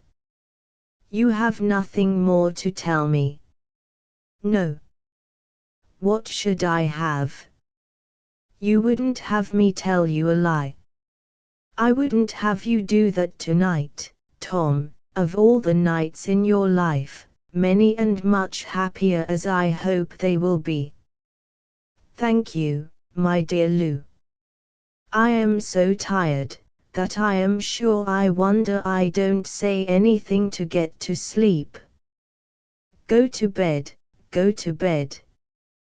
Kissing her again, he turned round, drew the coverlet over his head, and lay as still as if that time had come by which she had adjured him. She stood for some time at the bedside before she slowly moved away. She stopped at the door, looked back when she had opened it, and asked him if he had called her. But he lay still, and she softly closed the door and returned to her room. Then the wretched boy looked cautiously up and found her gone, crept out of bed, fastened his door, and threw himself upon his pillow again, tearing his hair, morosely crying, grudgingly loving her, hatefully but impenitently spurning himself, and no less hatefully and unprofitably spurning all the good in the world. Chapter 9. Hearing the last of it, Mrs. Sparsit, lying by to recover the tone of her nerves in Mr. Bounderby's retreat, kept such a sharp look-out, night and day, under her Coriolanian eyebrows, that her eyes, like a couple of lighthouses on an iron-bound coast, might have warned all prudent mariners from that bold rock her Roman nose and the dark and craggy region in its neighborhood, but for the placidity of her manner. Although it was hard to believe that her retiring for the night could be anything but a form, so severely wide awake were those classical eyes of hers, and so impossible did it seem that her rigid nose could yield to any relaxing influence, yet her manner of sitting, smoothing her uncomfortable, not to say, gritty mittens, they were constructed of a cool fabric like a meat safe, or of ambling to unknown places of destination with her foot in her cotton stirrup, was so perfectly serene, that most observers would have been constrained to suppose her a dove, embodied by some freak of nature, in the earthly tabernacle of a bird of the hook-beaked order. She was a most wonderful woman for prowling about the house. How she got from story to story was a mystery beyond solution. A lady so decorous in herself, and so highly connected, was not to be suspected of dropping over the banisters or sliding down them, yet her extraordinary facility of locomotion suggested the wild idea. Another noticeable circumstance in Mrs. Sparsit was, that she was never hurried. She would shoot with consummate velocity from the roof to the hall, yet would be in full possession of her breath and dignity on the moment of her arrival there. Neither was she ever seen by human vision to go at a great pace. She took very kindly to Mr. Harthouse, and had some pleasant conversation with him soon after her arrival.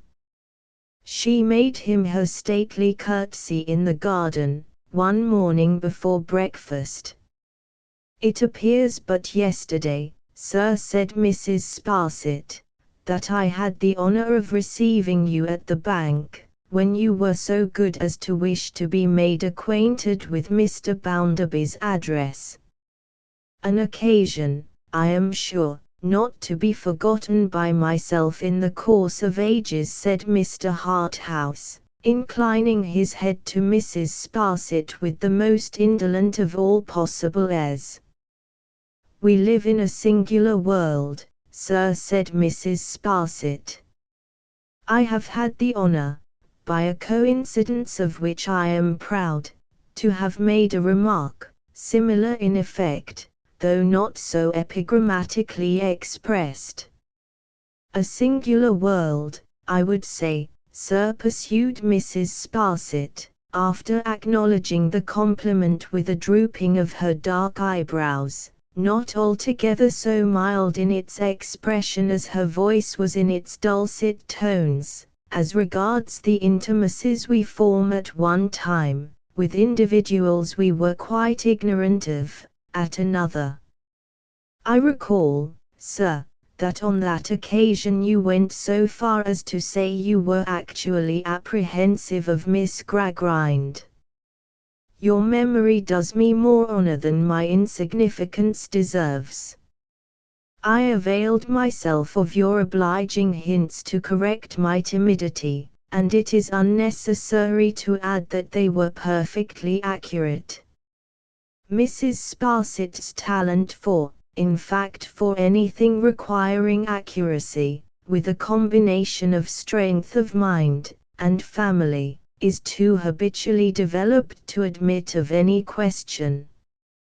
He was almost falling asleep over this compliment, it took him so long to get through, and his mind wandered so much in the course of its execution. "You found Miss Gradgrind. I really cannot call her Mrs. Bounderby, it's very absurd of me, as youthful as I described her," asked Mrs. Sparsit, sweetly. "You drew her portrait perfectly," said Mr. Harthouse. "Presented her dead image." "Very engaging, sir," said Mrs. Sparsit, causing her mittens slowly to revolve over one another. "Highly so."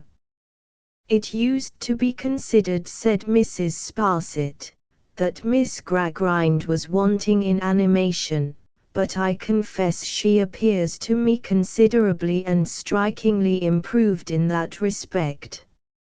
And indeed here is Mr. Bounderby," cried Mrs. Sparsit, nodding her head a great many times, as if she had been talking and thinking of no one else.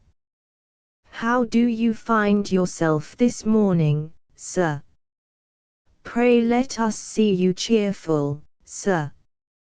Now, these persistent assuagements of his misery, and lightenings of his load, had by this time begun to have the effect of making Mr. Bounderby softer than usual towards Mrs. Sparsit, and harder than usual to most other people from his wife downward.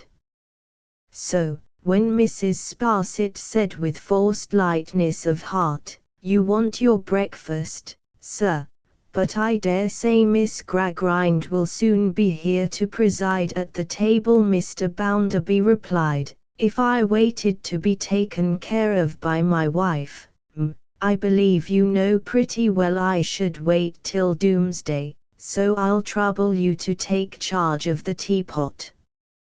Mrs. Sparsit complied, and assumed her old position at table. This again made the excellent woman vastly sentimental. She was so humble withal, that when Louisa appeared, she rose, protesting she never could think of sitting in that place under existing circumstances. Often as she had had the honor of making Mr. Bounderby's breakfast, before Mrs. Gradgrind, she begged pardon, she meant to say Miss Bounderby, she hoped to be excused, but she really could not get it right yet, though she trusted to become familiar with it by and by, had assumed her present position. It was only, she observed, because Miss Gradgrind happened to be a little late, and Mr. Bounderby's time was so very precious, and she knew it of old to be so essential that he should breakfast to the moment, that she had taken the liberty of complying with his request, long as his will had been a law to her. "There! Stop where you are," said Mr. Bounderby, "stop where you are. Mrs. Bounderby will be very glad to be relieved of the trouble, I believe." "Don't say that, sir," returned Mrs. Sparsit, almost with severity, "because that is very unkind to Mrs. Bounderby. And to be unkind is not to be you, sir. You may set your mind at rest, you can take it very quietly, can't you, Lou?" said Mr. Bounderby, in a blustering way to his wife. "Of course. It is of no moment. Why should it be of any importance to me? Why should it be of any importance to anyone, Mrs. Sparsit?" said Mr. Bounderby, swelling with a sense of slight. "You attach too much importance to these things. By George, you'll be corrupted in some of your notions here. You are old-fashioned. You are behind Tom Gradgrind's children's time." "What is the matter with you?" asked Louisa, coldly surprised. "What has given you offence?" "Offence," repeated Bounderby. "Do you suppose if there was any offence given me, I shouldn't name it, and request to have it corrected? I am a straightforward man, I believe. I don't go beating about for side winds." "I suppose no one ever had occasion to think you too diffident, or too delicate," Louisa answered him composedly. "I have never made that objection to you, either as a child or as a woman." "I don't understand what you would have." "Have," returned Mr. Bounderby. "Nothing. Otherwise, don't you, Lou Bounderby, know thoroughly well that I, Josiah Bounderby of Cokertown, would have it?" She looked at him, as he struck the table and made the teacups ring, with a proud colour in her face that was a new change, Mr. Harthouse thought. "You are incomprehensible this morning," said Louisa. "Pray take no further trouble to explain yourself. I am not curious to know your meaning." "What does it matter?" Nothing more was said on this theme, and Mr. Harthouse was soon idly gay on indifferent subjects. But from this day, the Sparsit action upon Mr. Bounderby threw Louisa and James Harthouse more together, and strengthened the dangerous alienation from her husband and confidence against him with another, into which she had fallen by degrees so fine that she could not retrace them if she tried. But whether she ever tried or no, lay hidden in her own closed heart.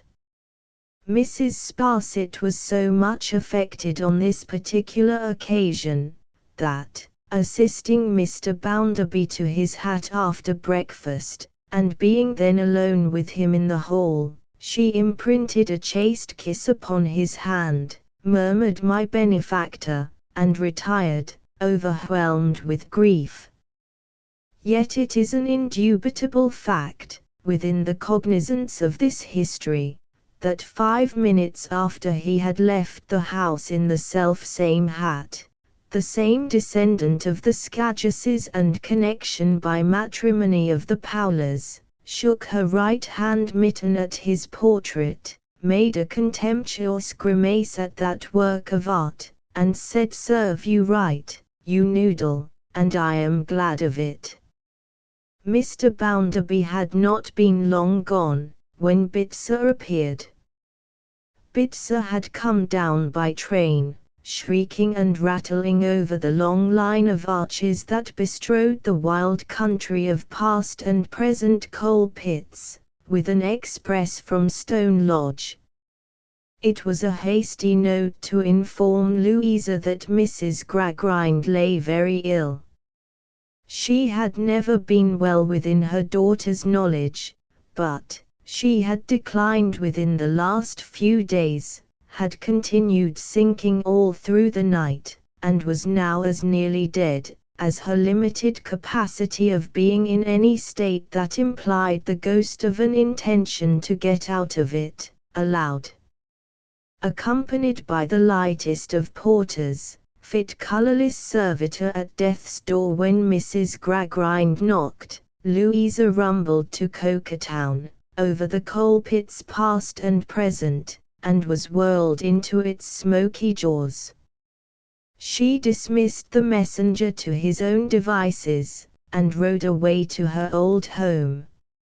She had seldom been there since her marriage.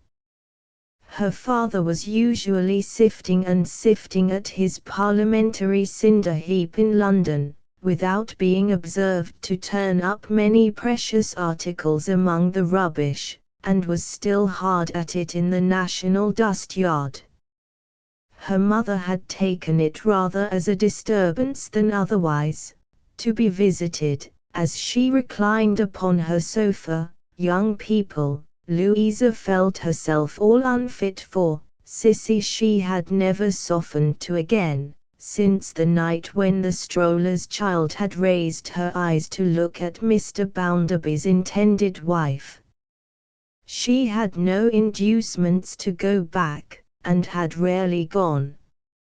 Neither, as she approached her old home now, did any of the best influences of old home descend upon her.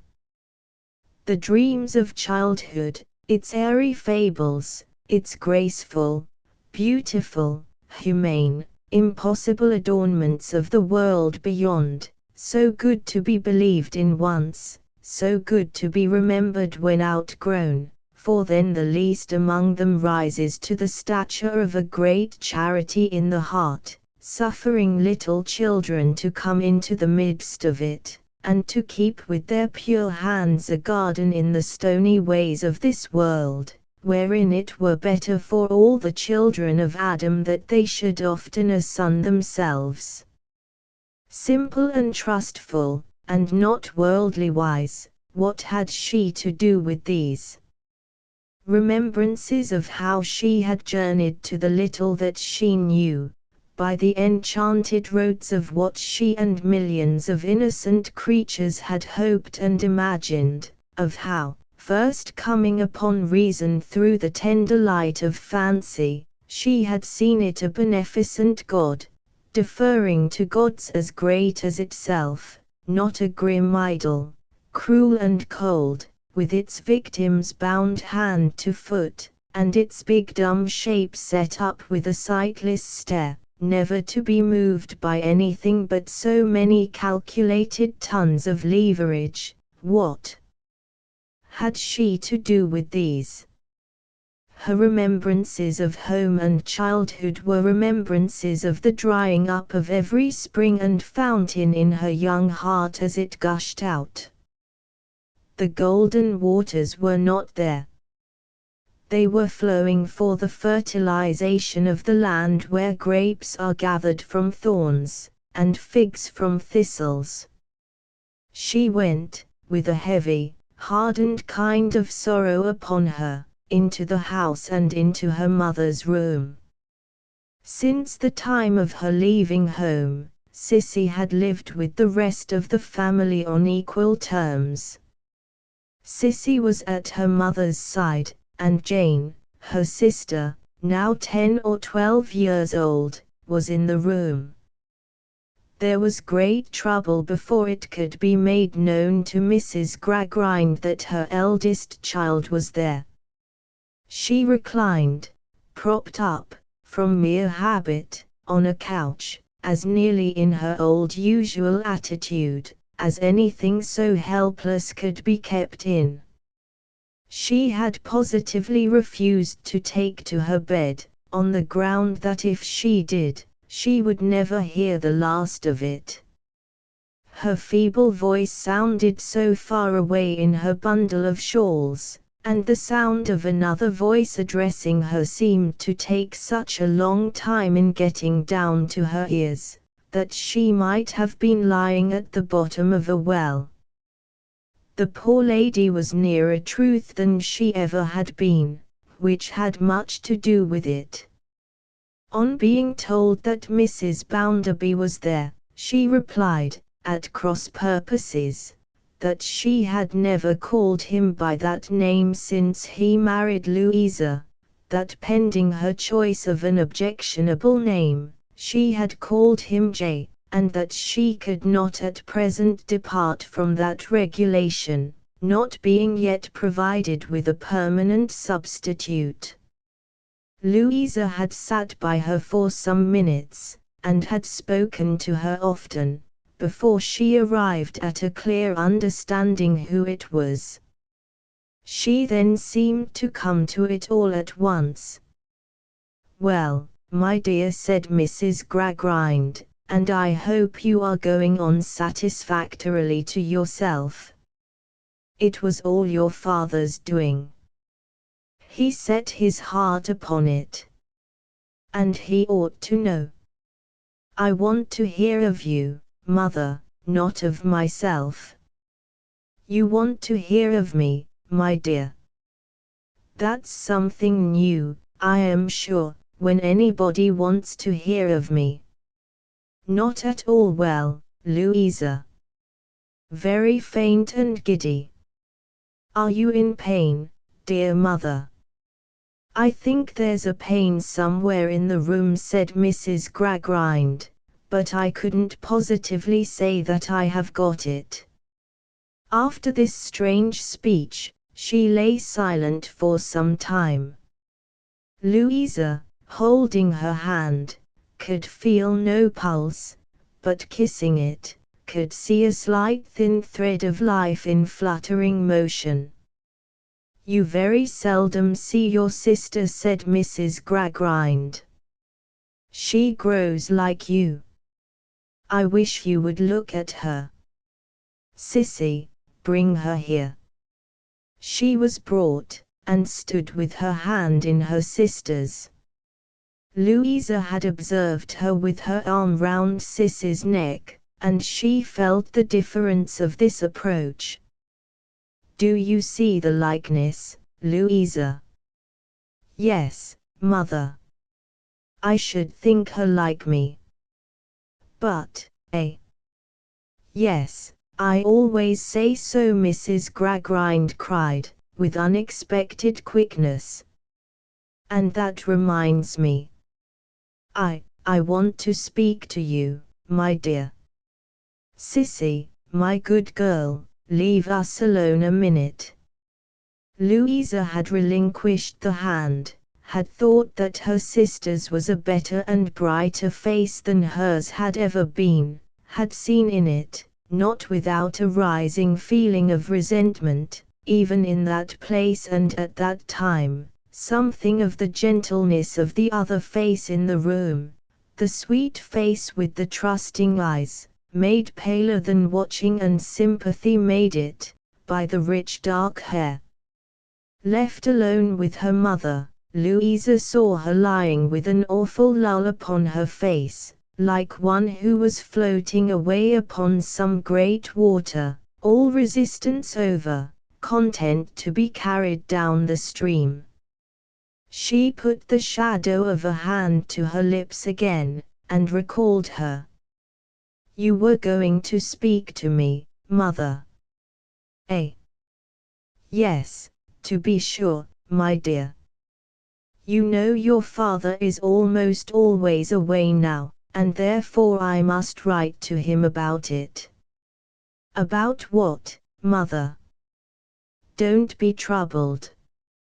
About what? You must remember, my dear, that whenever I have said anything, on any subject, I have never heard the last of it, and consequently, that I have long left off saying anything. I can hear you, mother.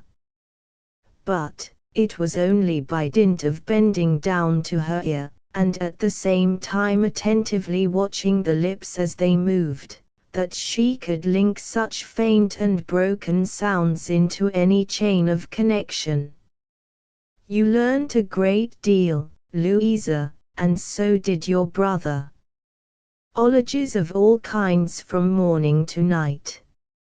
If there is any ology left, of any description, that has not been worn to rags in this house, all I can say is, I hope I shall never hear its name. I can hear you, mother, when you have strength to go on. This, to keep her from floating away. But there is something, not an ology at all, that your father has missed, or forgotten, Louisa. I don't know what it is. I have often sat with Sissy near me, and thought about it. I shall never get its name now. But your father may. It makes me restless. I want to write to him, to find out for God's sake, what it is. Give me a pen, give me a pen. Even the power of restlessness was gone, except from the poor head, which could just turn from side to side. She fancied, however, that her request had been complied with, and that the pen she could not have held was in her hand. It matters little what figures of wonderful no meaning she began to trace upon her wrappers. The hand soon stopped in the midst of them. The light that had always been feeble and dim behind the weak transparency, went out, and even Mrs. Gradgrind emerged from the shadow in which man walketh and disquieteth himself in vain, took upon her the dread solemnity of the sages and patriarchs. Chapter X. Mrs. Sparsit's staircase. Mrs. Sparsit's nerves being slow to recover their tone, the worthy woman made a stay of some weeks in duration at Mr. Bounderby's retreat, where, notwithstanding her anchorite turn of mind based upon her becoming consciousness of her altered station, she resigned herself with noble fortitude to lodging, as one may say, in clover, and feeding on the fat of the land. During the whole term of this recess from the guardianship of the bank, Mrs. Sparsit was a pattern of consistency, continuing to take such pity on Mr. Bounderby to his face, as is rarely taken on man, and to call his portrait a noodle to its face, with the greatest acrimony and contempt. Mr. Bounderby, having got it into his explosive composition that Mrs. Sparsit was a highly superior woman to perceive that he had that general cross upon him in his deserts, for he had not yet settled what it was, and further that Louisa would have objected to her as a frequent visitor if it had comported with his greatness that she should object to anything he chose to do, resolved not to lose sight of Mrs. Sparsit easily. So when her nerves were strung up to the pitch of again consuming sweetbreads in solitude, he said to her at the dinner table, on the day before her departure, "I tell you what, you shall come down here of a Saturday, while the fine weather lasts, and stay till Monday. To which Mrs. Sparsit returned, in effect, though not of the Mohammedan persuasion, to hear is to obey. Now, Mrs. Sparsit was not a poetical woman, but she took an idea in the nature of an allegorical fancy, into her head. Much watching of Louisa, and much consequent observation of her impenetrable demeanour, which keenly whetted and sharpened Mrs. Sparsit's edge, must have given her as it were a lift, in the way of inspiration. She erected in her mind a mighty staircase, with a dark pit of shame and ruin at the bottom, and down those stairs, from day to day and hour to hour, she saw Louisa coming. It became the business of Mrs. Sparsit's life, to look up at her staircase, and to watch Louisa coming down. Sometimes slowly, sometimes quickly, sometimes several steps at one bout, sometimes stopping, never turning back. If she had once turned back, it might have been the death of Mrs. Sparsit in spleen and grief. She had been descending steadily, to the day, and on the day, when Mr. Bounderby issued the weekly invitation recorded above. Mrs. Sparsit was in good spirits, and inclined to be conversational. "And pray, sir," said she, "if I may venture to ask a question appertaining to any subject on which you show reserve, which is indeed hardy in me, for I well know you have a reason for everything you do, have you received intelligence respecting the robbery?" "Why, no, not yet. Under the circumstances, I didn't expect it yet. Rome wasn't built in a day." "Very true, sir," said Mrs. Sparsit, shaking her head. "Nor yet in a week." "No, indeed, sir," returned Mrs. Sparsit, with a gentle melancholy upon her. "In a similar manner, said Bounderby, "I can wait, you know. If Romulus and Remus could wait, Josiah Bounderby can wait. They were better off in their youth than I was, however. They had a she-wolf for a nurse, I had only a she-wolf for a grandmother. She didn't give any milk, she gave bruises. She was a regular Alderney at that." "Ah!" Mrs. Sparsit sighed and shuddered. "No," continued Bounderby, "I have not heard anything more about it. It's in hand, though, and young Tom, who rather sticks to business at present, something new for him, he hadn't the schooling I had, is helping. My injunction is, keep it quiet, and let it seem to blow over.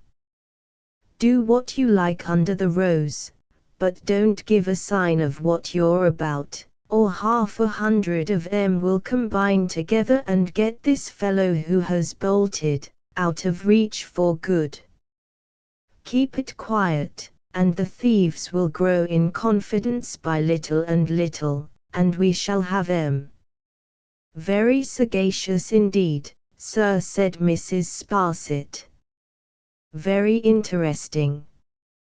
The old woman you mentioned, sir, the old woman I mentioned, said Bounderby, cutting the matter short, as it was nothing to boast about, is not laid hold of, but she may take her oath she will be, if that is any satisfaction to her villainous old mind.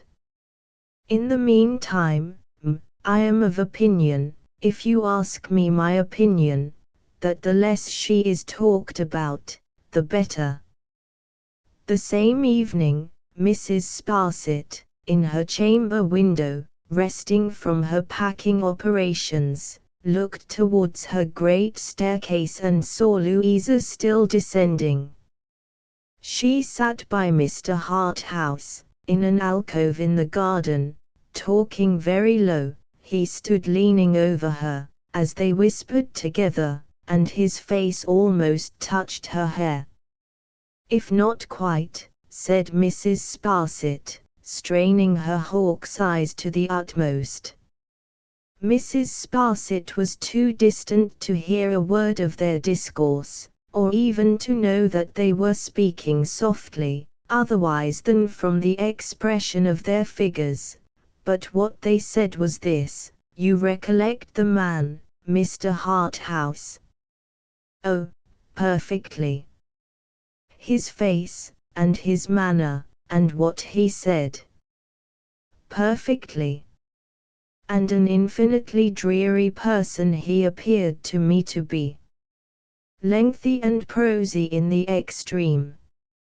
It was knowing to hold forth, in the humble virtue school of eloquence, but, I assure you I thought at the time, my good fellow, you are overdoing this.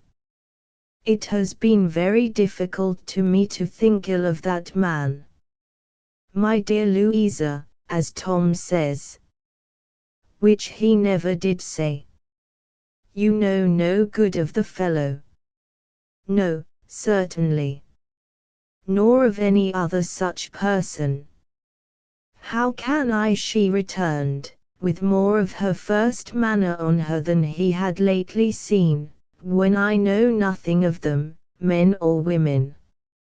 "My dear Louisa, then consent to receive the submissive representation of your devoted friend, who knows something of several varieties of his excellent fellow creatures, for excellent they are, I am quite ready to believe, in spite of such little foibles as always helping themselves to what they can get hold of. This fellow talks. Well, every fellow talks. He professes morality. Well, all sorts of humbugs profess morality. From the House of Commons to the House of Correction, there is a general profession of morality, except among our people. It really is that exception which makes our people quite reviving. You saw and heard the case. Here was one of the fluffy classes pulled up extremely short by my esteemed friend Mr. Bounderby, who, as we know, is not possessed of that delicacy which would soften so tight a hand. The member of the fluffy classes was injured, exasperated, left the house grumbling, met somebody who proposed to him to go in for some share in this bank business, went in, put something in his pocket which had nothing in it before, and relieved his mind extremely.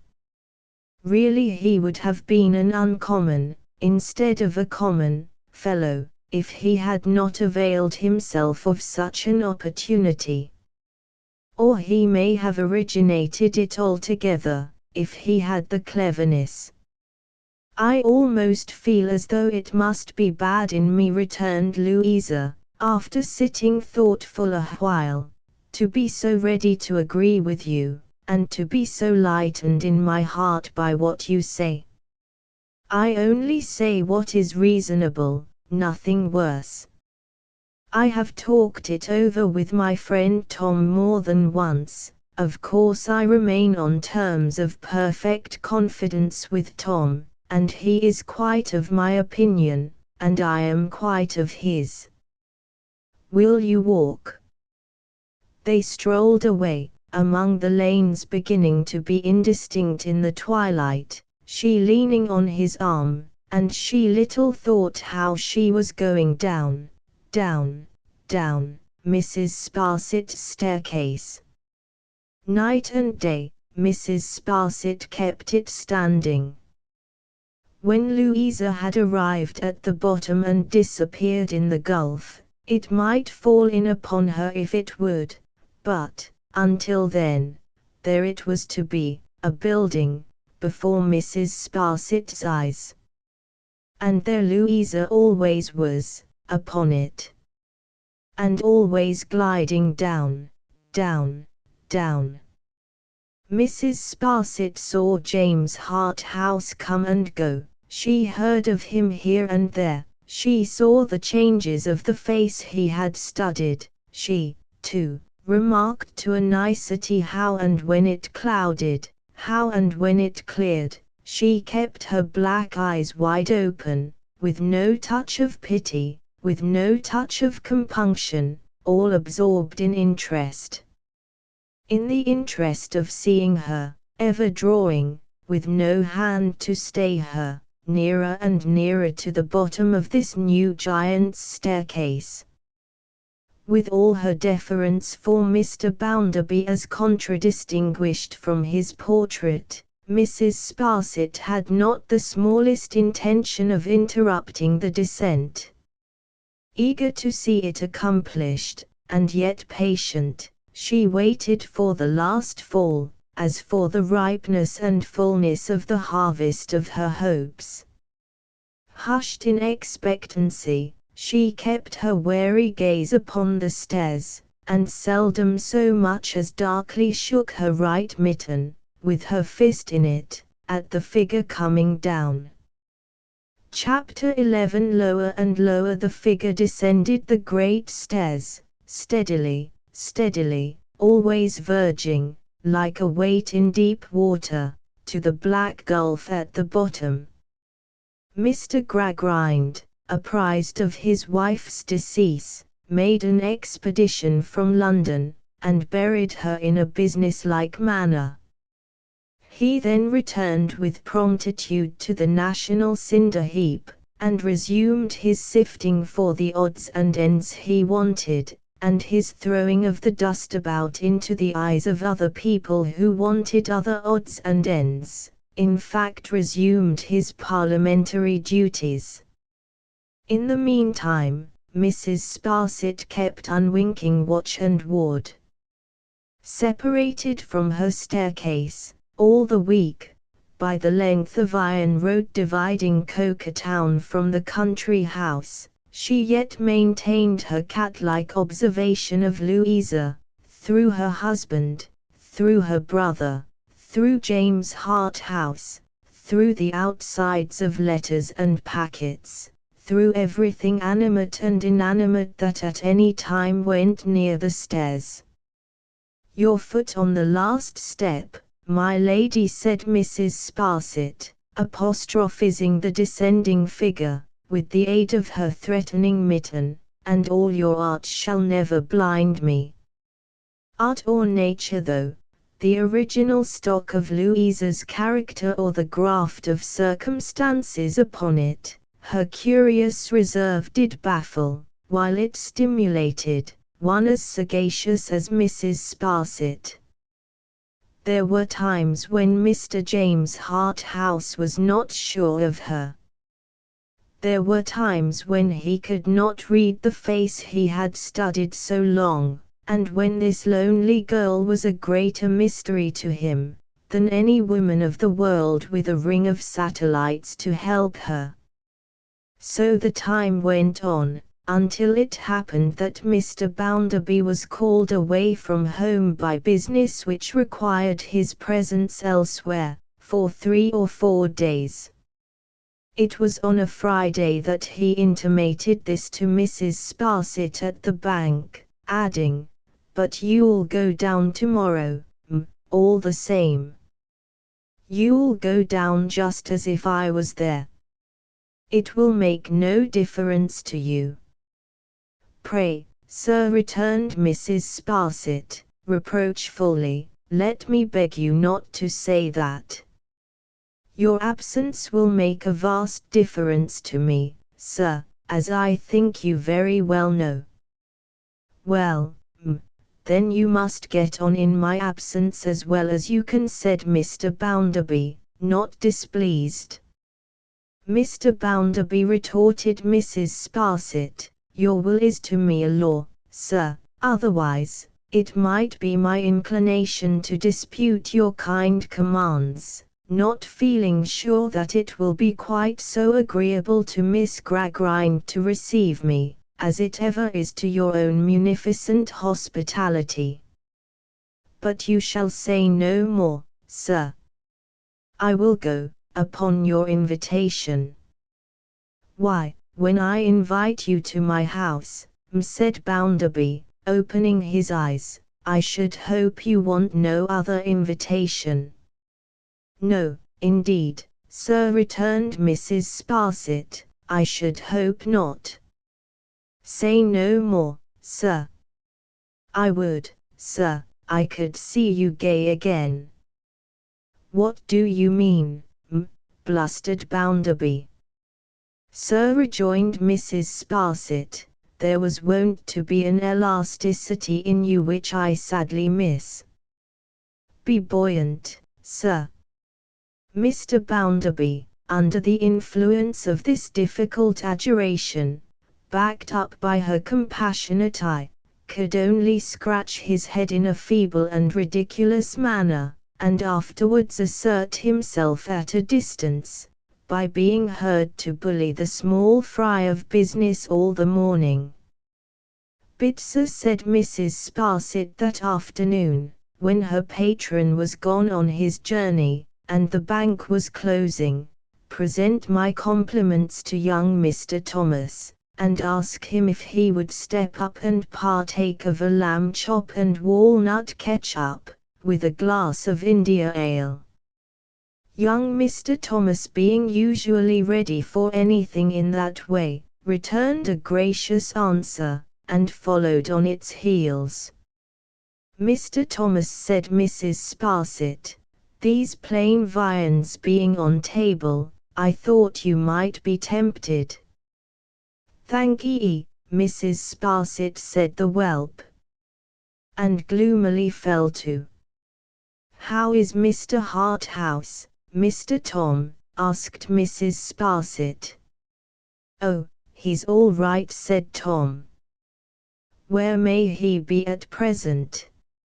Mrs. Sparsit asked in a light conversational manner, after mentally devoting the whelp to the Furies for being so uncommunicative. He is shooting in Yorkshire, said Tom. Sent Lou a basket half as big as a church, yesterday. The kind of gentleman, now, said Mrs. Sparsit, sweetly, whom one might wager to be a good shot. Crack, said Tom. He had long been a down-looking young fellow, but this characteristic had so increased of late, that he never raised his eyes to any face for 3 seconds together. Mrs. Sparsit consequently had ample means of watching his looks, if she were so inclined. Mr. Harthouse is a great favourite of mine, said Mrs. Sparsit, as indeed he is of most people. May we expect to see him again shortly, Mr. Tom? Why, I expect to see him tomorrow, returned the whelp. Good news, cried Mrs. Sparsit, blandly. I have got an appointment with him to meet him in the evening at the station here, said Tom, and I am going to dine with him afterwards, I believe. He is not coming down to the country house for a week or so, being due somewhere else. At least, he says so, but I shouldn't wonder if he was to stop here over Sunday, and stray that way. Which reminds me, said Mrs. Sparsit. Would you remember a message to your sister, Mr. Tom, if I was to charge you with one? Well, I'll try, returned the reluctant whelp, if it isn't a long un. It is merely my respectful compliments, said Mrs. Sparsit, and I fear I may not trouble her with my society this week, being still a little nervous, and better perhaps by my poor self. "Oh, if that's all," observed Tom, "it wouldn't much matter, even if I was to forget it, for Lou's not likely to think of you unless she sees you." Having paid for his entertainment with this agreeable compliment, he relapsed into a hangdog silence until there was no more India ale left, when he said, "Well, Mrs. Sparsit, I must be off," and went off. Next day, Saturday, Mrs. Sparsit sat at her window all day long looking at the customers coming in and out, watching the postman, keeping an eye on the general traffic of the street, revolving many things in her mind, but, above all, keeping her attention on her staircase. The evening come, she put on her bonnet and shawl, and went quietly out, having her reasons for hovering in a furtive way about the station by which a passenger would arrive from Yorkshire, and for preferring to peep into it round pillars and corners, and out of ladies' waiting-room windows, to appearing in its precincts openly. Tom was in attendance, and loitered about until the expected train came in. It brought no Mr. Harthouse. Tom waited until the crowd had dispersed, and the bustle was over, and then referred to a posted list of trains, and took counsel with porters. That done, he strolled away idly, stopping in the street and looking up it and down it, and lifting his hat off and putting it on again, and yawning and stretching himself, and exhibiting all the symptoms of mortal weariness to be expected in one who had still to wait until the next train should come in, an hour and 40 minutes hence. "This is a device to keep him out of the way," said Mrs. Sparsit, starting from the dull office window whence she had watched him last. "Harthouse is with his sister now." It was the conception of an inspired moment, and she shot off with her utmost swiftness to work it out. The station for the country house was at the opposite end of the town. The time was short, the road not easy, but she was so quick in pouncing on a disengaged coach, so quick in darting out of it, producing her money, seizing her ticket, and diving into the train, that she was borne along the arches spanning the land of coal pits past and present, as if she had been caught up in a cloud and whirled away. All the journey, immovable in the air though never left behind, plain to the dark eyes of her mind, as the electric wires which ruled a colossal strip of music paper out of the evening sky, were plain to the dark eyes of her body. Mrs. Sparsit saw her staircase, with the figure coming down. Very near the bottom now. Upon the brink of the abyss.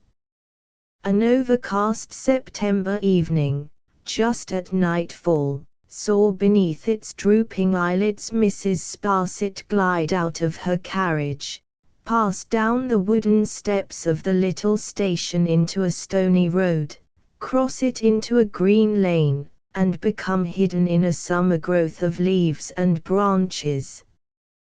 One or two late birds sleepily chirping in their nests, and a bat heavily crossing and recrossing her, and the reek of her own tread in the thick dust that felt like velvet, were all Mrs. Sparsit heard or saw until she very softly closed a gate.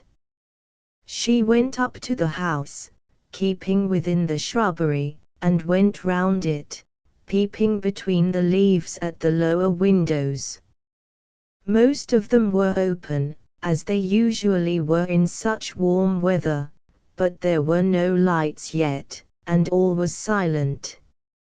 She tried the garden with no better effect.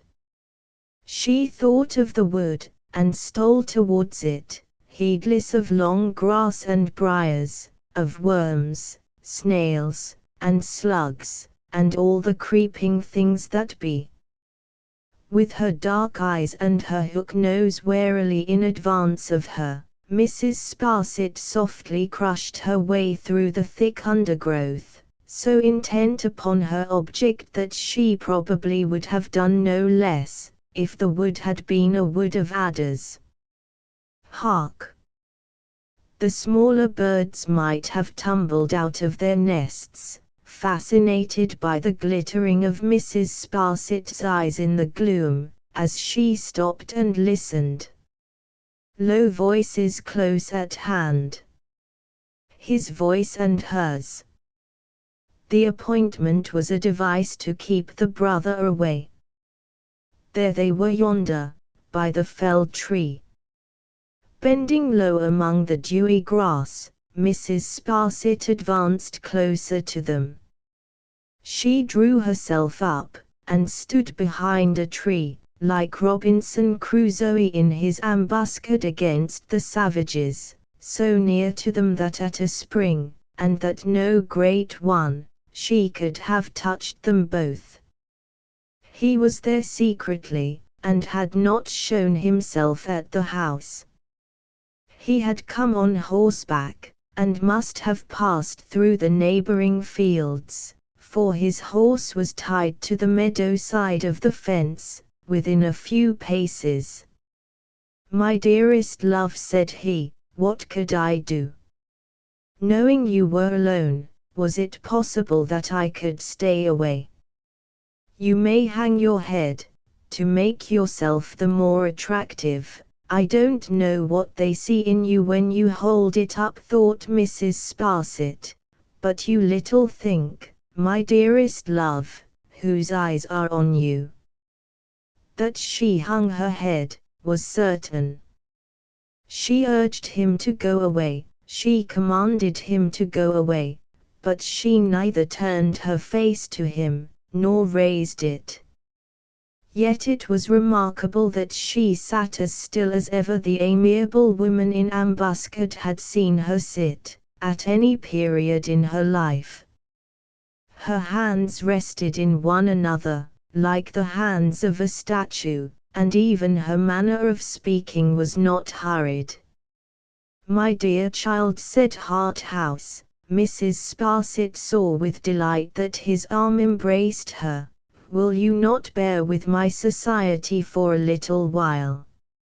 "Not here." "Where, Louisa?" "Not here." "But we have so little time to make so much of, and I have come so far, and am altogether so devoted, and distracted. There never was a slave at once so devoted and ill-used by his mistress. To look for your sunny welcome that has warmed me into life, and to be received in your frozen manner, is heart-rending. Am I to say again, that I must be left to myself here? But we must meet, my dear Louisa. Where shall we meet?" They both started. The listener started, guiltily, too, for she thought there was another listener among the trees. It was only rain, beginning to fall fast, in heavy drops. "Shall I ride up to the house a few minutes hence, innocently supposing that its master is at home and will be charmed to receive me?" "No.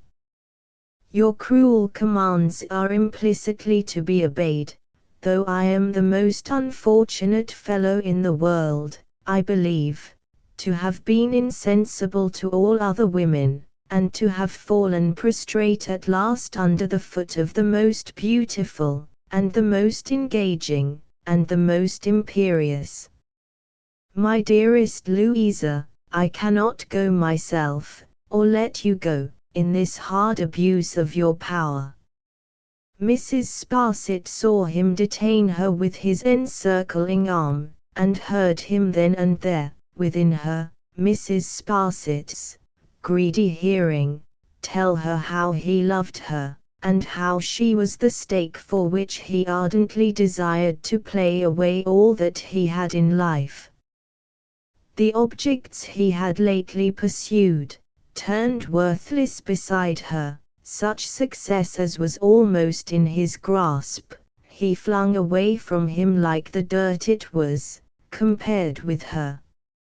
Its pursuit, nevertheless, if it kept him near her, or its renunciation if it took him from her, or flight if she shared it, or secrecy if she commanded it, or any fate, or every fate, all was alike to him, so that she was true to him, the man who had seen how cast away she was, whom she had inspired at their first meeting with an admiration, an interest, of which he had thought himself incapable, whom she had received into her confidence, who was devoted to her and adored her.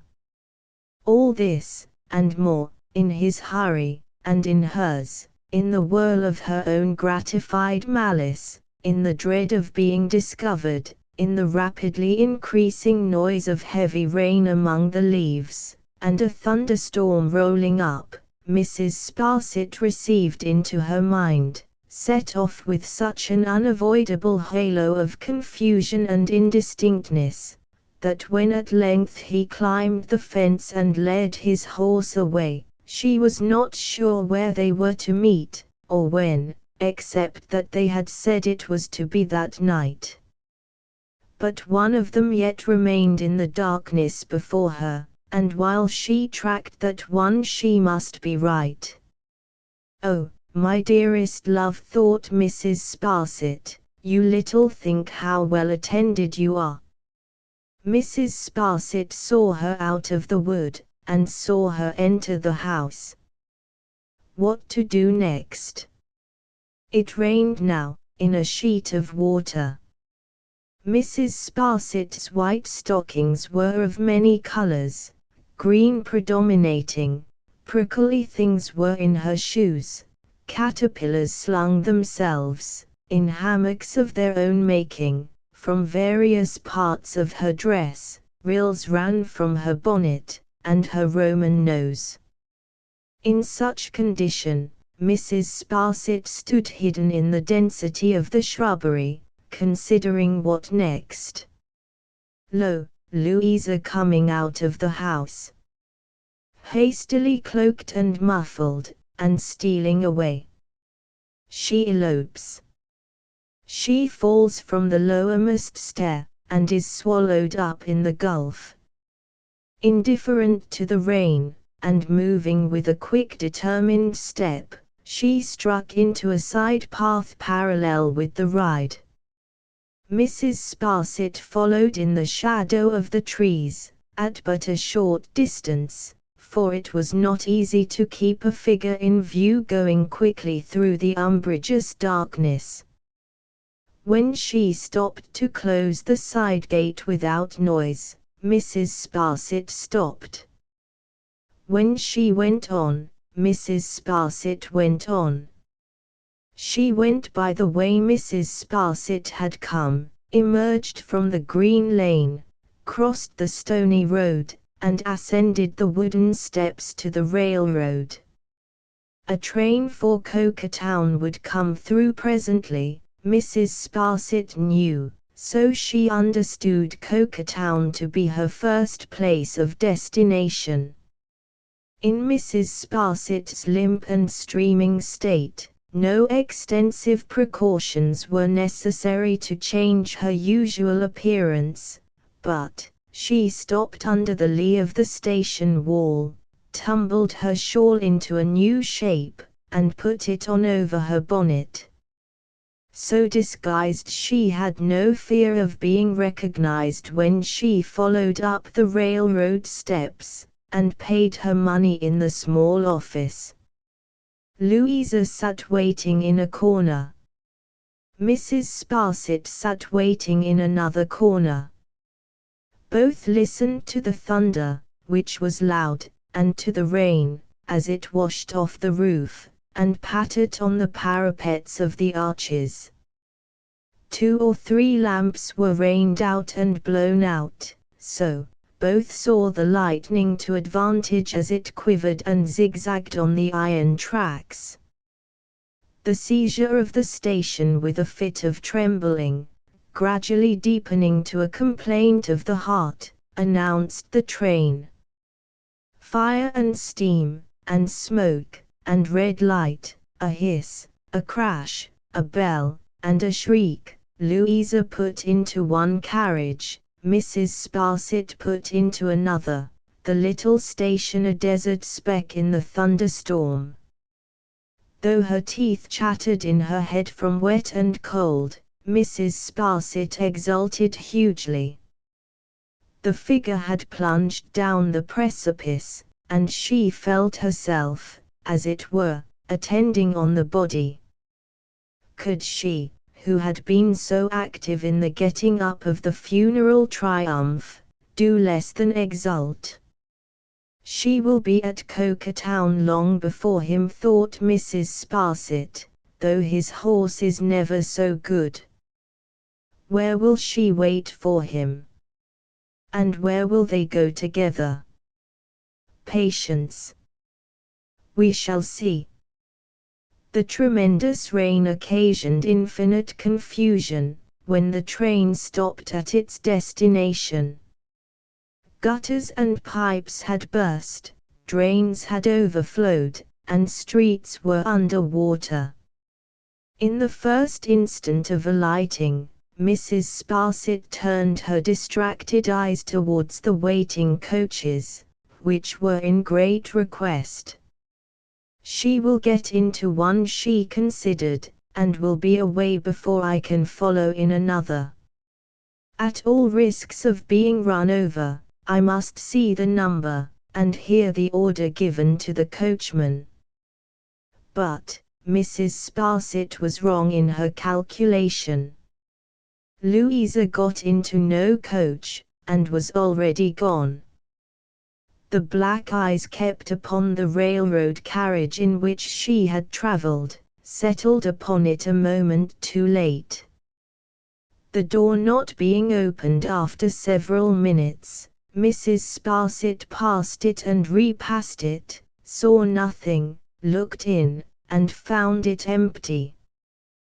Wet through and through, with her feet squelching and squashing in her shoes whenever she moved, with a rush of rain upon her classical visage, with a bonnet like an overripe fig, with all her clothes spoiled, with damp impressions of every button, string, and hook and eye she wore, printed off upon her highly connected back, with a stagnant verdure on her general exterior, such as accumulates on an old park fence in a mouldy lane, Mrs. Sparsit had no resource but to burst into tears of bitterness and say, I have lost her.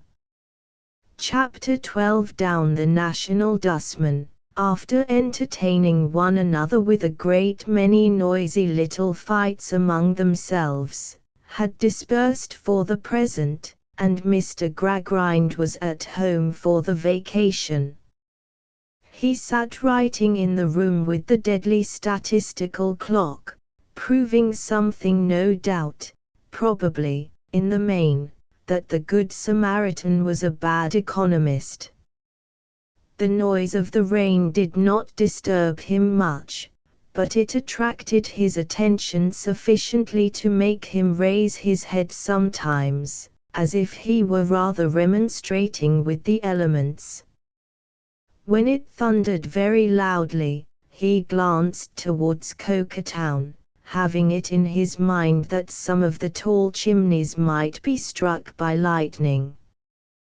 The thunder was rolling into distance, and the rain was pouring down like a deluge, when the door of his room opened. He looked round the lamp upon his table, and saw, with amazement, his eldest daughter. Louisa. Father, I want to speak to you. What is the matter? How strange you look.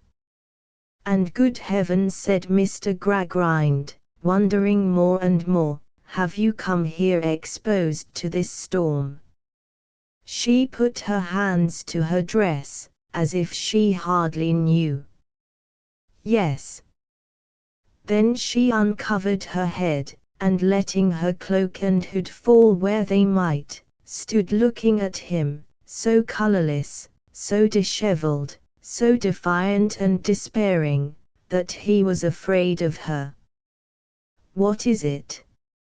I conjure you, Louisa, tell me what is the matter. She dropped into a chair before him, and put her cold hand on his arm. Father, you have trained me from my cradle. Yes, Louisa. I curse the hour in which I was born to such a destiny. He looked at her in doubt and dread, vacantly repeating, curse the hour. Curse the hour. How could you give me life, and take from me all the inappreciable things that raise it from the state of conscious death? Where are the graces of my soul? Where are the sentiments of my heart? What have you done, O Father, what have you done, with the garden that should have bloomed once, in this great wilderness here? She struck herself with both her hands upon her bosom.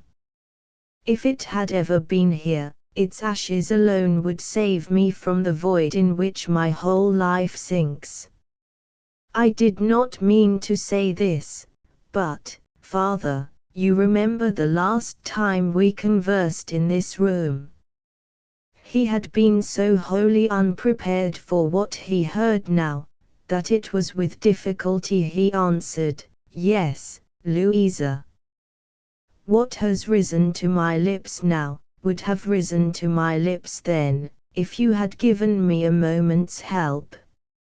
I don't reproach you, Father. What you have never nurtured in me, you have never nurtured in yourself, but oh! If you had only done so long ago, or if you had only neglected me, what a much better and much happier creature I should have been this day. On hearing this, after all his care, he bowed his head upon his hand and groaned aloud. Father, if you had known, when we were last together here, what even I feared while I strove against it, as it has been my task from infancy to strive against every natural prompting that has arisen in my heart, if you had known that there lingered in my breast, sensibilities, affections, weaknesses capable of being cherished into strength, defying all the calculations ever made by man, and no more known to his arithmetic than his Creator is, would you have given me to the husband whom I am now? Sure that I hate. He said, No. No, my poor child.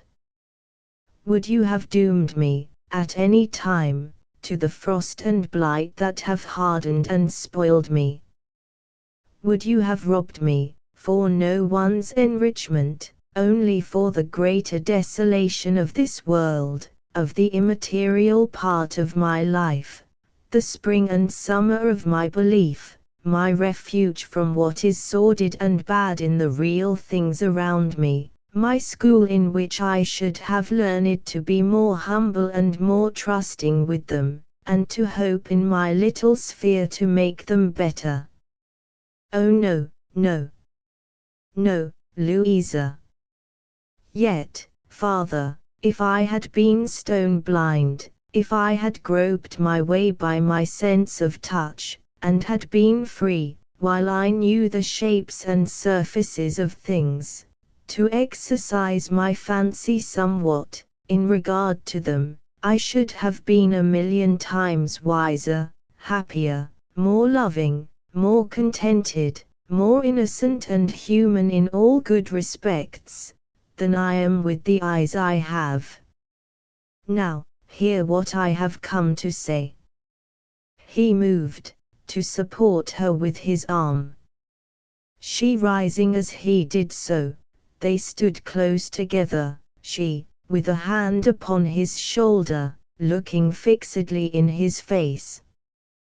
With a hunger and thirst upon me, father, which have never been for a moment appeased, with an ardent impulse towards some region where rules, and figures, and definitions were not quite absolute, I have grown up, battling every inch of my way.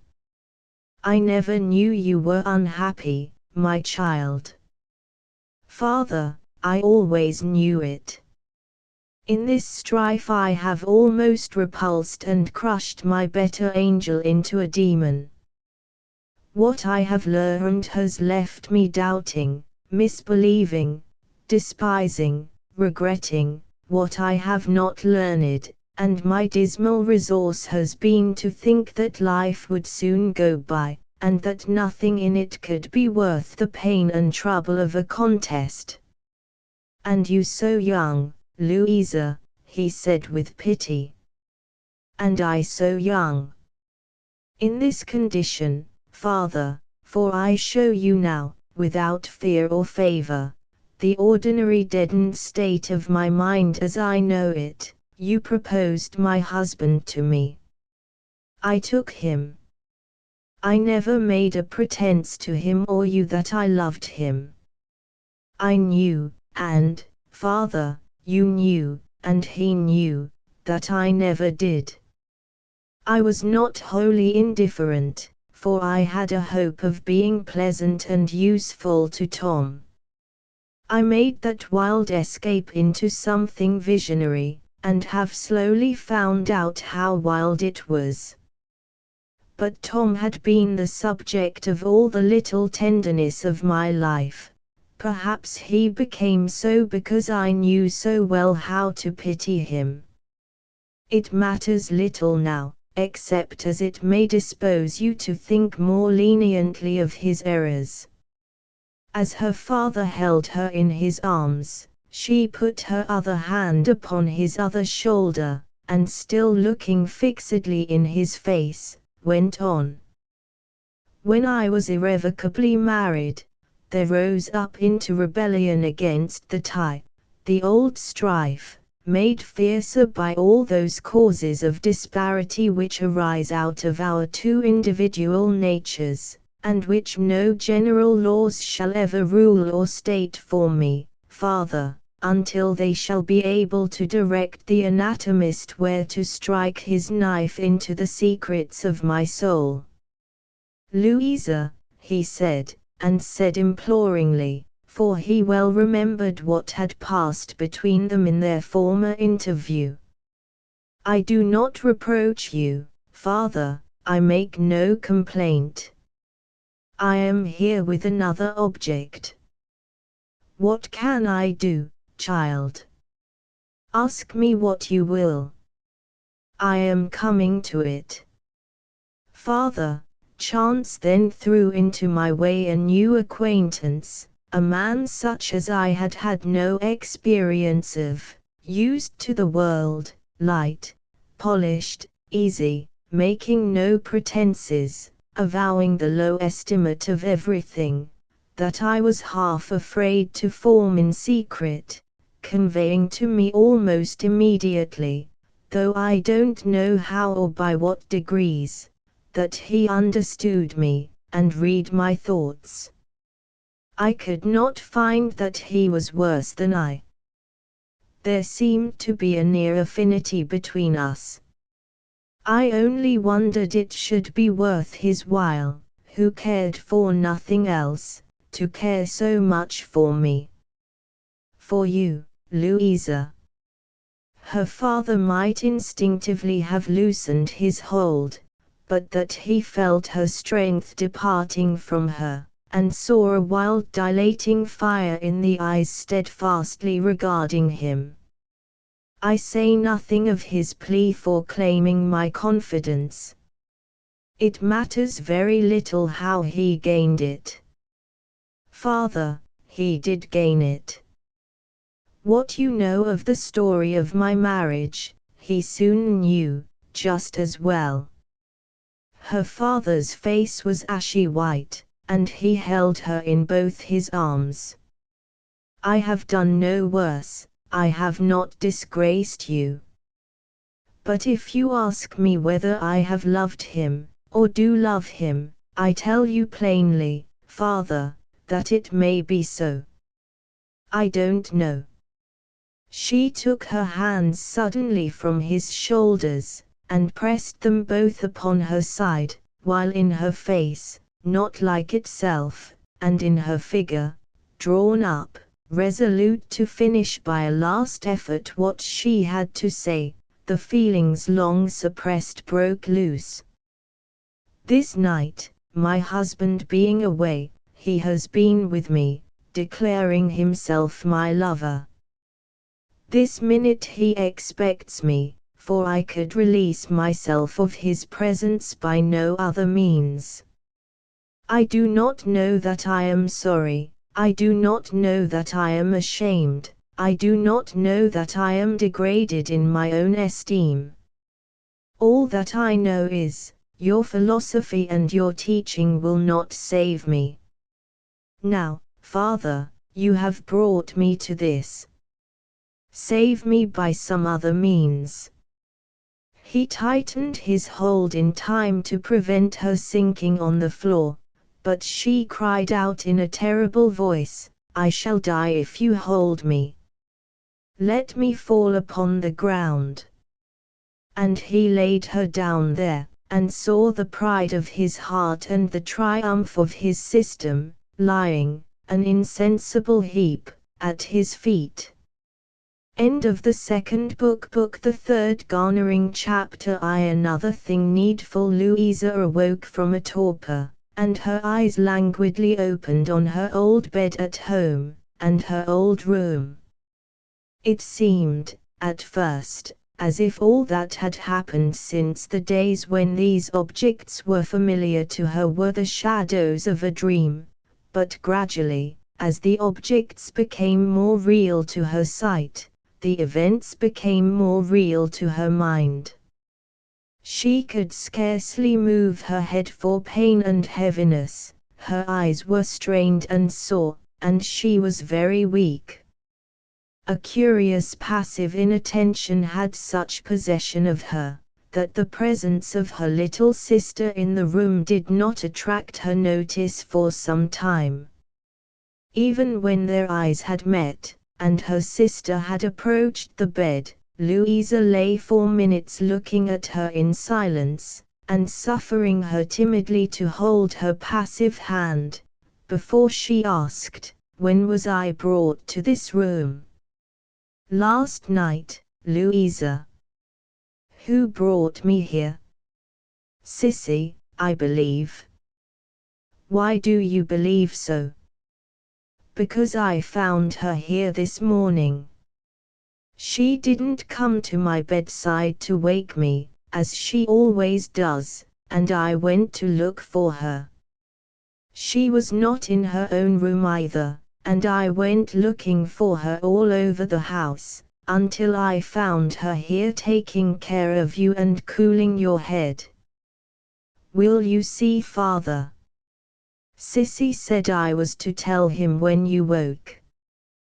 "What a beaming face you have, Jane," said Louisa, as her young sister, timidly still, bent down to kiss her. "Have I? I am very glad you think so. I am sure it must be Sissy's doing." The arm Louisa had begun to twine around her neck, unbent itself. "You can tell Father if you will." Then, staying her for a moment, she said, "It was you who made my room so cheerful, and gave it this look of welcome." "Oh no, Louisa, it was done before I came." "It was." Louisa turned upon her pillow, and heard no more. When her sister had withdrawn, she turned her head back again, and lay with her face towards the door, until it opened and her father entered. He had a jaded, anxious look upon him, and his hand, usually steady, trembled in hers. He sat down at the side of the bed, tenderly asking how she was, and dwelling on the necessity of her keeping very quiet after her agitation and exposure to the weather last night. He spoke in a subdued and troubled voice, very different from his usual dictatorial manner, and was often at a loss for words. "My dear Louisa. My poor daughter." He was so much at a loss at that place, that he stopped altogether. He tried again. "My unfortunate child." The place was so difficult to get over, that he tried again. "It would be hopeless for me, Louisa, to endeavor to tell you how overwhelmed I have been, and still am, by what broke upon me last night. The ground on which I stand has ceased to be solid under my feet. The only support on which I leaned, and the strength of which it seemed, and still does seem, impossible to question, has given way in an instant. I am stunned by these discoveries. I have no selfish meaning in what I say, but I find the shock of what broke upon me last night, to be very heavy indeed." She could give him no comfort herein. She had suffered the wreck of her whole life upon the rock. "I will not say, Louisa, that if you had by any happy chance undeceived me some time ago, it would have been better for us both, better for your peace, and better for mine. For I am sensible that it may not have been a part of my system to invite any confidence of that kind. I had proved my system to myself, and I have rigidly administered it, and I must bear the responsibility of its failures. I only entreat you to believe, my favorite child, that I have meant to do right." He said it earnestly, and to do him justice he had. Engaging fathomless deeps with his little mean excise rod, and in staggering over the universe with his rusty stiff-legged compasses, he had meant to do great things. Within the limits of his short tether he had tumbled about, annihilating the flowers of existence with greater singleness of purpose than many of the blatant personages whose company he kept. "I am well assured of what you say, father. I know I have been your favorite child. I know you have intended to make me happy. I have never blamed you, and I never shall." He took her outstretched hand, and retained it in his. "My dear, I have remained all night at my table, pondering again and again on what has so painfully passed between us. When I consider your character, when I consider that what has been known to me for hours, has been concealed by you for years, when I consider under what immediate pressure it has been forced from you at last, I come to the conclusion that I cannot but mistrust myself." He might have added more than all, when he saw the face now looking at him. He did add it in effect, perhaps, as he softly moved her scattered hair from her forehead with his hand. Such little actions, slight in another man, were very noticeable in him, and his daughter received them as if they had been words of contrition. "But," said Mr. Gradgrind, slowly, and with hesitation, as well as with a wretched sense of happiness, "if I see reason to mistrust myself for the past, Louisa, I should also mistrust myself for the present and the future. To speak unreservedly to you, I do. I am far from feeling convinced now, however differently I might have felt only this time yesterday, that I am fit for the trust you repose in me, that I know how to respond to the appeal you have come home to make to me, that I have the right instinct, supposing it for the moment to be some quality of that nature, how to help you, and to set you right, my child. She had turned upon her pillow, and lay with her face upon her arm, so that he could not see it. All her wildness and passion had subsided, but, though softened, she was not in tears. Her father was changed in nothing so much as in the respect that he would have been glad to see her in tears. Some persons hold, he pursued, still hesitating, that there is a wisdom of the head, and that there is a wisdom of the heart. I have not supposed so, but, as I have said, I mistrust myself now. I have supposed the head to be all sufficient. It may not be all sufficient. How can I venture this morning to say it is? If that other kind of wisdom should be what I have neglected, and should be the instinct that is wanted, Louisa, he suggested it very doubtfully, as if he were half unwilling to admit it even now. She made him no answer, lying before him on her bed, still half dressed, much as he had seen her lying on the floor of his room last night. Louisa and his hand rested on her hair again. I have been absent from here, my dear, a good deal of late, and though your sister's training has been pursued according to the system, he appeared to come to that word with great reluctance always, it has necessarily been modified by daily associations begun, in her case, at an early age. I ask you, ignorantly and humbly, my daughter, for the better, do you think? Father, she replied, without stirring, if any harmony has been awakened in her young breast that was mute in mine until it turned to discord, let her thank heaven for it, and go upon her happier way, taking it as her greatest blessing that she has avoided my way.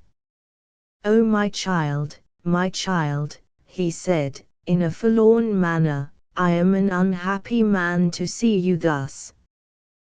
What avails it to me that you do not reproach me, if I so bitterly reproach myself? He bent his head, and spoke low to her. Louisa, I have a misgiving that some change may have been slowly working about me in this house, by mere love and gratitude, that what the head had left undone and could not do, the heart may have been doing silently. Can it be so? She made him no reply. I am not too proud to believe it, Louisa. How could I be arrogant, and you before me? Can it be so? Is it so, my dear? He looked upon her once more, lying cast away there, and without another word went out of the room. He had not been long gone, when she heard a light tread near the door, and knew that some one stood beside her. She did not raise her head. A dull anger that she should be seen in her distress, and that the involuntary look she had so resented should come to this fulfillment, smouldered within her like an unwholesome fire. All closely imprisoned forces rend and destroy. The air that would be healthful to the earth, the water that would enrich it, the heat that would ripen it, tear it when caged up. So in her bosom even now, the strongest qualities she possessed, long turned upon themselves, became a heap of obduracy, that rose against a friend. It was well that soft touch came upon her neck, and that she understood herself to be supposed to have fallen asleep. The sympathetic hand did not claim her resentment. Let it lie there, let it lie. It lay there, warming into life a crowd of gentler thoughts, and she rested. As she softened with the quiet, and the consciousness of being so watched, some tears made their way into her eyes. The face touched hers, and she knew that there were tears upon it too, and she the cause of them. As Louisa feigned to rouse herself, and sat up, Sissy retired, so that she stood placidly near the bedside. "I hope I have not disturbed you. I have come to ask if you would let me stay with you." "Why should you stay with me?" "My sister will miss you. You are everything to her." "Am I?" returned Sissy, shaking her head. "I would be something to you, if I might." "What?" said Louisa, almost sternly. "Whatever you want most, if I could be that. At all events, I would like to try to be as near it as I can. And however far off that may be, I will never tire of trying. Will you let me?" "My father sent you to ask me." "No indeed," replied Sissy. "He told me that I might come in now, but he sent me away from the room this morning, or at least," she hesitated and stopped. "At least, what?" said Louisa, with her searching eyes upon her. "I thought it best myself that I should be sent away, for I felt very uncertain whether you would like to find me here." "Have I always hated you so much?" "I hope not, for I have always loved you, and have always wished that you should know it. But you changed to me a little, shortly before you left home. Not that I wondered at it. You knew so much, and I knew so little, and it was so natural in many ways, going as you were among other friends, that I had nothing to complain of, and was not at all hurt." Her color rose as she said it modestly and hurriedly. Louisa understood the loving pretense, and her heart smote her. "May I try?" said Sissy, emboldened to raise her hand to the neck that was insensibly drooping towards her. Louisa, taking down the hand that would have embraced her in another moment, held it in one of hers, and answered, "First, Sissy, do you know what I am? I am so proud and so hardened, so confused and troubled, so resentful and unjust to everyone and to myself, that everything is stormy, dark, and wicked to me. Does not that repel you?" "No. I am so unhappy, and all that should have made me otherwise is so laid waste, that if I had been bereft of sense to this hour, and instead of being as learned as you think me, had to begin to acquire the simplest truths, I could not want a guide to peace, contentment, honor, all the good of which I am quite devoid, more abjectly than I do. Does not that repel you?" "No." In the innocence of her brave affection, and the brimming up of her old devoted spirit, the once deserted girl shone like a beautiful light upon the darkness of the other. Louisa raised the hand that it might clasp her neck and join its fellow there. She fell upon her knees, and clinging to this stroller's child looked up at her almost with veneration. "Forgive me, pity me, help me. Have compassion on my great need, and let me lay this head of mine upon a loving heart." "Oh, lay it here," cried Sissy. "Lay it here, my dear."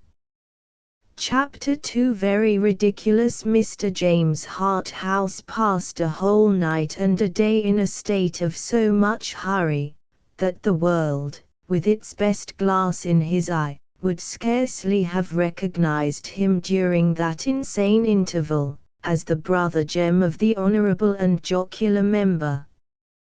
He was positively agitated. He several times spoke with an emphasis, similar to the vulgar manner. He went in and went out in an unaccountable way, like a man without an object. He rode like a highwayman. In a word, he was so horribly bored by existing circumstances, that he forgot to go in for boredom in the manner prescribed by the authorities.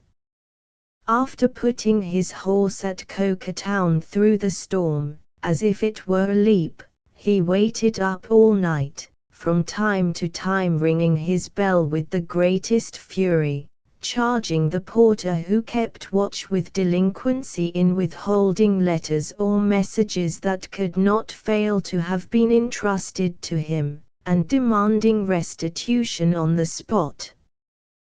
The dawn coming, the morning coming, and the day coming, and neither message nor letter coming with either, he went down to the country house. There, the report was, Mr. Bounderby away, and Mrs. Bounderby in town. Left for town suddenly last evening. Not even known to be gone until receipt of message, importing that her return was not to be expected for the present. In these circumstances he had nothing for it but to follow her to town. He went to the house in town. Mrs. Bounderby not there. He looked in at the bank. Mr. Bounderby away and Mrs. Sparsit away. Mrs. Sparsit away. Who could have been reduced to sudden extremity for the company of that griffin? "Well, I don't know," said Tom, who had his own reasons for being uneasy about it. "She was off somewhere at daybreak this morning. She's always full of mystery, I hate her." "So I do, that white chap. He's always got his blinking eyes upon a fellow." "Where were you last night, Tom?" "Where was I last night?" said Tom. "Come. I like that. I was waiting for you, Mr. Harthouse, till it came down as I never saw it come down before." "Where was I to?"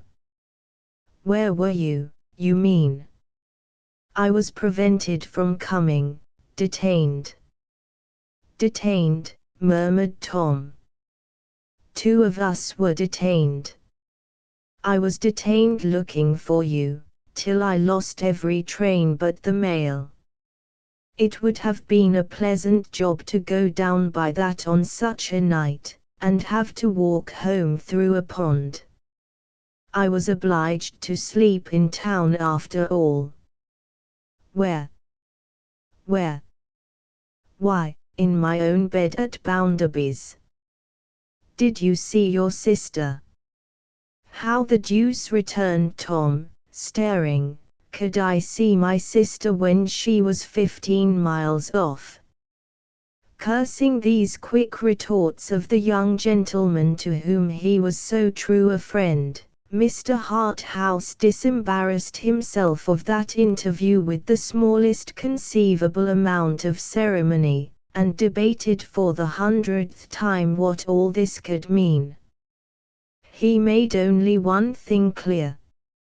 It was, that whether she was in town or out of town, whether he had been premature with her who was so hard to comprehend, or she had lost courage, or they were discovered, or some mischance or mistake, at present incomprehensible, had occurred, he must remain to confront his fortune, whatever it was. The hotel where he was known to live when condemned to that region of blackness, was the stake to which he was tied. As to all the rest, what will be, will be. So, whether I am waiting for a hostile message, or an assignation, or a penitent remonstrance, or an impromptu wrestle with my friend Bounderby in the Lancashire manner, which would seem as likely as anything else in the present state of affairs, I'll dine, said Mr. James Harthouse. Bounderby has the advantage in point of weight, and if anything of a British nature is to come off between us, it may be as well to be in training. Therefore he rang the bell, and tossing himself negligently on a sofa, ordered some dinner at 6, with a beefsteak in it, and got through the intervening time as well as he could.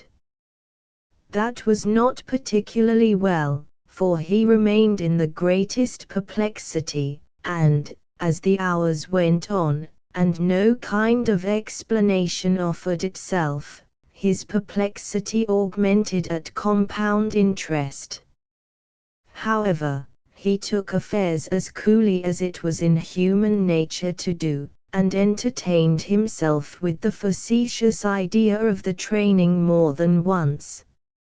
It wouldn't be bad, he yawned at one time, to give the waiter 5 shillings, and throw him. At another time it occurred to him, or a fellow of about 13 or 14 stone might be hired by the hour. But these jests did not tell materially on the afternoon, or his suspense, and, sooth to say, they both lagged fearfully. It was impossible, even before dinner, to avoid often walking about in the pattern of the carpet, looking out of the window, listening at the door for footsteps, and occasionally becoming rather hot when any steps approached that room. But, after dinner, when the day turned to twilight, and the twilight turned to night, and still no communication was made to him, it began to be, as he expressed it, like the Holy Office and slow torture. However, still true to his conviction that indifference was the genuine high breeding, the only conviction he had, he seized this crisis as the opportunity for ordering candles and a newspaper. He had been trying in vain, for half an hour, to read this newspaper, when the waiter appeared and said, at once mysteriously and apologetically, "Beg your pardon, sir. You're wanted, sir, if you please." A general recollection that this was the kind of thing the police said to the swell mob, caused Mr. Harthouse to ask the waiter in return, with bristling indignation, what the devil he meant by wanted. "Beg your pardon, sir. Young lady outside, sir, wishes to see you." "Outside? Where?" "Outside this door, sir."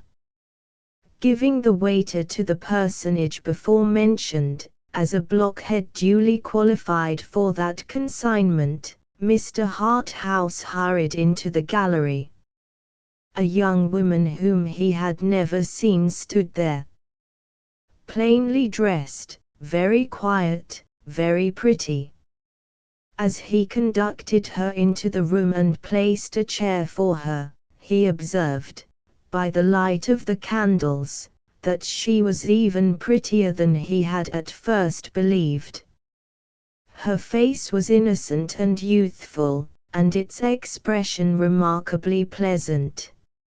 She was not afraid of him, or in any way disconcerted. She seemed to have her mind entirely preoccupied with the occasion of her visit, and to have substituted that consideration for herself. "I speak to Mr. Harthouse," she said, when they were alone. "To Mr. Harthouse," he added in his mind, "and you speak to him with the most confiding eyes I ever saw, and the most earnest voice, though so quiet, I ever heard." "If I do not understand, and I do not, sir," said Cissy, "what your honour as a gentleman binds you to," in other matters the blood really rose in his face as she began in these words, "I am sure I may rely upon it to keep my visit secret, and to keep secret what I am going to say." "I will rely upon it, if you will tell me I may so far trust." "You may, I assure you. I am young, as you see, I am alone, as you see. In coming to you, sir, I have no advice or encouragement beyond my own hope."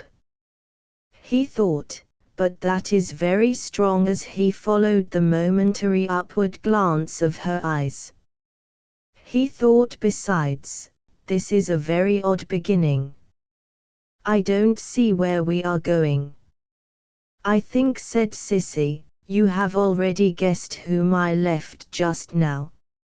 I have been in the greatest concern and uneasiness during the last 24 hours, which have appeared as many years, he returned, on a lady's account.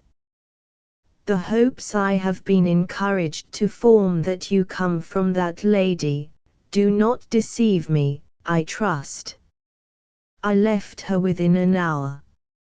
At her father's." Mr. Harthouse's face lengthened in spite of his coolness, and his perplexity increased.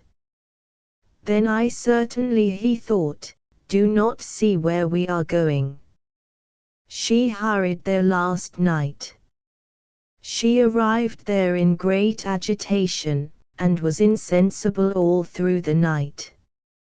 I live at her father's, and was with her. You may be sure, sir, you will never see her again as long as you live." Mr. Harthouse drew a long breath, and, if ever man found himself in the position of not knowing what to say, made the discovery beyond all question that he was so circumstanced.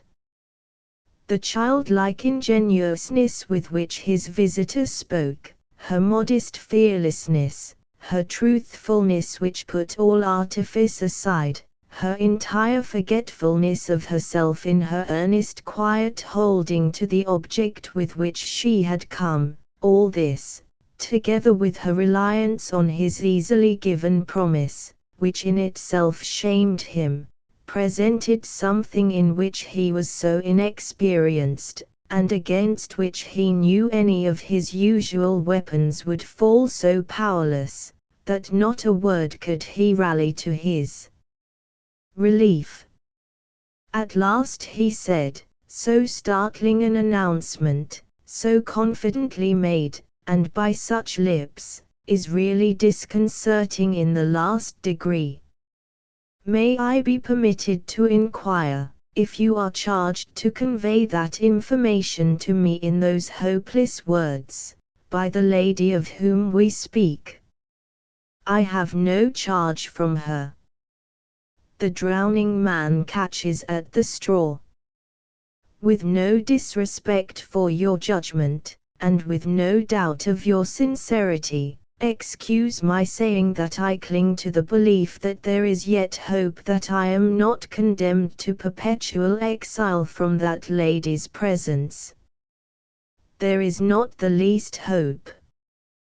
The first object of my coming here, sir, is to assure you that you must believe that there is no more hope of your ever speaking with her again, than there would be if she had died when she came home last night. Must believe. But if I can't, or if I should, by infirmity of nature, be obstinate, and won't, it is still true. There is no hope. James Harthouse looked at her with an incredulous smile upon his lips, but her mind looked over and beyond him, and the smile was quite thrown away. He bit his lip, and took a little time for consideration. "Well, if it should unhappily appear," he said, "after due pains and duty on my part, that I am brought to a position so desolate as this banishment, I shall not become the lady's persecutor." "But you said you had no commission from her." "I have only the commission of my love for her, and her love for me. I have no other trust than that I have been with her since she came home, and that she has given me her confidence. I have no further trust than that I know something of her character and her marriage." "Oh, Mr. Harthouse, I think you had that trust too." He was touched in the cavity where his heart should have been, in that nest of addled eggs, where the birds of heaven would have lived if they had not been whistled away by the fervor of this reproach. "I am not a moral sort of fellow," he said, "and I never make any pretensions to the character of a moral sort of fellow. I am as immoral as need be. At the same time, in bringing any distress upon the lady who is the subject of the present conversation, or in unfortunately compromising her in any way, or in committing myself by any expression of sentiments towards her, not perfectly reconcilable with, in fact with, the domestic hearth, or in taking any advantage of her father's being a machine, or of her brother's being a whelp, or of her husband's being a bear, I beg to be allowed to assure you that I have had no particularly evil intentions, but have glided on from one step to another with a smoothness so perfectly diabolical, that I had not the slightest idea the catalogue was half so long until I began to turn it over. Whereas I find," said Mr. James Harthouse, in conclusion, "that it is really in several volumes." Though he said all this in his frivolous way, the way seemed, for that once, a conscious polishing of but an ugly surface. He was silent for a moment, and then proceeded with a more self-possessed air, though with traces of vexation and disappointment that would not be polished out.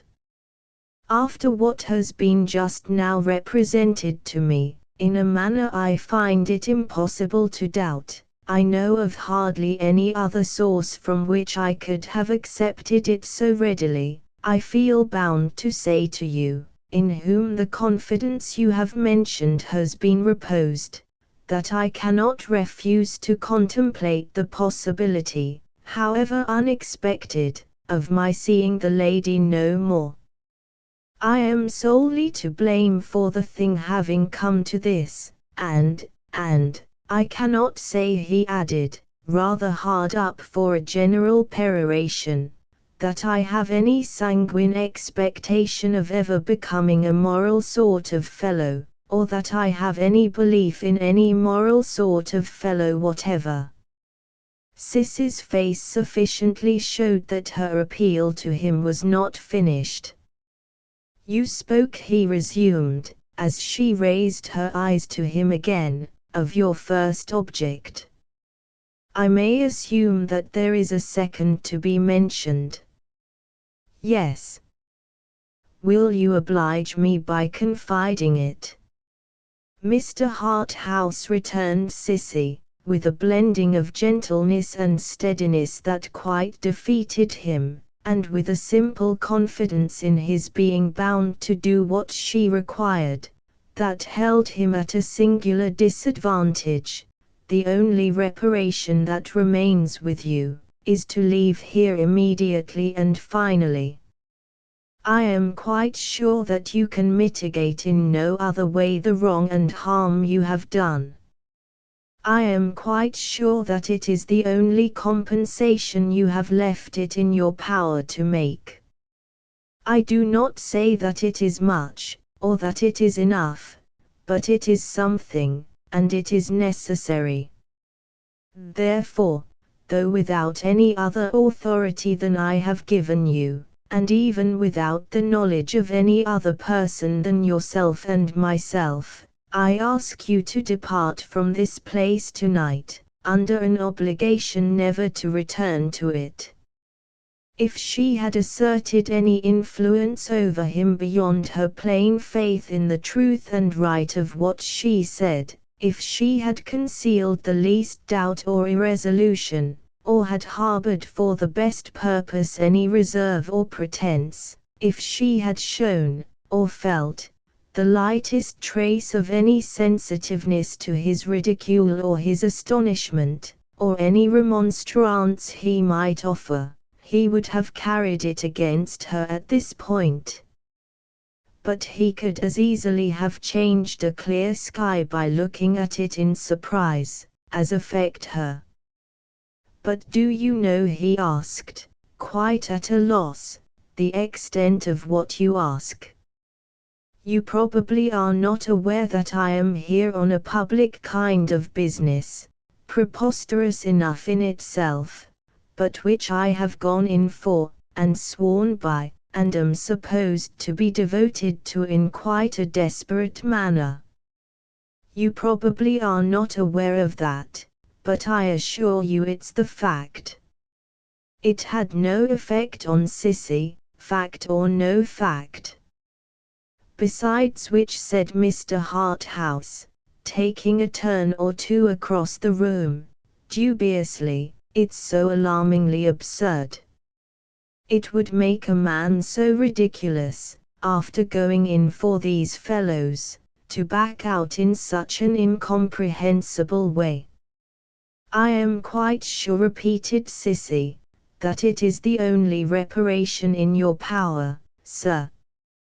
I am quite sure, or I would not have come here. He glanced at her face, and walked about again. Upon my soul, I don't know what to say.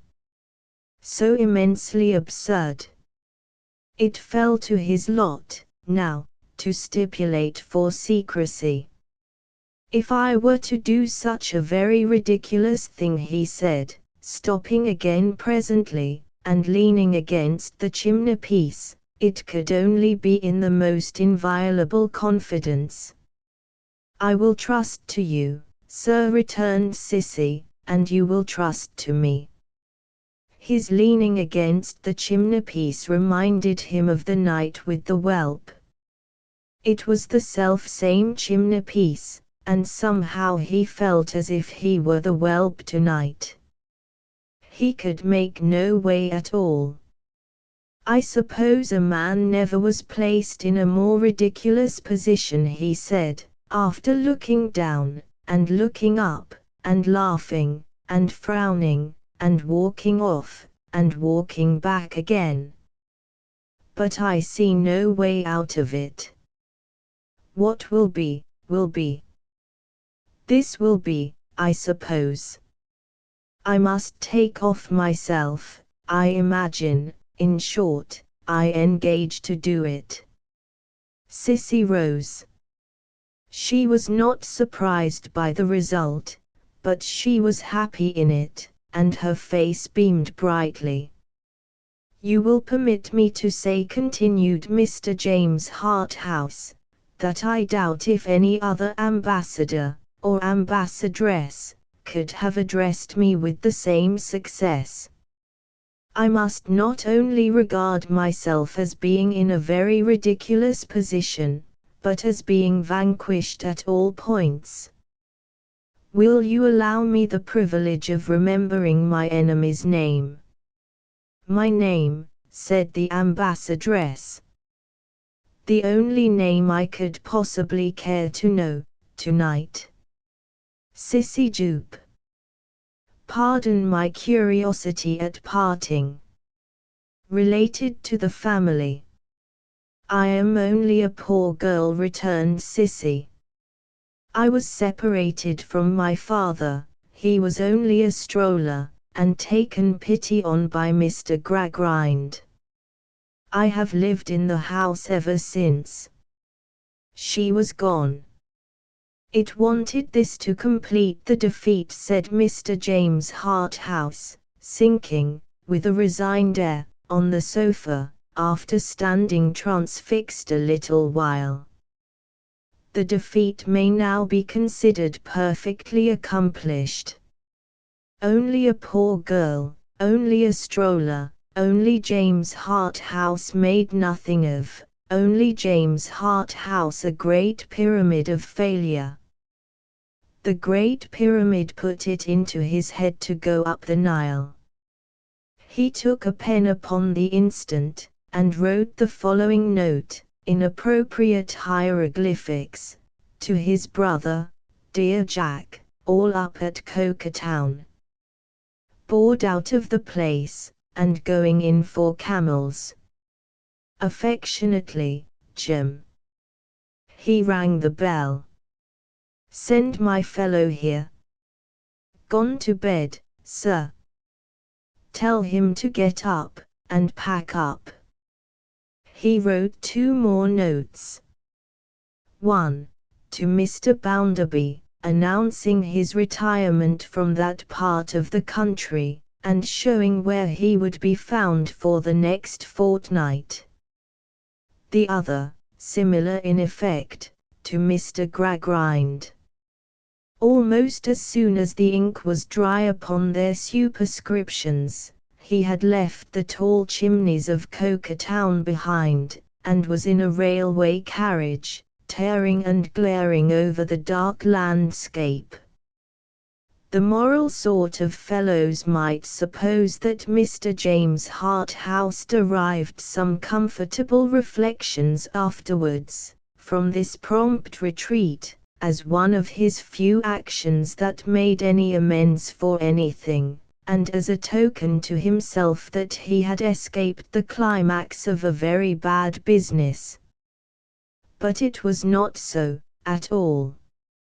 A secret sense of having failed and been ridiculous, a dread of what other fellows who went in for similar sorts of things, would say at his expense if they knew it, so oppressed him, that what was about the very best passage in his life was the one of all others he would not have owned to on any account, and the only one that made him ashamed of himself.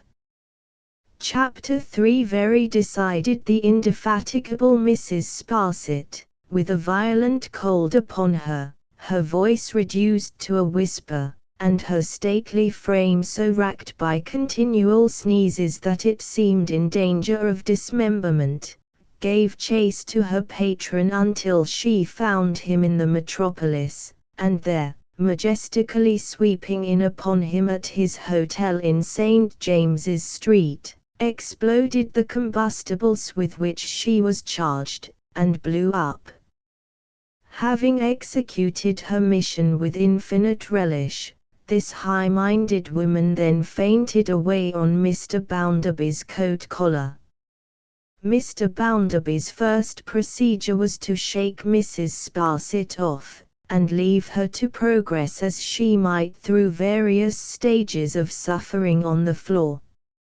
He next had recourse to the administration of potent restoratives, such as screwing the patient's thumbs, smiting her hands, abundantly watering her face, and inserting salt in her mouth. When these attentions had recovered her, which they speedily did, he hustled her into a fast train without offering any other refreshment, and carried her back to Coketown more dead than alive.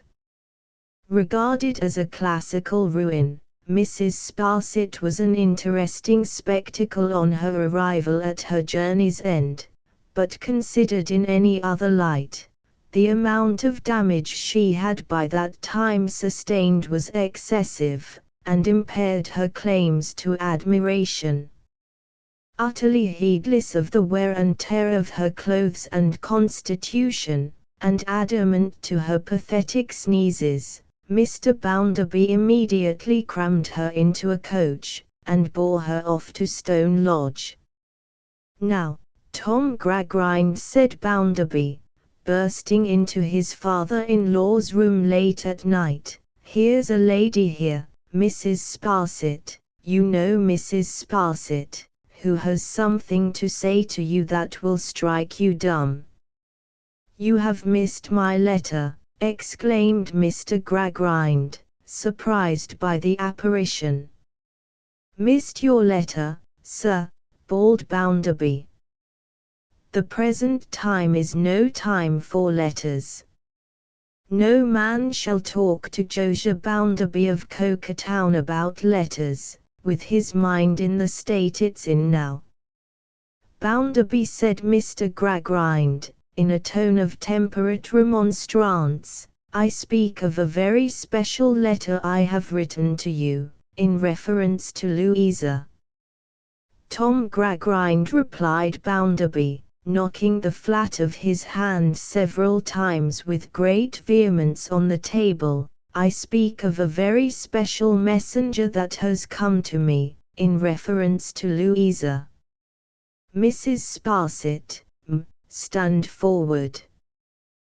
That unfortunate lady, upon essaying to offer testimony, without any voice and with painful gestures expressive of an inflamed throat, became so aggravating and underwent so many facial contortions, that Mr. Bounderby, unable to bear it, seized her by the arm and shook her.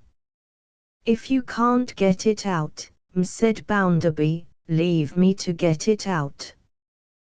This is not a time for a lady, however highly connected, to be totally inaudible, and seemingly swallowing marbles."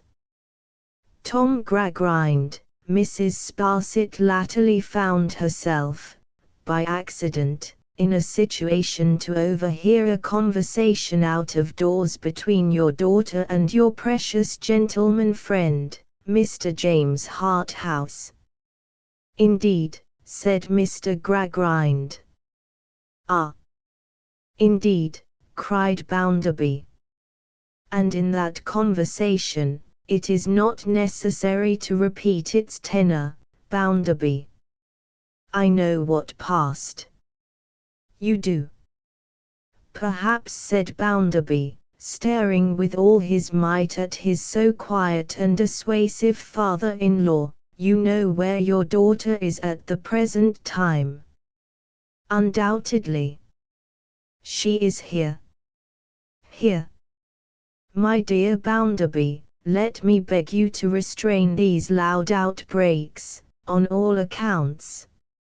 Louisa is here." The moment she could detach herself from that interview with the person of whom you speak, and whom I deeply regret to have been the means of introducing to you, Louisa hurried here, for protection. I myself had not been at home many hours, when I received her, here, in this room. She hurried by the train to town, she ran from town to this house, through a raging storm, and presented herself before me in a state of distraction. Of course, she has remained here ever since. Let me entreat you, for your own sake and for hers, to be more quiet." Mr. Bounderby silently gazed about him for some moments, in every direction except Mrs. Sparsit's direction, and then, abruptly turning upon the niece of Lady Scadgers, said to that wretched woman, "Now, we shall be happy to hear any little apology you may think proper to offer, for going about the country at express pace, with no other luggage than a cock and a bull." "Sir," whispered Mrs. Sparsit, "my nerves are at present too much shaken, and my health is at present too much impaired, in your service, to admit of my doing more than taking refuge in tears. Which she did.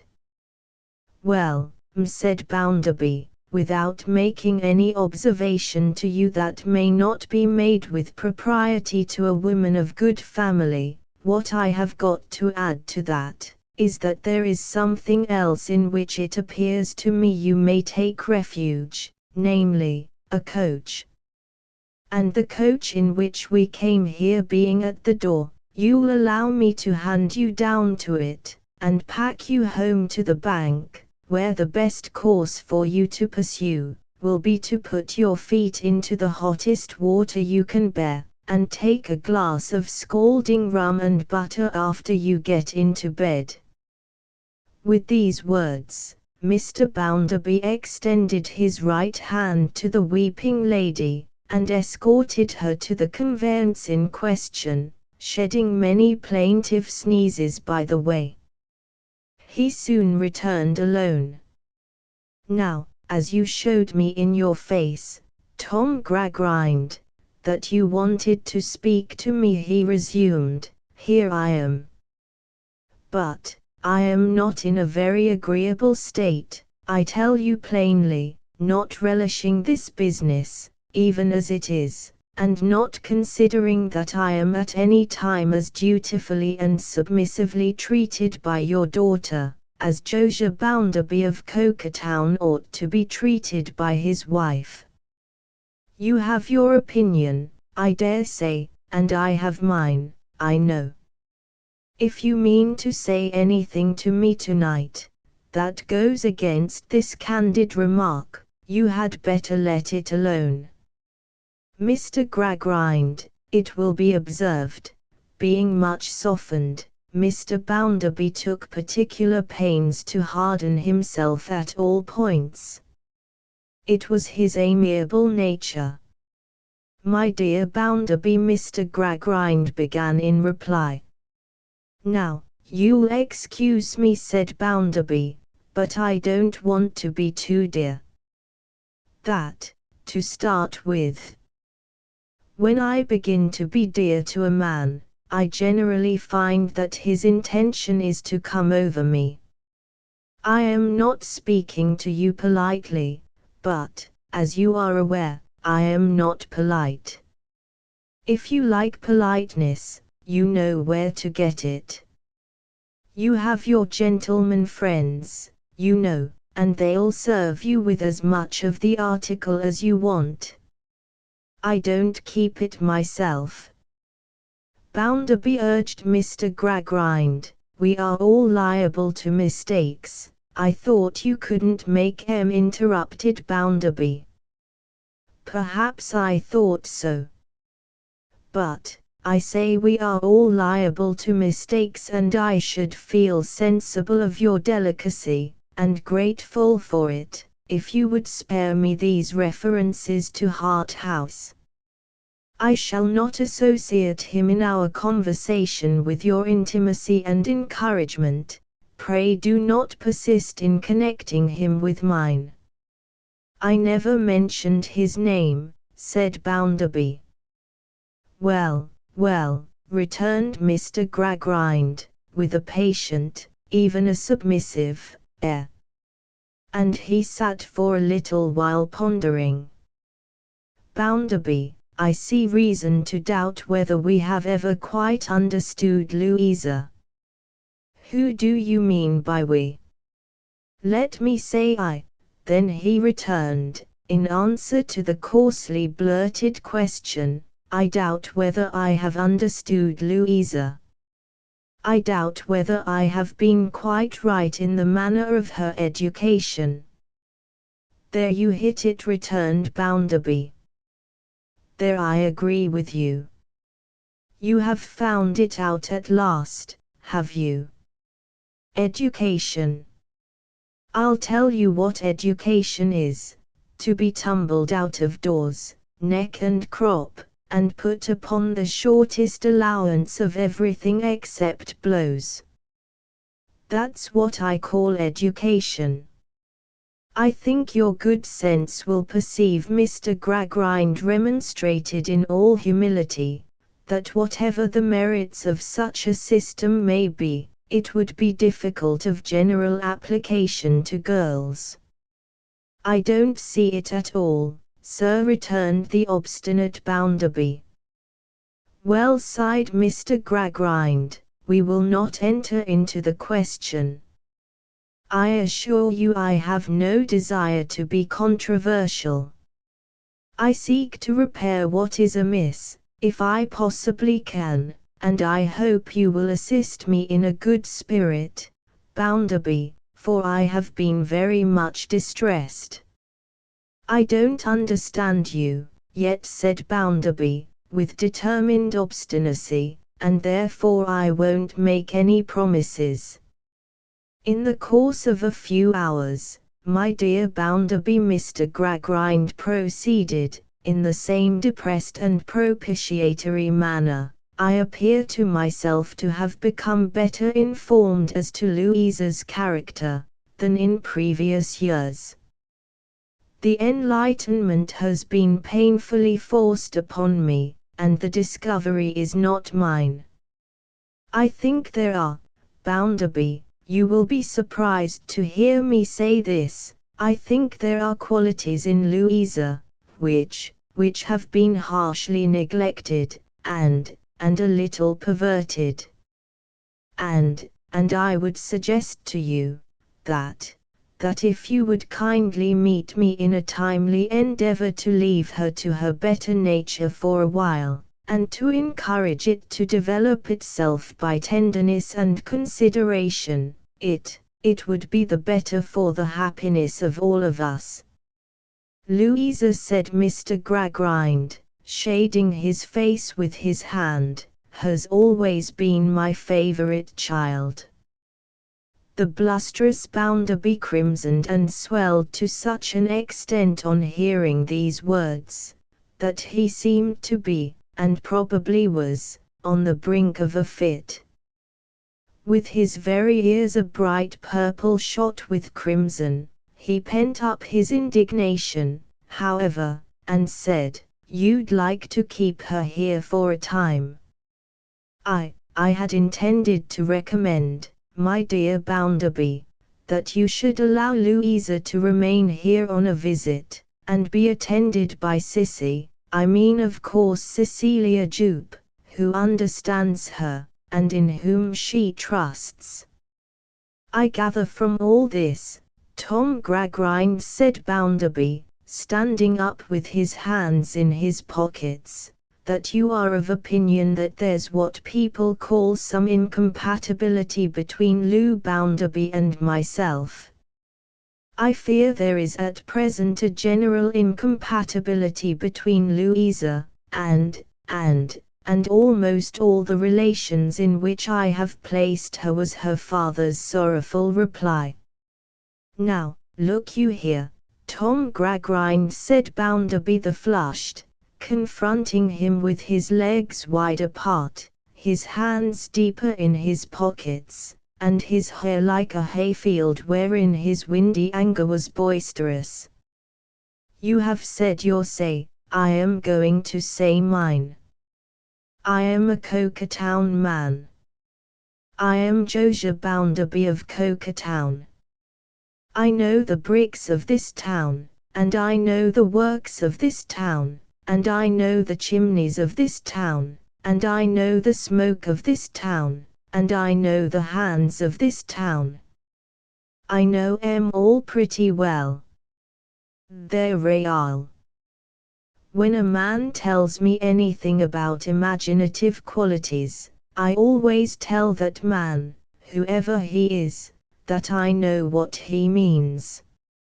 He means turtle soup and venison, with a gold spoon, and that he wants to be set up with a coach and six.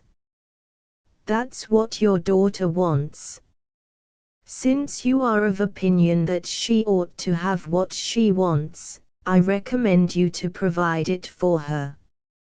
Because, Tom Gradgrind, she will never have it from me. Bounderby, said Mr. Gradgrind, I hoped, after my entreaty, you would have taken a different tone. Just wait a bit, retorted Bounderby, you have said your say, I believe. I heard you out, hear me out, if you please. Don't make yourself a spectacle of unfairness as well as inconsistency, because, although I am sorry to see Tom Gradgrind reduced to his present position, I should be doubly sorry to see him brought so low as that. Now, there's an incompatibility of some sort or another, I am given to understand by you, between your daughter and me.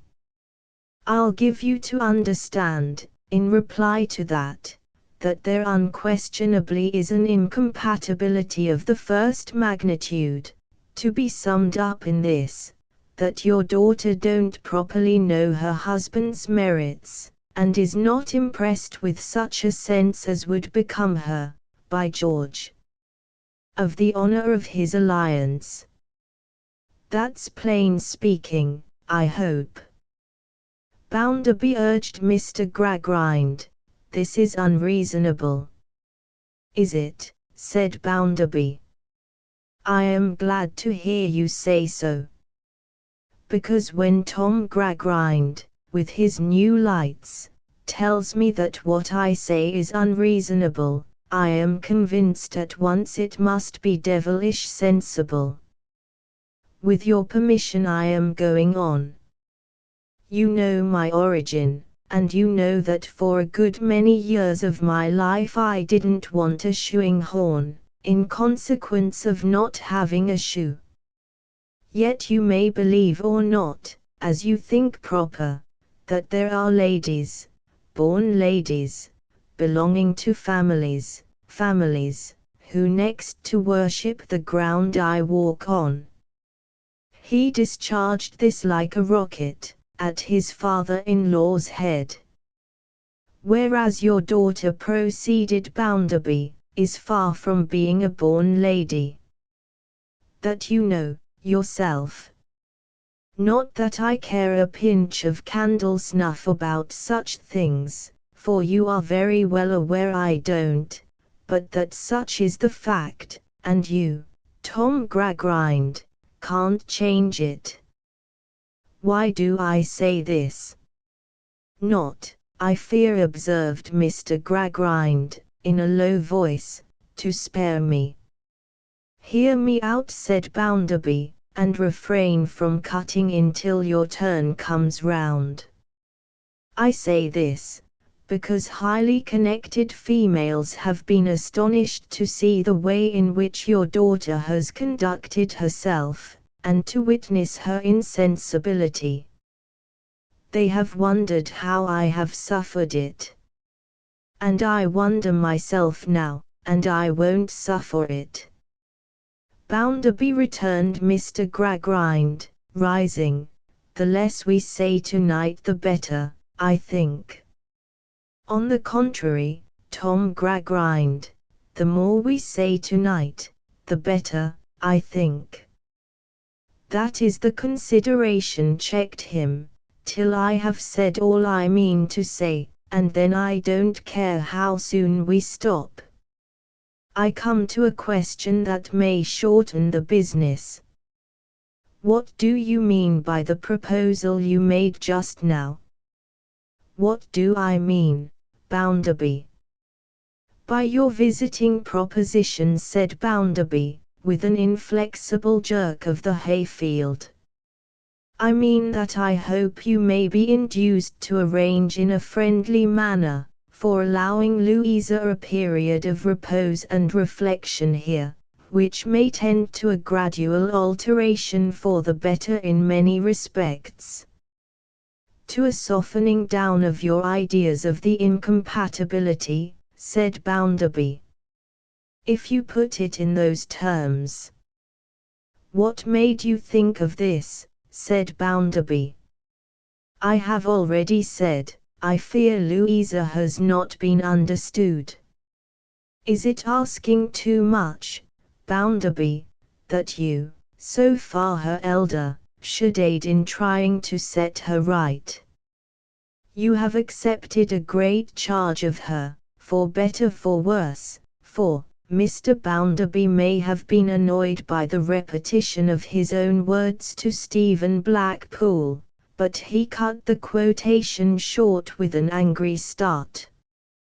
"Come," said he, "I don't want to be told about that. I know what I took her for, as well as you do. Never you mind what I took her for, that's my lookout.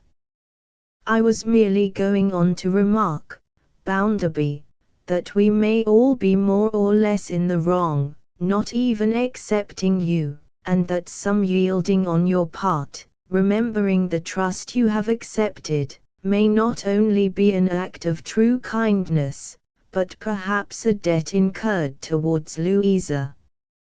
"I think differently," blustered Bounderby. "I am going to finish this business according to my own opinions. Now, I don't want to make a quarrel of it with you, Tom Gradgrind. To tell you the truth, I don't think it would be worthy of my reputation to quarrel on such a subject. As to your gentleman friend, he may take himself off, wherever he likes best. If he falls in my way, I shall tell him my mind. If he don't fall in my way, I shan't, for it won't be worth my while to do it. As to your daughter, whom I made Lou Bounderby, and might have done better by leaving Lou Gradgrind, if she don't come home tomorrow, by 12 o'clock at noon, I shall understand that she prefers to stay away, and I shall send her wearing apparel and so forth over here, and you'll take charge of her for the future. What I shall say to people in general, of the incompatibility that led to my so laying down the law, will be this. I am Josiah Bounderby, and I had my bringing up. She's the daughter of Tom Gradgrind, and she had her bringing up, and the two horses wouldn't pull together. I am pretty well known to be rather an uncommon man, I believe, and most people will understand fast enough that it must be a woman rather out of the common, also, who, in the long run, would come up to my mark. Let me seriously entreat you to reconsider this, Bounderby urged Mr. Gradgrind, before you commit yourself to such a decision. I always come to a decision, said Bounderby, tossing his hat on, and whatever I do at once. I should be surprised at Tom Gradgrind's addressing such a remark to Josiah Bounderby of Cokertown, knowing what he knows of him. If I could be surprised by anything Tom Gradgrind did, after his making himself a party to sentimental humbug. I have given you my decision, and I have got no more to say. Good night. So Mr. Bounderby went home to his town house to bed. At 5 minutes past 12 o'clock next day, he directed Mrs. Bounderby's property to be carefully packed up and sent to Tom Gradgrind's, advertised his country retreat for sale by private contract, and resumed a bachelor life. Chapter 4. Lost. The robbery at the bank had not languished before, and did not cease to occupy a front place in the attention of the principal of that establishment now. In boastful proof of his promptitude and activity, as a remarkable man, and a self-made man, and a commercial wonder more admirable than Venus, who had risen out of the mud instead of the sea, he liked to show how little his domestic affairs abated his business ardor.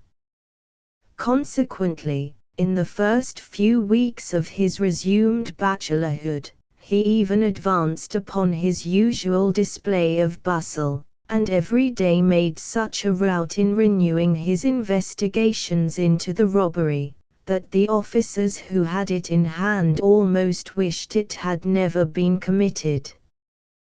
They were at fault too, and off the scent. Although they had been so quiet since the first outbreak of the matter, that most people really did suppose it to have been abandoned as hopeless, nothing new occurred. No implicated man or woman took untimely courage, or made a self-betraying step. More remarkable yet, Stephen Blackpool could not be heard of, and the mysterious old woman remained a mystery. Things having come to this pass, and showing no latent signs of stirring beyond it, the upshot of Mr. Bounderby's investigations was, that he resolved to hazard a bold burst. He drew up a placard, offering £20 reward for the apprehension of Stephen Blackpool, suspected of complicity in the robbery of Coketown Bank on such a night. He described the said Stephen Blackpool by dress, complexion, estimated height, and manner, as minutely as he could. He recited how he had left the town, and in what direction he had been last seen going. He had the whole printed in great black letters on a staring broadsheet, and he caused the walls to be posted with it in the dead of night, so that it should strike upon the sight of the whole population at one blow. The factory bells had need to ring their loudest that morning to disperse the groups of workers who stood in the tardy daybreak, collected round the placards, devouring them with eager eyes. Not the least eager of the eyes assembled, were the eyes of those who could not read. These people, as they listened to the friendly voice that read aloud, there was always some such ready to help them, stared at the characters which meant so much with a vague awe and respect that would have been half ludicrous, if any aspect of public ignorance could ever be otherwise than threatening and full of evil. Many ears and eyes were busy with a vision of the matter of these placards, among turning spindles, rattling looms, and whirling wheels, for hours afterwards, and when the hands cleared out again into the streets, there were still as many readers as before.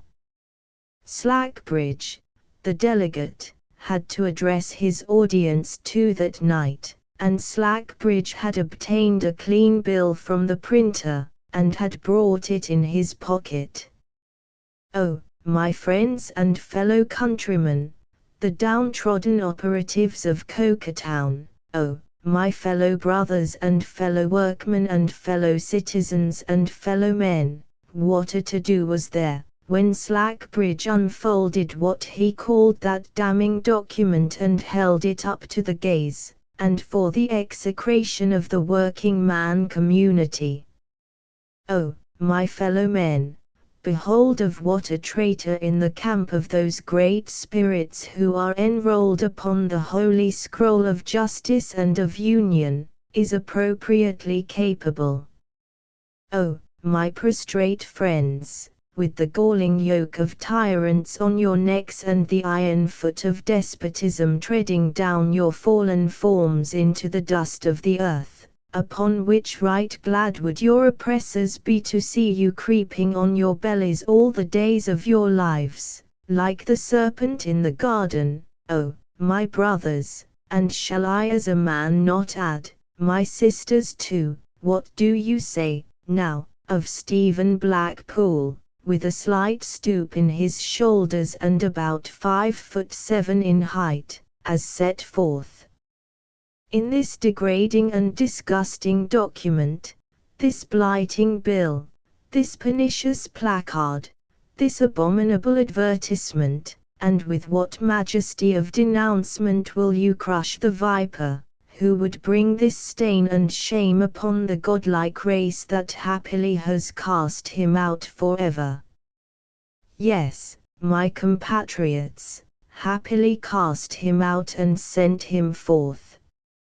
For you remember how he stood here before you on this platform, you remember how, face to face and foot to foot, I pursued him through all his intricate windings. You remember how he sneaked and slunk, and sidled, and splitted of straws, until, with not an inch of ground to which to cling, I hurled him out from amongst us, an object for the undying finger of scorn to point at, and for the avenging fire of every free and thinking mind to scorch and scar.